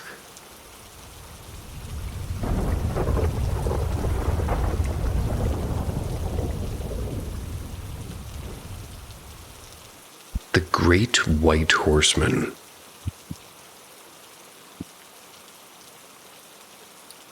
Hey, I've been trying to see if there is any known ghost or cryptid that matches an experience I had about 10 years back. I tried Google searching from time to time, but I never thought to ask Reddit. If anybody knows anything about this, let me know. I perused the rules rather quickly, and I do understand that this is not a place for creative writing workshops. The following is not a work of fiction, but I'm genuinely reaching out to see if there's any sort of known phenomenon or similar experience out there. This took place in Fresno, California, at a place formerly known as Sequoia Ridge Apartments. At the time, I was one of the security guards for the apartment complex. I remember that it was winter, and it was extremely foggy at night. You could only really see about 20 feet in any direction. Maybe 2 or 3 in the morning. That's when I heard the very distinctive clip-clop of a horse walking on sidewalk. I was immediately dumbfounded, as this apartment complex is nowhere near any rural part of the city where stables might be. In fact, it was more to the industrial part of town than anything else. And of course, my first thought was that it could be a police horse. Those are usually only used for high-foot traffic events like street festivals. I remember hearing the clip-clopping coming toward where I was quite far off from, and I walked around near the perimeter fence searching the public sidewalk for a solid 2 minutes. That was before I saw him emerge through the fog. He rode past me along the public sidewalk. He was close, that if I had reached through the fence, I might have been able to touch his horse. The horse was pure white, no saddle. Rider was a man, dressed like a stereotypical character from the 1800s romance movies. He had white gloves on, a red jacket with conductor tails, white riding pants, and boots. The notable part, though, was his face was completely featureless, like a mannequin. He never looked at me or acknowledged my existence, like he didn't even know I was there. When I encountered him, I was on the street corner, and he rounded that corner. There was a kind of fence divider at the corner, so I had to run around the building to try to catch him on the other side. When I got there, he was gone, though. I listened for the horse clip-clopping, but even the sound was gone. I saw a few spooky things working security overnight over the years, but nothing was ever like that. So, close and vivid. Like I said, I tried Googling various keywords having to do with ghosts and spirits, but I was never able to find anything that matched the experience I had.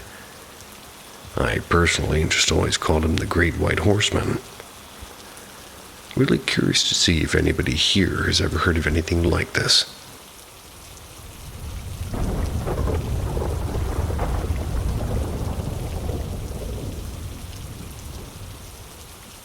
The person I met in my dreams.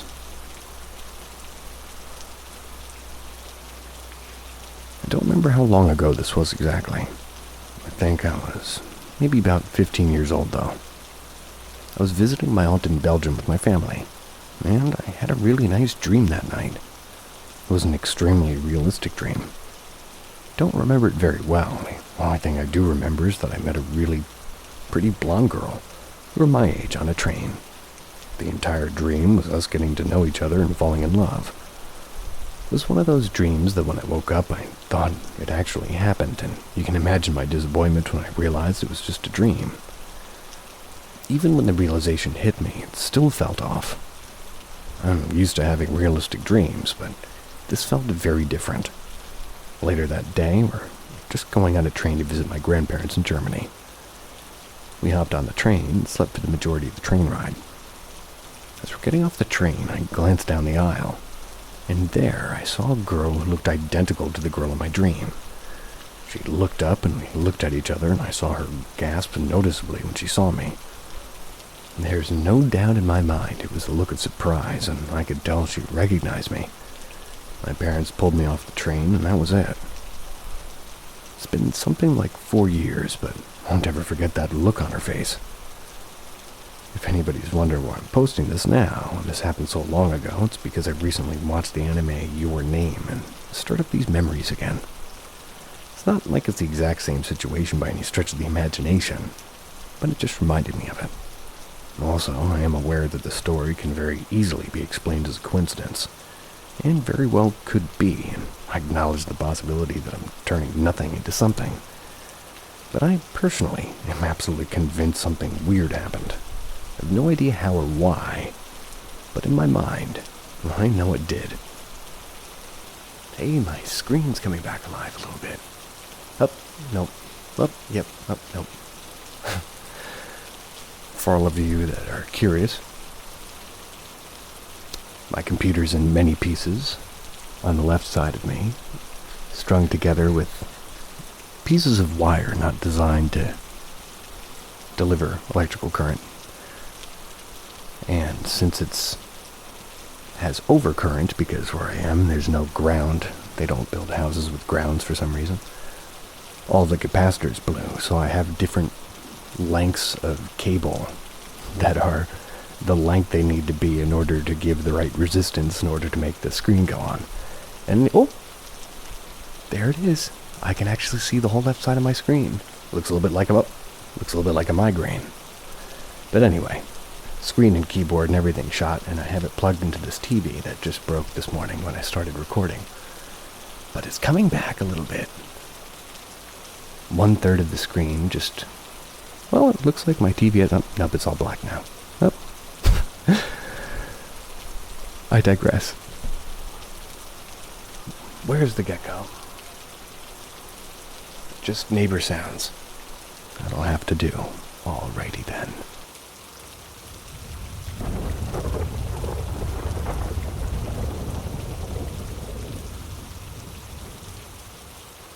Translucent diamonds swarm in broad daylight.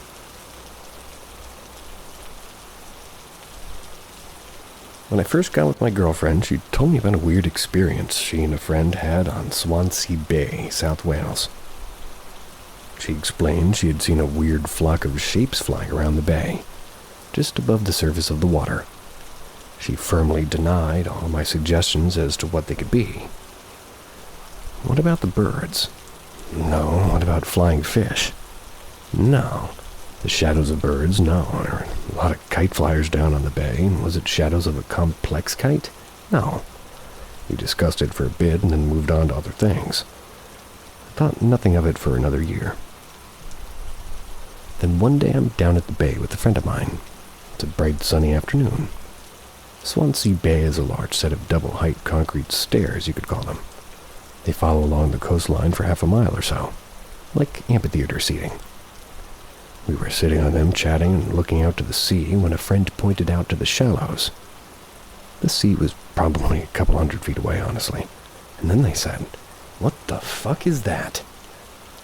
I followed the direction she was pointing and saw a formation of diamond shapes like on playing cards, not the precious stones. They were objects, and there were probably 8 or 12 of them, each around a foot or a foot and a half, perhaps a bit longer. They were translucent and black, like smoked glass. They flew in a grid-like formation, moving as one object with the occasional sliding shift from one position to another, always maintaining tessellation. They flew fast and sporadically, mechanically, and I'd guess intelligently, zipping directly from one spot to another and stopping, hovering for a second, then zipping to another spot. While visible, they would stay a couple of feet to 6 inches above the ocean's surface, and every now and then would seem to merge with the surface of the water, not splash and re-emerge somewhere nearby. They would zip over the surf where it was only an inch or two deep. And on one occasion, they were right next to a guy walking his dog by the water's edge. The dude and his dog didn't react in any way. I have to assume they weren't visible to them. They never went past the edge over the sand, though. This lasted a good 5 minutes before they merged with the surface again and never came back. Every time I go down to the bay, still live there, I always keep a lookout for them, as obviously it's a recurring phenomenon. Never even heard of anything similar to this, so I have no frame or reference of any way to categorize the experience. Really hope somebody here has seen or heard of something similar. Probably still think about it a few times a week. Anybody listening from over there? Because the whole time he's explaining the movement of this thing, I'm swatting at a fly that is on my lip of my coffee cup.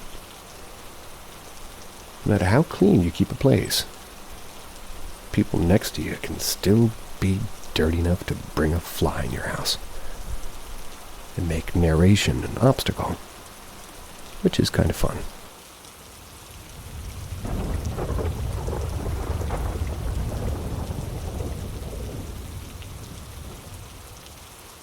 Fully black eyes. Like, this sounds fake, but it's fucking weird. There's this woman, Paula, we'll call her. She's maybe 4'10", 85 pounds, originally from a country in South America, and freakishly strong. I used to take yoga with her. We did aerials and poles together. Excuse me. She also was nearing 60, but you'd never guess it. She's so fit and tiny, almost ageless in this intense, wiry, even vibrant way. But I've never quite known what to make of her. I wouldn't say that we were close, though for a little while we started to get closer because we were around each other a lot, and the thing is, she started subtly mirroring me, doing her hair like mine, painting her nails the same color, styling herself in ways that felt oddly specific. She even bought me clothes, and it didn't feel like a sweet gesture. It felt off. Like she wasn't admiring me, like she was trying to wear me or be me. And then one day, we were at an open pole together. We were with one other person there, and the studio doesn't have dim lighting. It's actually bright and fluorescent. She was doing a sideways pole sit, and I could feel her watching me. We're both extremely flexible, but I have a connective tissue disorder, so I have a slight edge on her, which isn't a big deal, but she is extremely competitive. Probably even a covert narcissist. Anyway, I'd just done something kind of splitty, and I turned around to smile at her because it felt like she was looking at me, and when I did, her eyes were completely black. I mean, fully black. I looked for several seconds because I couldn't look away, and she seemed vacant.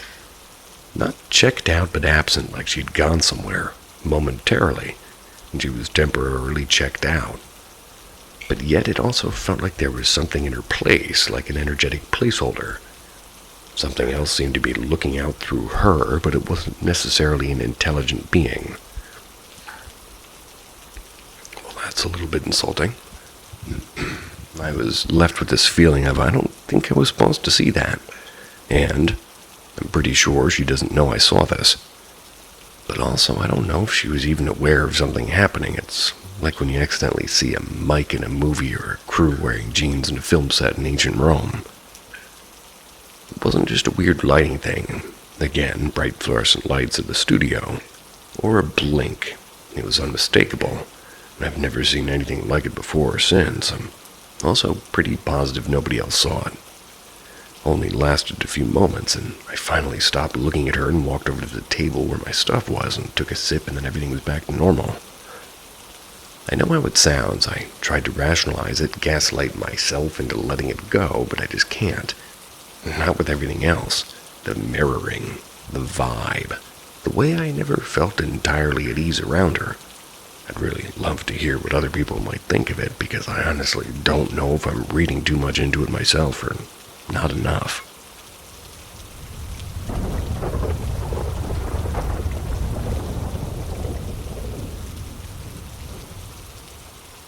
Help identifying creatures. Recently, my friends and we've been experiencing some strange things. I'm on my breaking point. I need to know what these things are. For sake of clarification, the people in this post are me, 16-year-old female. Shie, a 16-year-old male, and Catan, a 14-year-old male. Basically, it started when I was 10. I saw this strange creature watching me from the woods. I was going for a walk, and I saw an all-white creature standing next to a tree. It was about 10 feet tall, had the physique of a bodybuilder, and its only identifiable facial features were 2 black beady eyes. While looking into its eyes, I felt compelled to walk towards it, and I did. I walked about 6 feet before I snapped out of it. Heard my mom call for me, turned to look for her. When I looked back toward the creature, it was gone. During the entire interaction, I heard the sound of wind chimes, which stopped after the creature disappeared. This was in rural Pennsylvania, and that was the only time I saw it there. When I was about 13, I moved to Texas. In April, I met Shie and Catan while playing Minecraft. 3 of us became extremely close and are very good friends. We've talked every day for the last few months. About 2 weeks ago, Shie saw the same creature I saw outside his house at the wood line. Didn't think much of it at the time. Shie was understandably creeped out, and I told him and Catan about my experience for the first time. Over the next few weeks, Shie has seen it around here and there, but nothing insane. Then about a week ago, I saw the thing in my house. It was standing by my bathroom door, staring at me. It was just there while I sat at my PC. Called Catan on Discord and explained what happened and was freaked out. It never said anything or moved, it just stared at me. It looked away for a moment, and then it was gone. I stared at it for 30 seconds. A few hours after I saw it, I had my face cam on the Discord call. That's where Catan saw the same creature in my background again. It was standing by the stairs. And we've been doing extensive research, but can't remember the name of these things. Shie has nicknamed them demo walkers. That's what we've been referring to them as. They make a hissing noise to communicate, at least we think. I've heard the sound while on a call with Shie. I've also heard wind chimes coming from my room. Started having nightmares of them.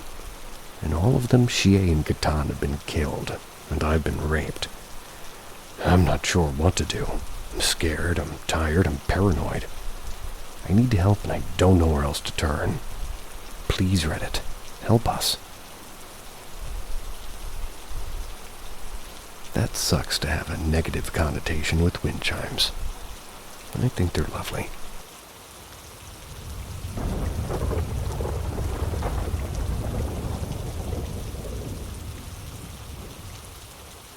How do you tell a detailed paranormal story without sounding fake? I'm genuinely upset.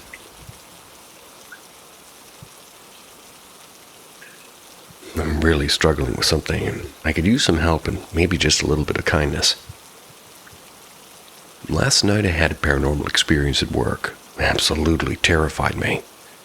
And I decided to share the story to r/paranormal because I've always loved reading the sub and finally had something I thought belonged there. I put a lot of detail into it, well, maybe too much in hindsight. I guess that made it sound fake to some people. I get being skeptical, I really do, but I wasn't expecting the kind of hate I got. I even got hateful DMs telling me to end it, among other things. It was over a ghost story. Don't even know how to explain how upsetting that is.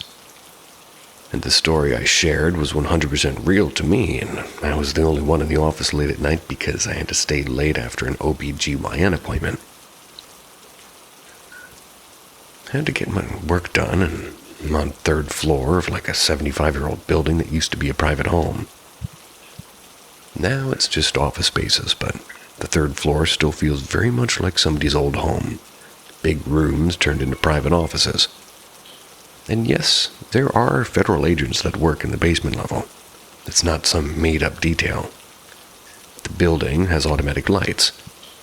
The only lobby, has automatic lights, and only the lobby and my office were lit. Everything else was dark. If there's somebody in those offices, after a while, the lights go off. I shared everything I could remember because I was scared and wanted help understanding what it was I saw. And yes, I mentioned the scent of Calvin Klein Eternity because it mattered. Damn straight. My grandmother wore that perfume religiously since it came out in 1988. Hit me hard when I smelled it. It was a strong hit, and it was personal and unmistakable. I know I'm not a professional writer, and I didn't mean to come off like I was writing creepypasta. I'm just doing my best to explain something that genuinely shook me. Maybe I kind of wrote too much, or maybe it was the way I described it, but I didn't deserve the level of cruelty I got. So how do you tell a personal story, especially a detailed, emotional one, in a way that feels real and doesn't get dismissed as fake or overly dramatic? I still kind of believe in this community, and I still want to share, but I'm honestly really hurt now and second-guessing myself. If you've ever told a story that people doubted or picked apart, how did you deal with it? Thanks to a few people who were kind, and I appreciate you. A tired, shaken HR rep who just wanted to share something weird that happened. How to make a story more believable? From my experience, the worse you write it, the more believable it can be, and the more either entertaining or frustrating it is for me to read.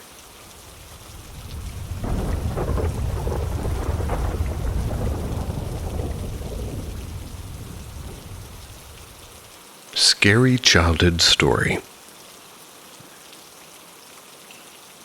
I had a ghost story for a while now, but I never really shared it. When I was little, 7 or 8, I helped my aunt move into her new house. My dad took a lot of pictures being the good big brother and helping for all the things she didn't know yet. Never asked about the previous owners, just got a good deal on here house. Got a good deal on here house. While helping her move in and my cousins and I playing catch while they moved everything in, my dad called for lunch, and our tripod was set up in the main hallway. I have a picture to show for itself. We sat for lunch and left the camera on the tripod in the main hallway, still left on. Pictures of the new rooms went off by itself and took a very particular picture. After lunch, they went through all the photos. And so far, came across the photo mentioned, and I'm 7 or 8 or so I wasn't a part of the conversation. I had continued to play catch on their property that had woods behind it, as well as a large backyard and a downwards hill. I played frisbee with a local neighbor boy in the woods for about 25 minutes. Back and forth toss of the frisbee. Right until my dad called me back to help out moving boxes. I told the boy my age I'd be back soon. Later, police showed up. My aunt learned the previous owner and children died in that house. Still not positive how everybody died, but the youngest son was strangled out in the woods. The father shot himself in the same room that would be later identified. And my aunt seemed to have seen a woman that wasn't there in her bedroom near the closet. I knew none of this at the time, but I got questioned by the police if I had seen a man or a boy nearby. Apparently, that would resemble the previous owners. My dad then showed the police the picture he found on his camera that was taken by itself while we were at lunch together. I glanced over and I recognized the boy I'd been playing catch with.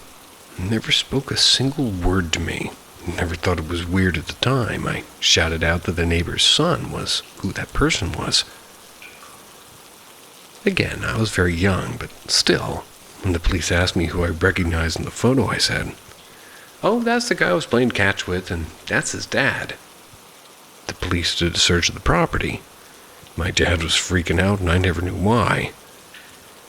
Never learned the details on the story until I was much older. Turned out the same boy I played catch with was the son who was strangled in the woods right next to the house. The wife was killed in front of the closet.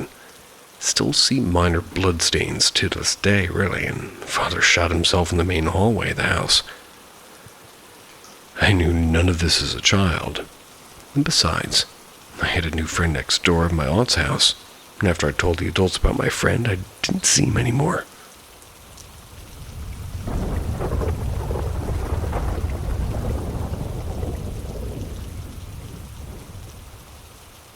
Ghosts shopping. I used to work at a failing company. It's almost gone now. I'd get driven around to multiple locations between southern Washington and Beaverton, Oregon by management. That's because they needed 2 people to open a store. I was a chump willing to do it. I'd done quite a few shifts at what they called the Hawthorne store in Portland. It was an old building sitting in an area that almost looked like it was a suburban place. Lots of houses along the main drag. Customers had told me that this old building was once a sort of cornerstone of the community, a grocery store. One could imagine many people in the community frequenting, even walking for their weekly needs and such. It was early in the morning when we set out for the day. I was tired, but I loved working with that particular manager. We unlocked, rolled up the heavy graffitied garage door over the entrance before I fully woke up for the day. We got our tills set, and I got ready for another day in paradise. We had some tasks to do before the store opened, but eventually it was time to open the doors and let the customers in. Nobody was waiting at the time, though, and this was sort of a boring time with the doors open and being on register duty. I'd do anything just to get a customer through that door and break the monotony. Lo and behold, the automatic doors did open. Nobody there, though. Must have been a fluke. Common occurrence. I guess I'll just sort of faff about here in the front end while waiting for the real customers. The store wasn't really large, but it was sort of long in an optical illusion kind of way. You wouldn't realize how long it was until halfway down the aisle. Wait, what? There's a man down there near the end of the aisle in the supplement section. Must have come in when the door opened and I hadn't noticed. He was holding a product as if he were reading the directions, standing in the supplement section, and the product was in his left hand, a blue bag with long handles in his right. He had a darker complexion, average height, and he was there, and sure as shit he was there, and he was shopping. I grew self-conscious as I looked at him. I sort of PTSD from working retail in bad stores. People didn't respond well to being watched, so I stepped away and I did something else. Moments went by.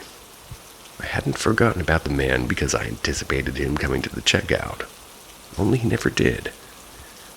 My favorite manager eventually came up to the front to give me my first break of the day, and since she was on register duty, I told her about the man. She gave me such a peculiar look as if she knew something I didn't. Instead of taking an actual full break, I decided to clear the whole store looking for him. Sales floor, and even the back room and the break room. Nothing and nobody. No other customers had even come in yet. Portland shoppers be hunting for supplements even in death. Probably.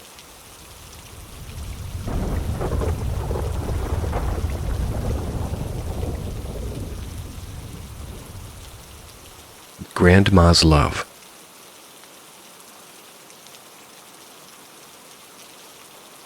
During my grandmother's funeral, our family experienced a number of unexplained occurrences.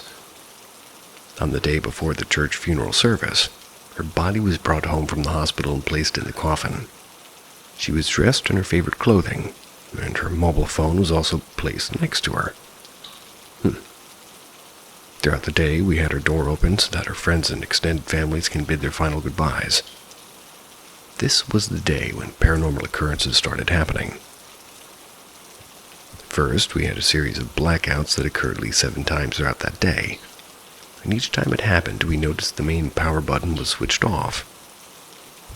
Secondly, a few members of our families received calls that came from my grandmother's mobile number.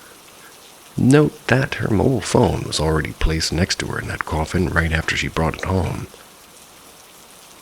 It would only ring once or twice before it looked like the caller hung up before the receiver got the chance to pick it up. Super creepy.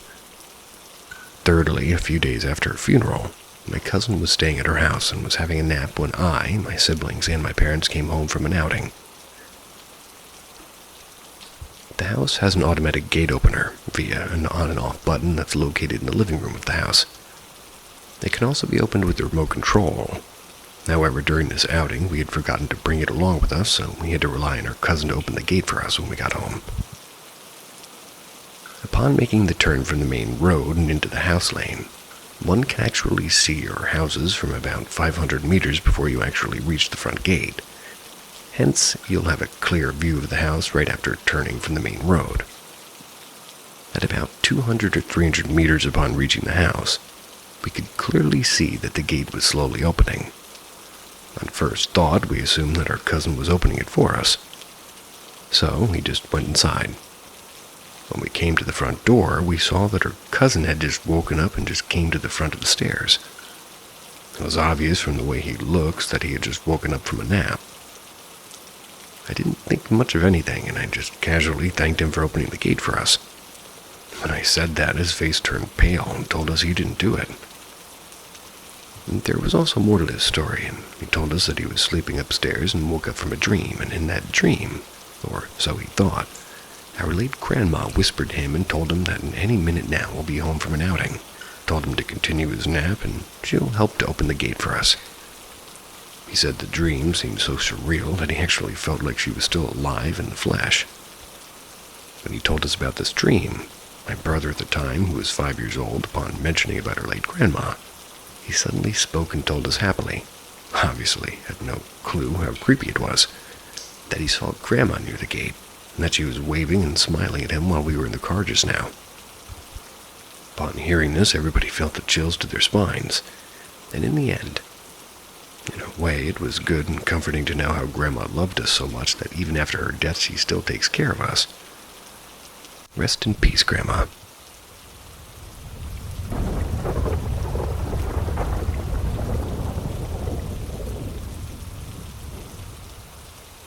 I used to dream about murder, and I used to see things. Advice. When I was 13 or 14, I met a friend who can quote-unquote sense things. I'm not sure what that would really be called here. Anyway, I started experiencing things myself, and I've never had an explanation.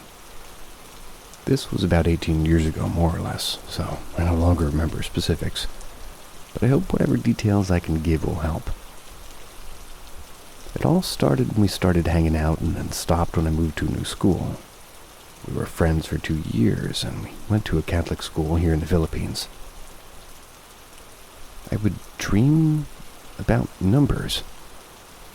They were all in fire, and it's like a dark void and nothing else but those numbers. I would try dialing them on the phone, but nothing would happen. I also never saw them come out as lottery results.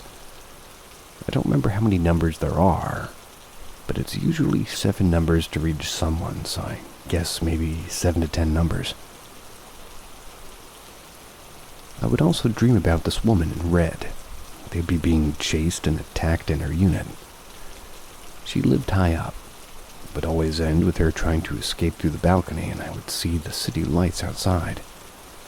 Sometimes I'm seeing her as her attacker. Sometimes I'm in one corner of the room as a third person. I was on the phone with a friend. I suddenly had some sort of a vision where I could see her home. I described everything in perfect detail. What lights were on, what the wall colors were, where the plants were displayed, where she sat and what she was doing, where she was going. So I was on the phone again with another friend, and he was telling me about the day before, and for some reason I totally forgot that we never met. But I could remember passing him. I told him what he was wearing down to his shoes and where he was walking along. I would feel things around me. One time I was dreaming that a woman was at the foot of my bed slowly pulling my blanket. I woke up, saw the blanket slide and fall to the floor in the same exact direction and area she was pulling it in my dream. I once woke up frozen with my hands on my chest. I felt so heavy, like something was pushing my body down, and could hear ticking sounds that were the same as the thing that used to lower down caskets. I fell asleep after the struggle. I woke up really tired. I quote-unquote dreamt that a young boy was bending over me from behind. I was in bed facing the other way. He was behind me and he was bent so that his face was above me where I was facing. That's as far as I can remember for now. It's worth noting that after we went separate ways, things stopped. Except for when I started feeling that something bad is going to happen. I become physically affected, and it actually does happen. I'm with you there.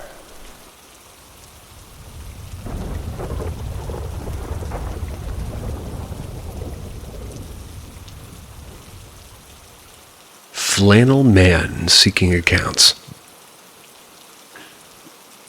Hi, I came across this post and thought I should share my experiences with what you referred to as the flannel man. I hadn't encountered what I believed to be the same entity. Many years ago, 2007, something like that. So one morning I'm laying in bed just watching TV like I normally do. Started to get tired, dozed off, and the next thing I know I woke up in a state of sleep paralysis. I was completely paralyzed.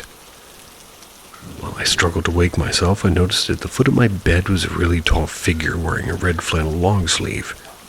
At the time, I didn't know what to think. I was absolutely terrified, not just because I was in a state of sleep paralysis, but because I thought somebody had broken into my house. At the moment, a ghost or something like it never crossed my mind. I just thought I was witnessing a person robbing my room, but all the figure did was stand there at the foot of my bed. It was literally hovering over me. I struggled with all my strength, and finally I sprung up out of a state of paralysis, and in an instant the man was gone. A sense of extreme fear washed over me. I was so confused and dumbfounded, but the story doesn't end on that note. At the time, I was still living at my parents' house. I was in a shared basement apartment with my brother, and in my room in our apartment was sort of where I had this encounter. I had mentioned the scenario to him, and he didn't really know what to make of it other than say that maybe I'd seen a ghost. I didn't want to really believe that, and I told myself I was just crazy, and probably from all the pot and alcohol I was consuming at the time. So a few months went by, and still walking on shells in the apartment, meaning every time I turned the corner or came home, I put the lights on, and he was on my mind. The flannel man. I was still very scared. So one night, brother invited a friend over, and she ended up spending the night. Stayed over a few nights soon and became regular, and was at her house every day. So one night, me and my brother are chilling, just drinking a couple beers. And he says something along the lines of, "Oh, dude, I forgot to tell you. My friend spent the night here and says she's seen a ghost." And I said, "Oh my God, what do you mean a ghost?" He says, "Yeah, she went to the bathroom and came back into my room hysterically saying, 'I just seen a ghost.'" And I asked him what he said and what she saw, perhaps, and what it looked like. And he says, "Yes. She said it was wearing a red flannel shirt and it was standing by the bathroom door." Well, that did it for me. I wasn't crazy and I actually did see some kind of a paranormal entity in red flannel. And since those incidents, I really haven't had another encounter with the flannel man, but here, whatever it is, occupied part of my headspace for years. It literally owns real estate. Wasn't something that I eventually got over. Something that I had to and still do really cope with till today.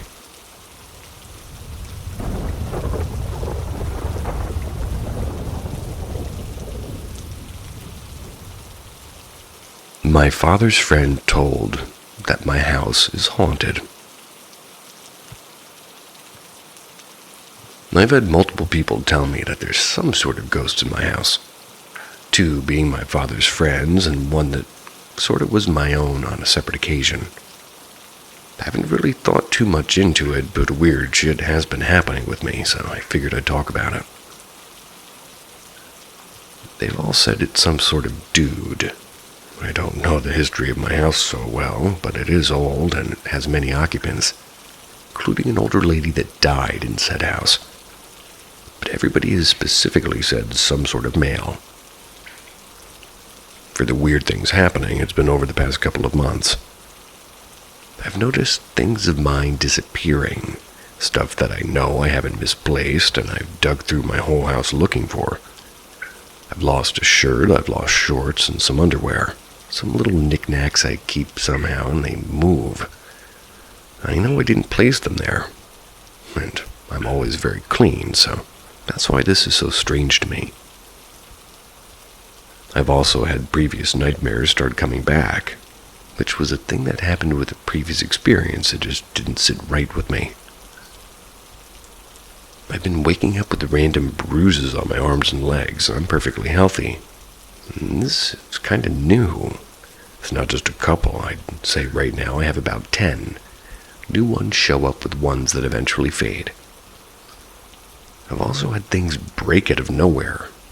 For instance, one night I went to go get a snack. My fan was on, but barely, and randomly one of the blades just flew off. Scared the shit out of me. Luckily, it did throw in my direction. That sounds unlucky. I've also noticed random what looks like scratches on my walls, and I know there's been more, but I can't think of any as I write this. I tried to brush it off as maybe my dog, but it doesn't explain barely any of this. And I don't sleep with her in my bed, and so that can't explain the bruises. I don't move in my sleep, and these aren't just small bruises. I'm kind of panicky with stuff, so I thought maybe somebody had broken in, but for one, that's not logical for over months, and two, my dog barks at everything, and I'm a light sleeper. I would have woken up if someone was in my house. The only final thing I can think of is in my attic, maybe. The side of the ladder randomly broke sometime. I don't know when, as I only really went up there once, but it's never really fully closed. The people who have said my house is haunted say they feel watched, especially in the bathroom, which is creepy as shit, pun intended, and one specific person says she can feel that presence everywhere. Not physically, but she knows that sort of type of thing. This is also strange to me, and I was curious, I guess, and I'm a bit of a collector of old dolls, which my friend previously said they were haunted as well, but I've had them for so long that this has been happening over the past months.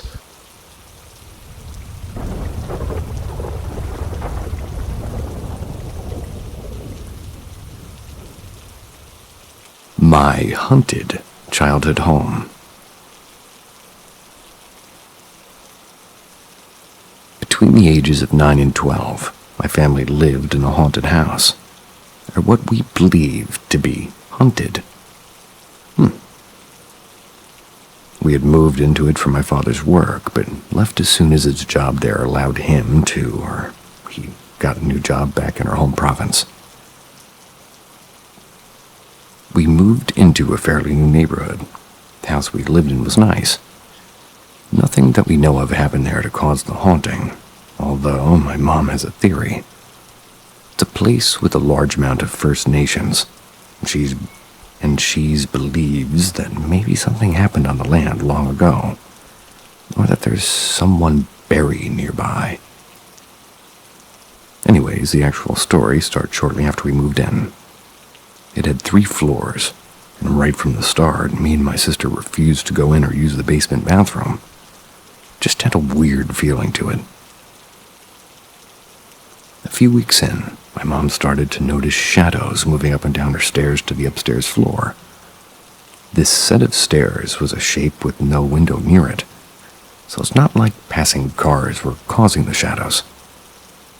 Our dogs liked to sleep on the stairs, but oftentimes they would wake up and run off as if something was bothering them there. All of this was minor compared to some of the larger events that happened. First thing was that one of my mom's pictures of the family, it had been on the wall for about a year at this point, it fell off the wall with absolutely no reason. No one was near it. Second major thing that happened was when my father was away. Me, my sister, and my mom decided to have a sleepover in the basement. After we had finished watching our movie and gotten into our airbeds, my mom asked, "So who's going to turn off the light?" Within a second, the light was out. She hadn't told us at this point she thought something was haunting the house, but man, you could tell she was freaked out. None of us got up to see if it had been burnt out the next day. When she checked that light, it just worked fine. The last major thing that happened there happened to me. It was late at night. I was asleep in my bed. I woke up for some reason. I looked around my room and I had a desk with a chair that I had left pulled out, and the chair saw an old lady. She had on a pearl necklace and gray hair. That's all I really remember. Started to look at me, and me being a kid, I just hid underneath the blankets. Looking back on it now, though, she didn't seem mean. When I worked up the courage to look again, she was gone. Called for my mom, spent the night in her room. Moved out a few months later. Only took the house a couple of months to sell. But in that time, my mom must have bought replacements for every light in the house twice. Maybe she liked us and didn't want us to leave. At least that's what I'd like to think.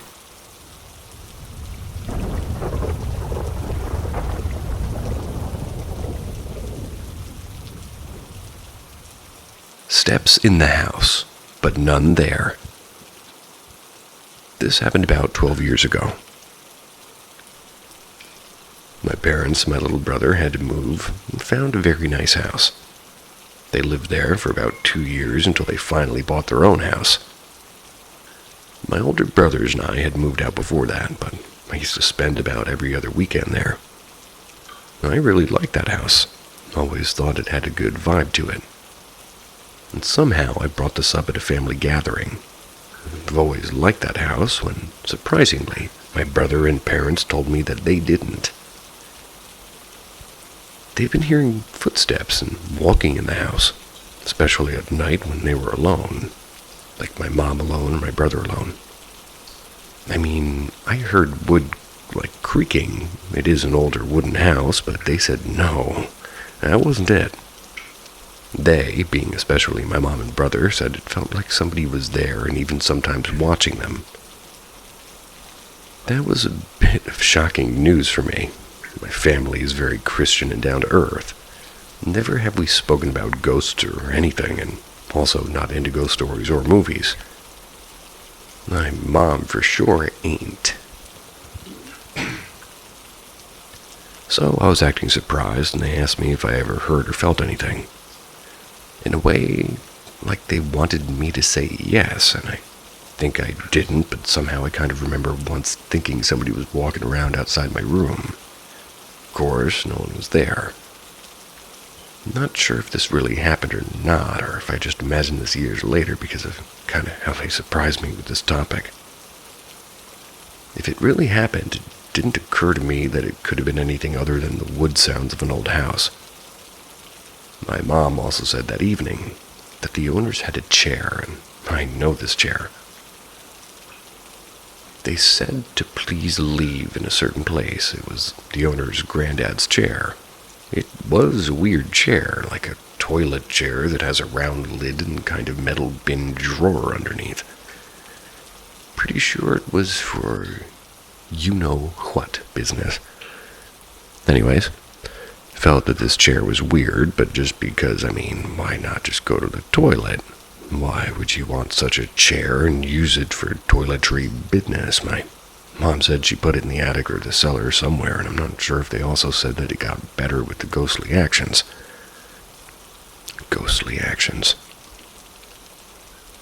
I might bring this topic up again next gathering because it really interested me. Mostly because I would never have thought that they would believe in ghosts in the first place. Or that they felt so safe because they have Jesus in their hearts and all. Safe. I also found it weird that my mom kind of blamed it on the chair, and anyways, I felt it was kind of a bright and friendly house. Maybe I'm just numb to stuff like this.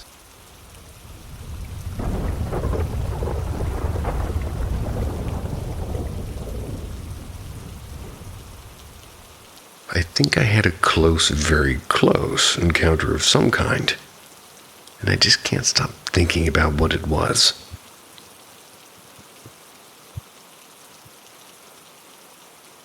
So this happened 2 or 3 months ago.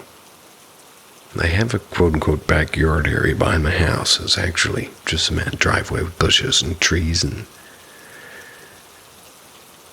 sometimes take my dogs out there for a quick pee if a long walk is not due. So I'm out there with one of my dogs probably around 11 p.m. or 12 a.m. He's sniffing around and peeing a bit. When all of a sudden I hear it. A voice, loud as hell, almost sounds like he has a microphone or speaker and it's projected directly toward me. And for the next about 25 seconds, this thing is absolutely yelling something at me. I don't know what here it said. It was for sure not English. I don't think it was Latin, and to be perfectly honest, it didn't sound like any language I've ever heard. But it was for sure a language. It spoke so loud and so distinctly that it was definitely an intelligent being. Now, for the first couple seconds, my brain was overloading, thinking, what the fuck? Then I immediately think to record the sound. I didn't see anything. But I remembered that I left my phone inside because it was almost on zero battery. The next thought I have is this must be some sort of prank or something. There's a building next door, but it's literally a retirement home. And in the 20 years of living here, never even heard a TV playing from any of their windows, let alone something as loud as this. And then this happened. The voice sounded like it was coming from a 12-foot, 500-pound creature. That's how loud and strong it sounded. But nothing was there that you could see.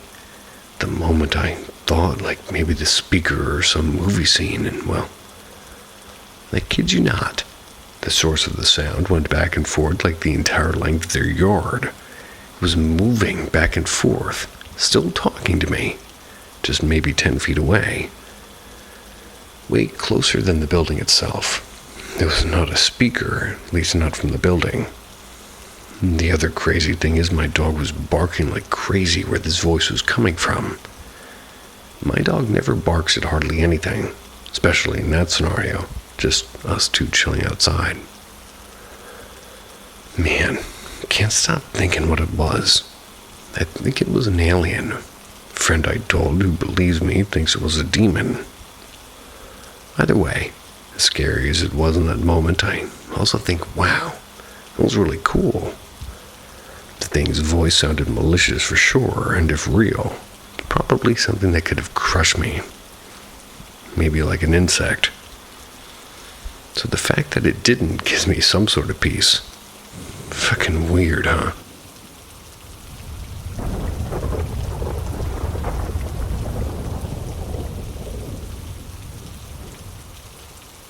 Knocking on bedroom door in the middle of the night. Before I start, I'd like to mention that this is from a few months ago, so the events aren't really fresh in my mind. The reason I'm even posting about this now is I had to pop into my mind for the first time since the day after it happened, and I was immediately filled with the most intense feeling of terror and dread I've ever felt, and probably ever. This then made me realize I'd never even told anybody about this, aside from my mom, so here I go. While sleeping, I'm suddenly woken up in the middle of the night. Had to have been about 3 or 4 a.m. It was to 3 clear, semi-loud, distinct knocks on my bedroom door. I am very sure this was not apart from any dream or my imagination for many reasons, one of which will become apparent soon, but the knocks were extremely clear and vivid. Even though they woke me up, it's weird, I know. The knocks weren't slow or drawn out or anything like that. Just 3 somewhat fast, casual knocks. Like if you just arrived at a friend's house after texting them or something like that. Only thing I can think of to compare it to.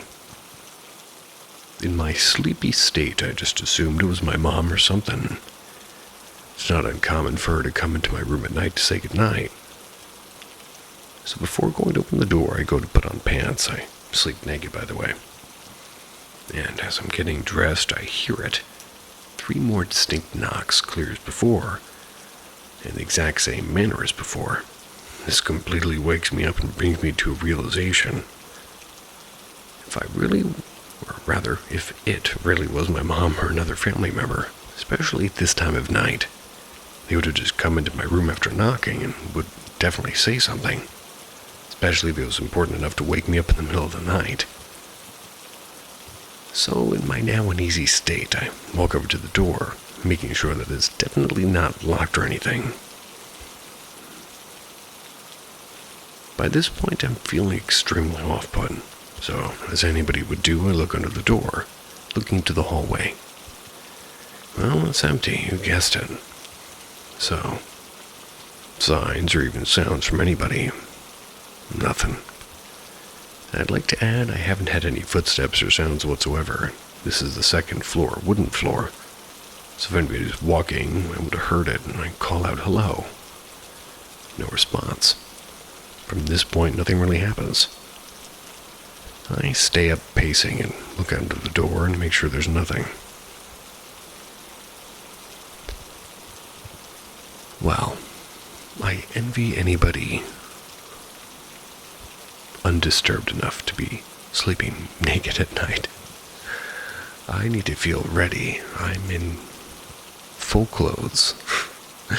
Sweet dreams. In whatever clothes you're wearing. See ya.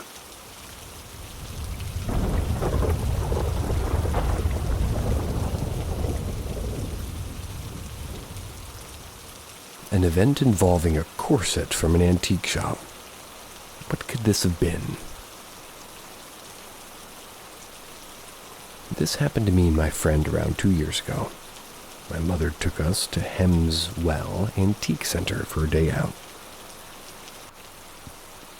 I studied photography at the time, searching for things to use in projects. I was interested in Horst P. Horst, the Man Ray, historical fine art and glamour photographers. So naturally enough, found many items of interest, but in the end only bought one, a 1930s corset. It was aged but in great condition and more typical of the 1910s in design, a delicate salmon color, most importantly. It was reasonably cheap and suited my portfolio aspirations. My friend used to model for me sometimes, so when we get home, she would try it on first, and if I remember correctly, we whipped up quite an excitement as we really enjoyed working together, so we were chatty and carefree, and I laced it up, and not all too tight. She sort of snuggled it up to her chest. "How's that?" "Fine." Everything was normal and lighthearted, and the mood died very quickly. I barely finished and started panicking, flapping around in visible distress. "Take it off, take it off." I unlaced it with urgency, and she just sort of took it off as if it burned her skin, not bothering with fastenings, kicking it down to her legs and into the corner. I consoled her a little bit, but she seemed in shock, shaking and sniffing. I had to see what the fuss was about one way or another, and admittedly was dying to try it on before we even left the shop. So I did, and sat on the bed, adjusted the lacing so I could do the clips at the front myself. Friend beside me observing, pleading a little that I stop, and I was giving her the "I'm sure it's fine" routine. About to eat my words. Cannot explain what happened next. It was bizarre and chilling, and never before nor since have I ever had an encounter to be described as paranormal. But that does sum it up. I was about 3 clips up, and the room just sank and got darker like the sun collapsed. Instantly colder, felt my body sink forward on its own accord, and then I had this vision. It was a point of view perspective of a woman, dirty, anorexically thin, in some sort of a dungeon or basement. It was lined with straw and filth. Naked, save for chains, and just this corset lying on the floor. Had the feeling of being abused, of serious mistreatment, neglect, and violence. Took it off, and, more calmly than my friend, a symptom of my complete surprise and terror. I was very shaken up indeed. I could now understand the panic and confusion my friend exhibited so spontaneously. I asked what had happened and what she saw. She responded with the words "chains." "What?" I asked her if the room just dropped, and she confirmed that we knew we had the same vivid experience. We then discussed the points to see how closely they matched, and of course we had identical accounts.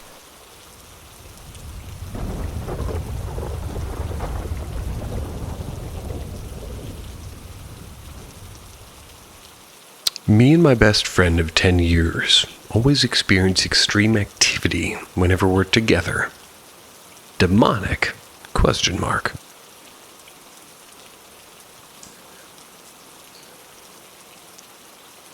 Me and my best friend of around 10 years grew up together pretty much, and same neighborhood, parents were the best of friends. Her house was extremely haunted.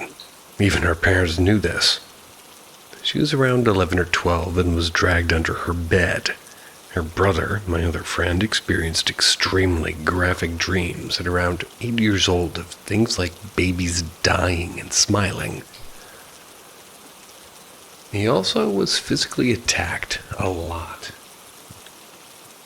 Every time I visited their house, I would leave with scratches all over my body, a bloody nose, or a screaming tantrum, all for no apparent reason. When they moved away from us, we kept in touch. Every single time that we meet up, something insane happens. Once we were just relaxing watching a movie, and the TV shut off, turned on over and over again. We heard knocking on the walls. We've heard crying, laughing, and screaming. Anything you can think of. Never something there. Tried to prove this wrong by sitting in silence with her making not a single noise.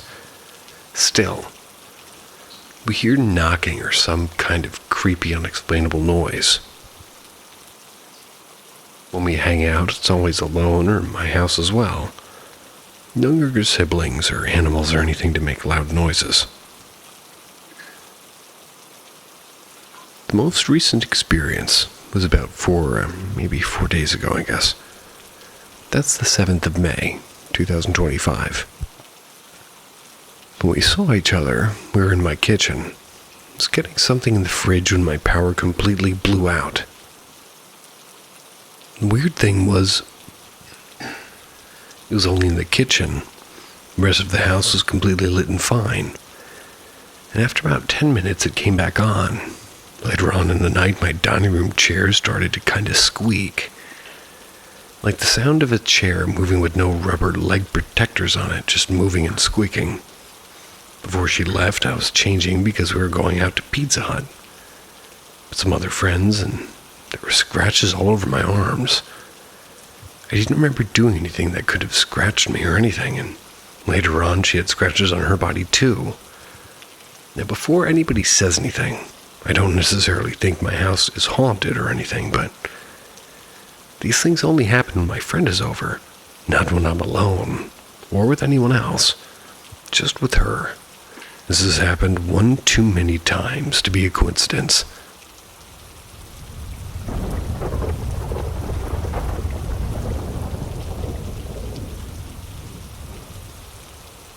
So this is the full story.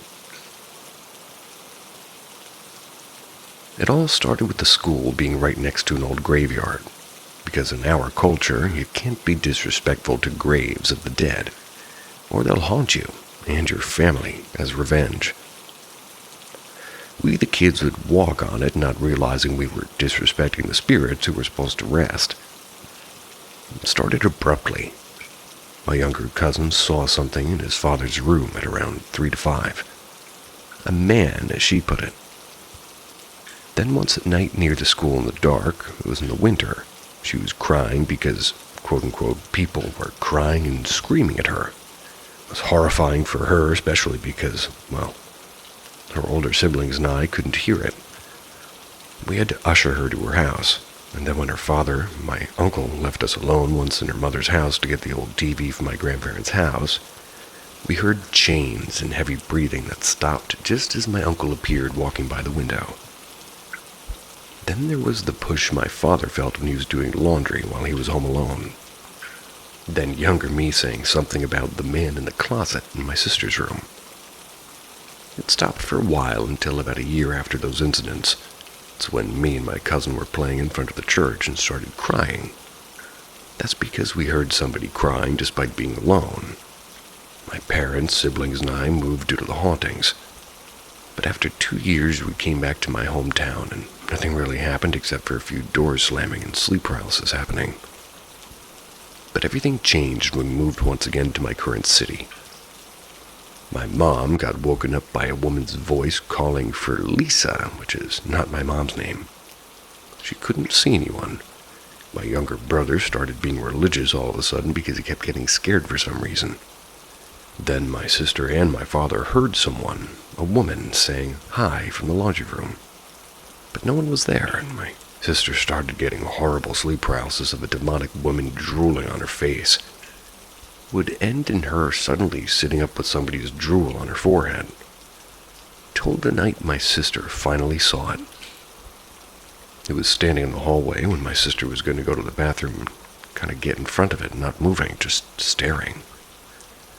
Just a completely black figure despite the light.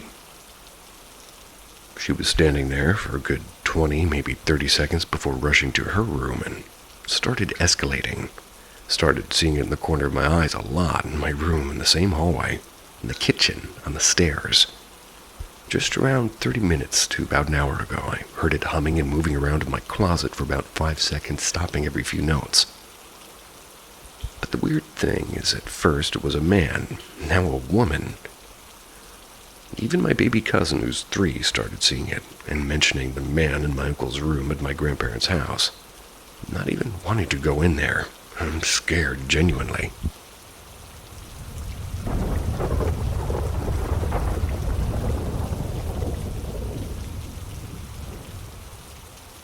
My father's guardian angel. The house that I grew up in was totally haunted. I already wrote about the Indian that haunted us. There was also a little girl. Or was it? My father was riddled with cancer by the time I was 15. We all knew there's no coming back, so we focused on just keeping him comfortable, fulfilling his last wishes. To put some context behind this, you all should know that I'm completely squeamish when it comes to vomit, and my father's cancer is part of the reason why. One day I came home from a friend's house. My father was sitting in his chair. He knew I was squeamish and told me to go upstairs. I went upstairs and shut my bedroom door because I knew what was happening. A few minutes later, I hear my dad talking, like having a full-on conversation. I thought he was on the phone and kind of just brushed it off. I hear my dad yell for me. So I open my door, go downstairs to what I assumed was helping him get comfortable and start a movie. I walked down the stairs and he looked shocked at seeing me come down the stairs. And as a reminder, my father and I, both physical mediums and insanely spiritually sensitive, I asked him what was wrong. I saw you walk to the bathroom while I was in there, go into the kitchen. Thought you were in the kitchen. I looked at him like he was slightly crazy and told him that I'd gone upstairs like he told me to. He just kind of shook his head and said, "She's back." Kind of pale a little bit too, because there's a little girl who's incredibly sweet and brought a calmness to our house. And there was an older girl, probably mid to late 20s, brought absolute chaos. I asked him for a little more detail as to what he saw, and which he meant. My dad had extreme bouts of pain. While I set up his movie and got him comfortable, he screamed in complete agony. I froze to let it pass and see if this she made an appearance. Lucky us, well, she did, and even more luckily it was the calm one. She just came strolling out of the kitchen like she owned the place, walked over to us. She looked at me, smiled, and looked at my dad and frowned sympathetically. She reached out and removed my hand from my dad's leg and replaced it with her own. My dad said a complete calmness filled him, and all the pain just evaporated like she pushed a magical button. But then looked at me, smiled, walked out of the room. My dad always claimed that she was his guardian angel because she always brought calmness and relieved his pain. What he didn't know was that after he was gone, much, much later, might have had, The girl of calm revealed that she and the girl of chaos was one and the same. I go by that house sometimes, and sometimes I see her looking out the window, waiting for me to come back.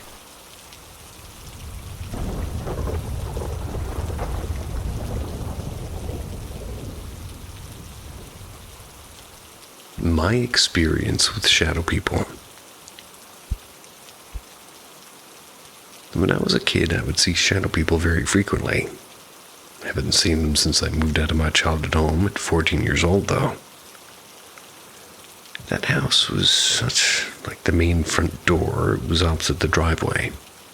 And to get to it, you would walk up the sidewalk, past the dining room and kitchen. Both had windows. When somebody came to the house, it would cast a very distinct shadow past those windows as they approached. This was commonplace to see them. They were trying to enter the house. Or rather, as if they were trying to enter the house. I took some time to read some other posts about shadow people before I wrote this. My experience is similar, but has some notable differences, you could say. Firstly, I could feel a terrifying presence when they were around, like they were very much not friendly. The house was a new construction. No one had ever lived there, and was a very rural area with obvious signs of Native American occupation. Arrowheads and multiple mortar holes, like sort of in the nearby creek rocks. They were more than just shadows cast against windows. You could see them very clearly through mirrors. I grew up before modern internet. I had no idea what mirror scrying was. But this was how I would see them directly. Their body was a shadow, but it moved like old TV static.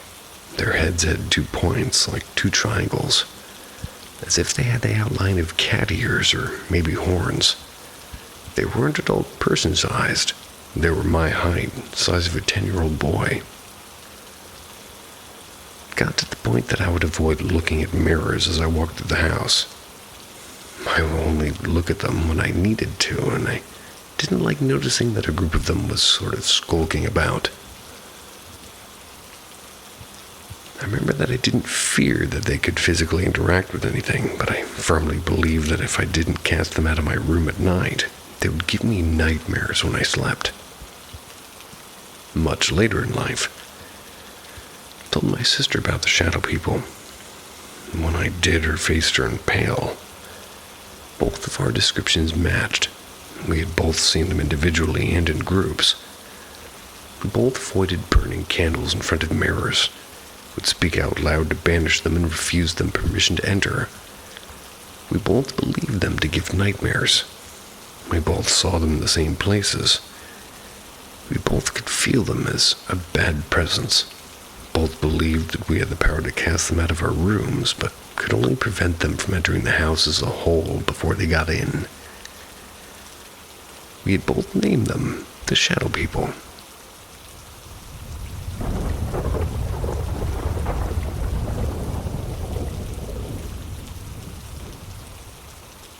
Rescue drill encounter. It was around 2004, and we were told we'd be doing a firefighter down drill. That would simulate the rescue of a firefighter who had collapsed in full firefighting turnout gear and breathing apparatus. The venue for this drill was a vacant former woman's prison. It had been built in the 1800s, complete with sandstone dungeons and cellars. So we arrived at the venue, and a firefighter was chosen by the drilling instructions to be the victim. Was dressed in his full firefighting gear, including breathing apparatus, taking down these sort of sandstone-lined tunnels into the dungeons. In the meantime, we prepared ourselves in similar gear. But we would wear blacked face masks to simulate smoke. And this would require us to search in patterns and do sweeps with our arms and legs to feel for victims and obstacles. The drill instructor emerged from the tunnel, told us there was a firefighter down. The firefighter down also had a transceiver to communicate, and a PDU, a personal distress unit, to sound alarm. and we to head in and commence a search to rescue him. And as we donned our breathing apparatus, the firefighter downed victim came racing out of the tunnel, absolutely white and terrified and babbling. After a few seconds, composing himself enough to say that there's something fucking down there and it's not normal. He stated while he was waiting for the drill to commence, he was laid on the floor, could feel the temperature in the room drop massively and rapidly to the point where it was near freezing. Then he felt something grab him violently in the shoulder. Turned his torch on, saw absolutely nothing. Then realized it was time to get out as soon as possible. Ran out as best as his gear would allow. There were around 20 of us in there in that drill. We entered the tunnel to check what, if anything, had occurred.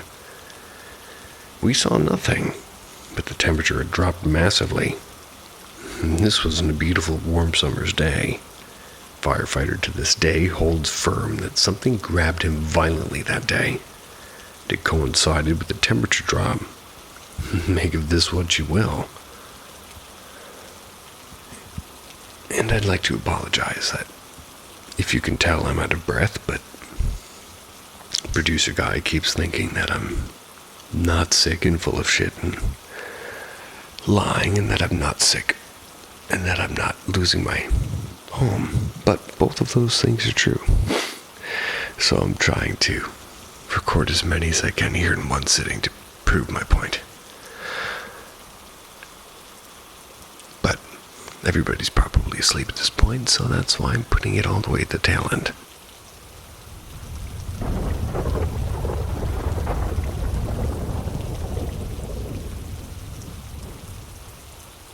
This isn't fiction. This is Paranormal M, where real stories echo with fear. Each episode unravels haunted truths from beyond our realm. Subscribe and ring the bell before something starts watching from your screen. Am I being haunted? Waking up at 3 a.m. every night? I don't really know if this is a ghost story, but I'm really curious if others have had similar experiences. I have 2 bedrooms that I sleep in.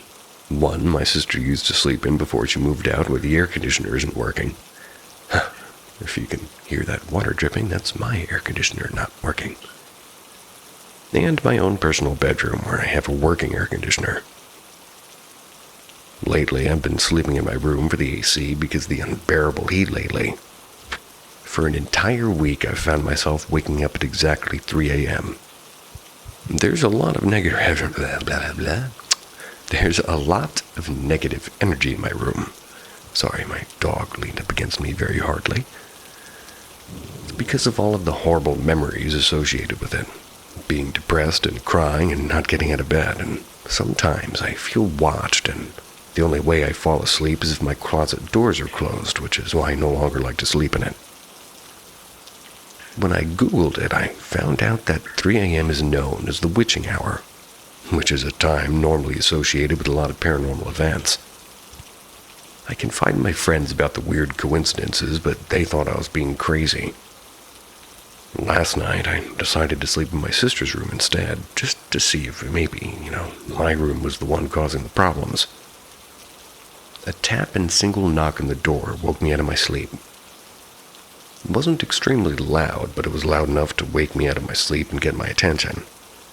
When I checked the time, it was 3:05 a.m. I don't know if this is all a coincidence, but I'm starting to get freaked out. And I should also mention that I'm an insomniac, currently take sleeping pills to fall asleep. Normally, I'll sleep through the night, but for an entire week, I've basically been waking up at the exact same time, no matter if I go to bed early or late. Can't explain the knock on my door, as I'm certain everybody was asleep at the time. It's almost as if something wanted to wake me up. I don't know, maybe I'm overthinking or just being extremely superstitious, but I'm freaked out and want to know if anybody else has experienced anything remotely similar. Everything started the second I began to sleep in my old room again. I haven't slept there in maybe 1 or 2 years. And P.S.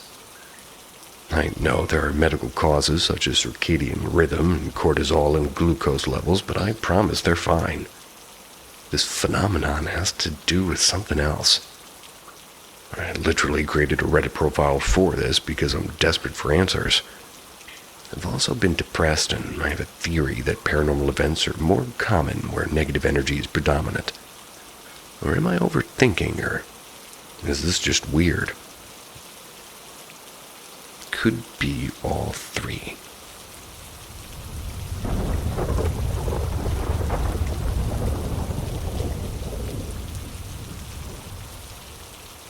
One of the wildest experiences of my life. Before we go into this, I've always had strange things happen around me that others may or may not have ever noticed or picked up on.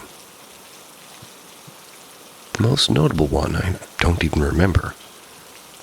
It's when I was 2 or 3 years old, and I would point and I would say Guy at an old chair that was in the corner of my childhood home's dining room. As time went on, my family opened a photo album of my father's deceased brother. I was 2 or 3 years old and hadn't seen his face before. I began pointing and shouting Guy at his pictures. And I have no memory of any of this, but years later, when I was 15 or 16, I saw him over at my father's shoulder, standing in front of some art that he and my father made in the wet concrete back in the 90s. Now, to the main point, I live in Central Texas, and I spent a lot of time on the coast of Corpus Christi. Spent most of my time on the USS Lexington, just hanging out there for days on end. When I was 12, my Boy Scout troop had us stay overnight there. That was my first time sleeping on board. After the ship closed to visitors, it was just the troops on board. My father and I were touring the flight deck, and I vividly remember the scenery changing, like the energy. My heart was pounding, my ears were ringing. I was ducking down, almost hunched over as if I was keeping low to the deck. I saw men in period outfits running around and heard men screaming. I heard orders being given, people asking for help, and a siren blaring. Yelps of pain. I heard water splashing, large guns going off, and explosions. The sound of airplane engines. I began to run across the flight deck to the bridge and flung the door open to the helicopter room. This is off the tour route, as I found out years later as a volunteer in the ship. I realized I wasn't where I was supposed to be. I ran into the correct doorway and down the escalator. I stepped into the hangar and it was over. Can't explain what I saw or experienced, and this was the most vivid, unexplainable thing that's just not happened on board, but in my life. I can vividly remember the fear and hear yelling and just how damn loud it was. The rest of the night, nothing happened. And the other rest of my experiences on board as a volunteer never came close to what happened that day. I'm posting this for any sort of an explanation of what happened. And if it's relevant, I'm 23 now, and this was 12 years ago. My father saw and heard none of it. But I saw the terror, or rather, he saw the terror in my face.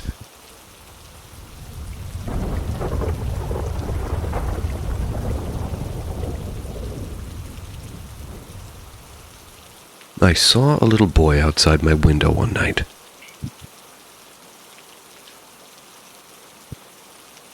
As the title says, I saw a little boy outside of my window one night. Little backstory. This was several years ago.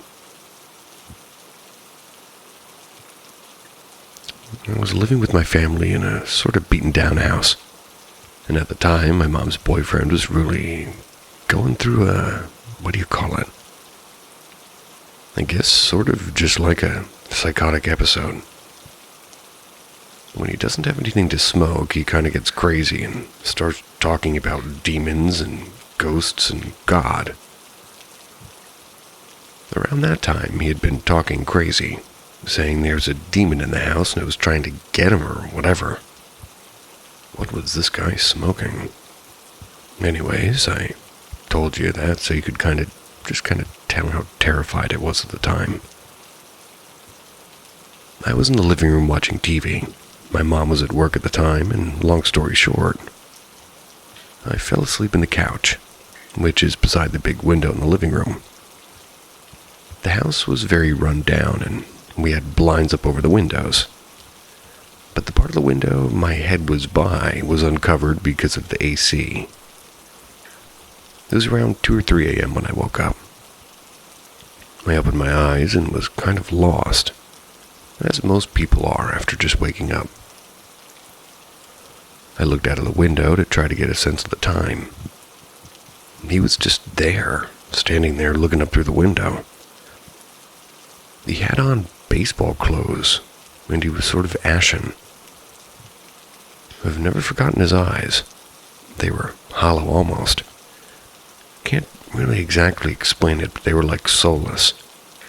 But like they weren't, like he didn't look like he had any thoughts, but he looked so sad at the same time. I was completely paralyzed. I couldn't move. I was beyond terrified. I kept just staring at him, and he just kept staring at me. My mom's boyfriend had come in the room and almost whispered to me, "You see him too?" I'd never been so scared in my entire life. I still haven't been. My mom's boyfriend came up to the window, pulled up the blinds and started talking to the little boy. And after a little bit, I remember seeing the boy walk away, and I looked away and he was gone. I brought it up before, after we left that house, but my mom's boyfriend denied that it even ever happened. I just feel kind of silly about it. Maybe it was just a vivid dream. And since her boyfriend had been talking crazy the whole week, I don't know though.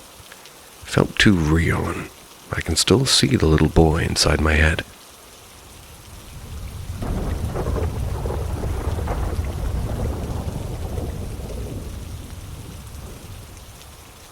It grinned at me. I spent most of my childhood going back and forth between my grandparents' and my great-grandparents' houses. They lived right next to each other, with just a gravel driveway separating the two houses. So it wasn't a long journey between the two, and one section of my grandparents' basement was dedicated to my grandpa's model trains. This section was about the size of a large master bedroom. The trains took up the entire area. There were tunnels and towns and factories and train stations. It was like a wonderland for a 7-year-old kid. One day I walked over to my grandparents' house. I found out that my grandpa and my uncle were in the basement running the trains. I quickly ran down to the basement steps and headed for the doorway to the hall that led to the area that held the trains. About halfway to that door, I suddenly stopped dead in my tracks. Can't remember clearly what made me stop, but I think it was a sound, and I turned to look, and there was a shadow on the wall that looked like a face. Clearly had eyes and a mouth, but no other features that I can remember. I stood there trying to figure out what was making the shadow on the wall. It must have been cold outside because my grandma would hang up clothes in the basement on the metal rafter. It ran along the entire length of the basement.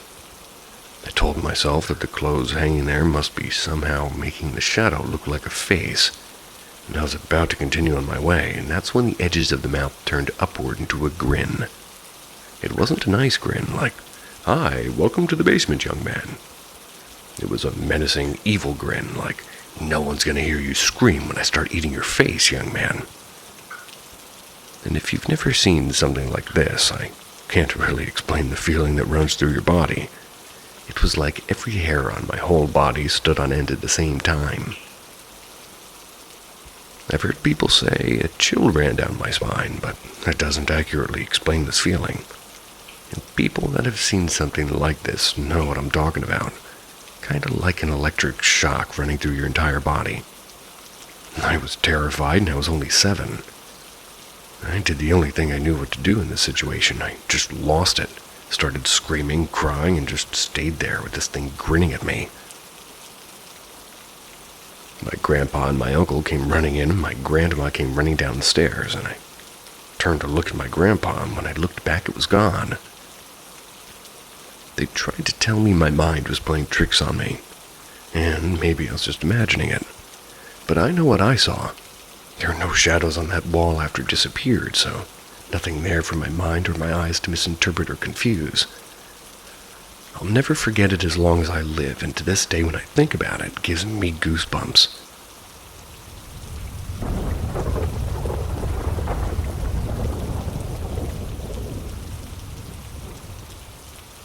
I heard a voice in my grandma's house.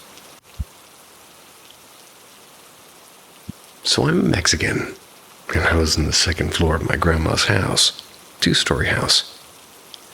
The second floor is usually related to paranormal activities, even before the events I'm about to say happened. All of my aunts and uncles on my mom's side spent their whole lives there. Some of them actually experienced some paranormal activities. For example, one of my uncles once told me that one day, when everybody was outside shopping at a Tiangui place, Tianguis, for the love of God, somebody help me. Tianguis. Tianguis-A. Tianguisa place where people sell and use clothes and food and toys. He was alone and he heard steps on the second floor. Second floor had 4 rooms. He was like the closest one to the stairs, and he said that the steps were random. But he thought one of his brothers or sisters had already come back home. But when he went downstairs to get some water, he realized he was still home alone. Nobody was there. This happened about 2 or 3 years ago, when I was sleeping on the second floor. I was in the second room closest to the stairs, and I think it was 12 p.m. or maybe 1 a.m. That's a big window. I was looking at my phone and already wanted to sleep, so I stood up to turn the light switch. But just when I was about to click the light switch, I heard an extremely deep and thick voice coming from my left shoulder. It didn't said any understandable word, but it seemed to say, "Oh." And I obviously got scared. Didn't know what to do since everybody was already sleeping. So I decided after some time to make a run for it. Went to my grandma's room where she was sleeping, closest to where I was. Told her about what happened. She told me to pray and to go to sleep where she was. She has a huge bed, and the next day I told my mom what happened. She sprayed holy water where that happened. We still don't have any idea or explanation for that, and at first I thought it was the bed since it was pretty old, and maybe when I stood up it made that sound or something like that, but it doesn't make sense since I heard it from my left shoulder, the one facing the door. And I remember it sounding like a voice, not a bed crack. Calling this makes me nervous.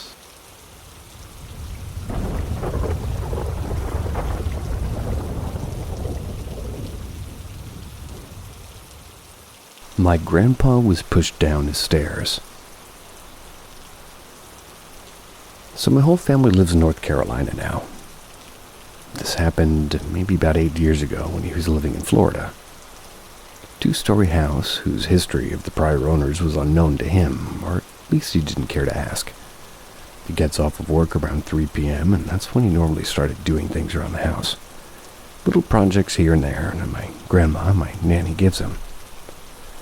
However, this specific week he was just finishing up recovering from back surgery. Something about bone splinters at the bottom of the spine. Point is, he finally was able to start doing things around the house again. Carefully, of course. On this day, his project was to repaint his office. It was the room upstairs, which consisted of removing the wallpaper first. He didn't really pay no mind to where Nanny was. He was just kind of doing his own thing. He knew what he had to do, and a few minutes into him sitting on the floor removing the wallpaper, he heard a woman's voice behind him say, "Oh no!" The tone was concerned, not yelling, but not calm either. He remembered it not exactly sounding like Nanny, but discarded it because who else could it be? He turned around in mid-sentence of saying, "What? You knew I was going to do this." then stopped when he didn't see anyone there. He stuck his head out of the door to the hallway. He was asking where she went. No response. He walked over to the edge of the stairs to yell down for her, and that's when it happened. He physically, 100% without a doubt, felt two hands push his back, making him fall down the entire flight of stairs. After laying there in excruciating pain, he managed to stumble his way back. That's because it's the only other place where Nanny would be. If she was in the house, she would have heard him. She was outside, tanning in a lawn chair by the pool and reading the paper with a glass of tea. That's badass. My grandpa believed in the paranormal world after that. It was unmistaking, and I know he wouldn't lie. He's not a liar, and there would have been no reason to lie about that. Lived there for another year after that before moving up here, and never experienced anything in that time. I'm not really even sure if he ever finished painting that room, to be honest. What kind of ghost harms someone for tearing up some wallpaper? I think the term you were looking for is bone spurs. Although bone splinters is a little bit more onomatopoeia. I agree, Gecko.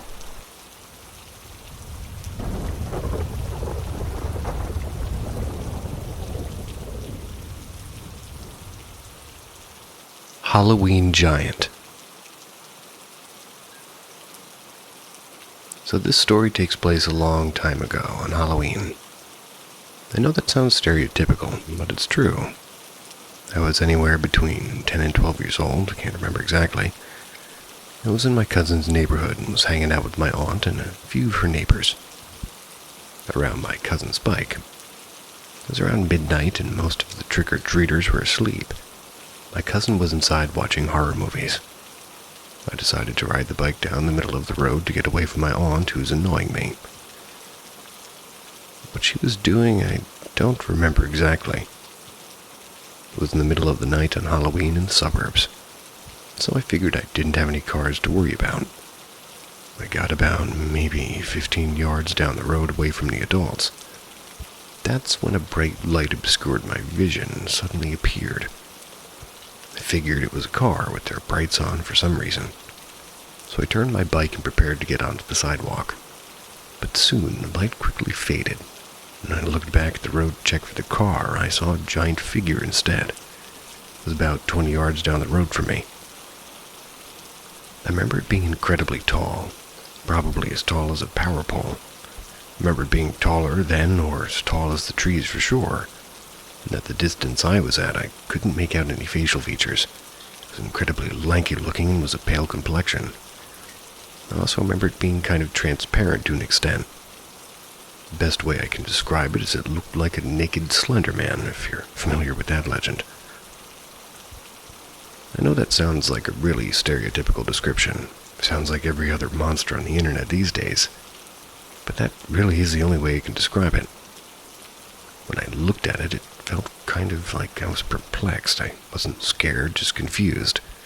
And after a few seconds of not really understanding what I was looking at, the giant started slowly walking toward me. It moved stiffly and awkwardly before making a sharp right to the road onto the sidewalk, down a walking path that led to a small creek that cut through the suburbs. The path that went down was poorly lit, so I quickly lost sight of it. Thoroughly weirded out, I decided to return to my aunt's house.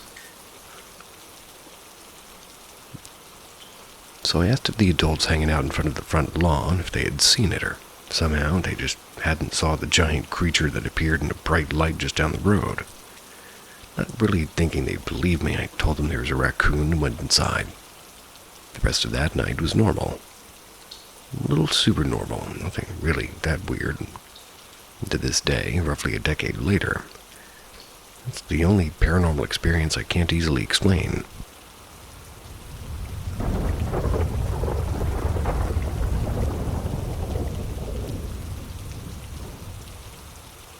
I think one might be a mimic. In my last post, I mentioned something taking the form of my dad, but today things escalated. I think I might actually be dealing with a mimic. I have 2 dogs, and while neither of them is allowed in my room, my puppy loves sneaking in whenever she gets the chance. This afternoon, I left my door open, to let air circulate during the winter storm. I saw her standing in the doorway and immediately reprimanded her. She bolted into my room and hid behind my jewelry holder. It's a big stand. I could still hear her moving around in there, so I started scolding her, trying to find where she went. That's when my mom called out from the living room asking why I was yelling, because the puppy was in her lap the whole time. I told myself I was just being paranoid. Went back to my room. About an hour later, same thing happened. I saw her creeping down the hallway, so I decided to catch her in the act. Settle down. I hid behind the jewelry holder, waiting for her to come in, and I saw her reflection in my mirror, waited about 5 minutes. But when I finally glanced in the mirror again, she wasn't just in the doorway. She was right next to me. I freaked out, left the room to get some water, only to find her still laying next to my mom in the living room. This made me reconsider everything I've been experiencing. I think I may have multiple spirits here. One mimic, and another that seems more benign. The benign one has been with me for a long time. Like when I was 12, during a really tough time in my life. I remember something throwing food at me during meals. At first, it felt annoying. But looking back, it almost seemed like it was trying to help in a weird way. Another time, I was crying in my room with a blanket over me. I felt the bed sink and something patting my back. I thought it was my brother, but when I yelled at him to stop, he called out from across the room, "I'm not touching you, I'm playing Fortnite." Pulled the blanket off, and sure enough, he was sitting at his desk on the other side of the room. But this kind of thing happened often. I'd feel the bed dip as though somebody was sitting next to me. It never scared me. I've also had a history of seeing things others can't, even since I was a toddler, so maybe it's all connected. For now, I'm just trying to piece it all together. Is the mimic new? Is the benign spirit trying to protect me? I'm not sure, but I'll update again if anything else happens.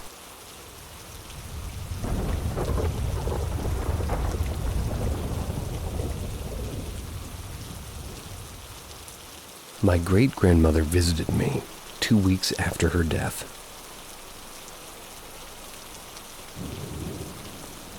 I've always believed in life after death because of the title. I was in 2nd grade when she died. Walked home from school, a bunch of cars at her house. My recently divorced father was living with her at the time. I said goodbye to her while I watched her pass with a few other family members. The home was maybe 3-2 with a garage. My brother and I had our own room with twin beds. My father had his across the hall from hers.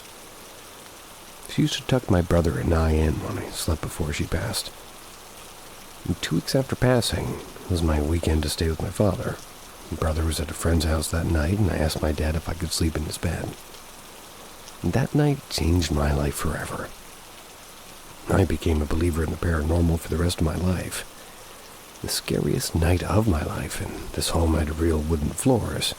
She could hear every creak when somebody stepped. I remember I couldn't sleep that night. Father turned the TV off. I must have stayed up for about 2 hours. I looked at the ceiling, listening to him snore, and all of a sudden, I could feel something was off, like instant panic and overwhelming feelings of distress. I heard a footstep coming from my great-grandmother OFE's room, knowing damn well nobody else is really in the house at all. Quickly hid under the covers, nudging my father to wake up under my breath, but I couldn't speak. The footsteps got closer and closer, and I was horrified that whatever it was could come next to me and possibly harm me. Thankfully, the footsteps stopped at my feet. Felt the bed sink next to them as if something just sat down, and I knew it was her then, and still afraid that she would come and tuck me in, but I didn't want the feeling to happen to me. I got my father to wake up after I was able to get the words that, well, she was gone. I was pretty traumatized from this experience for a long time. I was afraid of the dark really up into my late 20s. And I did have 2 other paranormal experiences happen to me, but those are for a different post. Anyways, I hope you enjoyed my story, and I like to post about my experiences every once in a while on Reddit when it comes to mind. I'd like to hear people's takes on it. And I believe my great-grandmother. She was so kind to me. She used to scratch my back at night so I could fall asleep. Maybe I'll see her again one day, really get to know her. Who knows? Maybe.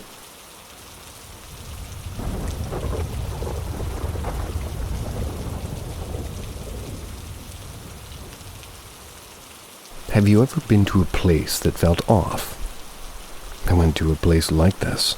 Still get shivers when I think about it to this day.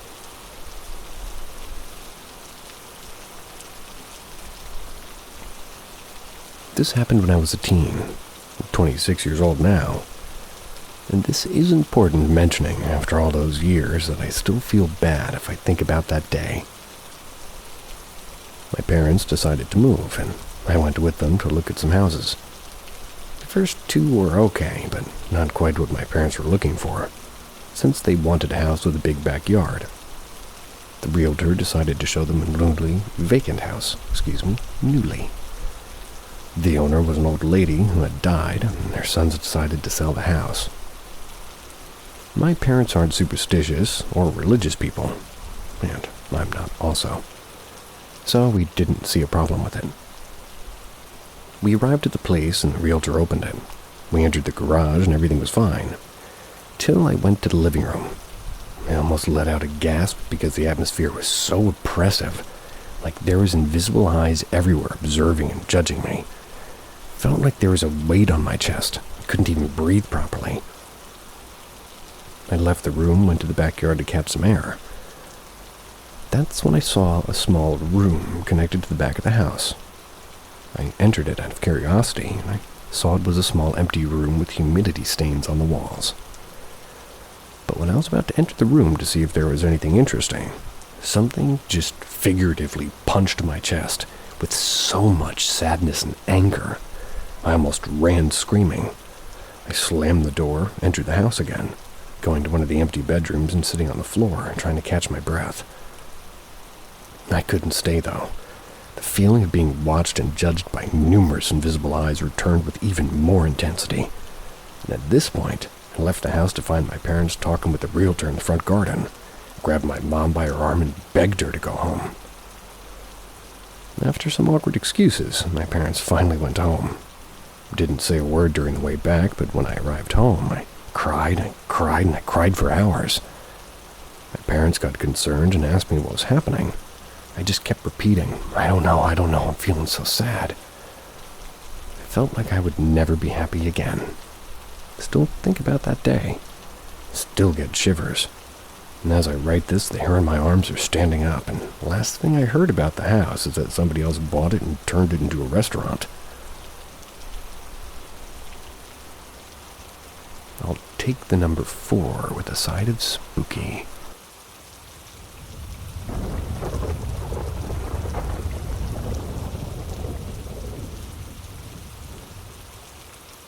Was it a projection, repressed memory, or a weird coincidence?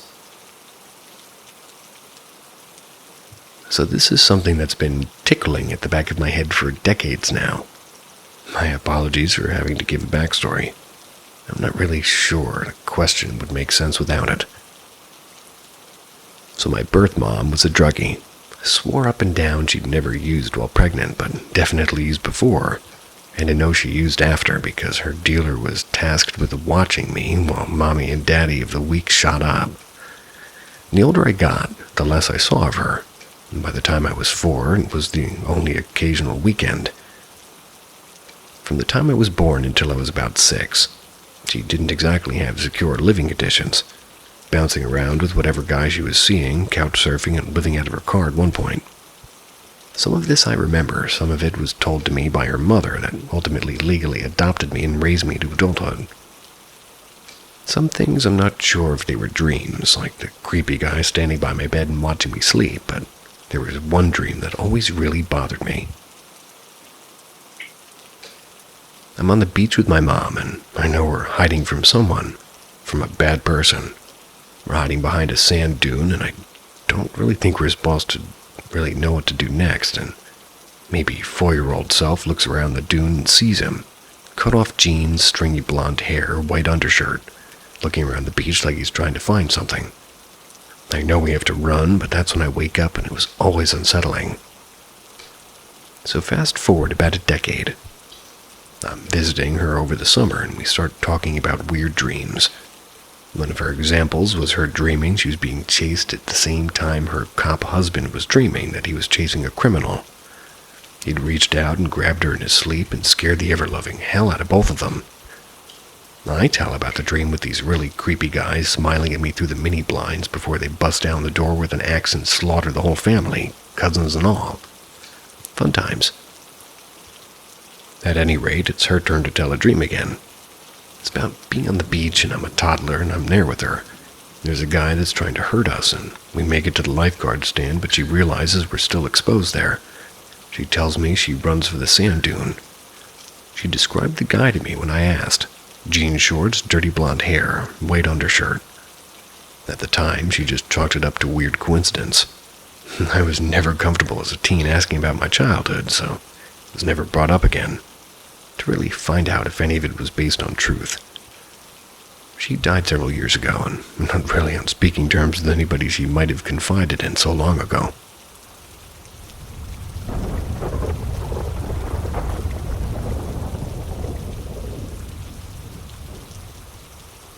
Story. I've been hesitant to share this, but now that I'm out there, I want to share 3 experiences with you all that you have to decide if it really is the paranormal. I'm going to start with the most damning ones. Story 1. Doll.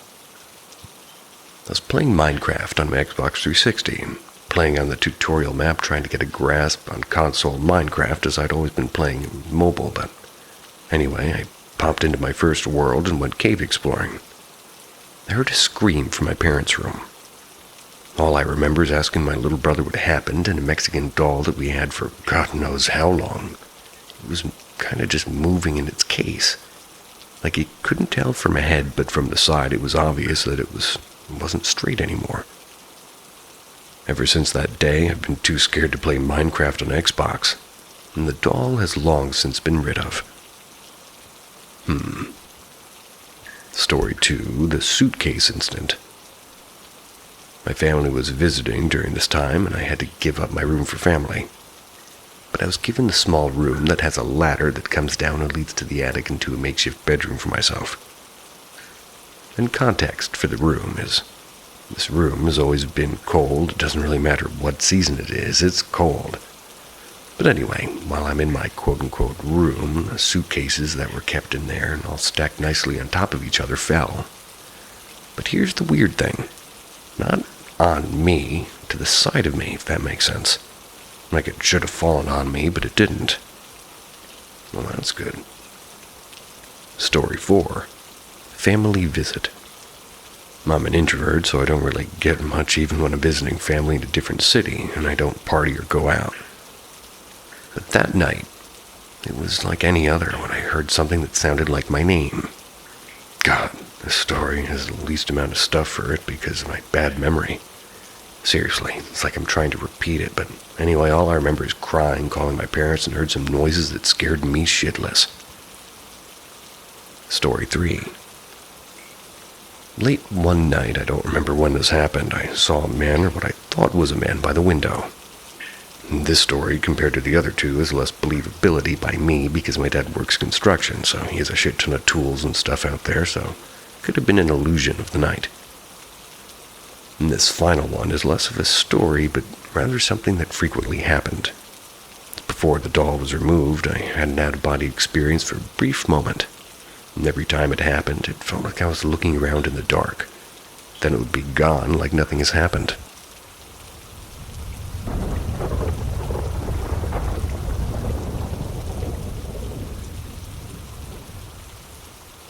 Encounter that left me with the heebie-jeebies.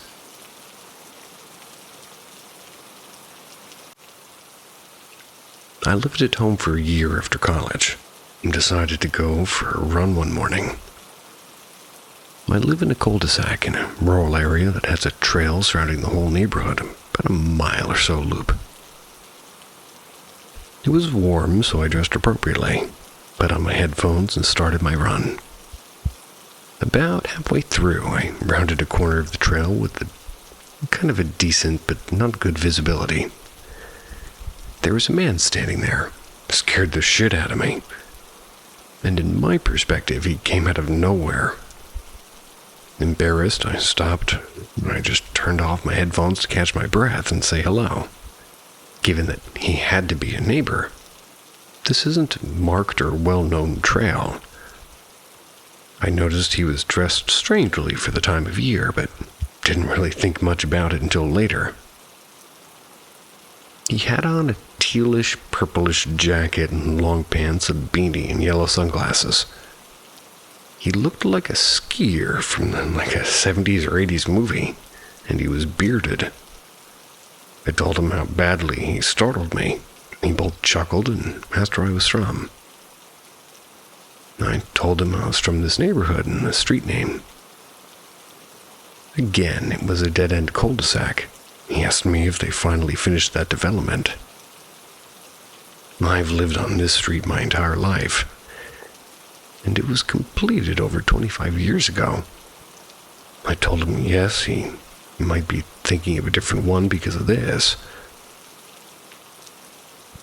He looked confused, and I said goodbye and continued my run. I ran for no more than 20 feet before the eeriness of the conversation got the best of me.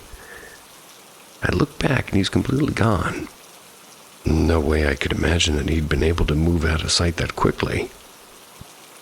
The last details I want to add for this post are that I'm not superstitious, but this was very eerie and still freaks me out to this day. Also, in telling the story to my family an hour after it happened, I recalled in my telling that I didn't remember seeing any skin on him. To be clear, I'm not saying I observed a lack of skin. I just don't recall seeing any exposed skin anywhere on him, face or otherwise. Me neither.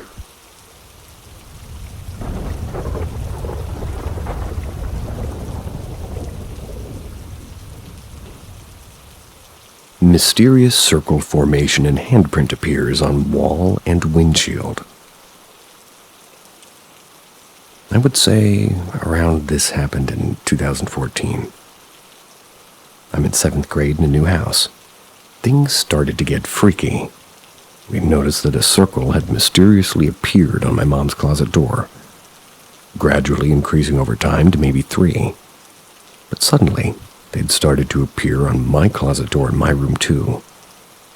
Freaky thing is that these circles are perfect, like they're drawn with an instrument like a compass. In our living room, we're fixing a faulty light switch box and socket which required us to take down the wall, put up new sheetrock. This wall went unpainted for a while, and suddenly it started to get the same circle on the wall that was in the closets. Over time, this wall got more and more circles. But one day, when I was gone at school, my mom, who was a stay-at-home mom, sat down on the couch next to that unpainted wall, noticed that the circles were forming something. So when I got home that day, she called me to the living room and asked me what I saw. I kid you not, the circles were spelling out my name in a connect the dots type of way.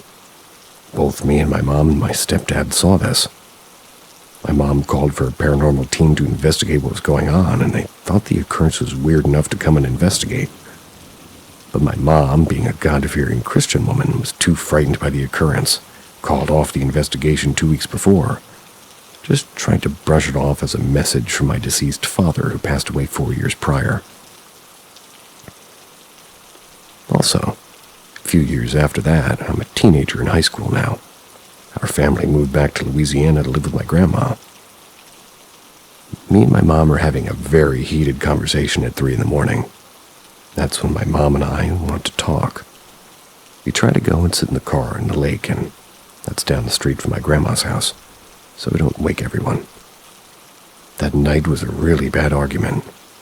I don't really remember what, but we're both screaming very loud, and we're in the car around 3 or 4 in the morning arguing, and suddenly, the windows begin to get foggy due to the condensation outside.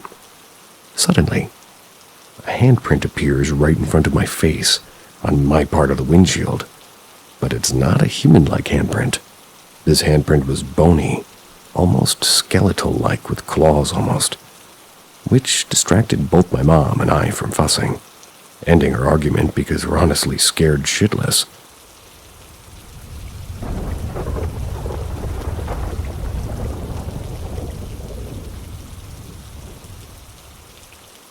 What do y'all think?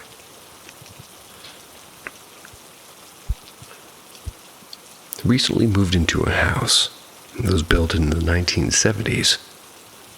For the past 5 months, odd things have happened.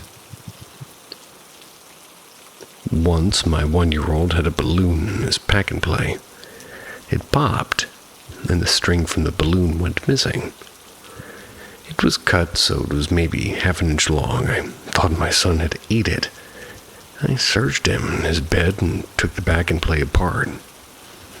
I was alone. I voiced out loud, "Oh, please help me find it." 5 minutes later, it appeared in his pack-and-play in clear view. I said thank you, and I was relieved. My 1-year-old son had his favorite toy. It was a toy phone that made sounds and lights. It would go off every day, maybe every other day at night. Nothing touching it or being pushed down. It wasn't broken or damaged. Well, once it kept going off, I sat beside it and I went over and over as me and my son played on the floor, and I asked, "Are you there?" And it continued to go off. I then asked, "Okay, that's enough. Please stop now." Turning the toy off, "Thank you."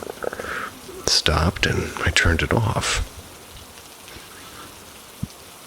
Other toys and lights randomly going off, especially at night when the same toys would be perfectly okay throughout the day.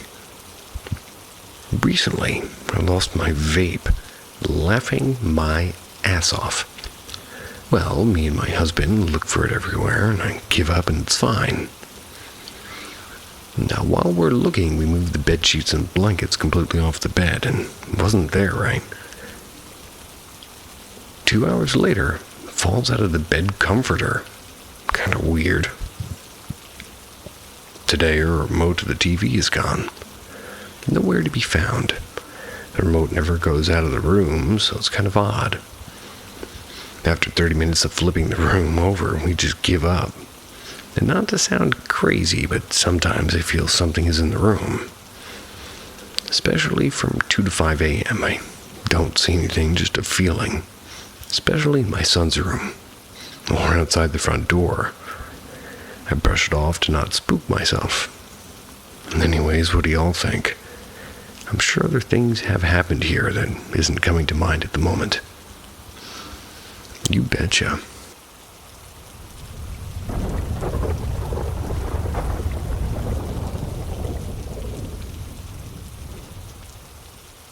Weird experience I had. When I was around 8 or 9, there was a small grocery store just down the road from my house called Willows Park Grocery. I recently did some digging and found out that it's actually one of the oldest grocery stores in the area. According to the Oak Bay archives, that kind of history honestly just adds to the creepy vibe of what happened. But anyway, back to the story. We'd always known the owners of the store, no matter who they were, and at the time it was run by a married couple, Karen and Bruce. They had renovated the inside and were super friendly with their family. We were close enough that they'd let me go behind the counter or even hang out in the back room sometimes. But one day, Karen told my mom and me that she'd been having some weird experiences. She thought it might be a ghost, and me being a little kid who fully believed in ghosts, and still kind of does, I was obviously freaked out but curious. I asked her what was going on, and she genuinely seemed unsettled. The details are a bit fuzzy now, but I remember her saying she kept hearing strange noises from the back cupboards closing on their own, dishes randomly falling. Her husband, Bruce, didn't believe in ghosts at all. Thought it was probably just the wind, especially since they had windows open and a fan going in the back, but Karen seemed pretty sure something else was going on. She actually brought me back there to show me. We were only back there for maybe 5 minutes when a bolted-to-the-wall chalkboard suddenly fell straight down to the ground. I screamed and bolted out of there, totally panicked. Karen followed me to the front, and we told my mom and Bruce what happened. Both of us were seriously spooked. I don't remember much after that, but that moment stuck with me. And to be fair, they did have windows open, but I don't remember the fan being on, and it wasn't even a windy day, and how does wind knock down a bolted-in chalkboard? Maybe the screws were loose, but the timing of it all felt way too coincidental. Another thing that always gave me chills was this old photograph they had hanging in the store. It was from the 1930s, showing a group of people standing outside the shop. There was one girl in the very center of the photo who looked weirdly blurry, like out of place. It gave me a weird feeling every time I walked past it. And here's something even stranger.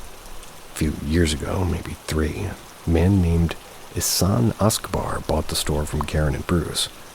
He renamed it Yumbrosia, but just a year after taking over, he died unexpectedly of a heart attack in the shop.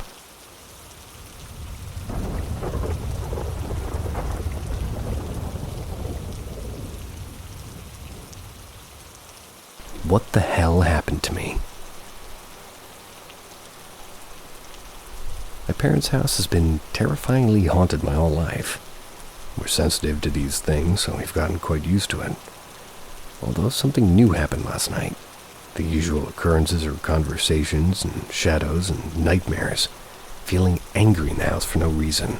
Dogs get scared of things. Taps turning on and knocking. And I'm the most sensitive of the family, and I came home for the holidays to visit my family.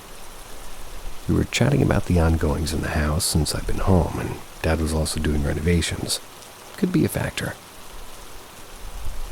Last night I went to bed and couldn't sleep for the life of me. I was feeling super anxious, which really wasn't abnormal. Although all at once my eyes felt extremely heavy and my whole body went tingly and numb. Started at my face and worked down my body. My ears started ringing immensely and all I could see was pitch black. Tried to get out of bed, but I couldn't feel my body. I felt myself fall and was waiting for my head to hit something. But I never did, and the sensation of falling kept happening. I was absolutely terrified. Worst fear I've ever felt. Felt like it was lasting 5 or 10 minutes, and I genuinely thought I was dying. I tried calling for my mom, but all that came out was a raspy gurgle. I felt a panic attack coming, so I was focusing on calming myself, and it slowly evaporated. My feeling in my body came back, and my eyesight came back, and the ringing slowly stopped. I was in my bed the whole time. I was terrified, but it felt so tired. Barely keep my eyes open. So I closed them, thinking about what to do, and it all happened again. It happened again the exact same way. Feeling tingly and numb and ringing and falling. Not being able to make proper sounds or see anything. After the second time, I began praying for light and only accepting good energy. During this, it happened for a third time. After I looked at the clock and it was only 12:15 a.m., I watched below the deck for a little bit after that to make myself feel better. But trying to explain this to my mom and dad in the morning had me so scared. And I'm a 27-year-old female. Didn't smoke weed before bed, and I've never experienced sleep paralysis before. Not sure if this was an attempt at lucid dreaming for the first time. Something trying to scare me. We do know there's something negative in the house, but it's never ever affected me like this before. Gotta run. Sweet dreams.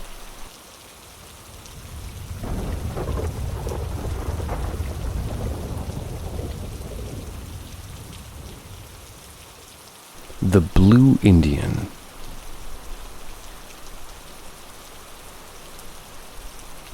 I'm a 37-year-old female, and this happened when I was about 11. I lived in a small brick house with my mom and younger brother. There were 2 bedrooms at one end of the house, which were mine and my brother's, with my mom's room being on the opposite end of the house. In my bedroom, I had a bunk bed, and I always slept on the top bunk. I had a ceiling fan and a light fixture which had the metal pull cords, and I tied a string from one end that turns the light on and off, and attached that string to the top bunk so I could turn my light off once I'd climbed up to go to bed. So one night I'd stayed up later than I was supposed to. That's because I'd called in a song request to a radio station. I had been waiting on them to play the song so I could record it on a cassette. I am that old. They had finally played it, and I successfully recorded it. So I climbed into bed, got comfortable, and then grabbed my string and pulled. I was just turning the light off. About 5 seconds after turning it off, my room was filled with a blue light. I opened my eyes and scanned my room, and when I saw where the light was coming from, my blood went cold. There was a Native American man in full Native American clothing, standing in the center of my room with his arms crossed. Bright blue aura. I guess you could say it was like emanating from him. And he just started to stare at me. I tried to scream, but I couldn't seem to move or scream for what felt like an eternity. I finally was able to scream, and once I did, I was able to grab my string and turn the light back on. He vanished. Told Mom it was a bad dream because she's definitely a non-believer in anything paranormal. I slept with the light on that night. The next day, my younger brother asked about what she had happened to her, and, well, told her what I had seen. He proceeded to tell me that he'd seen the exact same thing about a week before my experience. But he told me not to be scared. He said he believed the man was protecting us. Well, I'm 37 now and almost forgotten the incident until just now. I'm listening to Uncle Josh's True Scary Stories podcast, episode 12, and a story about an anonymous listener from San Diego who'd seen the exact same man. Only his was holding a hatchet, and I'm in Tennessee, opposite side of the country from the anonymous listener. As soon as I heard his story, I began shaking and crying. Now I'm curious. Has anyone else seen him?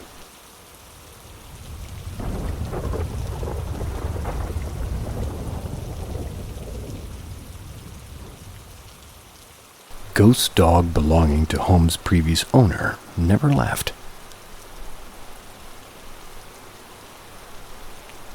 When we moved into our home almost 2 years ago, the previous owner had left us a short note, welcoming us to the neighborhood, hoping we'd love the house like they did.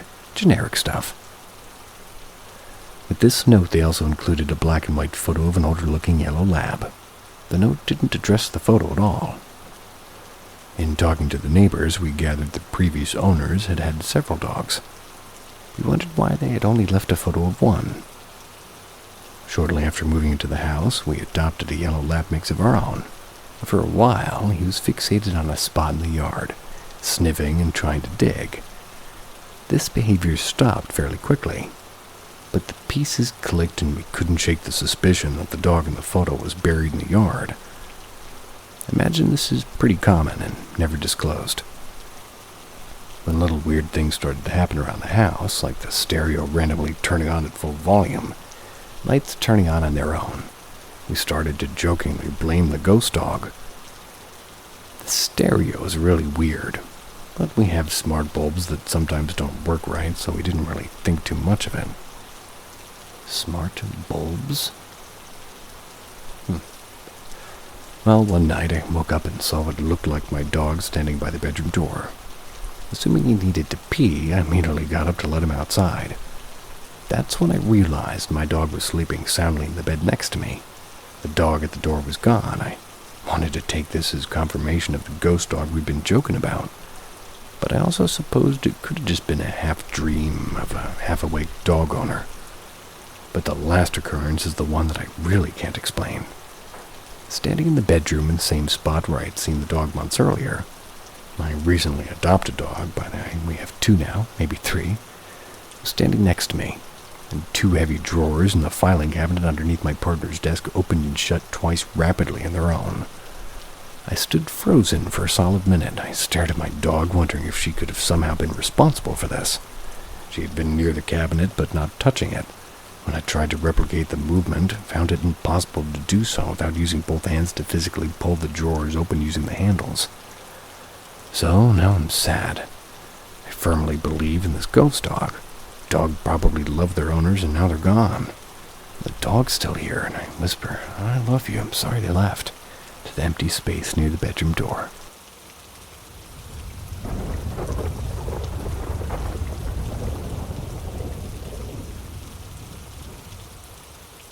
I felt something strange when my brother died yesterday, and I can't explain.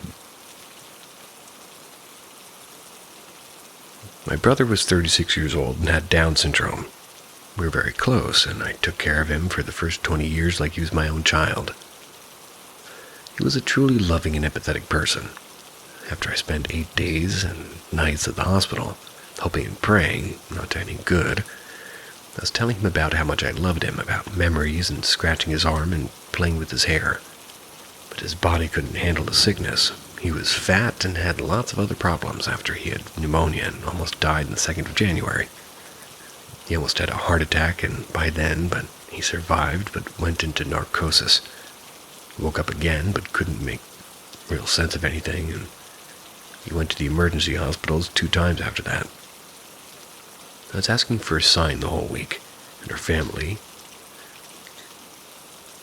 white mother, father, and us 5 siblings, was there day and night, and we had some God times together with him and the family, and we had oxygen mask for a lot of the last weeks, but this last Monday, he said he was seeing spiders and snakes all over the hospital.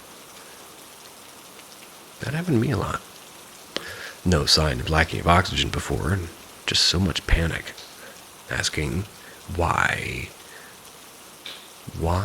ouch that he was scared, and after 1.5 days with Muffin and his body collapsing, doctor and family decided to take the mask, and it was some hard hours. Everyone in the family was there in the room and outside, and I sat and held his hand, and I started to get really tired and sleepy. Then I felt like red fire in my veins from the hand that I was holding him to my heart. It felt like I was electricity, and it stung, and I guess it was like 5 times. Afterwards, I felt somebody playing with my hair like the wind spirit in the movie Frozen. It was so surreal and so lovely, it really felt like he petted my hair. Then he was dead in that moment. It was like a sign and felt really comforting and playful, just as he was. No other in the room had experienced anything. They just think I'm nuts, and maybe I am. I've been hearing his voice afterwards saying "vad fan," and it's in Swedish from a movie that we used to watch, and I'm just glad I experienced this. But I'd like to hear other stories and telling me that I'm right and not crazy.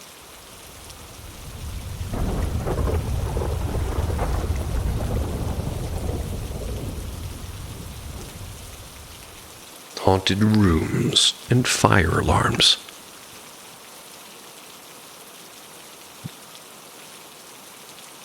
As a professional firefighter for over 33 years, here's another suspected paranormal story.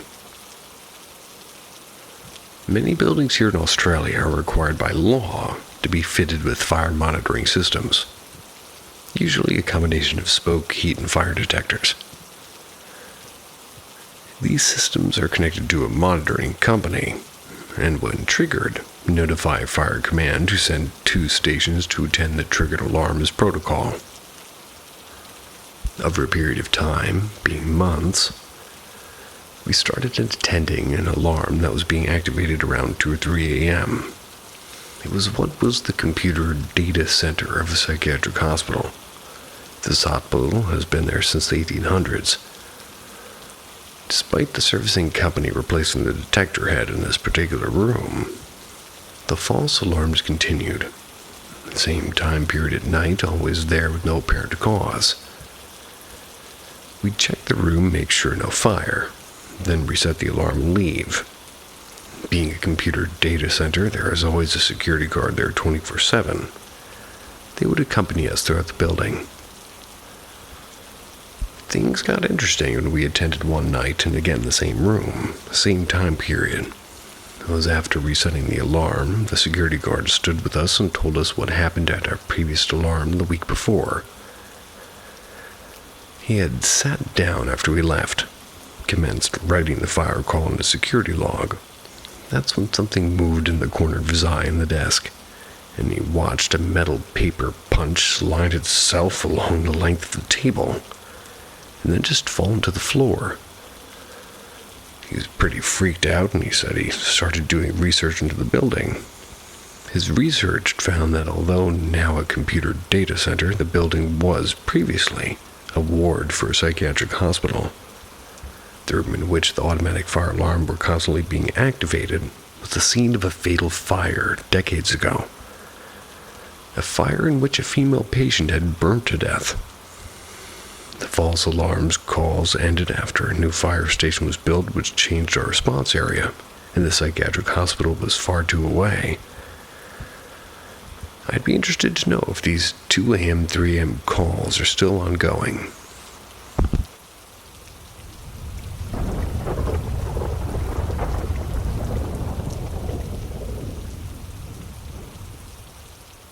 This is a wholesome dog haunting. When I was 6 years old, my family bought our first black lab. We named her Magic, and we were inseparable. When I was 18, she passed away from a heart tumor. I was absolutely devastated, and I had a really hard time getting to sleep afterwards because she kind of always slept in my bed with me. A year later, we got another black lab, and then this weird phenomenon started happening. And it should be noted the new lab refused to sleep in my room. He didn't even really like going in it at all. He'd always look intently at spots and then quickly leave. I'd bring him on my bed and try to get him to sleep in my room, and he'd jump off right away and cry to be let out. I sleep with my door closed, so I know it wasn't him coming in later, and, well, one night I was tossing and turning, and all of a sudden it felt as if somebody had jumped in the bottom of my bed. Freaked me the hell out. Then, just like she would always do when she was alive, it felt like 4 paws were moving in a circle trying to find that sweet spot before the covers were just gently pressed down at my feet. This happened every night for weeks. I sort of felt like I was going insane. But one night it was really annoying me because it woke me up, so I said out loud, "Magic, go bug Mom." Kind of half joking to myself because I didn't actually fully believe it was her, but the next morning over breakfast my mom looks at me and says, "The strangest thing happened to me last night. I swear it felt like Magic jumped on my bed, got a comfy spot and laid down." I'd never told my mom that I thought Magic was jumping on my bed every night. I thought I was going insane, but my mouth dropped when she said this. I told her how it was happening to me and that I had quote-unquote sent Magic to bother her that night. We cried because we didn't want Magic to think we replaced her. And later that week it just stopped all of a sudden. Told my mom I hadn't felt Magic jump on my bed the last few days, and Mom told me that when I wasn't home, she went up to my room and told Magic that we loved her. We'll never forget her and that she could never be replaced, and it's okay for her to rest now. Ever since then, my new lab has slept in my room every night. I'd like to think Magic gave him permission, or my mom and I still tell people the story, and we have no explanation for it, and we'd like to believe she came back to spend just a little bit more time with us, show the new puppy how to be the goodest boy. The goodest.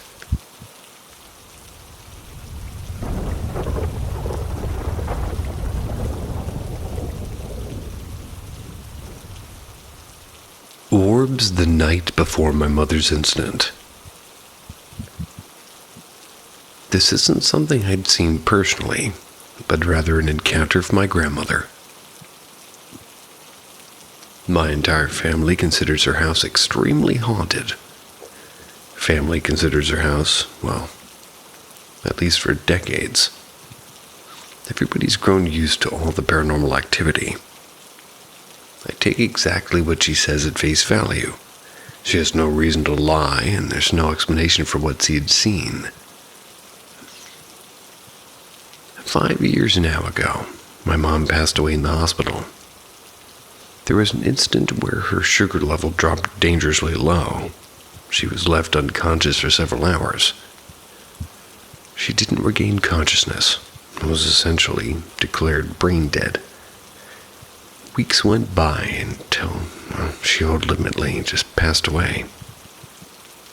It was really unexpected and obviously world-shattering. After some time had passed, my grandma finally was willing to share her story. She was lying in bed, lights off. She prepared to go to sleep. Several glowing blue orbs appeared above her, staying close to the ceiling. They swirled and moved about for a bit before disappearing. She said that it was like nothing she'd ever seen before. She didn't do anything in the situation because what are you really supposed to do? She just observed. This was the night before the incident with my mom. My grandmother's room was directly below my mom's room. So that means the orbs were hovering just beneath my mom's room.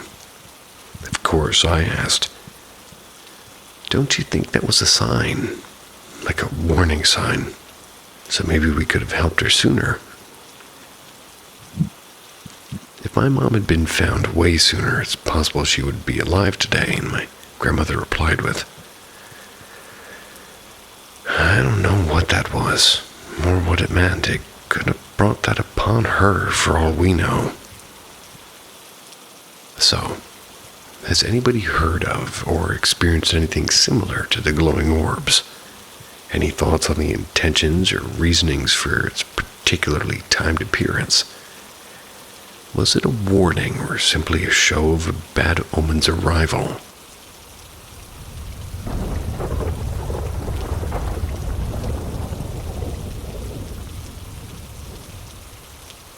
My insane paranormal experience. So basically, when I was a kid, shortly after we moved to a new house, I started having dreams about a spirit or something like a mist or blurry person that was chasing me down the stairs from the top floor. When I would reach the bottom floor of the house, I would be safe, and the spirit couldn't follow me. In the dreams, I would also be grabbed from under the bed and sometimes even dragged down toward the bed. I also would be very scared to go into the house alone, even though nothing had happened so far. So every day I would just stay outside the house and non-stop stare at the top floor windows. Now fast forward, maybe a year, a few later.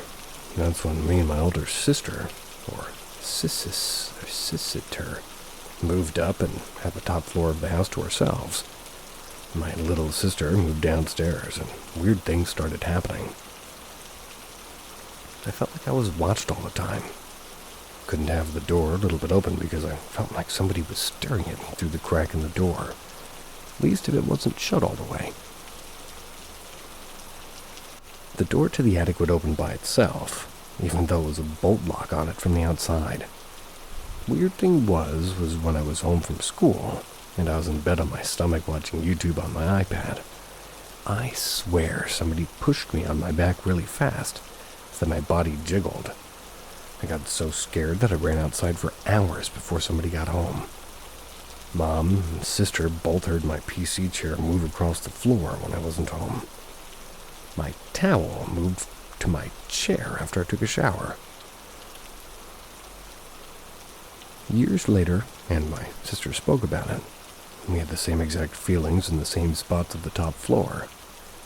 Later told me she also couldn't have the door slightly open because it felt like somebody watched her. I moved into an apartment in 2019. Family also moved a bit later. They didn't notice any more paranormal things happen after the top floor was empty after me and my sister moved. I have never, ever felt watched or scared, or any weird things happen in my apartment, and neither has any of the other of my family members, at least in their current homes. This will always be on my mind and give me chills. Can't wrap my head around how I knew in my dreams as a kid before anything started happening.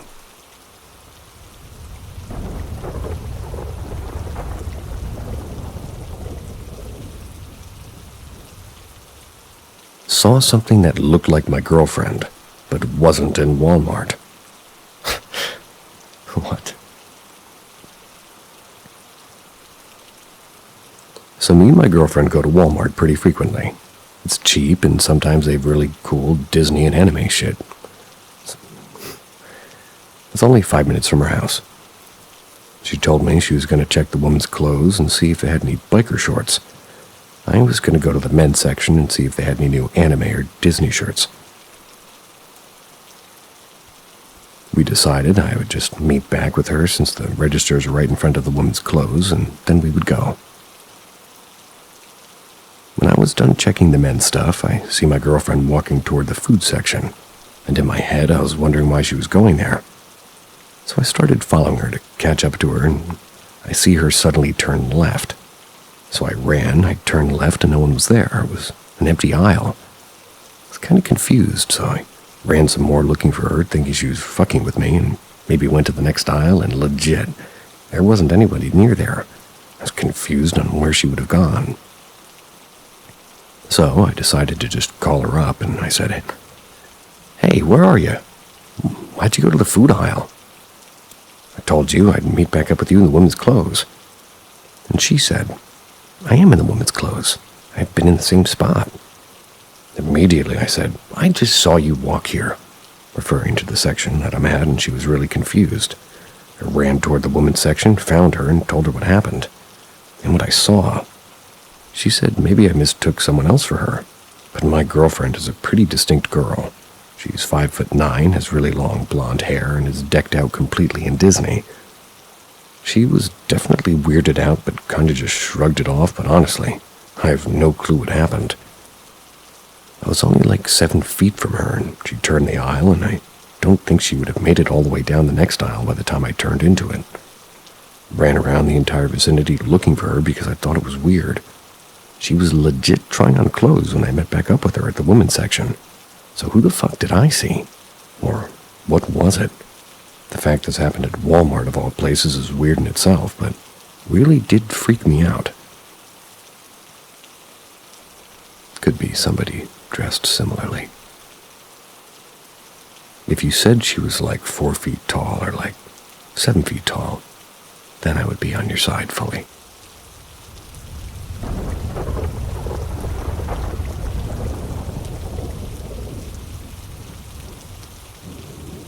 With Paranormal M, you won't just hear ghost stories. You'll feel them. Each episode pulls you deeper into a world where the strange is very real. Subscribe and ring the bell before the next spirit reaches out. I had several experiences when I was younger. After reading everyone else's experience, I figured I'd finally share some of mine.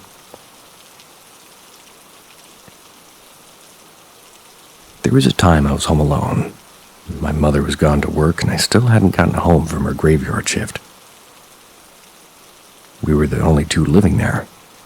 I woke up to get ready for school, and as I looked out my bedroom window, I noticed something in the condensation on my window. It was summer in the south, rainy days plus air conditioning inside, along with all the humidity. Anyway, there was something in the condensation. When I leaned in to look at it, there were 2 letters written as if somebody drew on the window, like you'd do in the bathroom mirror after a shower. It was the letters RL, and it was on the inside of my window. It's not like somebody outside just drew it. The next experience is a reason why I want to believe in these things, even though as an adult I'm kind of much more skeptical. My favorite uncle had recently died of a heart attack, and a few weeks had gone by. There was a little 3x5 picture of him along with others in the family and a little wall next to the refrigerator, which separated the kitchen from the living room, a single-wide trailer. Me and my mom were chilling in the living room, which our chairs were near the doorway into the kitchen.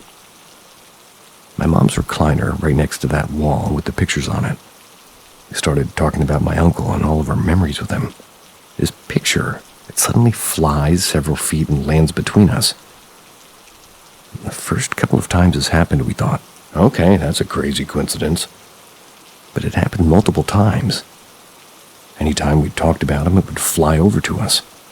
We joked about it and said he was just trying to tell us hello. It was never really a scary thing. It felt like he was just checking in on us. I have a couple more that are longer and scarier, and save those for later if anybody's interested. As a teenager, I started getting a little bit too interested in these sorts of things, and it started to get too intense, and I realized I may have been dabbling with something I shouldn't have. Started to pray for it to stop. But since around the time I turned 18, I hadn't had a single experience, even when people try to provoke one. I go to any haunted place, and I just try to find them all, and I welcome seeing anything at all, really. It's like I'm cut off from it now.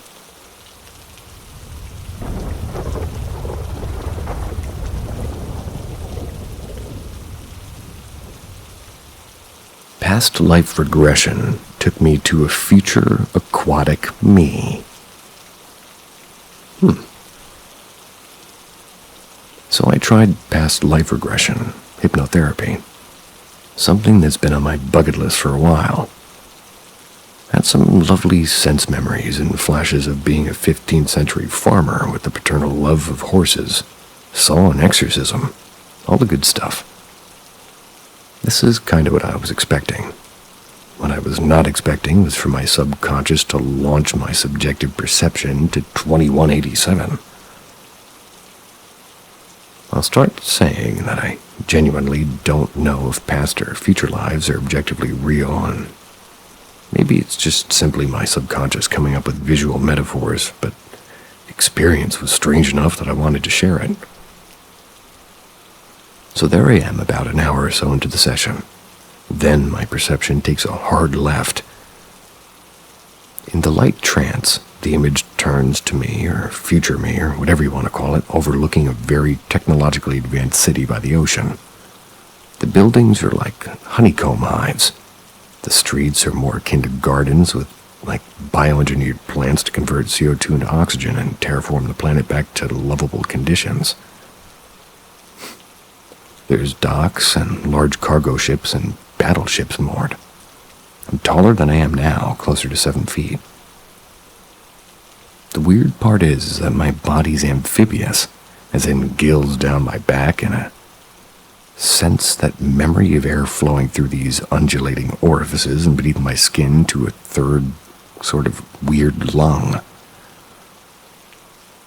1 and 20 others had been hired to do repair work on one of the larger ships after it suffered damage from a missile strike. I'm under the water and can't speak but breathing fine through these slits.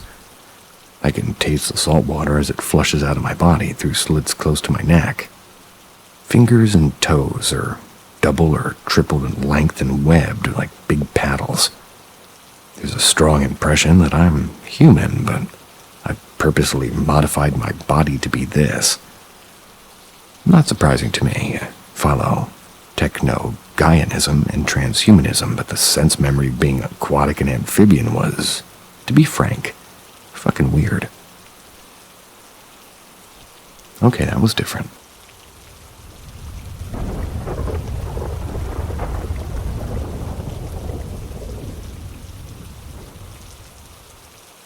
Shadow person seen by me and my father.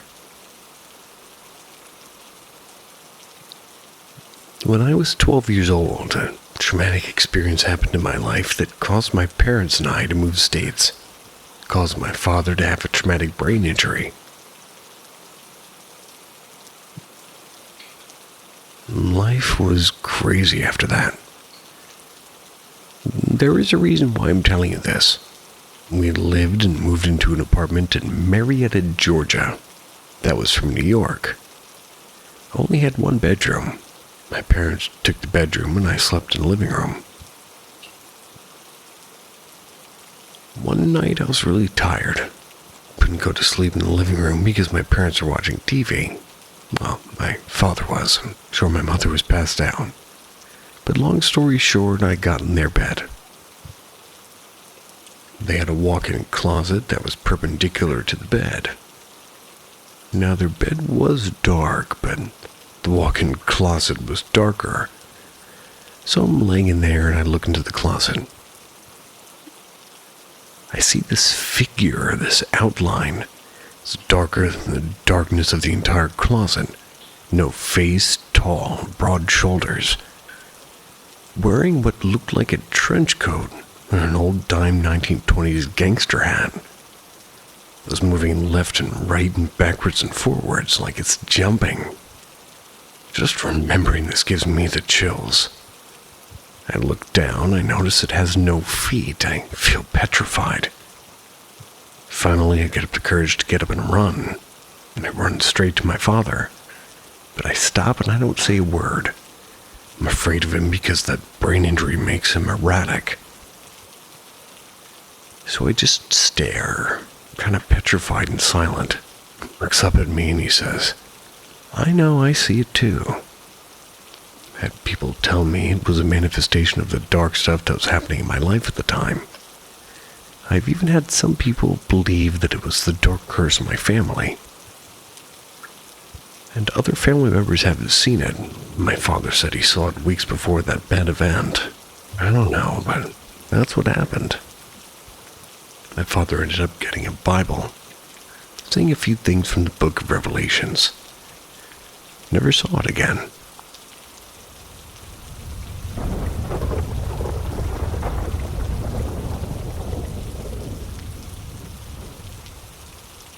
Work time haunting. I currently work nights at a doctor's office, and it's also a daycare center. They're very near each other, with a hospital in between them. It first started at the children's center.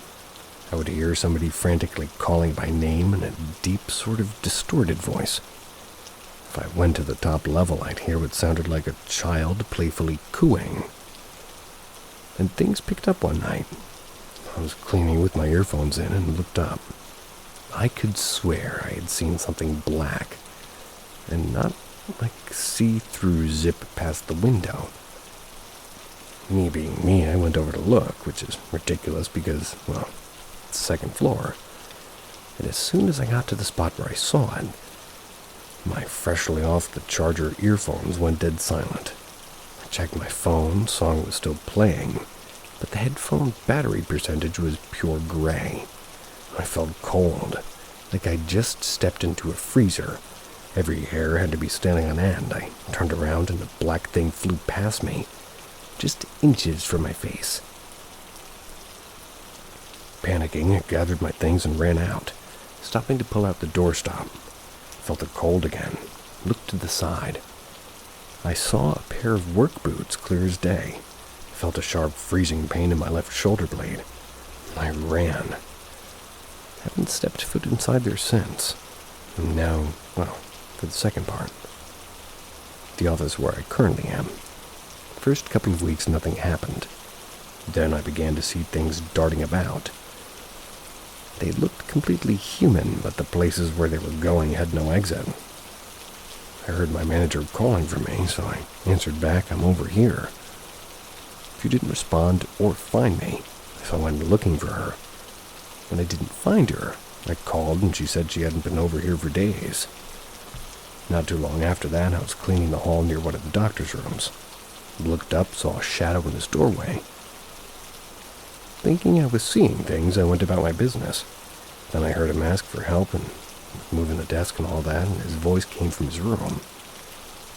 Note: he had gone home hours before this, packed my things and left.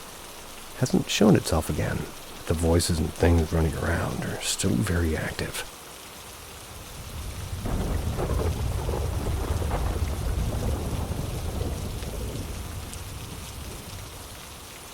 Childhood room. My childhood room was a renovated, once creepy, old spare room, and I was mortified to enter before it was renovated. Even after it was, I never felt safe there.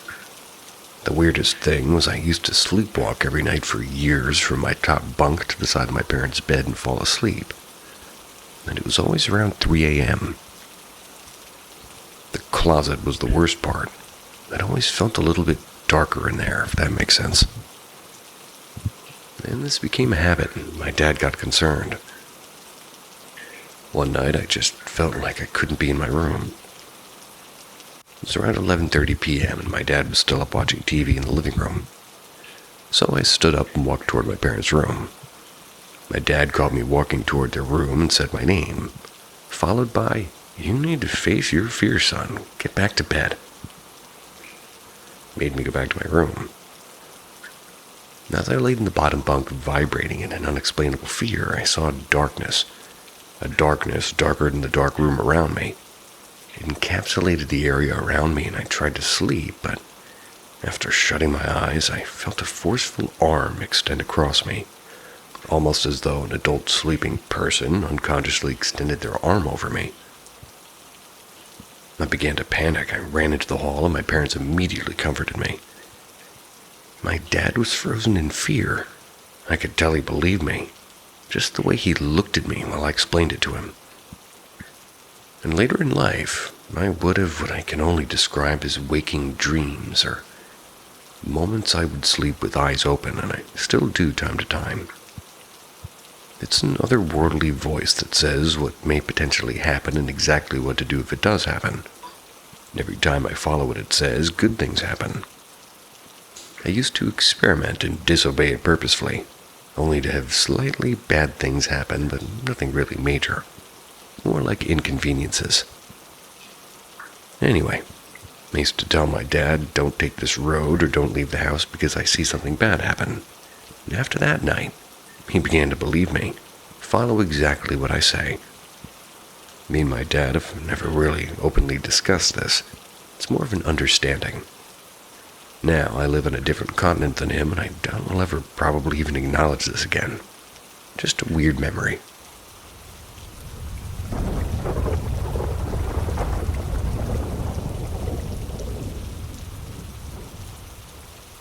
I saw a dwarf, weird, strange thing in my dorm.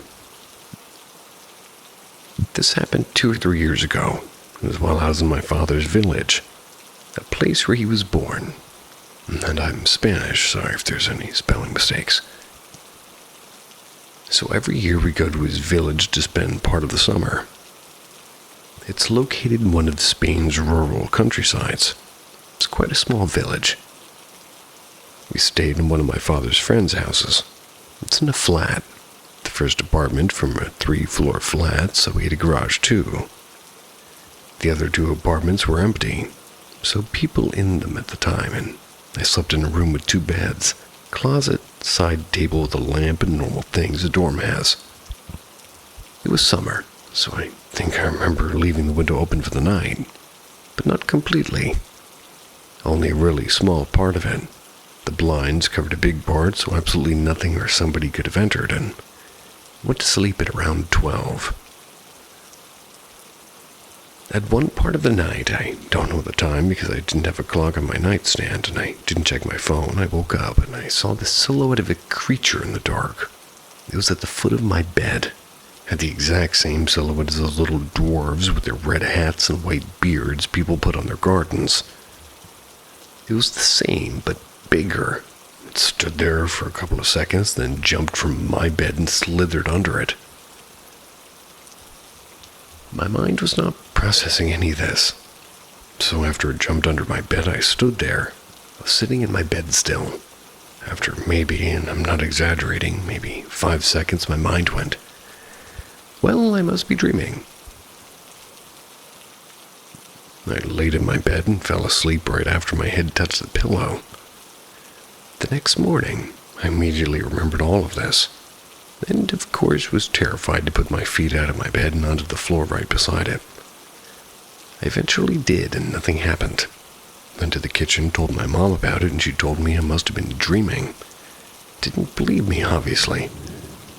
The next day, I was a bit scared of sleeping in the same room. Checked under my bed every night before I went to sleep. Nothing strange happened in the next nights. I don't think it was a nightmare. It felt a bit too real.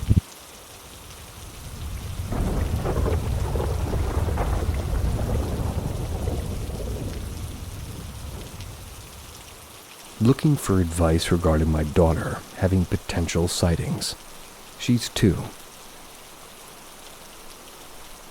So my 2-year-old daughter's been voicing odd things. She's like 6 months ago, she woke up in the night screaming. Came in beside me and my partner in her bed. She's bouncing around playing when she stops, stares at the end of the bed and then grabs me and says, Mama's scared. I asked what? She pointed to the end of the bed and said, ghost. A couple of days ago, we're playing hide and seek, but I'm shouting, "Where's my, insert daughter's name in parentheses." And she replies, "I'm dead," and then she's dead. When I asked her who told her that, she said the big scary ghost. Forward to yesterday, we're happily playing in her back garden, kicking balls around, running and laughing when suddenly she stops, runs to me, grabs my hand, and she says she wants to go back inside because she's scared. I asked of what, and she replied, "The big scary ghost." Then when I put her down for her nap, she doesn't want me to go because she's scared again of the big scary ghost and can't see it in her room, around the house, and in the garden. I am open-minded to this stuff, and I've had my own encounters in the past, not in this house.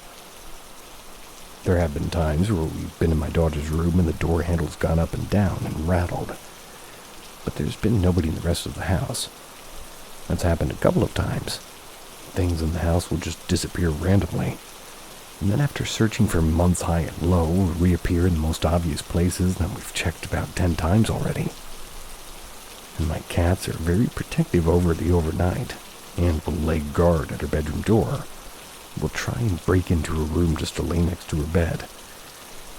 They only have this interest in her when she's going to bed at night or for a nap. We've been getting some inferences on her baby monitor too recently. I don't know if this is all related.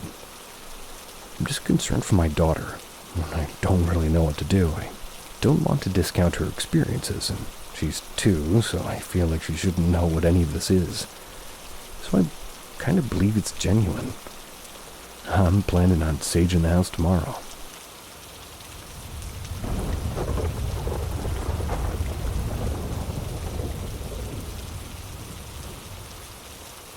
My early experience.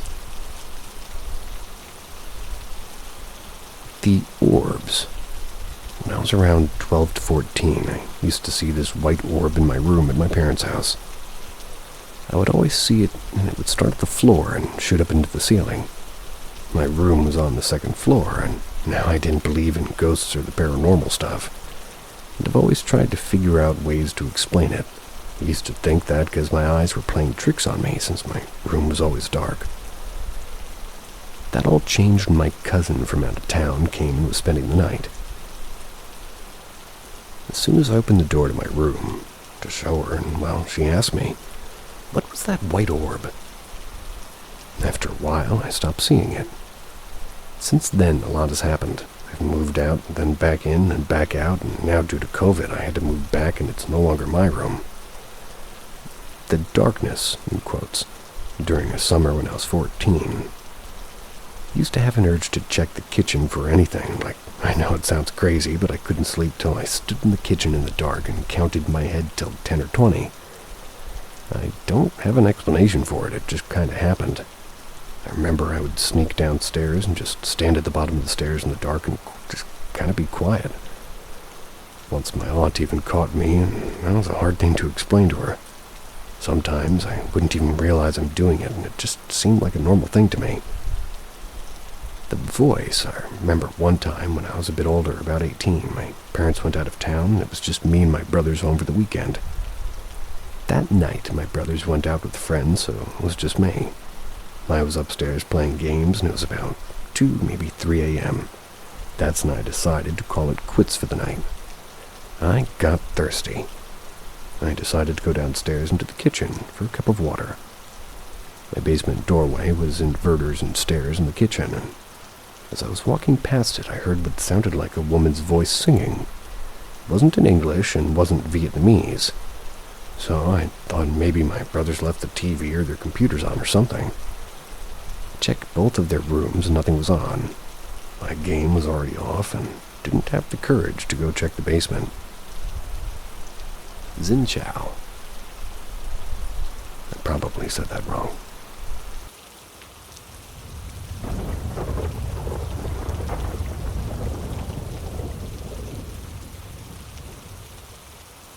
Rottweiler in Mexico. Hello. My best friend and I just recently relocated to Mexico. had the absolute creepiest, most unsettling encounter. We met Stray on a walk earlier in the afternoon, around 3-ish. He was so friendly and walked over a mile with us, stayed by our front door for a few hours. We left to get food and he followed the car until he got distracted and we lost him. He wasn't at our door when we got back, so after eating we went on a walk to look for him. Already so attached to him, his name was Chief and Cow. We were walking around 7:30, maybe 8 p.m., trying to find him. No luck. We rounded a corner and started walking down a particularly dark road. We both noticed a pretty big black and brown dog. Definitely looked like a Rottweiler in the dark. And as we got closer, we noticed it was this really weird aggressive stance and staring at us. We both stopped in our tracks and tried to gauge the situation. Dog's eyes were kind of glowing back at us, but not in a normal way. They were reflecting back at us, glowing white even though there were no lights around. Creepiest part was how silent the whole thing was. It was weirdly quiet in that moment. My best friend just described it as energy you couldn't just walk around. It was like a weird block. You either enter it or you leave it alone. We just stood there for what felt like ages as this dog just silently stared at us in the darkness. We both just very slowly backed up and went back around the corner. Dog just kind of turned back around and stood facing the other direction, very rigid. Both felt as if the energy was following us. Felt like we were being watched the whole way home. Even though he was nowhere to be found, it felt so weird. We both wanted to talk about it till we were safely behind our locked gate and door, but what the fuck was that? Does anybody have any theories or similar experiences? Scared the living daylights out of us, but made us unsettled more than anything.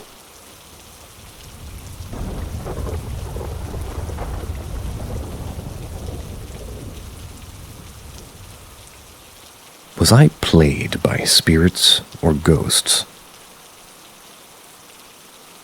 In Asia, parents would always tell their children to stop playing outside when it's almost 6 p.m., saying that's the time where playful spirit or ghost come out and play. When I was 11, my mom would also do that. But this one day, she was preoccupied with my aunt who had just arrived.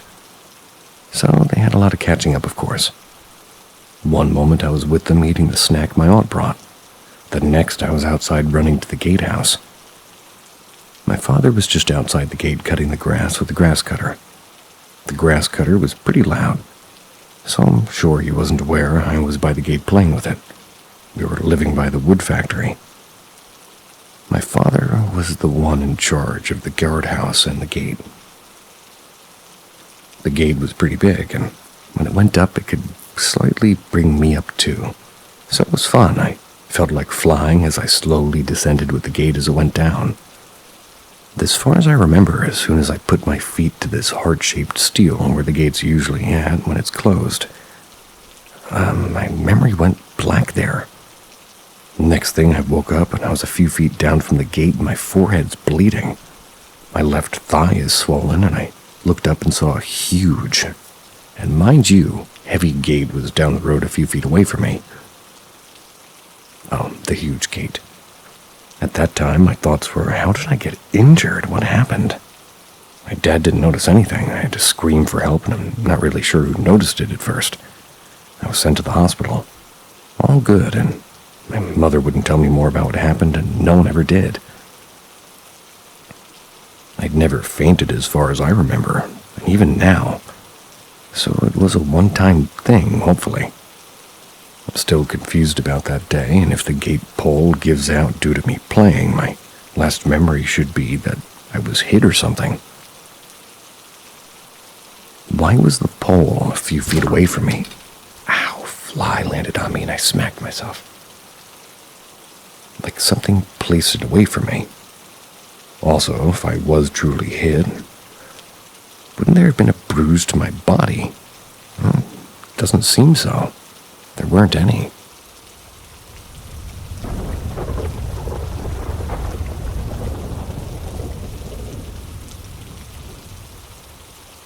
scratched by a ghost. This happened about 1.5 years ago. I'll never forget it. Basically, Mom and I moved into our trailer a few years ago. Knew that it was haunted within a couple of months. Our stuff would disappear and then reappear right next to us. Doors would open and slowly close on their own. But all of that stopped after a couple of months, unless friends visit. When friends visit, the ghosts like to try to scare them. Despite knowing our house is haunted, we have no problems since the ghosts never really harmed us in any way. Until the day this happened. I was about 18 or 19, and at the time one of my friends and I were scraping wallpaper off my bedroom wall to paint it. Then my bedroom door, which was previously shut tight, suddenly swung open. My friend jumped up while I laughed and explained to her that ghosts in my house do that sometimes when I have friends over. But they never do anyone any harm. She calmed down, but the door slowly started shutting, and then suddenly opened again and again. So I told my friend that maybe it's time we took a break and got some food. While we're in the kitchen, I'm looking through the cupboards. That's when my friend, who still had the wallpaper scraper in her hand, by the way, they said that if a ghost tried to attack her, she'd cut them. I told her not to threaten them, as they've never really harmed anyone. There's no reason to threaten them for no reason. Then I stood the kitchen sink to wash a dish, when suddenly it felt like my arm was burning. I looked down and saw several deep scratch marks on my arm. They looked like they spelled a word, but I couldn't really tell. Still have no idea what was trying to be spelled. I immediately put my arm under cold water and tried to cool it down. Called my friend over to look. So my friend put down the wallpaper scraper and I sat on the couch, showed my friend. Told her that's the reason why I never threatened ghosts. Turns out that while I was showering her arm at the sink, the scraper disappeared. My arm felt like it was on fire for so long that I had to wrap it up in tight bandages in order for it to stop hurting.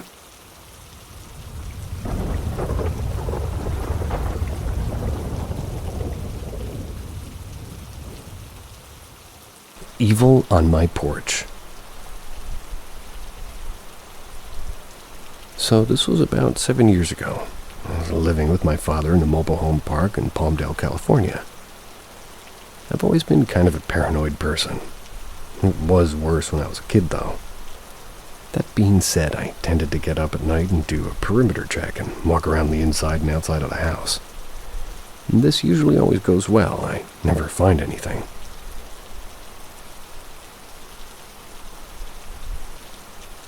One day, however, I got up to do my check and something was off.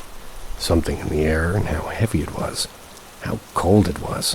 The lack of music from across the street. The pressure. Couldn't tell what, but I knew for a fact that something was wrong, and being myself, I got up to do the check anyway. As I went from my bedroom to the kitchen, the air got colder and the feeling I got was not pleasant. Instead of going out the front door as normal, I continued on to the dining room.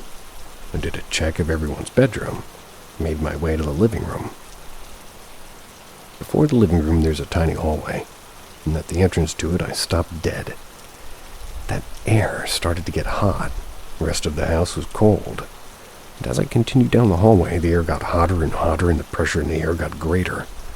And this happened every inch I'd traveled until I reached the door into the porch. Once I was there, the pressure and the temperature were at their max. I could tell that whatever was there was not normal. It was supernormal. Not something that I should be involved with. But something was kind of drawing me to open the door. I reached out my hand and touched the knob. Immediately was filled with the deepest rage and hatred that I've ever felt. Held onto the door handle for a few moments before realizing that I was even doing it. I let go. Felt some kind of shift in the pressure, like it was agitated. It was getting hard to breathe, and I spoke aloud and said, "I don't know who you are, but you are not welcome in this home." I said it with as much confidence as I could find in me. It seemed to be enough. The presence faded away and it got much cooler. I could hear the crickets and the neighbors' music. Everything was normal. Didn't go back to sleep that night.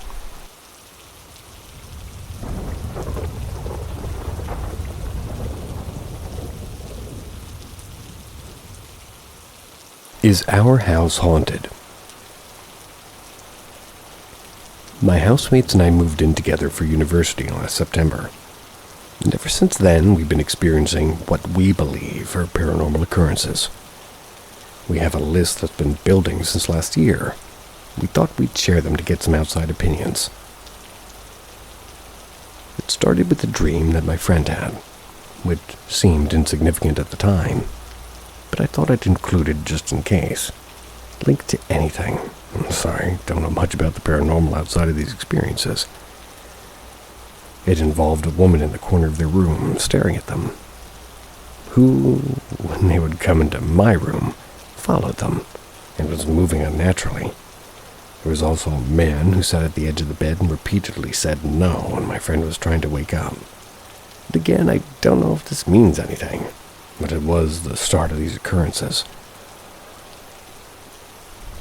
Following that was a series of strange events, such as feeling things touching us, everyone in the house waking up at 5:45 every morning. Unusual for uni students who don't usually wake up till midday. Hearing wet footsteps around the house. Feeling pressure on our heads and drawers and wardrobes opening and closing on their own. We've also heard 3 claps in the night, followed by waking up at 3:33 to hear footsteps in our house and a loud bang.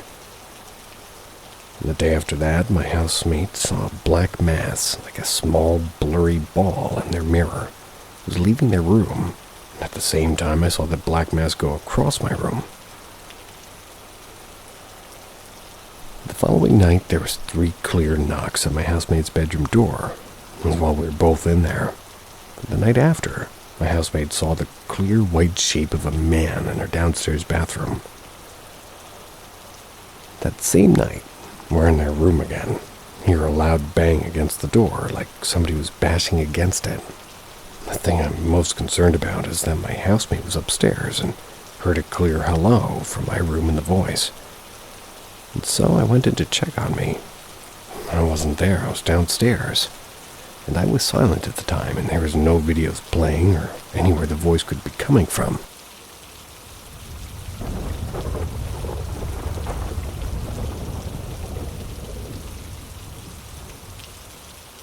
Strange things.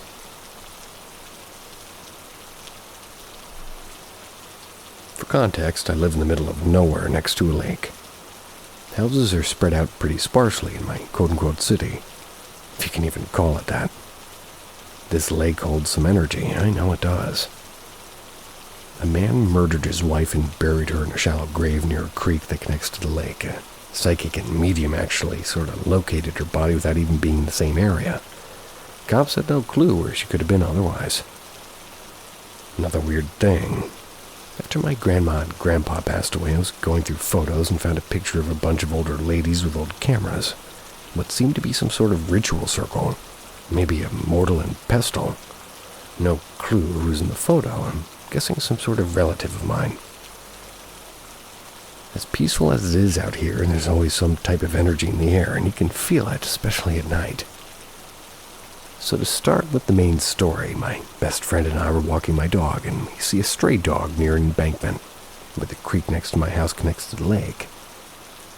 Thought nothing of it, and strays are pretty common in this area, so we went home. Weeks later, we'd been seeing the same dog almost every day. It was on top of the hill on the main road, howling down at our house twice in the past 2 days, and clearly wants something. So we meet him at the end of our gravel road. He followed us down the entire way up until where our driveway meets the main road. Then he was giving us cues that just seemed like he wanted us to follow. We would walk toward him, and he would stay ahead, and we would stop walking, and he would stop and stare. So we follow him to another hill on the main road. Right as my sister and I made it up to the top of the hill where the dog was literally waiting, he lined it straight into the woods, or rather beelined it. Went off a steep hill and basically waiting for us at the bottom. We were in shorts and simply couldn't follow him the rest of the way. So we started heading back and watched him as he sniffed around. He was a beagle, so they're pretty good hunters. There's a stance they get in when they're hunting, and he did that exact stance back up toward the embankment where my best friend and I first seen him. Weird, right? Left after that because it just wasn't possible to follow him anymore.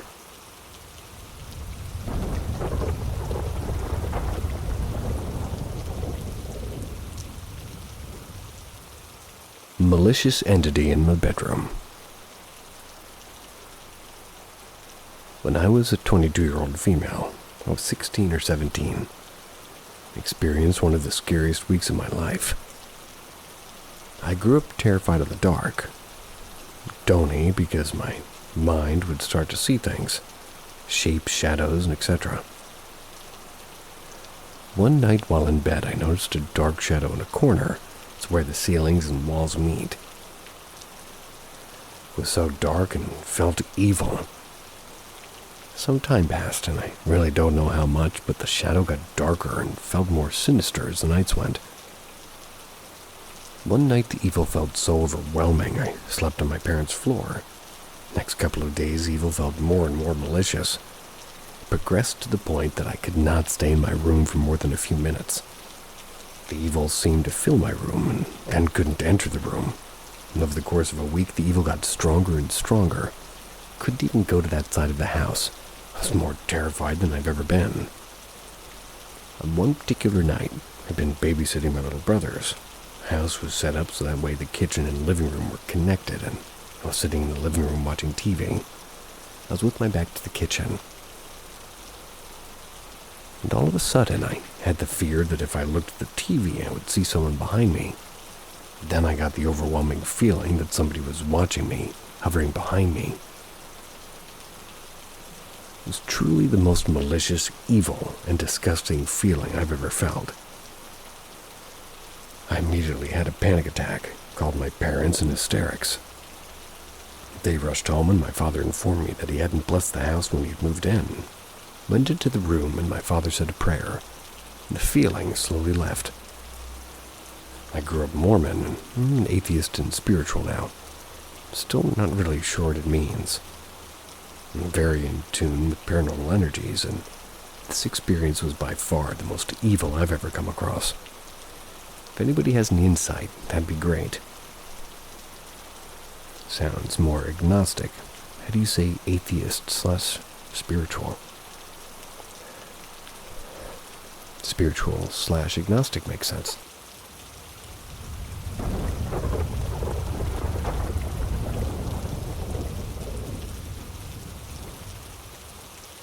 I used to wake up to black figures in my room almost every night.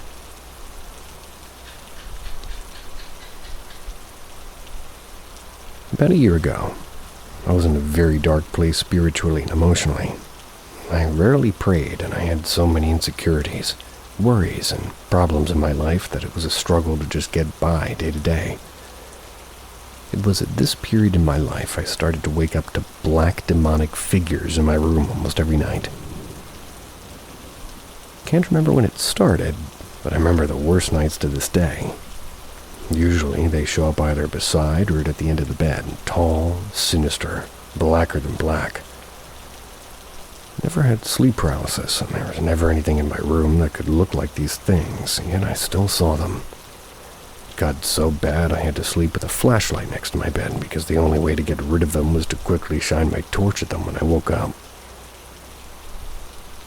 Usually I'll wake up to one of my rooms, or rather one of them in my room, which would freak me out on its own, but one night I woke up and saw 3 of them all surrounding my bed, all the same height and all facing straight toward me, not moving or talking, just watching, and it terrified me. Now, all this could be explained rationally, right? Overactive imagination, or just being half asleep, right? Well, I have 2 reasons why I think these things are very real. I woke up one night seeing a smaller one, like a child at the end of my bed. For some reason, I wasn't scared. I think it was because I was still waking up. Never spoken to these things ever, but on that night I did. I just said, "I can see you." While looking toward it, the creepiest thing happened. It started moving toward my desk and literally stood behind my desk as if it was trying to hide. Fucking crazy, if you ask me. My other reason is earlier this year, some missionaries came to our place for dinner. I asked them to bless the house and our family. After that, I never saw one in my room again. Call it coincidence. I don't think it is. I think those things were very real. I don't tell anyone in my family because I think they'd be creeped out to say the least, but I don't really want to actually scare them.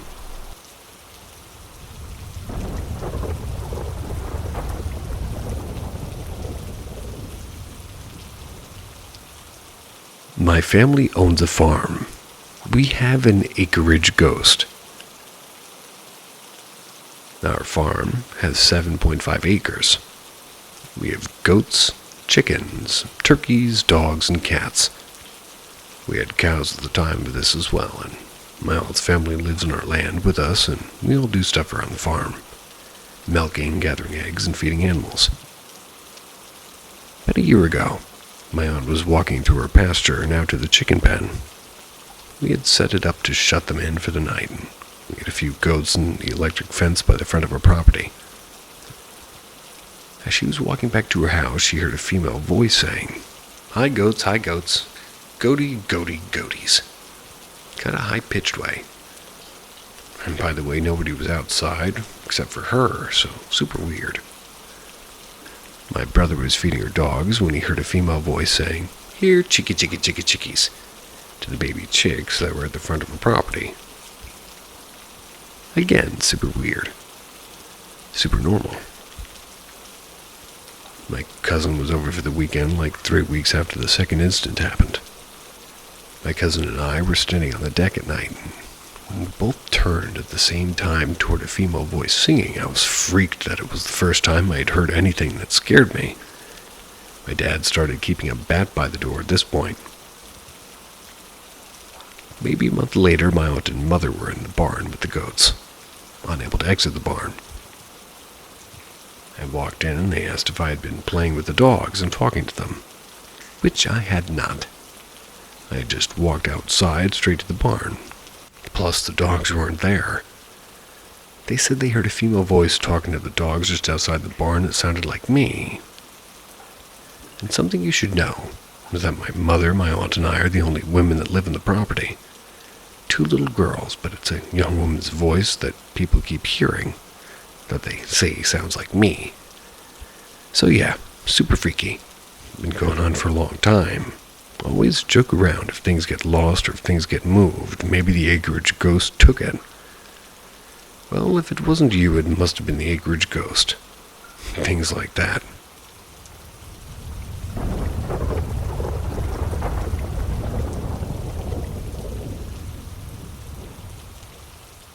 My college dorm was haunted by an asshole ghost.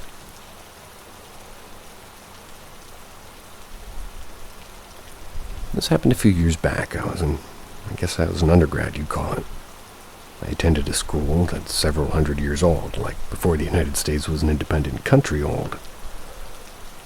And as such, a lot of the campus and the surrounding town are apparently reportedly haunted. My freshman year, I lived in one of the oldest dorms on campus. I had heard stories of various hauntings since before I applied, but I never expected anything to actually happen to me. A few weeks into the semester, things started happening. Closet doors would fly open. Books would fall off of desks. Posters would fall off the wall, that sort of thing. It was infrequent at first, but as the weeks went on, it got so frequent and brazen that Jim, as we called him, he would move things several times a week, start waking us up in the middle of the night. My roommate and I were understandably unnerved, but we didn't know for sure that it was a ghost. Never actually saw things move. We were always at our computers or desks and just looking somewhere else, so we would only see the aftermath. So we decided to try to gather proof. We bought a camera, set it up where it would have a view of the whole room. Had it up for over a week, and in that span, nothing happened. My roommate got frustrated and turned the camera off one night. That same night, we woke up to a crash, saw the camera had fallen off the dresser and broken. He had waited for us to turn the camera off, and what an asshole. We were certain at that moment that we had a third roommate with us. After that, things kind of calmed down. Things did still move, but only a couple of weeks, and very rarely at night. The next year, we talked to the people who lived in the room, and they said that they were experiencing the same kind of things. So we know it wasn't just us imagining things. Probably not as intense or even interesting as most stories here, but certainly one of the most intense experiences of my life. Definitely turned me into a believer of something outside of what we know.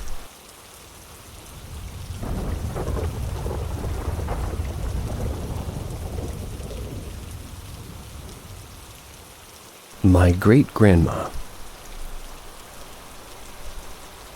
So for setting, this story took place when I was around 3 or 4.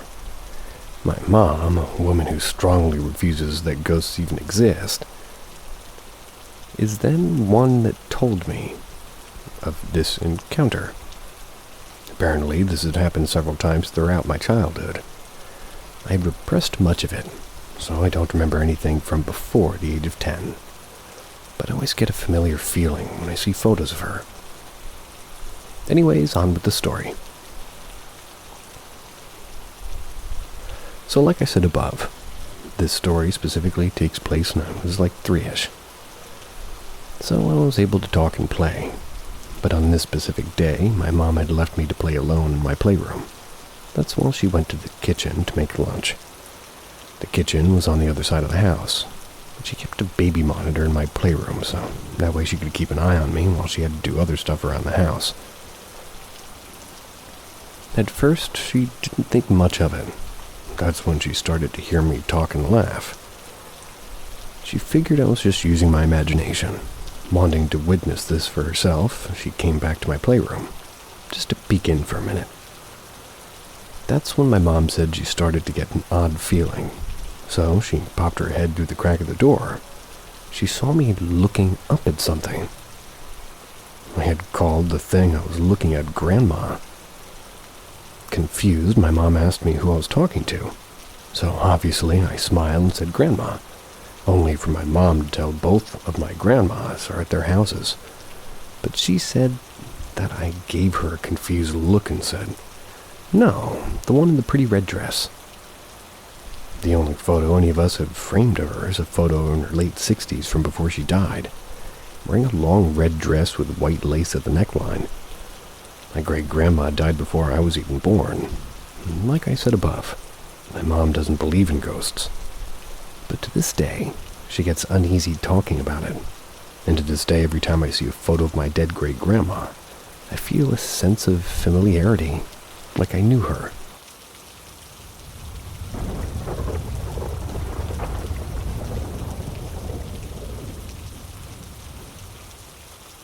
Parents are having terrifying experiences.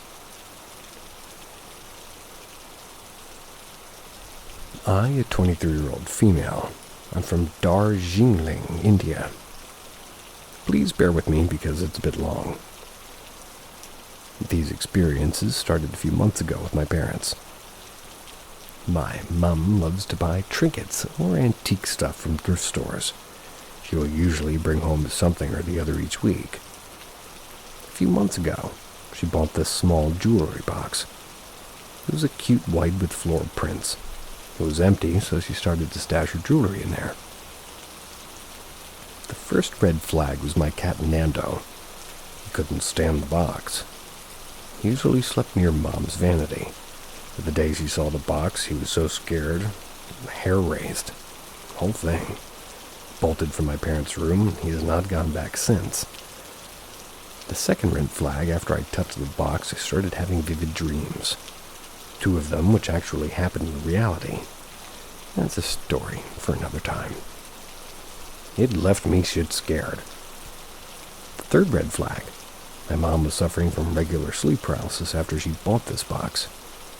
But last week when she lay for a nap, she felt somebody hug her from behind and choke her When she looked behind her, she didn't see any shadow or dark mass with shape. She saw an old woman with white eyes choking her. She told me it left her when I entered the room asking for something. While walking home, my mom fell, broke her arm. And we asked her what had happened, and she told us that somebody had pushed her from behind. There's no one behind her. My dad thought that he started seeing an old woman in the balcony adjoining the room. And sometimes he hears footsteps, and sometimes he can feel somebody touch his shoulder or somebody walk past him. And the best part of all of this is that now that box has started to, be lost in her own home. Planned on throwing it, but we couldn't get it. We're searching for it, but till now we haven't even gotten a sniff of it. Give me some advice. This is freaking me out.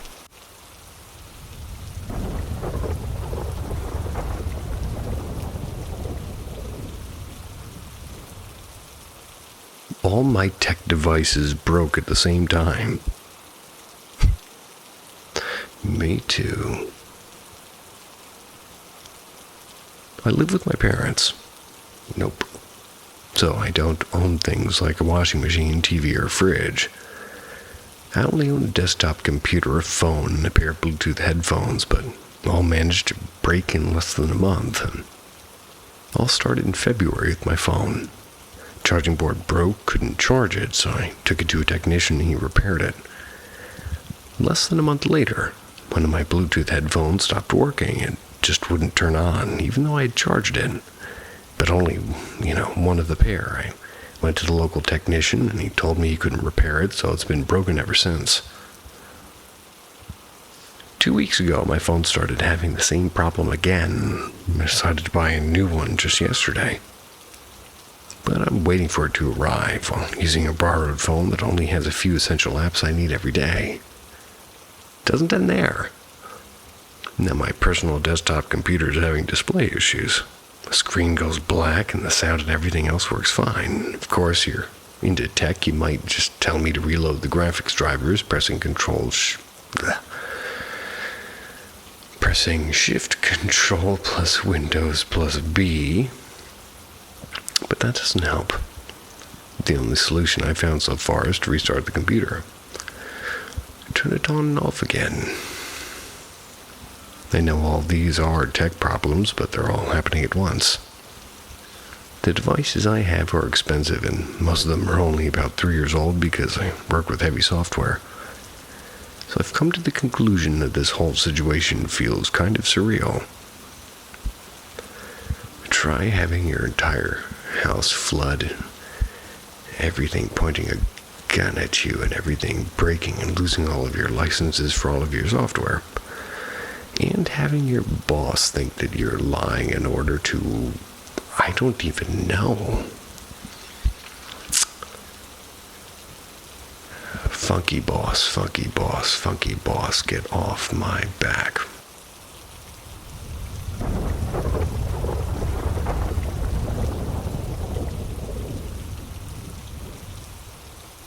Man at the window. When I was little, my mom would always tell me that there are ghosts that stay near the windows, waiting for a child to come closer so they could push the child off. Damn. I did believe it for a while. I was just a child. But later, I just thought it was a way for my mom to keep me from going near open windows. Made sense. Open windows are obviously dangerous for a little kid. Now, when I was around 7, we lived in this house, which had another house in front of mine.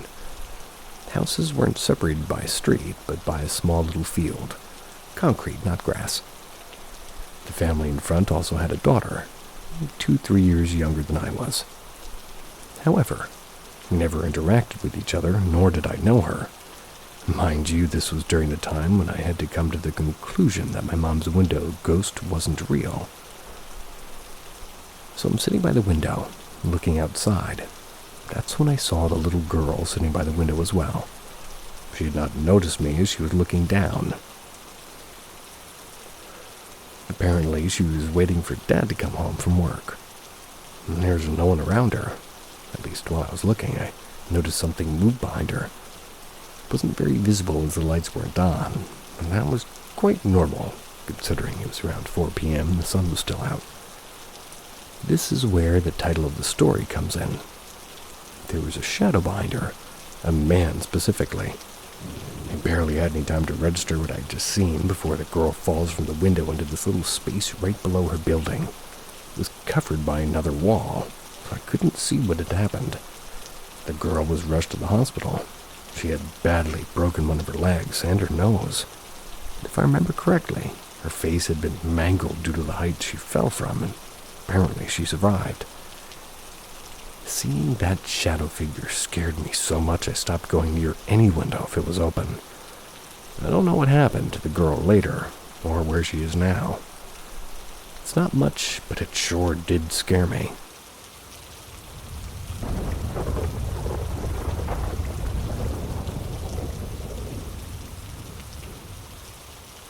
You've just crossed into Paranormal M, where each tale is darker than the last. Spirits, shadows, and the strange are waiting to be found. Subscribe and tap the bell. Your next scare is just a click away. New apartment doubt. I currently moved into a new apartment facing a bunch of trees. Not necessarily woods, but as close as woods come in the city. I never noticed anything at first until my boyfriend came home asking me if I left a room light on in the new apartment. We're in the middle of moving, so we still sleep at the old apartment. I told him I probably did, considering it was my sister's room and I might have walked out without realizing. Granted, I was alone there for a few hours and nothing weird happened. We brushed it off and my boyfriend texted me last night saying, "I have to tell you something about that apartment. There's something weird unless you guys are pranking me." I honestly didn't even think anything about it until I got home and mentioned it to my sister. She tells me, "Oh, he must be talking about all the cabinets being opened." "What do you mean?" I asked her. "Oh, well, when you went to the apartment before him, all the cabinets and drawers were open. I figured it was you and you were moving everything in." I was surprised, considering I'm pretty OCD when it comes to leaving things open. "Really? You think I left it open? When do I ever leave things open when cleaning?" After this, my boyfriend told me the same thing happened to him when he walked in. My sister's room light was on, doors all the way open, and every door and cabinet was open. I think they're pranking me. I check their phones for texts or calls to signify that they're all in together on this thing and just want to spook me. And we all end up going to the apartment together. There's 4 of us. I walk in first, doubting that they'll ever have time to open anything before I go in, and every single cabinet and door is open. Dishwasher wide open. Sister's room light is on again. Now we all think the other person is messing with us and vice versa. I think it may be a spirit, but I'm not sure. When we're there, nothing happens, but it's always when we leave. I told everybody not to go in without each other, just to prove it's not one of us. I'm hoping to get a camera set up this coming Friday. What do you guys think?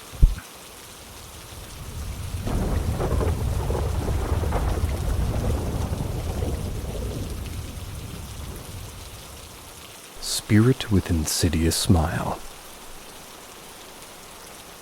I'd just like to say, this happened to me when I was about 6 years old. That's 20 years ago. Don't really talk about this much because it was by the scariest supernatural experience I've ever had. Trust me, I've experienced my fair share of the spirit realm and poltergeists. So you can imagine how I felt when I watched the famous horror movie Smile, or even Us, because this wasn't just any spirit, it was literally me. It was my face, but she was an adult. Again, I was barely 6 years old. She had very long hair and was wearing a white gown or a nightdress. She was soaking wet. She just stared at me, smiling. I stared back at her for a while until I literally almost passed out from fear. The smile, I swear to God, was the most insidious thing I've ever seen. My whole life I tried to make sense of that experience. I never again saw her.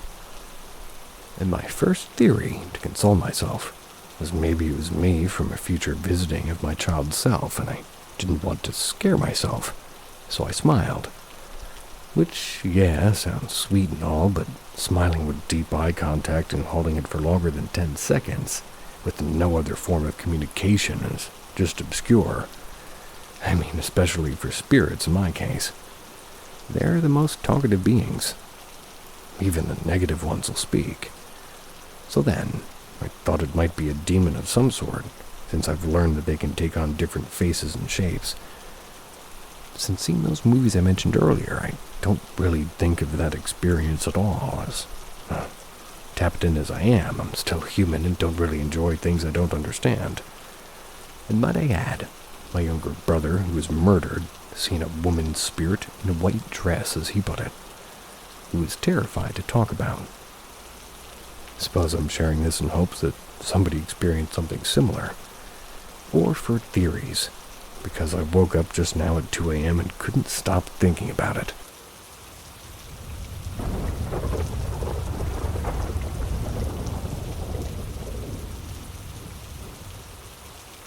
Is this La Llorona?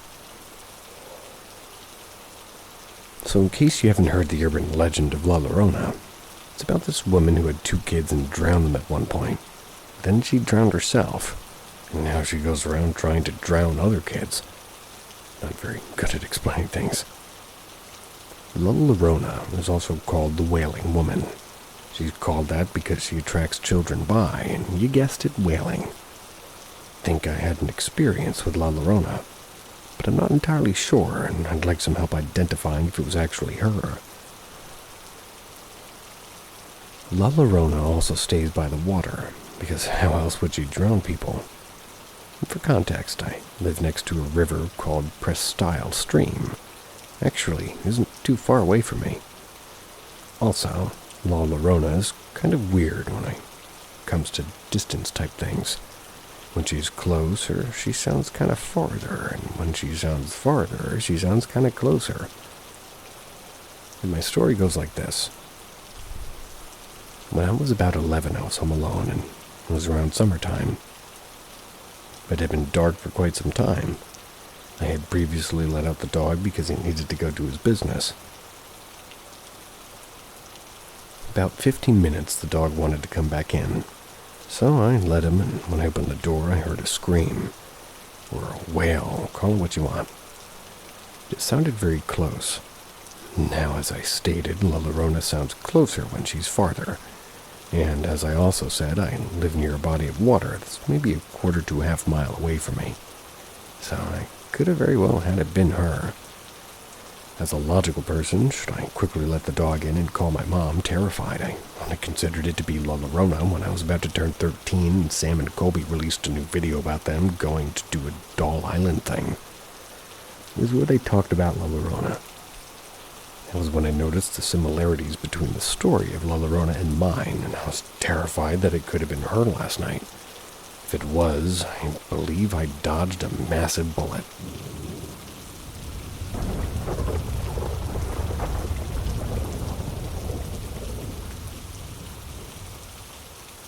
Me and my best friend experienced a creepy ghost girl laughing and crying in our room while we were trying to sleep.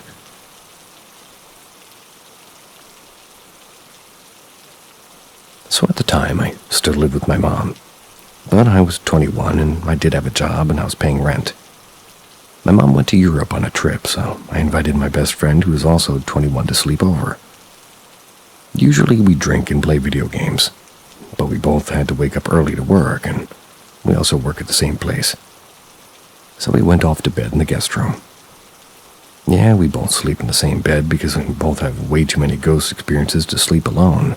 Hence why I invited him over. Anyways, we're laying down trying to sleep with my dog sleeping next to us. It's around 3 o'clock when all of a sudden we both hear a weeping and crying sound coming from the door or closet. We both sit up immediately and look at each other. Then my dog too. They see who it was, but it wasn't any of us. We just sit there listening, and then finally my friend says, "What the fuck, bro?" And then it stops. I then get up to turn the lights on and proceed to cautiously look through the entire house too. I wanted to see who or what it could have been, and no one.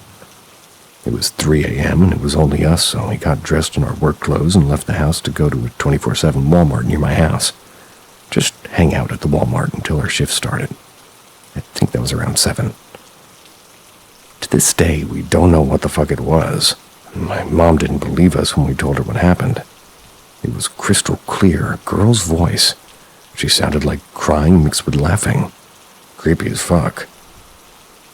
Also, another friend that I have who doesn't believe in ghosts was over at my house one day, and at night, he was leaving to go home, and in our driveway, he heard a girl calling out to him. He told me, looked around and saw no one, ran to his car, sped off. It was around 1 a.m. when he left, so I doubt any of the neighbors would be out there at that time. What if it was the same girl? Thank God I don't live there anymore.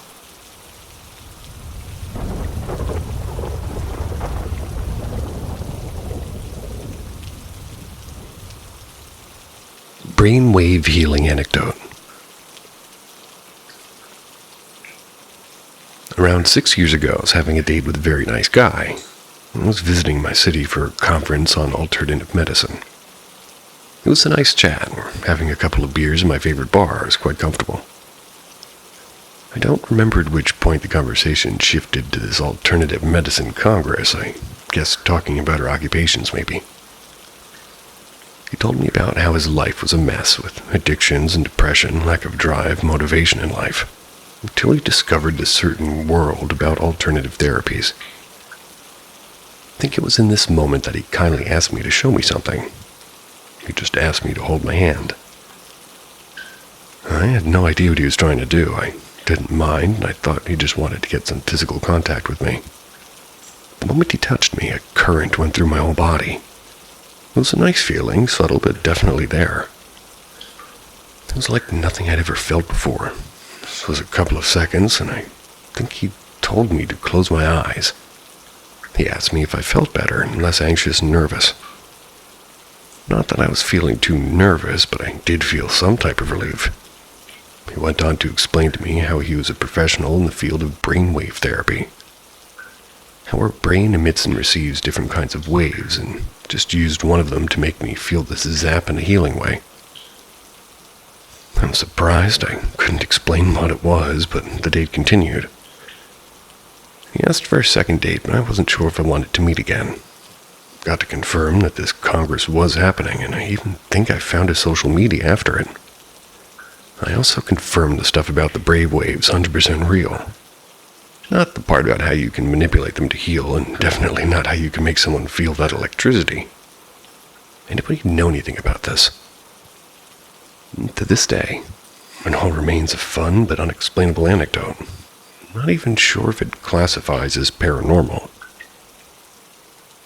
Yes, that stuff is real.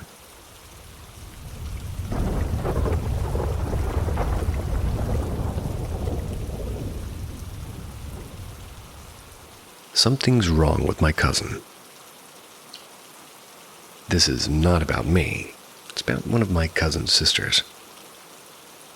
So from my homeland, there's a lot of rituals, and we're South Indian.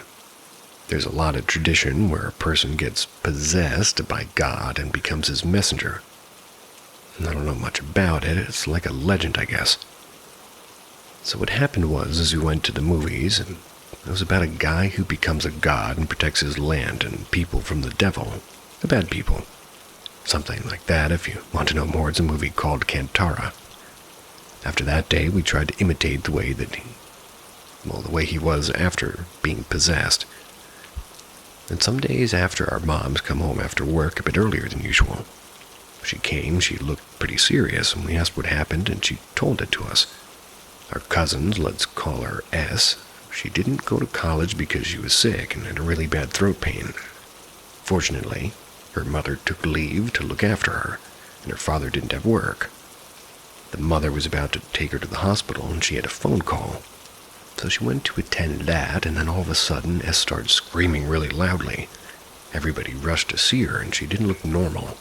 She looked a bit tense, and she started to get up and move around almost like an inch above the ground, like floating a bit, jumping around. Her father is like a build man. He tried to halt her, but he couldn't, and she was screaming so loud even the neighbors came, and she was just chanting in a different language, and everybody starts freaking out and crying, not knowing what to do. They took her to the hospital, but the people were so confused they told him to go to a psychic. Her whole family was there, and one of her brothers knew a person and called him, and he was far away, but because she's a young girl, he came and started throwing salt or something, and she calmed down. After she came to some sort of consciousness, she told us that she's seeing everyone, and she knows something is wrong, but doesn't know what she was doing. She couldn't talk, almost like being paralyzed. So what are your thoughts about this? More salt, more pepper.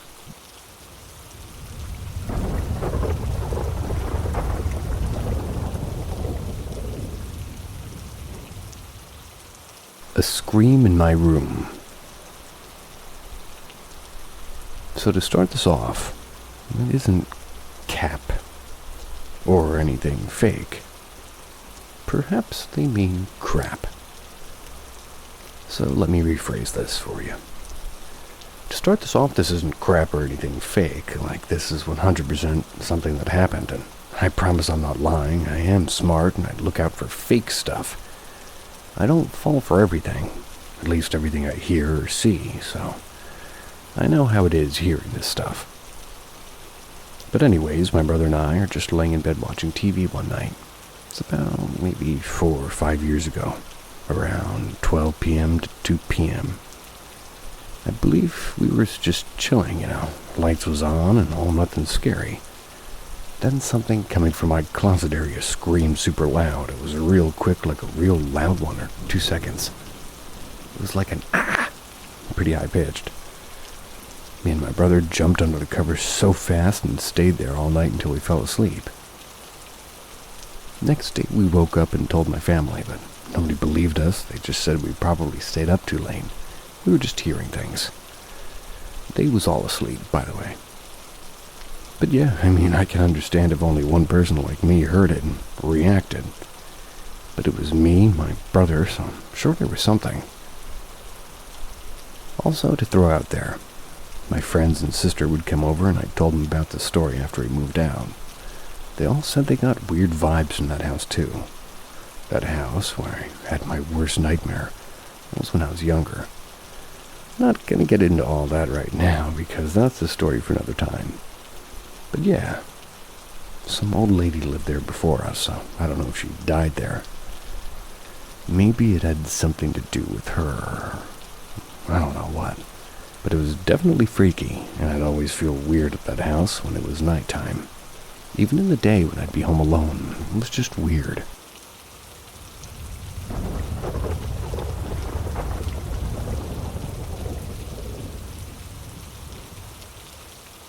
I know there could be logical reasons to this, but maybe my ex read a text message I sent him after he died.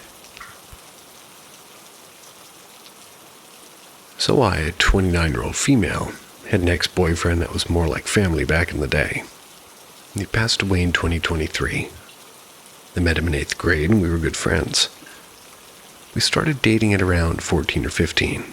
We were together seriously until about 20. And then we did sort of the on-off thing until 22-ish. Although we had been broken up for quite some time when he had passed, it still hit me quite hard due to growing up with him. We hadn't talked for a long while. He texted me out of the blue a couple of weeks before it happened, via an iCloud account. I was on a hiking trip with my dad at the time and traveling around to different countries and only ended up responding twice. I never responded to the last message he sent before he was gone. And at one point, a few weeks after his death, I texted his contact a short but devastated message and it didn't deliver. And tonight, almost 2 years later, I was on my MacBook looking through my messages and I searched his iCloud account. I then saw the message I'd sent back and it was not only delivered but unread.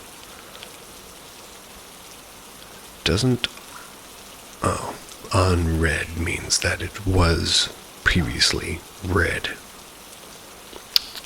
I don't know these things. I know it didn't deliver back then. I'd gone back to her messages quite a few times for the first few months, and can't be somebody that took over his number or something because it was from the iCloud account. Maybe his dad or his family members were going through his messages at some point recently, but I just can't shake the eerie yet comforting feeling. Feels as if he's here, but not at all, if that makes sense. Could just be grief causing me to lean into any sort of sign from him, but again, it's comforting to ponder.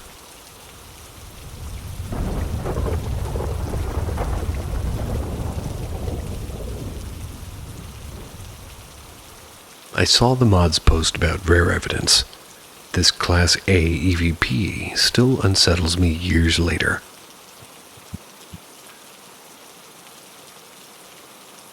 I saw the mod... I dropped my phone. I saw the moderator's post about how good paranormal evidence is getting harder to find, and I completely agree. Most of what's out there is vague and inconclusive or doesn't hit hard unless you were there. But there's one EVP I've kept to myself for years that I've never been able to explain. It was captured during a private training session in my apartment, just weeks after a formal investigation in my family home. It's a location long known for unexplained activity. That earlier investigation produced multiple disturbing EVPs, including one deep, dark voice we believed to be intelligent, followed me home. But this EVP was different. It came from the training session, a controlled, quiet environment that was captured while we were simply testing equipment. I was to become part of the team, and what we caught was crystal clear and deeply personal. The voice came through and said, "The magic is real, Sean. Try it." Sean was the lead investigator and had voice at his name, and even stranger, it seemed to reference a book on witchcraft I'd picked up at a garage sale. He asked me about it later that week, but it had never been mentioned out during the session. I know how rare it is to get an EVP this direct and this specific and this clean. I've had it for years. Still get chills when I play it back. It's not background noise. It's clear, intelligent, and intentional. Curious if anybody else has ever had something respond that specifically, especially when it references something nobody else said out loud.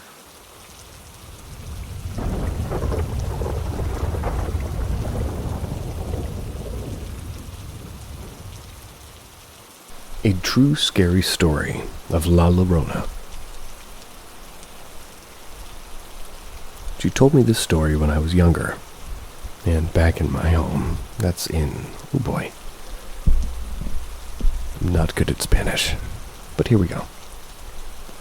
In my hometown of Zacatecas. Zacatecas. That sounds wrong. Zacatecas, Mexico. Anyways, let's get started with this story. The story takes place around 25 years ago. So during the night, my mom likes to take simple walks around to clear her head after a day's hard work. Because it's always hot and humid during the day, she uses this time to savor the cool breeze of the silent yet peaceful nights. Without a doubt, my mom thinks it's going to be a regular stroll, like always. But then she hears it. Near a small lake that's a little bit farther away from the town. It's where this girl in a white dress, walking, but crying. And as she's crying, she hears the phrase, "Mis ojos." My mom knew that this was the La Llorona because every single person in Latin America knows of this woman. For those who don't know about La Llorona, there used to be a beautiful but poor girl who had fallen in love with a rich man. Both individuals felt the same amount of love and compassion for each other. They shortly got married and had kids. They truly loved each other, or so she thought. The woman found out that her husband's having an affair from a constant disappearance in the middle of the night, catching them in the act. One dark night, she took the children out for an evening stroll before stopping near a lake. Because her children looked so much like their father, she threw them into the water to let them drown. Realizing what she had done, the woman felt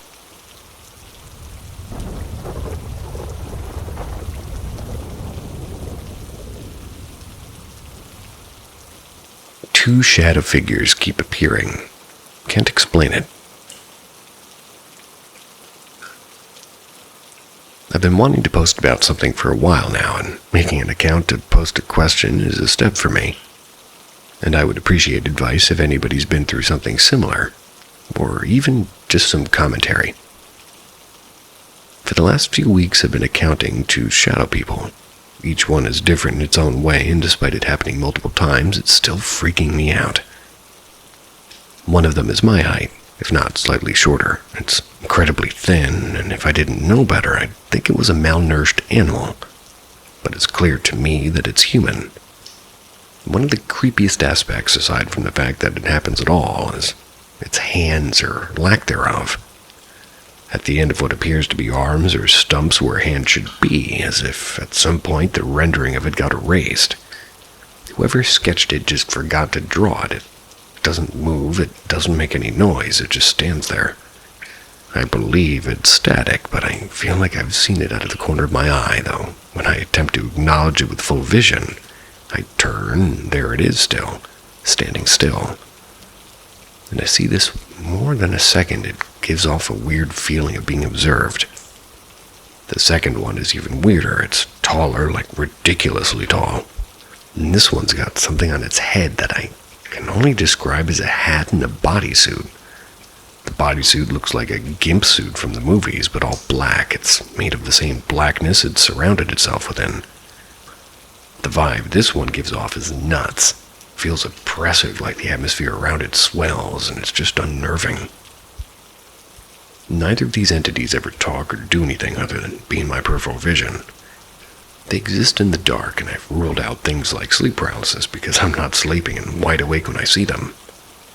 There's seemingly no explanation, no logical explanation, and it's alarming to say the least.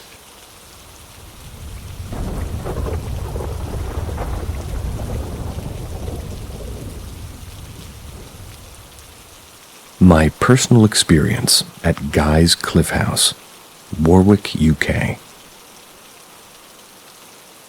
I'll start by saying I'm not psychic, and I don't have any inclination that way either. I start every event I do by not joining in what groups do their protection for the night ahead. For me, experiencing something is my ultimate goal. That proof to myself that what I believe is real. We was in a room within Guy's Cliff doing a seance in front of me, a large table with chairs all around. We take a seat there. It was myself, my mother, my brother, and another group member. That's when we each had somebody hold our shoulders as we focused and asked questions. Above the table was a small light from the roof, an all-seeing eye which had been accidentally turned on moments before. Yeah, I see you. All seemed to be going well, a few odd noises, but nothing really of note. The medium kept asking me if I was okay, and she was the one sat opposite side of the room. Each time my response was yes, I'm fine. The next thing I remember was having her shouting in my ear telling me to come forward and to be left alone. Once I had come round a bit, I was told that the hangman tried to come through me to speak. This was the gentleman who would take the person sentenced to death to the rope and the person who would ultimately hang them. The reports from everybody was that during the seance, my eyes began to roll into my head and I became unresponsive to any questions I was being asked. The rest of the night, for some very strange reason, I couldn't shake the strong urge to go back to that room. And I wanted to go back into that room alone, sit in that room and not move. The fallout of this incident meant broken sleep. I couldn't sleep without lights on for over a month. No real explanation why, but something in my head just wouldn't rest about that incident.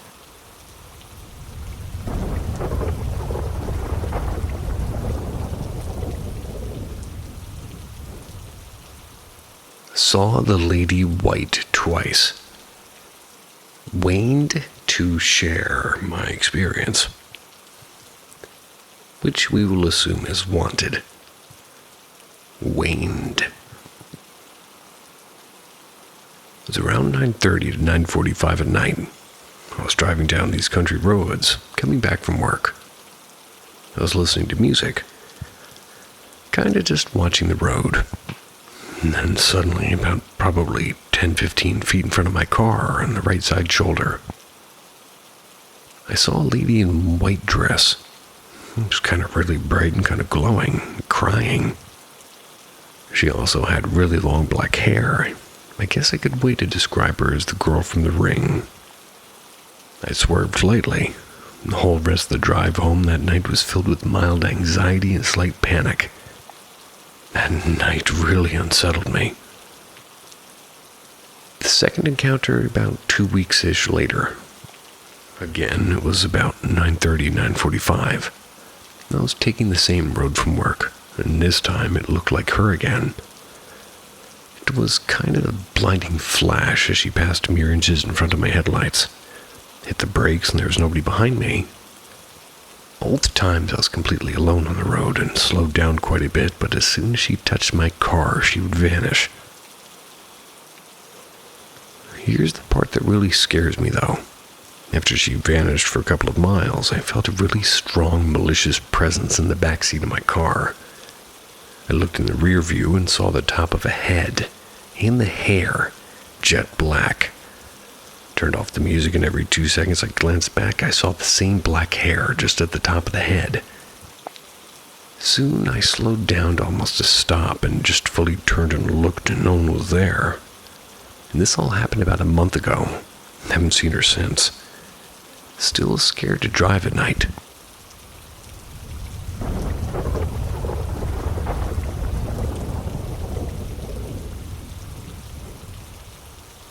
My imaginary friend was not imaginary.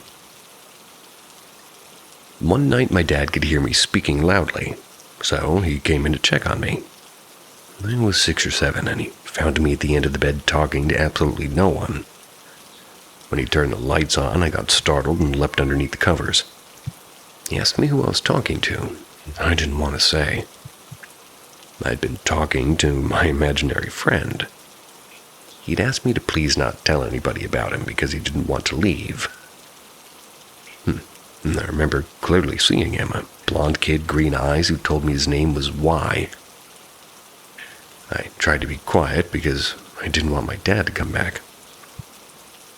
Once I got caught again, I started keeping a diary where I would communicate by writing my questions and answers so nobody could hear me.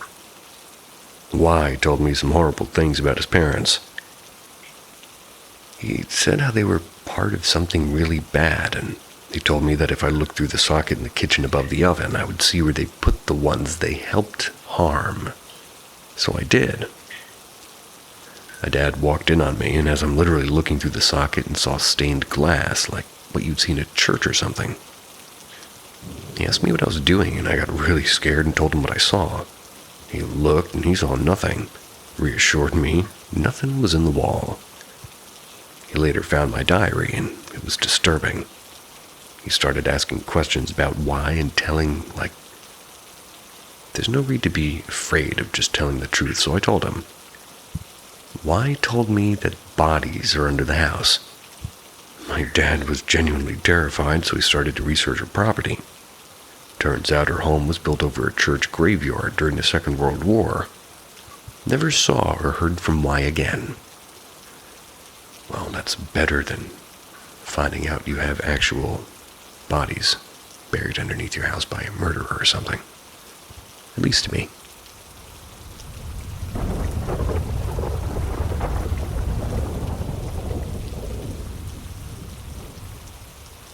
Serious question. What is required to prove ghosts are real? I know the phrase, there's no scientific evidence ghosts exist, is thrown out a lot. But what does it actually mean? I know anecdotal evidence like sightings and experiences that are kind of not well regarded by science. Understandably so. A lot of them are just people hallucinating from either gas leaks or mental health issues. That being said, I find it really hard to believe that every single report is of people either hallucinating or making it up. I understand mass hysteria can explain some apparitions reported by multiple witnesses in some cases, but it doesn't sit right with me if multiple people seeing the same thing or having the same exact experience without even ever had communicated it to each other. So how can one actually try to study ghosts in a scientific manner? And there does seem to be patterns of manifestations happening in a number of ways, some being only sensorial, some being poltergeisty, some even being on the realms of mimics or alternative realities. The one recurring factor seems to be that ghosts themselves are inconsistent. They can't always communicate or always move things when asked to. And honestly, that's the most confusing part to me, because how can you prove something when you can't replicate the same outcome consistently multiple times throughout the same process? Like, I want to believe ghosts are real, but if they were, wouldn't we have a ghost manage to write a sort of text explaining every bit of their abilities on a paper at this point? Like, why does sometimes they have the energy to do spooky stuff and others just don't? Why are they stuck in the same place over decades or centuries? And why are some of them not bound by anything? How can they enter dreams? How can they interact with matter without being made of matter themselves? Do they have gravity, and how do they stay glued to Earth and not thrown away into outer space as the planet spins?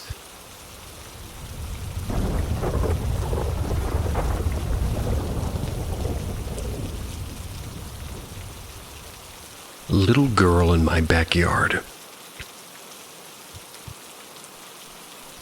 This happened almost 20 years ago, but I still remember it like it was yesterday.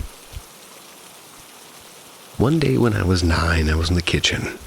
I was washing my dishes, and for no particular reason, briefly looked out the window with a view of the backyard.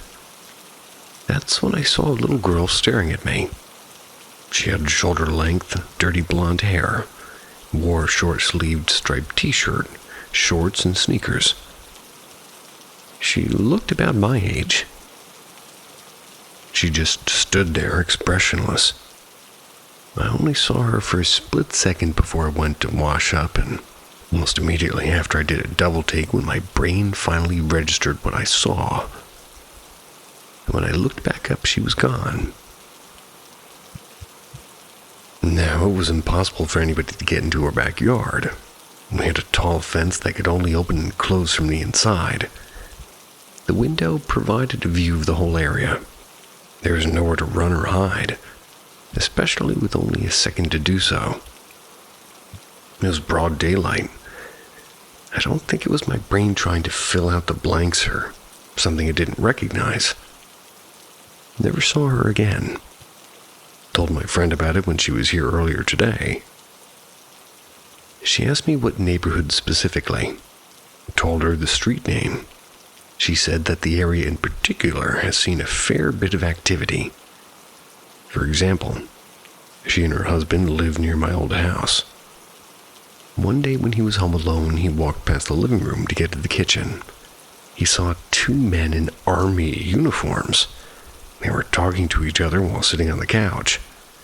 He did a double take, and just like that, they were gone.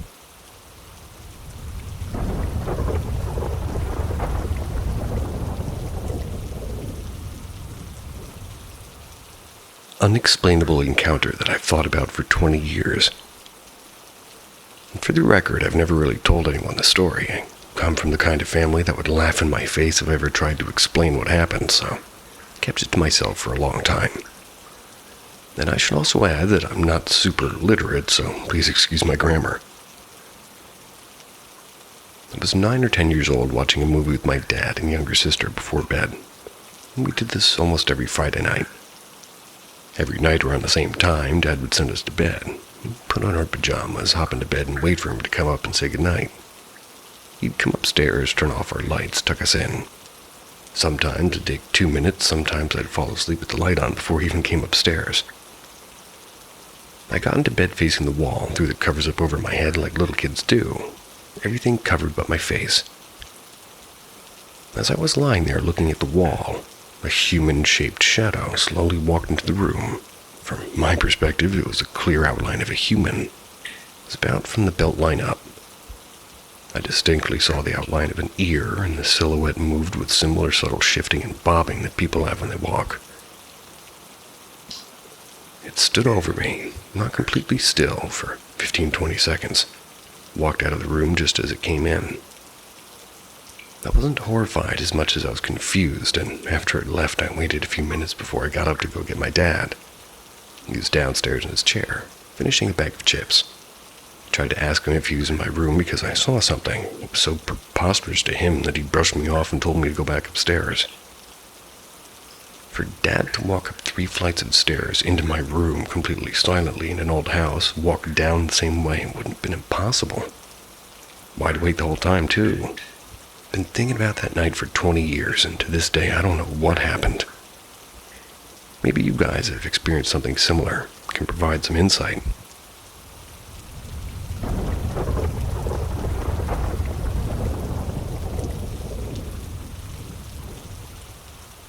Visitation dream, but in a different way. Several years ago, my beloved aunt passed away. She was my second mother. I've had many fond memories of her as I grew up. She was known for her sense of humor, and we were very close. Those are my dog's ears. She was a quote-unquote person of size who had fallen and broken her hip in her early 60s. Or in her early 60s. After recovering in the hospital, she went to a nursing home to finish rehabilitation. Overall, she was doing well with a good prognosis. I went to bed on April 12th, and I had a dream that everything that still makes me question many aspects of life. For background's sake, probably 20 years before her passing, she had gotten a Halloween gag gift to wear at work. It was a green pair of glasses with the word spooky appearing on a plastic piece above the glasses.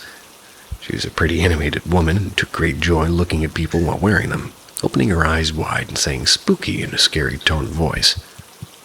But back to the dream, I found myself sitting in a folding type of a chair in a black room illuminated by one handing pendant type light with a large reflector. My aunt was sitting across from me in the same type of chair. I remarked to her, "You died on Friday the 13th. She looked at me and replied, "Spooky," while doing her animated type of face and voice as I described. I woke up the next morning, the 13th, and had a message on my phone from my mom to call her as soon as possible, followed by another message from my dad saying the same. Reached out and found out that she had died that evening.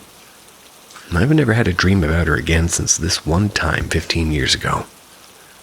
Now, I always questioned if there was a quote-unquote another side of reality that we just don't understand, but I never expected to have an experience like this. There was no real expectation of death, but there I was telling her that she had died.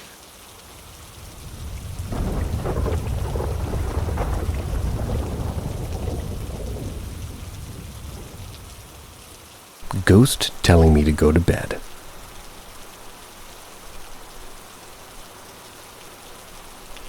I've always been a believer in the paranormal.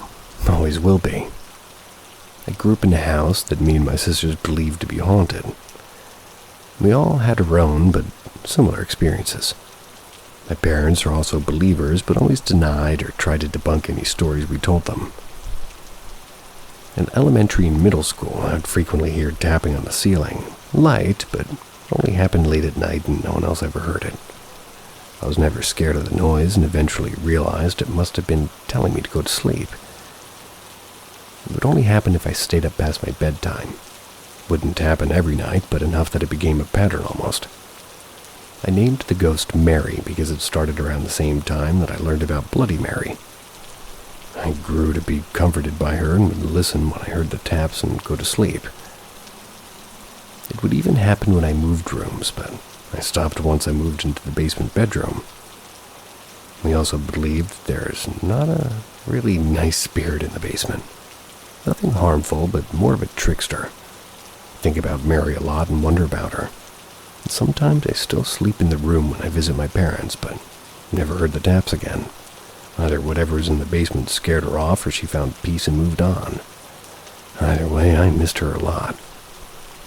I've also had things disappear, like a pillow thrown at my face from across my room and my name being called when I'm home alone. Me and my sisters have had all the same experiences of footsteps following us up the stairs from the basement. and I've seen shadow figures clear as day. Most of the activity seemed to be contained to either my old bedroom or the basement. The house was built in the 50s, and we're the third family to live there with no reports of deaths on the property. So I always wonder where these spirits came from.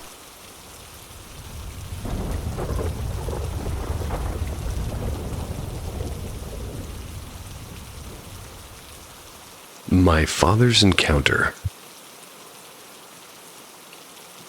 It was in the early 1950s. My father had been to the choir practice in the evening, and it had finished a lot later than usual. My father was sure he'd get in trouble for being home so late. So, to minimize the time on his journey home, he reluctantly decided to take a shortcut through the church cemetery. As he walked, he told me how he had a very unnerving feeling. It was a feeling that somebody was following him, and after looking back a couple of times and seeing nothing, he hurried along. Again, as he walked, he turned, and this time, he was seeing a man walking behind him. The man was dressed in what my father described as attire from the 1800s. Top hat, cane, suit and tails. Well, suit tails or coat tails, I guess. I think that's what they meant. Or maybe he had tails, I don't know. My father walked along briskly and kept looking over his shoulder to the man behind him. The path was gravel. My father was taken aback by the fact that as the man walked, his shoes made no sound whatsoever on the gravel pathway. The path was adjacent to a large, tall, sandstone wall, and my father stopped to have a look once more at this man following him. The man stared back at my father, turned and walked straight through the solid sandstone. Why can't I speak? Solid sandstone wall. My father hurried along on his journey home again, and he told me he was scared by what he saw, because he couldn't really process it at the time that he was so worried about the trouble he'd get in for being late.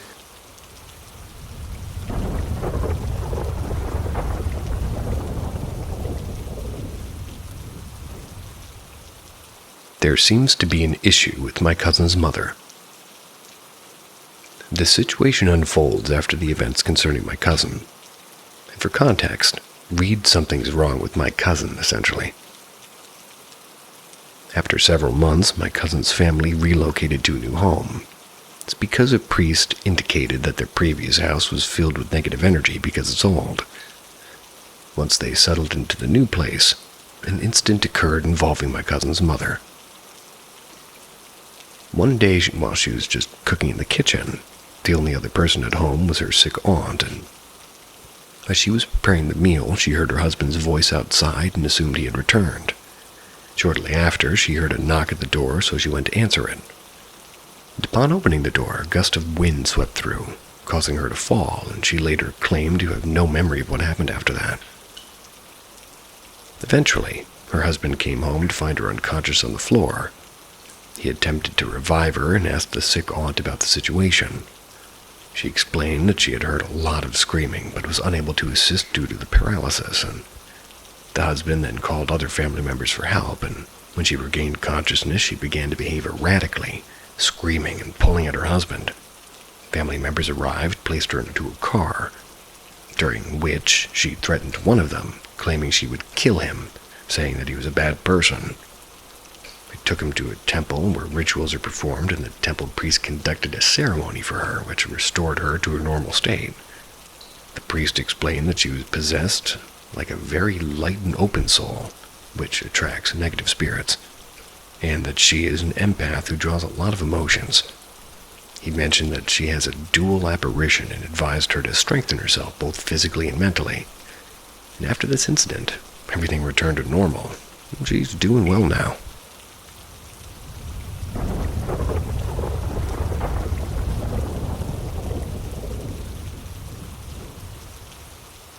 Creepy occurrences.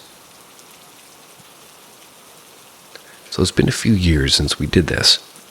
Without going too far into detail of locations, the building is a firehouse that's currently active. And I belong there. The building has always been said to be haunted. To start off, I'm unaware of how old the original part of the building is. An addition of 2 or more vehicle bays and a lounge above those bays were added on to the 1980s or so. I talked with numerous other people affiliated with the fire station over the years, and we all have concluded that the place is indeed haunted. Can't find the words to properly say everything that's happened, so I'm just going to list them below. Shadow figures seen in peripherals. Also what are described as rapid movement seen around doorways. Running in the truck room when nobody's in that section of the station. Hearing vehicle doors open and close by themselves. Objects moving while a group of us witnessed it. Talking or whispering in areas of the firehouse where nobody's located. We have a pool table, which late at night pool balls can be heard clacking around sometimes. The overwhelming feeling of being followed or watched. And some of us have heard our names being called by somebody who was not there at the time, or phrases like, "hey," or "what," following conversation. Hearing laughing from different parts of the building that we're in. So I'd assume it's also important to state that some of us, including myself, have used a Ouija board about 5 or 6 years ago in the basement. Yeah. A lot of us have experienced some type of bad luck regarding injuries in the job, and some major and some minor. And since this has been happening for years before some people were even stationed there, we're positive that it's not just pranks or jokesters, but we just deal with it. We talk about it from time to time.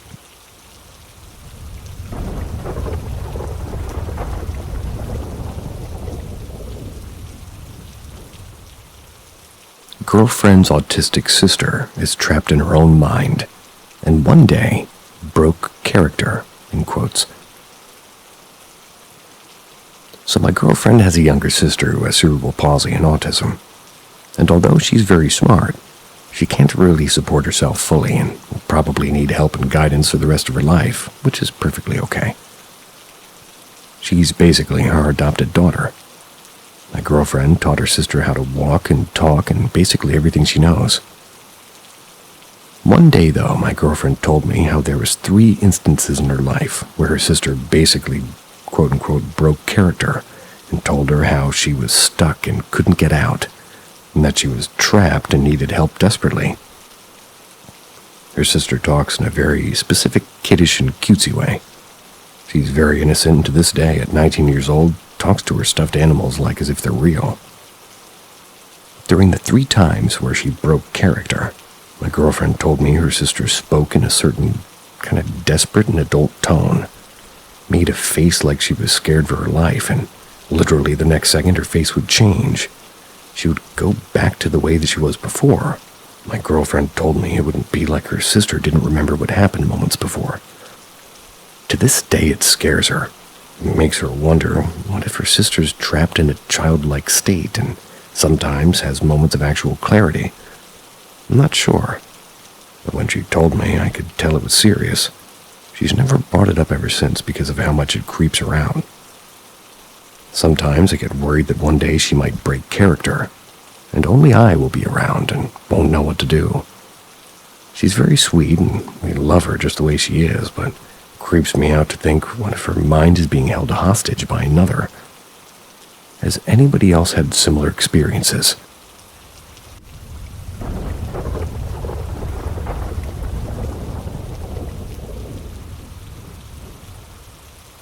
My aunt and cousin. When I was 5, me and my family were away for a while in town. We got home really late. I have an aunt and 2 cousins. But let's just talk about one of the cousins, otherwise known as the one I've seen. They both live in a different house, otherwise known as the one I have seen. When we finally got home, we slept.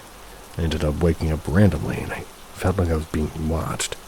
Kept my eyes on her door, when suddenly it was open, and I see my aunt and my cousin just staring at me with a smile, and weirdly they had gifts and balloons.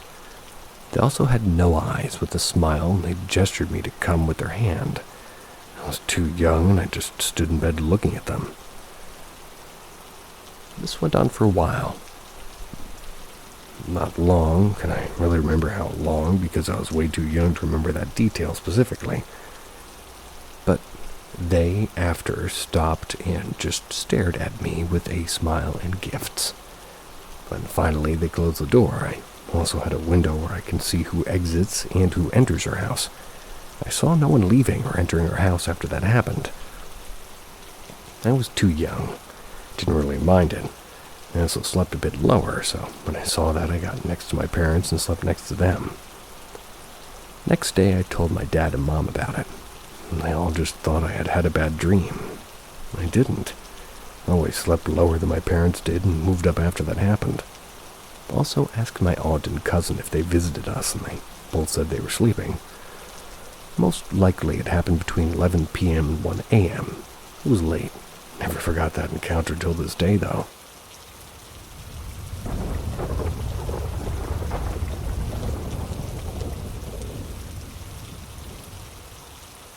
Hotel in San Francisco.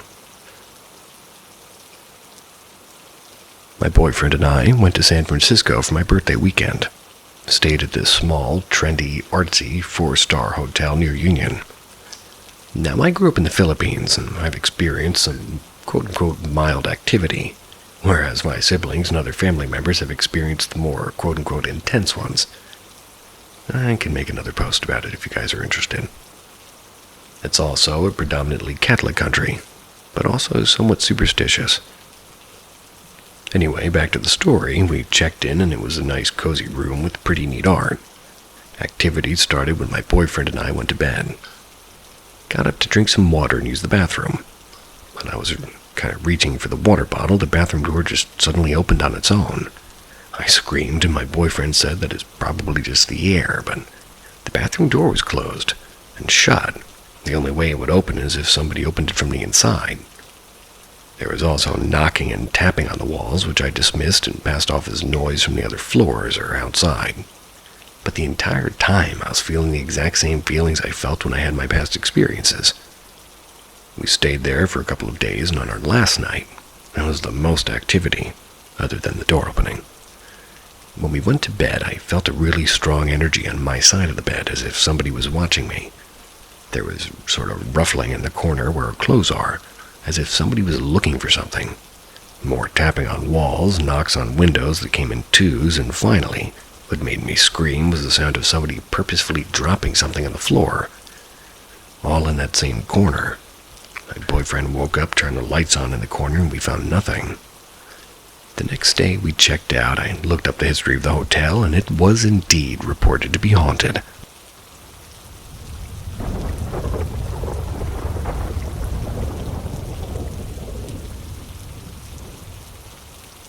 My childhood ghost. This happened when I was around 3, so I myself don't really remember it. My mom had just picked me up from kindergarten, left me in my room while she went to the kitchen to unload my bag and whatnot. She then came into my room maybe 10, maybe 20 minutes later, and I said, "Bye, see you again soon." That was as I waved toward the window. Obviously, my mom's first thought was that I either saw a little bird outside or I simply had an imaginary friend. So she asked who I was talking to which I replied, "My friend, Antonio." My mom doesn't remember the exact name, but says it was a relatively common name. Then she said I stood there staring outside for maybe 5 seconds before I nonchalantly said, "His dad beat him to death." She was very spooked by this comment, especially coming from a 3-year-old, so she asked me to describe what he was wearing. And according to her, I described a boy dressed in a typical early 1900s clothing. And by the way, he lived in a house from that, around that time at least. She asked me if he was dirty, implying he was covered in blood. I said no. Apparently, she heard me talk to the boy a few more times, but as the months went by, it happened less and less. She asked around her friends and even her pediatrician and said that kids say disturbing things sometimes, and that she just shouldn't worry. Well, at least not too much, unless it became a more frequent thing. She never really did any further research on the house, as she didn't want to ask questions she didn't want to find the answers to. I am so the opposite of that. It is detrimental.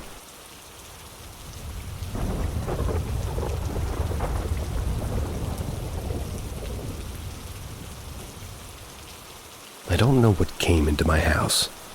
What was that? And I live in Nevada, by the way.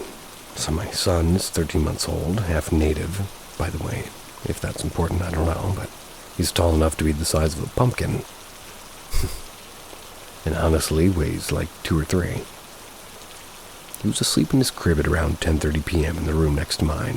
It was a normal night. I was just in my room watching House and winding down. I heard the back door creak open, which I'm rigorous about locking ever since an incident, which I will discuss later. Heard my baby mom's voice, like exactly her voice, with that fentanyl vocal fry saying, "Is he still sleeping?" The thing is his mom, my ex, still love her though, currently in police custody. She's been there since last week because she tried to steal my air conditioning units. And some of them are rare, like over $500 worth, which is a felony. Really? At first I thought maybe they let her out or something. I just kind of froze, and I said, "Sugar Buns, what are you doing here?" But I got silence. Walked into the living room and nobody was there, and everything was totally normal except for my mouse traps I used to kill the idiots who'd try to take my peanut butter Oreos were set off. But no mice were in them, and the peanut butter bait was miraculously untouched. Checked my pumpkin's room and he was still asleep. But he'd looked, and I don't know how to explain this, but 3% greener. The room had a slightly fishy smell. We do live in the desert, by the way, no fish around. Also heard a fizzing noise. Think Coca-Cola, not TV static kind of fizz.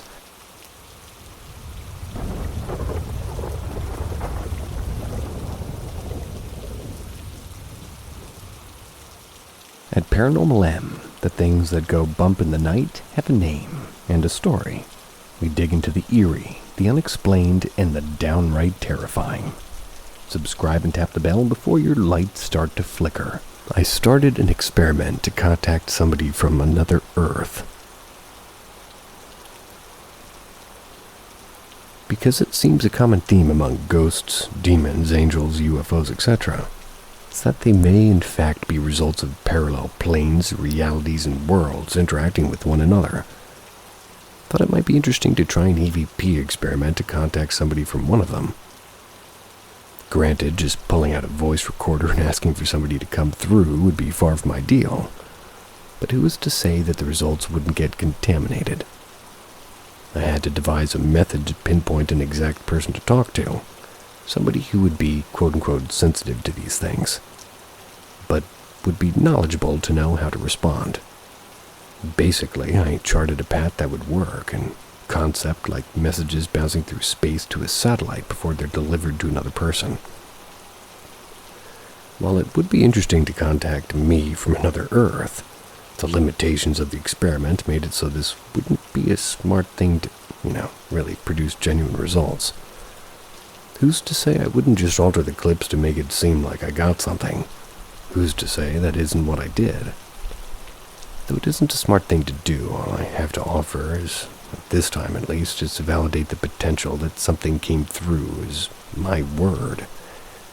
Experiment's ongoing. Link below is a set of audio clips from the first test. All I need now is a few good ears to listen, report back on what they heard, in order to prevent potentially priming you to hear certain things. I don't want to share too many details on how the experiment's being conducted, at least not just yet. But I will be honest, the intended target won't be difficult to guess.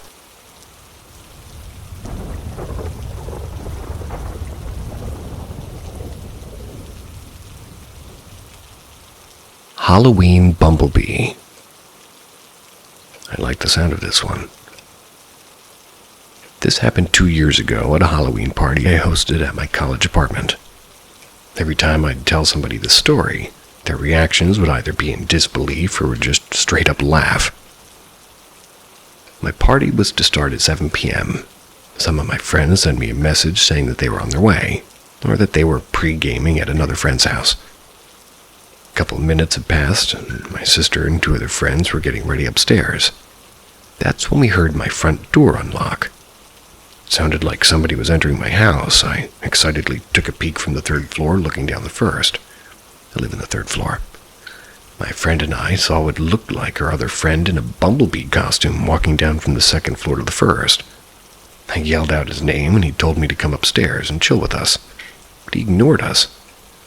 Now me being excited and all, ran all the way to the first floor to catch up with him and ask him what come up, and, well, when I went downstairs, nobody was there.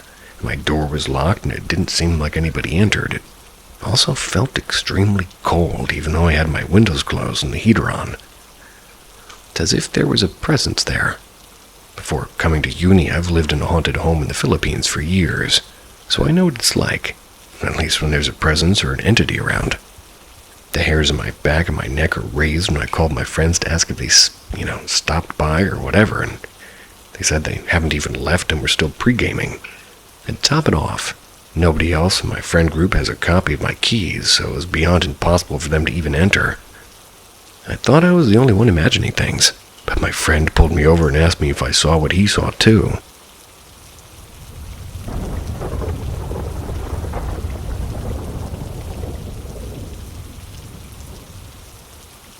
What are the chances my great-aunt's house is haunted? I, a 17-year-old female, have always had some level of sensitivity to the paranormal. If you scroll through my old posts, you'll see what I mean. But right now, I'm staying the night at my great-aunt's house for the first time ever, to take care of her after surgery. And let's just say, this house has some serious history. It was originally built in the 1800s, used to be an old hotel, and then it was converted into a Civil War hospital at one point.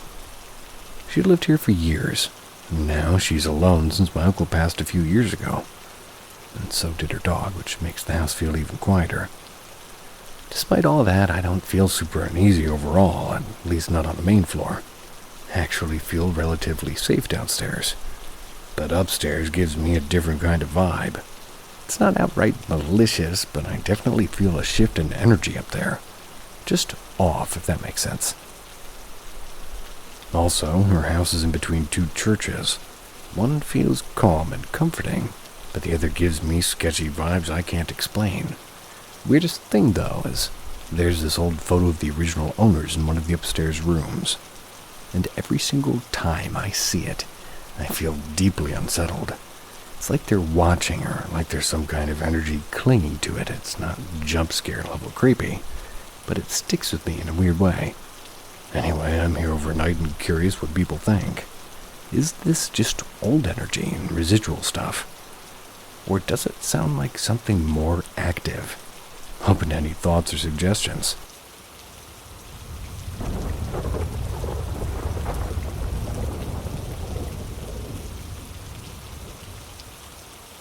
I heard my cat talk.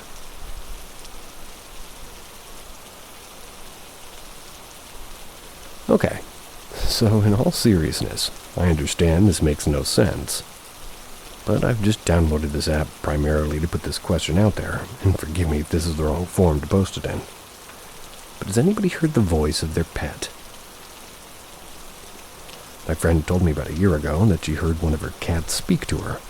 Her cat said, "Move." Though she said it kind of freaked her out, she rolled over and the cat jumped onto the bed and got comfortable.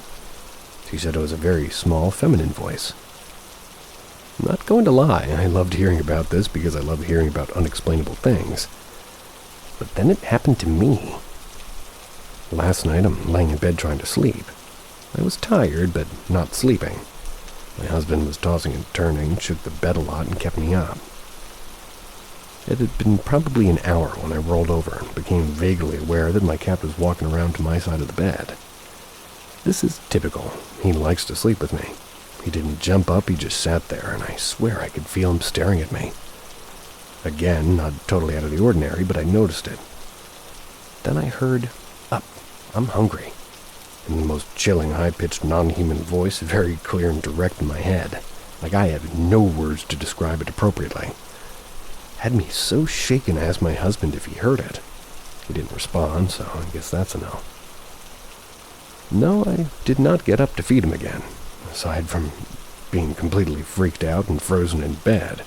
I ate a bowl of dry food and an extra treat of wet food for dinner, so I knew he was good, at least for the night. This isn't how...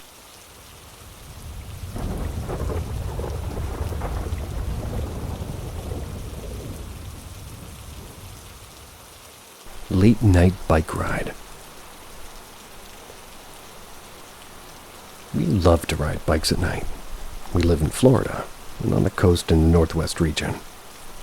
We have a lot of people in our town, so plenty of buildings and structures, but also a lot of trees, even in our neighborhoods. It's the middle of summer, and we're riding throughout a neighborhood that we frequently go through. It has tons of houses and long streets away from any busy roads. We normally play some music, like quietly on a speaker, or we both wear headphones. I've been riding my bike my whole life on the regular, and I am always cautious, especially at night. Lights on and always looking around our surroundings. And I do have great vision as well, so we're riding down one of the longer streets and something in the shadows catches my eye about maybe 50 feet straight ahead. So I call for my friend to stop. It was just a flicker of movement. Most of the street is lit up by light poles, but in a certain area where I saw the movement, there's 2 huge trees growing over the street. They're growing together, and it casts a huge shadow on the road. My friend and I stop. I tell him to watch ahead and just stare at the shadows, not knowing if I really did see anything or not. An overwhelming fear passed through me, and chills ran up my spine. A huge, and I mean huge, solid white wolf-looking creature slowly emerged from the shadows, sat right at the edge of the shadows, staring right back at us. We were really startled then, and looking back at the creature and to each other, just to make sure we all saw it. And all of a sudden, another one walks from behind the first.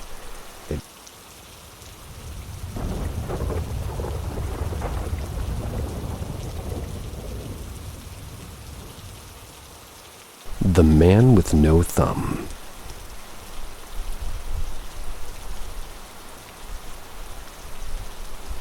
When we were very young, my older brother got cancer, lymphoma.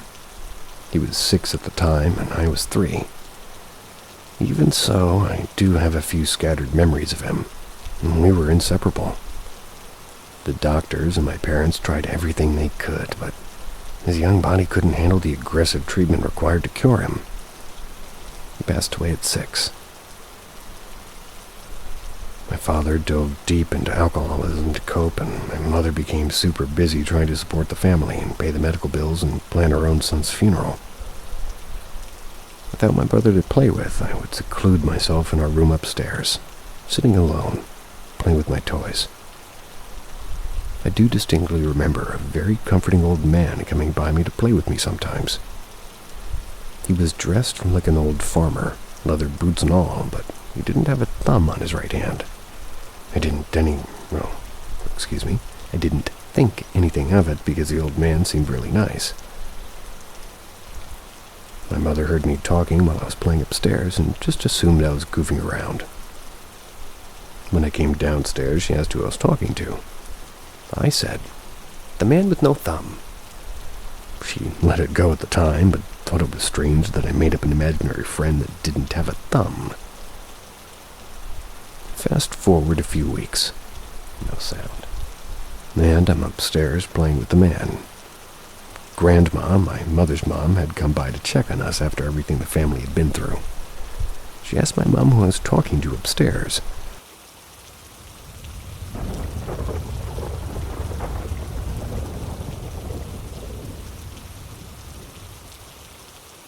The girl who sleeps with a pot on her head.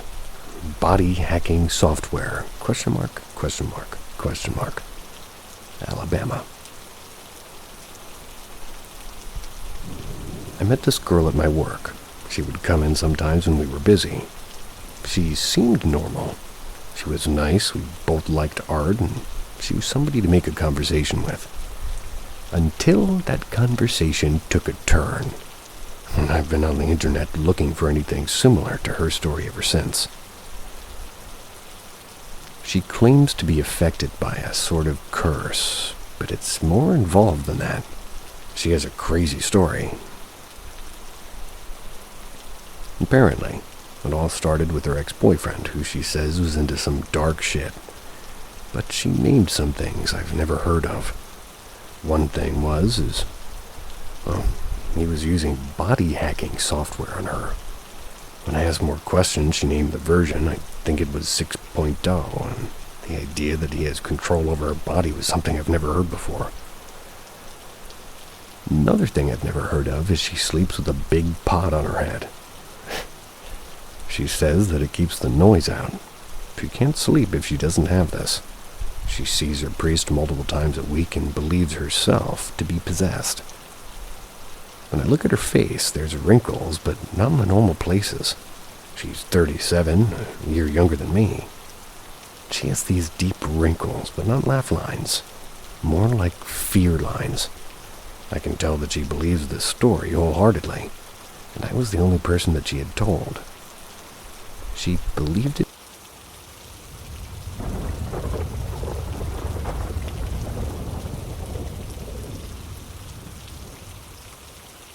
Thought I was seeing things, but I looked over to my mom staring at the exact same thing.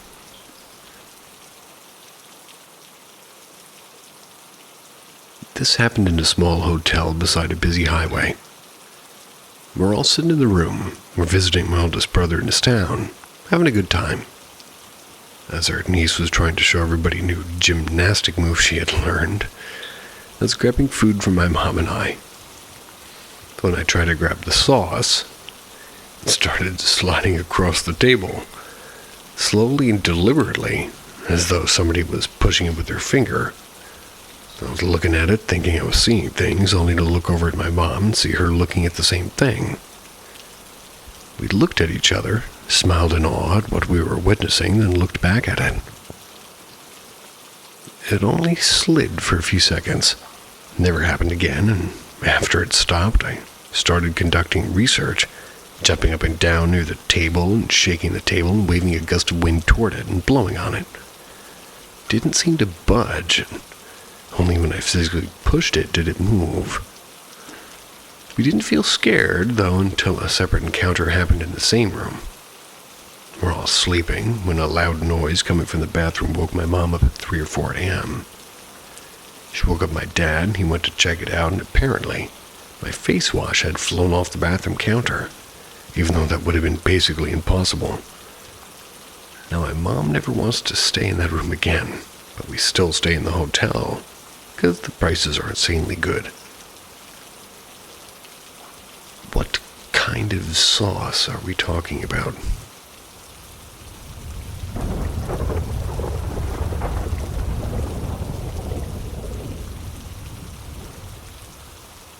I'm confused if I've witnessed paranormal activity or not.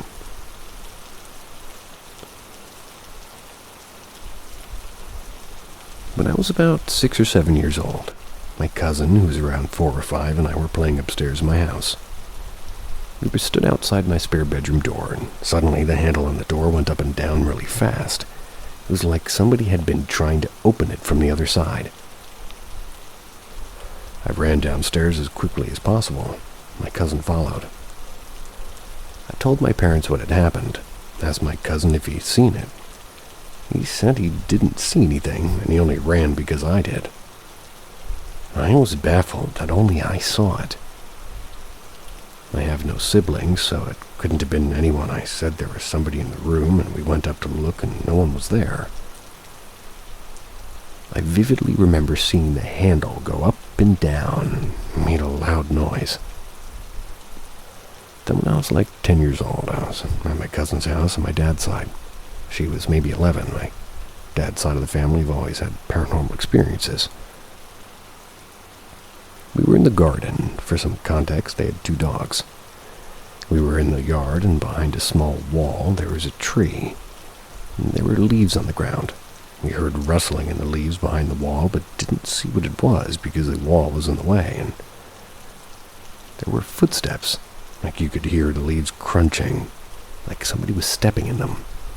At first, I thought it was the dogs, but when I looked, both dogs were in sight on the other side of the yard. So it couldn't have been them, and there was also no wind. It was completely still.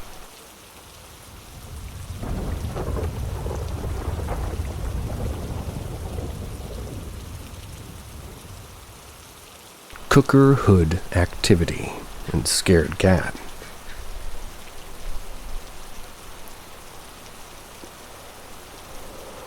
This happened an hour ago, and about 2:30 p.m. local time. The fan inside my cooker hood, which I've never used before, is activated twice. The first time it deactivated as soon as I entered the kitchen to check where the noise is coming from. It did nothing else. The second time, a few minutes afterwards, it kept going until I switched the wrong lever, which is the one that turns the cooker's hood lights, and I noticed and turned off the correct lever, and one of them turned the fan on and off. It should be noted that these levers take quite a bit of strength to be moved, but the creepier thing is that both times the fan deactivated for weird reasons. Me entering the kitchen the first time, me turning off the wrong lever the second. After this occurrence, I noticed that my cat was under my bed, which is something he only does when he's scared. After a while, he got out and very carefully walked toward the kitchen. He stood on the threshold and looked inside at a specific spot on the wall, not at the cooking hood itself, even standing on his hind legs.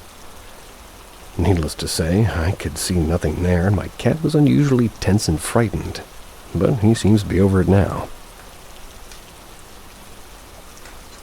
The place I'm currently at has birds living in the cooking hood.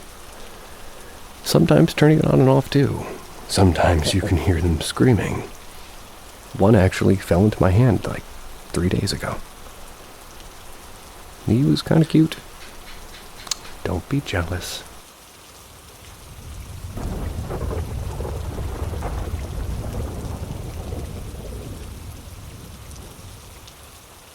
A sprinkle of water sensation.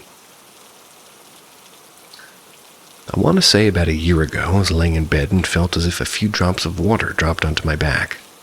I got that creepy feeling as if I wasn't alone. I got up, went to my daughter's room, and I told her about the experience.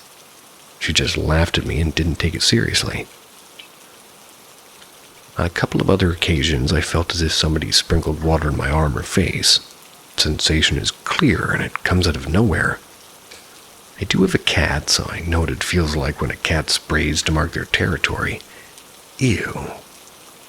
The first thing I did was look around to see if the cat was in the room to find I'm alone. And a few days ago, the hubs are in bed. I was laying down on the side and he was sitting on the side of the bed watching TV, and all of a sudden he says, "What the hell? Water just sprinkled on my arm." He looked and seemed to wipe his arm off, but there's no visible water. He and I looked around and there was no cat or source to the sprinkles. My daughter walked into her bedroom when she heard us discussing the water sprinkles and said, "Yeah, that happens to me and Jade too." But my daughters, my husband, and I have all felt the water sprinkles. First time I felt it, I was scared, but the most recent occurrences haven't been scary, just kind of annoying. Has anybody else experienced this, and did it ever stop, and did it escalate? I've heard that it could be a spirit trying to communicate. My eldest daughter died in this house at 21, maybe 3 years ago. Maybe she's trying to say hello from the other side.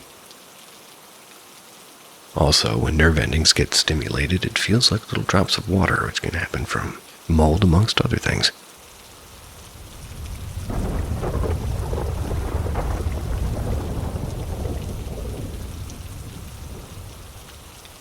My brother heard my dad call out to him in the woods, but my dad was in Brazil at the time.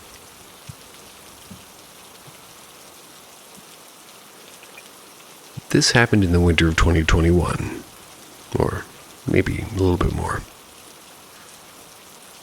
Me, my brother, mother, and niece were at my mom's cabin in northern Canada. We were working on cleaning up around it and chopping wood and moving junk, etc.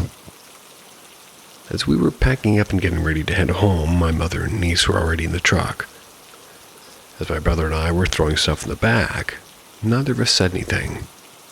But from the other side of the truck bed, my brother turned around with confusion all over his face and said, "What?" I stared at him and said, "What?" He kept looking over my shoulder and behind me, and as he looked to me, he said, "I just heard Dad call my name." And just as he said that, I felt something watching me from behind. The hairs on the back of my neck stood up. I looked toward where he had heard it, and it was pitch black behind the cabin. I hurried him to hop in the truck and told her mom to drive home and hurry. Weird thing is I didn't hear anything. Only he did, so whatever it was calling out to him only. And again, my dad has a specific way of calling my brother's name. Very hard for regular people to pronounce. So he was in Brazil visiting family and getting treatment. So whatever it was, perfectly mimicked my dad. Creeps me out to this day just thinking about it. Never want to head up there alone, at least without somebody else there with me.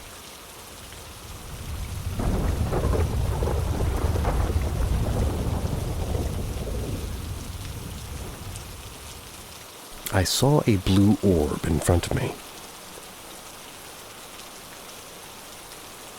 Throughout my life, I've had several paranormal experiences, especially when I was a child.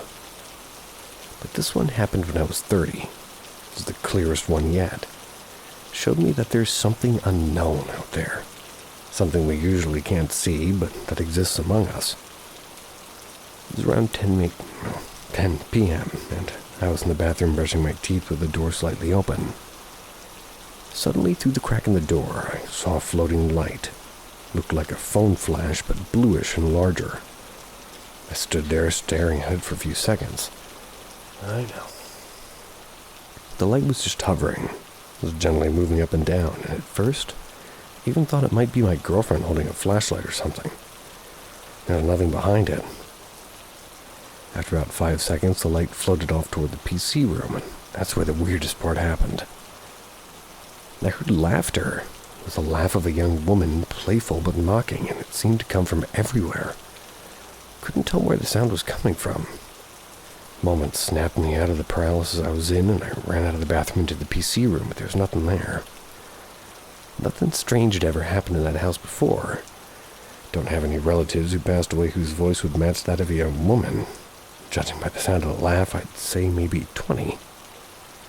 One more strange thing. I'm a really fearful person, yet that night I slept perfectly fine. Didn't even think about what happened. Wasn't until the next day that the fear hit me, once I started processing it all.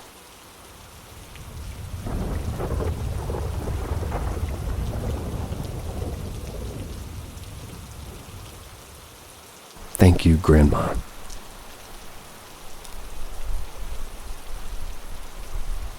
Since 2012, my grandmother was diagnosed with Alzheimer's. As expected, it got worse and worse. This sad disease. By 2017, she couldn't speak properly, was eating only soup, and my mom bathed her in bed. Most of the time, she had no idea of what was going on around her. I always tried to make my mother happy and do everything I could because she was literally living for my grandmother. In November of 2018, I'm in the room with my grandma. My mom left the room. My grandma looked at my face like she was fine. It was like she was all conscious again. She gave that look and said, "Thank you." I didn't get it at first. I asked, "For what?" But she wasn't responding anymore. She unfortunately died a few days after that. I work at an airport in Brazil. And in the same month that she died, an old lady that looked very much like her was there. She was sitting in the cafeteria. She looked at me, looked away. Couldn't stop looking. It was because she looked exactly like my grandmother if she hadn't been sick. Then she came at me and asked if I could take her to the toilet.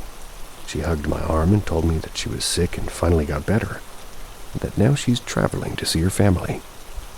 When she told me that, my eyes were full of tears, and I got up with this feeling that I knew what was going on. I took her to the toilet, and when she came back, she said thank you to me and kissed my cheek. I told her that I loved her.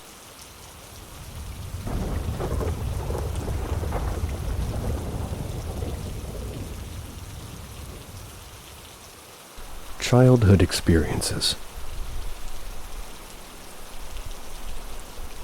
When I was younger, my family lived in a run-down, terribly built, and dangerous neighborhood. It was the type of neighborhood where hearing gunshots and geckos was quite frequent. I figured this information might be useful to determine the type of energy or figures we were dealing with.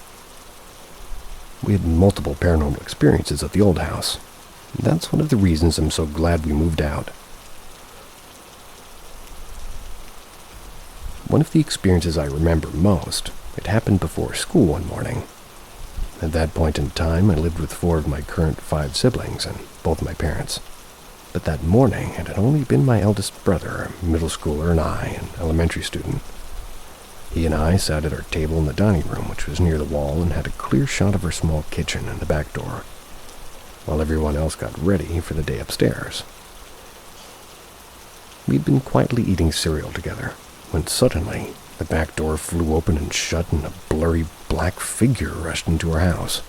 It was so fast that it seemed to disappear the moment it arrived. My brother and I had both seen it. I know he saw it as well, because the moment it happened, we both shared a scared look and promptly stood up. He and I checked our back door, which had been a glass sliding door. We had found that it had been locked. There was no way anything could have come in because it had been locked, so we were both terrified. Went back to eating, but were shaken up by our experience. I remember being so scared as I finished my bowl of cereal.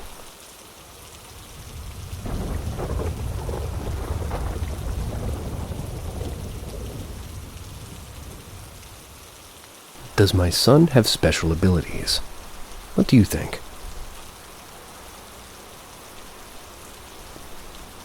I think everybody sort of does. My 5-year-old son, who happens to be high-functioning autistic, has had several things happen over the years, and recently they seem to become more frequent. The first time that we noticed something was when he was about 9 months old. We took a road trip and stopped off in Fall River, Massachusetts to tour the Lizzie Borden house. While there with the tour group, my husband was holding her son. We were the last ones to leave the parlor area. My son was looking over my husband's shoulder back into the empty room and started laughing and clapping and waving at the empty room. He was clearly seeing something that we couldn't see. Recently, he's been telling us he sees Jesus. When asked what Jesus looks like, he says Jesus is a bright light. He says Jesus doesn't talk to him, but he's there. And it's happened a couple of different places. One day out of the blue, he tells my husband and me he's hungry. We ask him who, and he says Jeremy. His brother's name is Jeremy in college, and my boys are 15 years apart, and we say, Baba? He says, no, Jeremy from Daddy's office. We're like, okay. Then less than 3 minutes later, my husband and I get a text on our group text with Jeremy from my husband's office, and it's a picture of his dinner that he just finished grilling. It was a steak and veggies. The other night,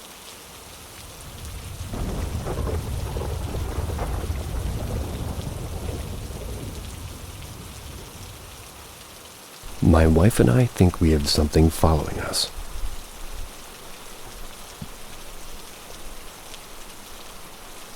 My wife and I have been together almost 6 years now. We got our first place together 5 years ago. And at that place, things got spooky shortly after moving in. We had a 5-foot by 4-foot picture get lifted off the wall and end up set perfectly beside our couch. Had a full laundry basket get tossed off of our bed. And one night, when we had friends over for drinks and cards, we had an empty beer bottle begin to shake and rattle back and forth. It was in front of all of us. We even had doors open and close, lights turn on and off. One night, my wife woke up in the middle of the night to see a small child's shadow in the corner of her room. When we screamed, it woke me. Shadow was gone. Moved about a week after that. Second place involved random knocks, and sometimes we heard a whisper. Nothing too crazy, though. A couple of places in between our current, we had stuff get moved around, like more knocks and more shadows. Then 2 months ago, we settled into our new condo. For the first month here, nothing. Then 2 weeks ago, we began hearing knocks in the spare bedroom. Started hearing footsteps. And last night, our youngest cat was just sitting on the couch with us when all of a sudden, she stood up, stretched her head up as far as she could, and began, marching towards the hall. It was near our master bedroom. Her head would make sudden movements as if she was watching somebody walk.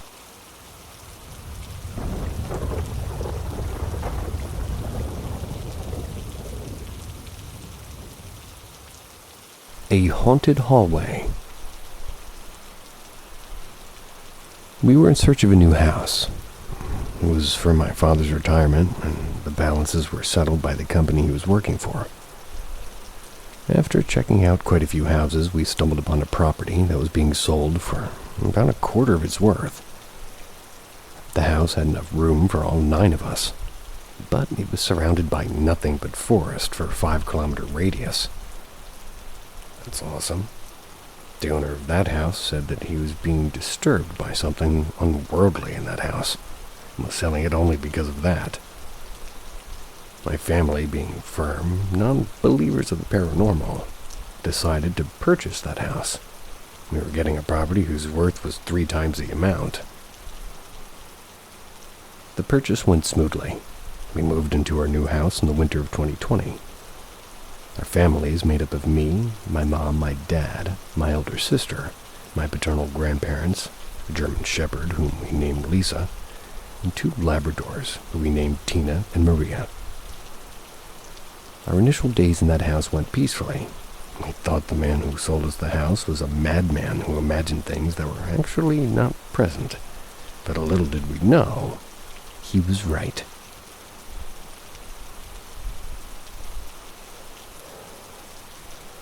My family had to leave to the neighboring city for my uncle's wedding. I was not able to join them. My board exams were nearing, and I had no time to waste.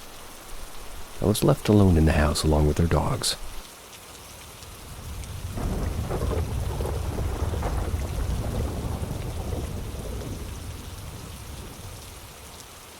The girl. When I was little, I played with a little girl named Christina. We did everything together, and she was my best friend. She even came with us when we went to another country. We played on the swing and pushed each other, and one time she made me cut my own hair. It wasn't just a little bit of hair that I cut off, it was almost everything, and I got in so much trouble. I also remembered that one time she had the most horrific pants. They were bright orange Manchester pants. I always hated bright orange. But most of the time she wore a dress. She had long wavy hair and always wore it in a sort of half-up hairstyle. My family thought I was crazy playing with her. Didn't understand why until years later. We stopped hanging out when I was about 10 or 11.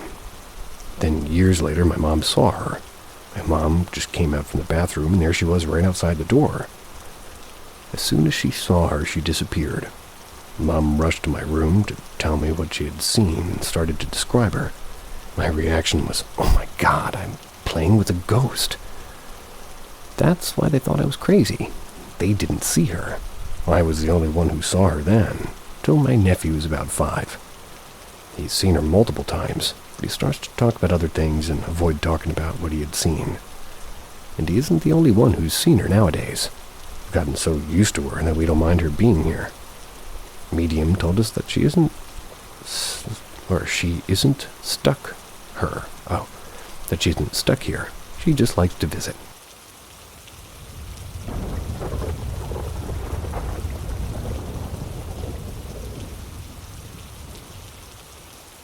Is this a mimic? So ever since I, a 24-year-old female, was a kid, people have said that they've heard or seen me when they know it wasn't me.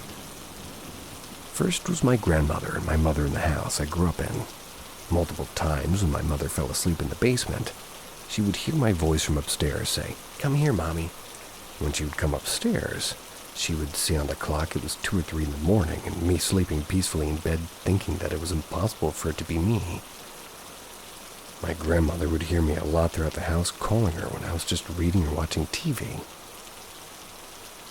I always thought they could have been imagining things, since they are the type to overreact. That was until my skeptic friend experienced it. Recently, he revealed a huge secret that when we were teens, the reason we never hung out in our basement again was because he saw my face at the top of the stairs. My voice was saying, "Come here, Trey." It was to his horror because at that moment I was sleeping on the couch next to him. More recently, my friend and current roommate has had two experiences. The first being when we were hanging out at his parents' house.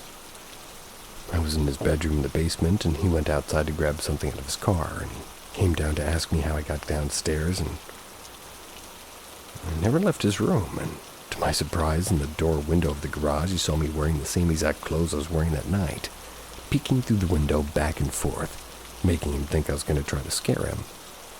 When he went to the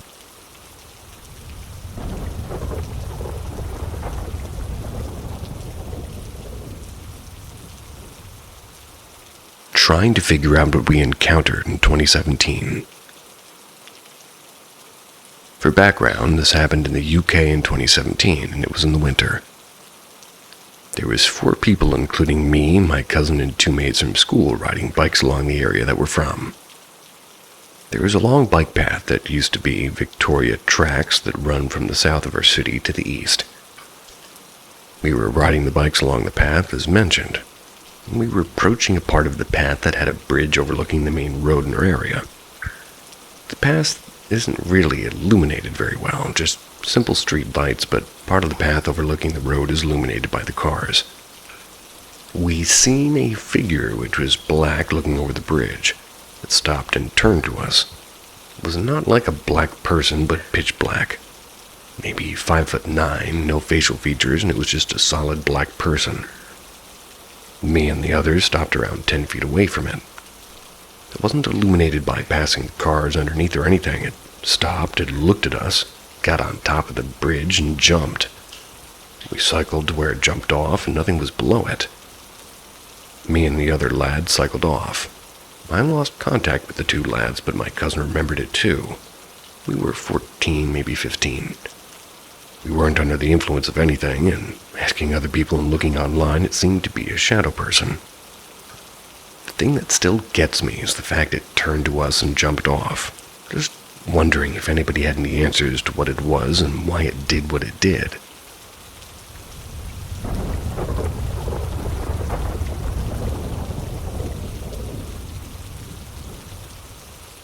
Weird things happened in my childhood home. From age 8 to 14, I lived in a 1-story house with a basement and garage with my parents and grandparents. Funnily enough, the basement was the least scary and weird part of the house. From the basement at night, you could hear footsteps constantly, and the floorboards above creaking. There were weird incidents in the basement, but they happened far less often. Whenever we moved to the back room to sleep, instead of the basement, things only got weirder. It started with me seeing a woman covered in bandages sleeping next to the other. I asked who she was, and my mother just dismissed me entirely, so I ignored it and fell asleep. How do you do that? Later, I saw a white orb bouncing sporadically in the bathroom closet. Once again, told my mother, so you chalked it up to a firefly. Fireflies don't glow like that or move that fast. I heard a song playing, but no matter how hard I listened, I couldn't make out the lyrics. When I asked my mother if she heard that music, she said no. It played for hours before I eventually fell asleep. It sounded so clear, so I couldn't understand the words. The scariest was when I was laying in bed one day and I saw my sister walking down the hall while I upside down on my bed. Called to her. She didn't respond. So I turned around to put myself upright just as she stepped through the doorway. When I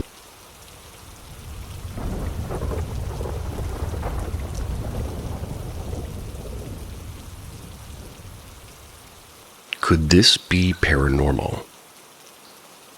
I don't believe in the paranormal, but some weird stuff is happening in our 200-year-old house. So I've never been somebody who jumps to ghosts or spirits as an explanation for things. I like facts, but lately I'm running out of them.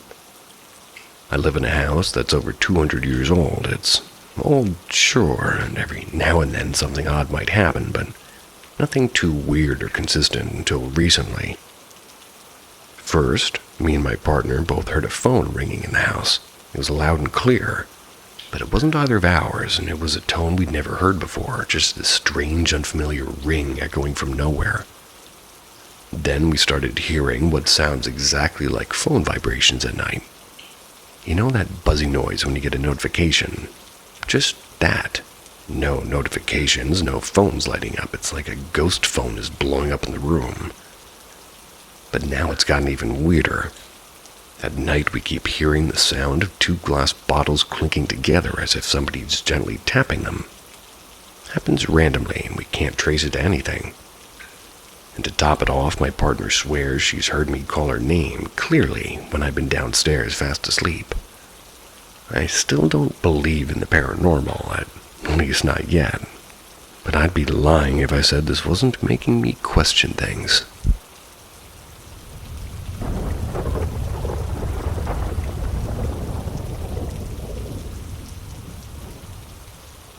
I saw ghosts last night. I, a 17-year-old female, was doom-scrolling. I was doom-scrolling to sleep, because I really can't otherwise. At around 2:30, I finally dozed off.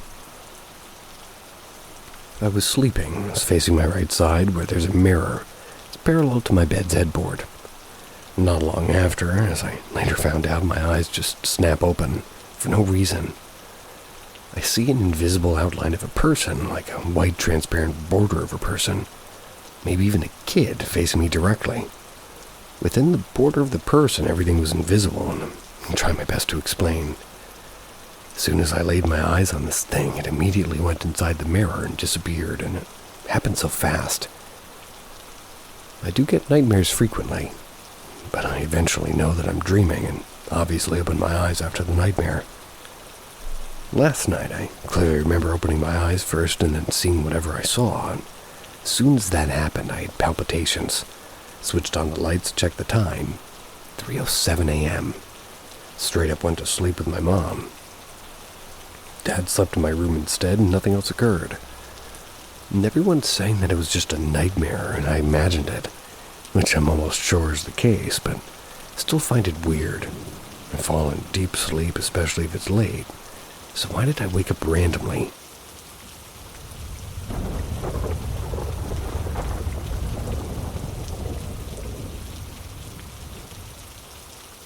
What entities can mimic voices?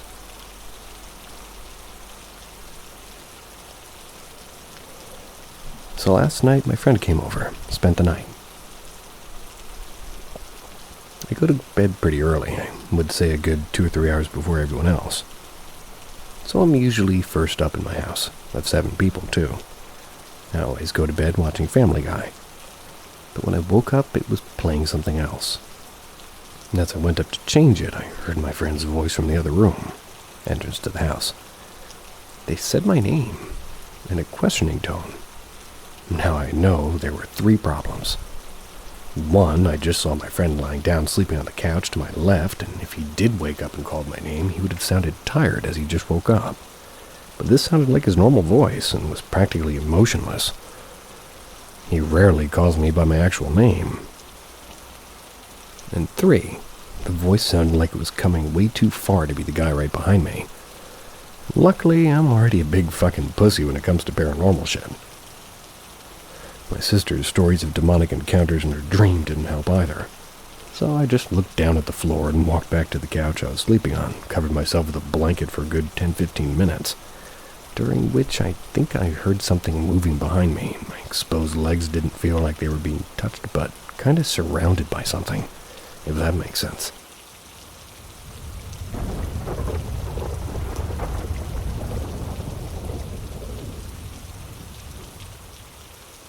My paranormal experience when I was a kid. This happened when I was a child. I was hanging out with my friends in my room. It was New Year's Eve and my family was hosting a party. So all of the adults were celebrating outside, and Us children were in my room doing something. I don't remember, and I guess it really wasn't relevant. All of a sudden, my sister tells us to look at the door. We all turn our heads and see a very weird shadow from the crack between the door and the floor. And the doorknob was turning very slowly. This shouldn't have been too strange, but our door was locked, and our doorknob physically can't be turned when locked. The kids in the room went from being confused to scared. Without thinking about it too much, I leapt to my feet, opened the door to see what was going on. I opened the door and there was absolutely nothing there. I searched adjacent rooms for people to see if somebody was pranking us, but I found nothing. We quickly went to the parents and I asked them if they wanted something. They looked at me confused and my dad said they were good. And after the party, I told my parents what happened, and that they should move out, since at this point I was very scared. They didn't believe me. Thought I was either making it up or imagining it. I know what happened though, since not only my sister, but all the kids who were there remember this experience vividly.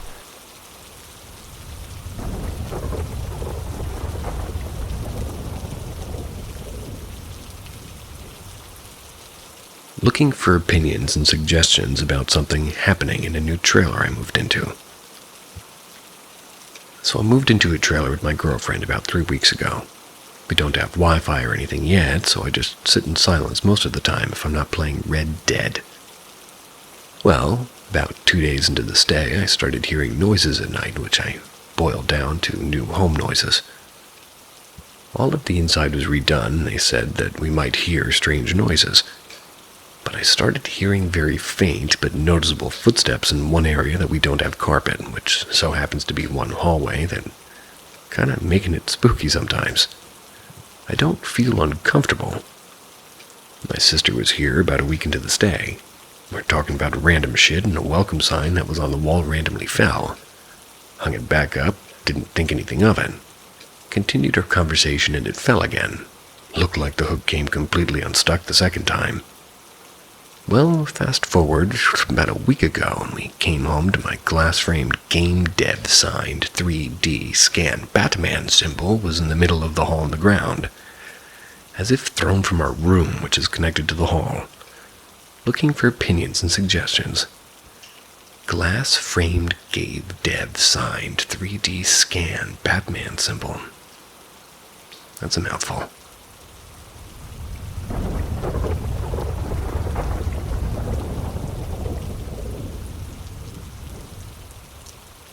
How to properly dispose of a dybbuk box, or dybbuk. So a few months ago, my girlfriend saw a documentary about the original dybbuk box, and she became intrigued. I was a complete skeptic and wanted to prove her that it was all just imaginary, so I bought one online. Little did I know I was completely wrong. Wanted to add on by saying this is in no way a joke, and if I wasn't the one experiencing it, I wouldn't believe it myself. But after opening the box, a series of unimaginable events have occurred, really, and firstly, my grandfather, cousin, and myself all heard my dead grandmother's voice. It was clear as can be, multiple times. You even have it on security camera. I've had many friends die in the last few months, and I'm afraid I may be starting to develop some health issues, although I hope I'm wrong about that.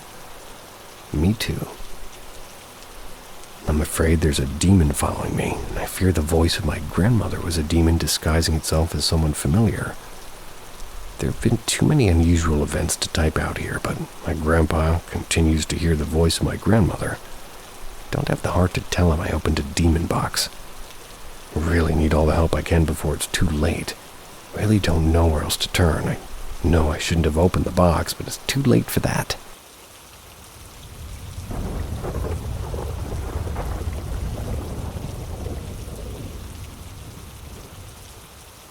Saying sorry to the ghost.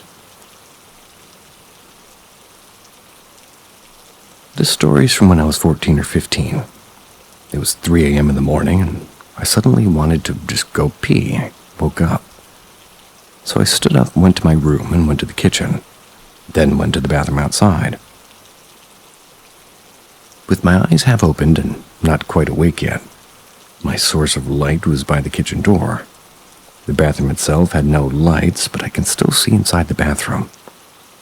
As I pushed the bathroom door with a glance inside, I saw this boy squatting beside the toilet bowl. I quickly turned around while saying, "Hey, sorry." I was feeling super rude for intruding on him. So I then quickly went up the stairs, closed the kitchen door. Then suddenly I had a thought. Since when do we have a young boy? There's no little boy here living with us. I felt a shiver. I then rushed to my bedroom, hid underneath the covers, and feeling scared, and bathroom door is facing my bedroom wall to my back. It's like a U-shape. Also, I could really see the boy crouching in his black hair, shirt, and pants. Was the 3 a.m. thing where the ghosts usually run rampant true, or was it caused by my half-awake thing? We all know what Gecko thinks.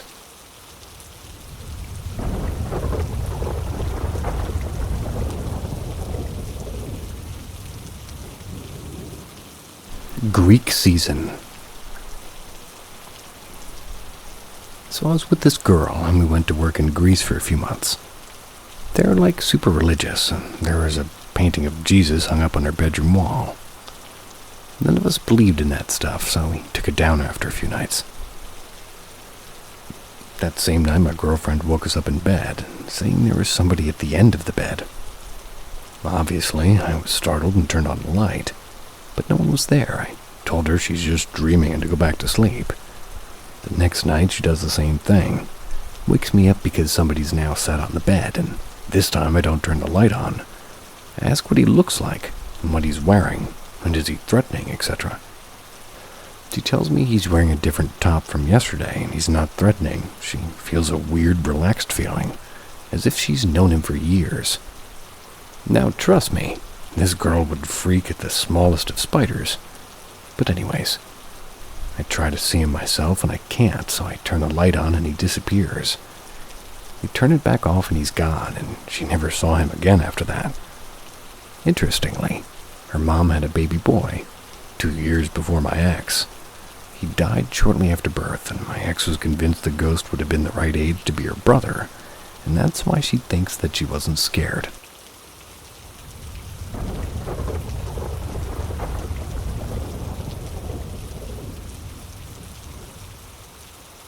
Looking for others who have experienced precognition or seeing the future.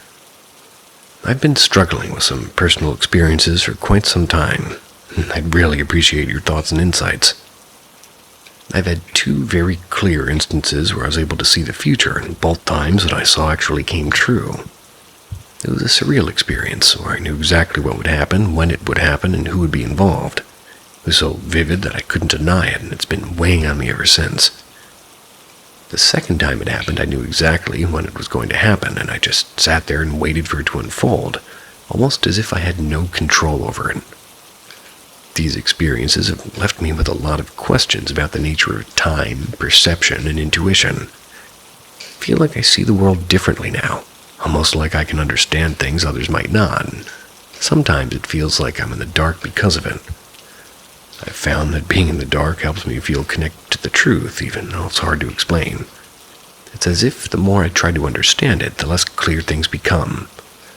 I'm hoping to connect with others who have had similar experiences or can offer some insight into this type of phenomenon. How do you navigate such experiences? Do any of you also have moments where you feel like you can see into the future or understand things in a way that others can't?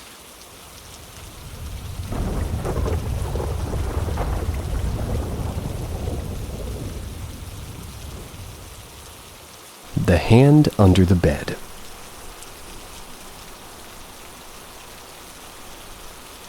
It had been a long day, spring cleaning my room. It wasn't done, so all the things I had under my bed were piled up in the corner of my room. I washed my face and brushed my teeth, as that's my usual night routine. Then I went to bed. I was really tired, looking forward to getting some sleep. While laying in bed, I could feel the presence of someone in the room. I ignored it because it happens all the time. Closed my eyes and tried to sleep. Suddenly, I could feel someone slowly laying down beside me. I froze, and then I felt a hand brushing against my leg. Scared to my bones, I jumped up and turned on the light, and guess what? No one was there. Still scared and in shock, I sat down on the bed with my feet on the floor. And just when I finally calmed down, somebody grabbed my leg from under the bed and tried to pull me down under. Quickly pulled my legs and crawled to the corner of my bed. Tears started to fall down my cheeks, and I took my phone and texted my brother and mother. I cried until my brother came into my room and just knew one thing. I did not want to sleep in my room that night. And from now on, I always have a bunch of boxes and other stuff under my bed.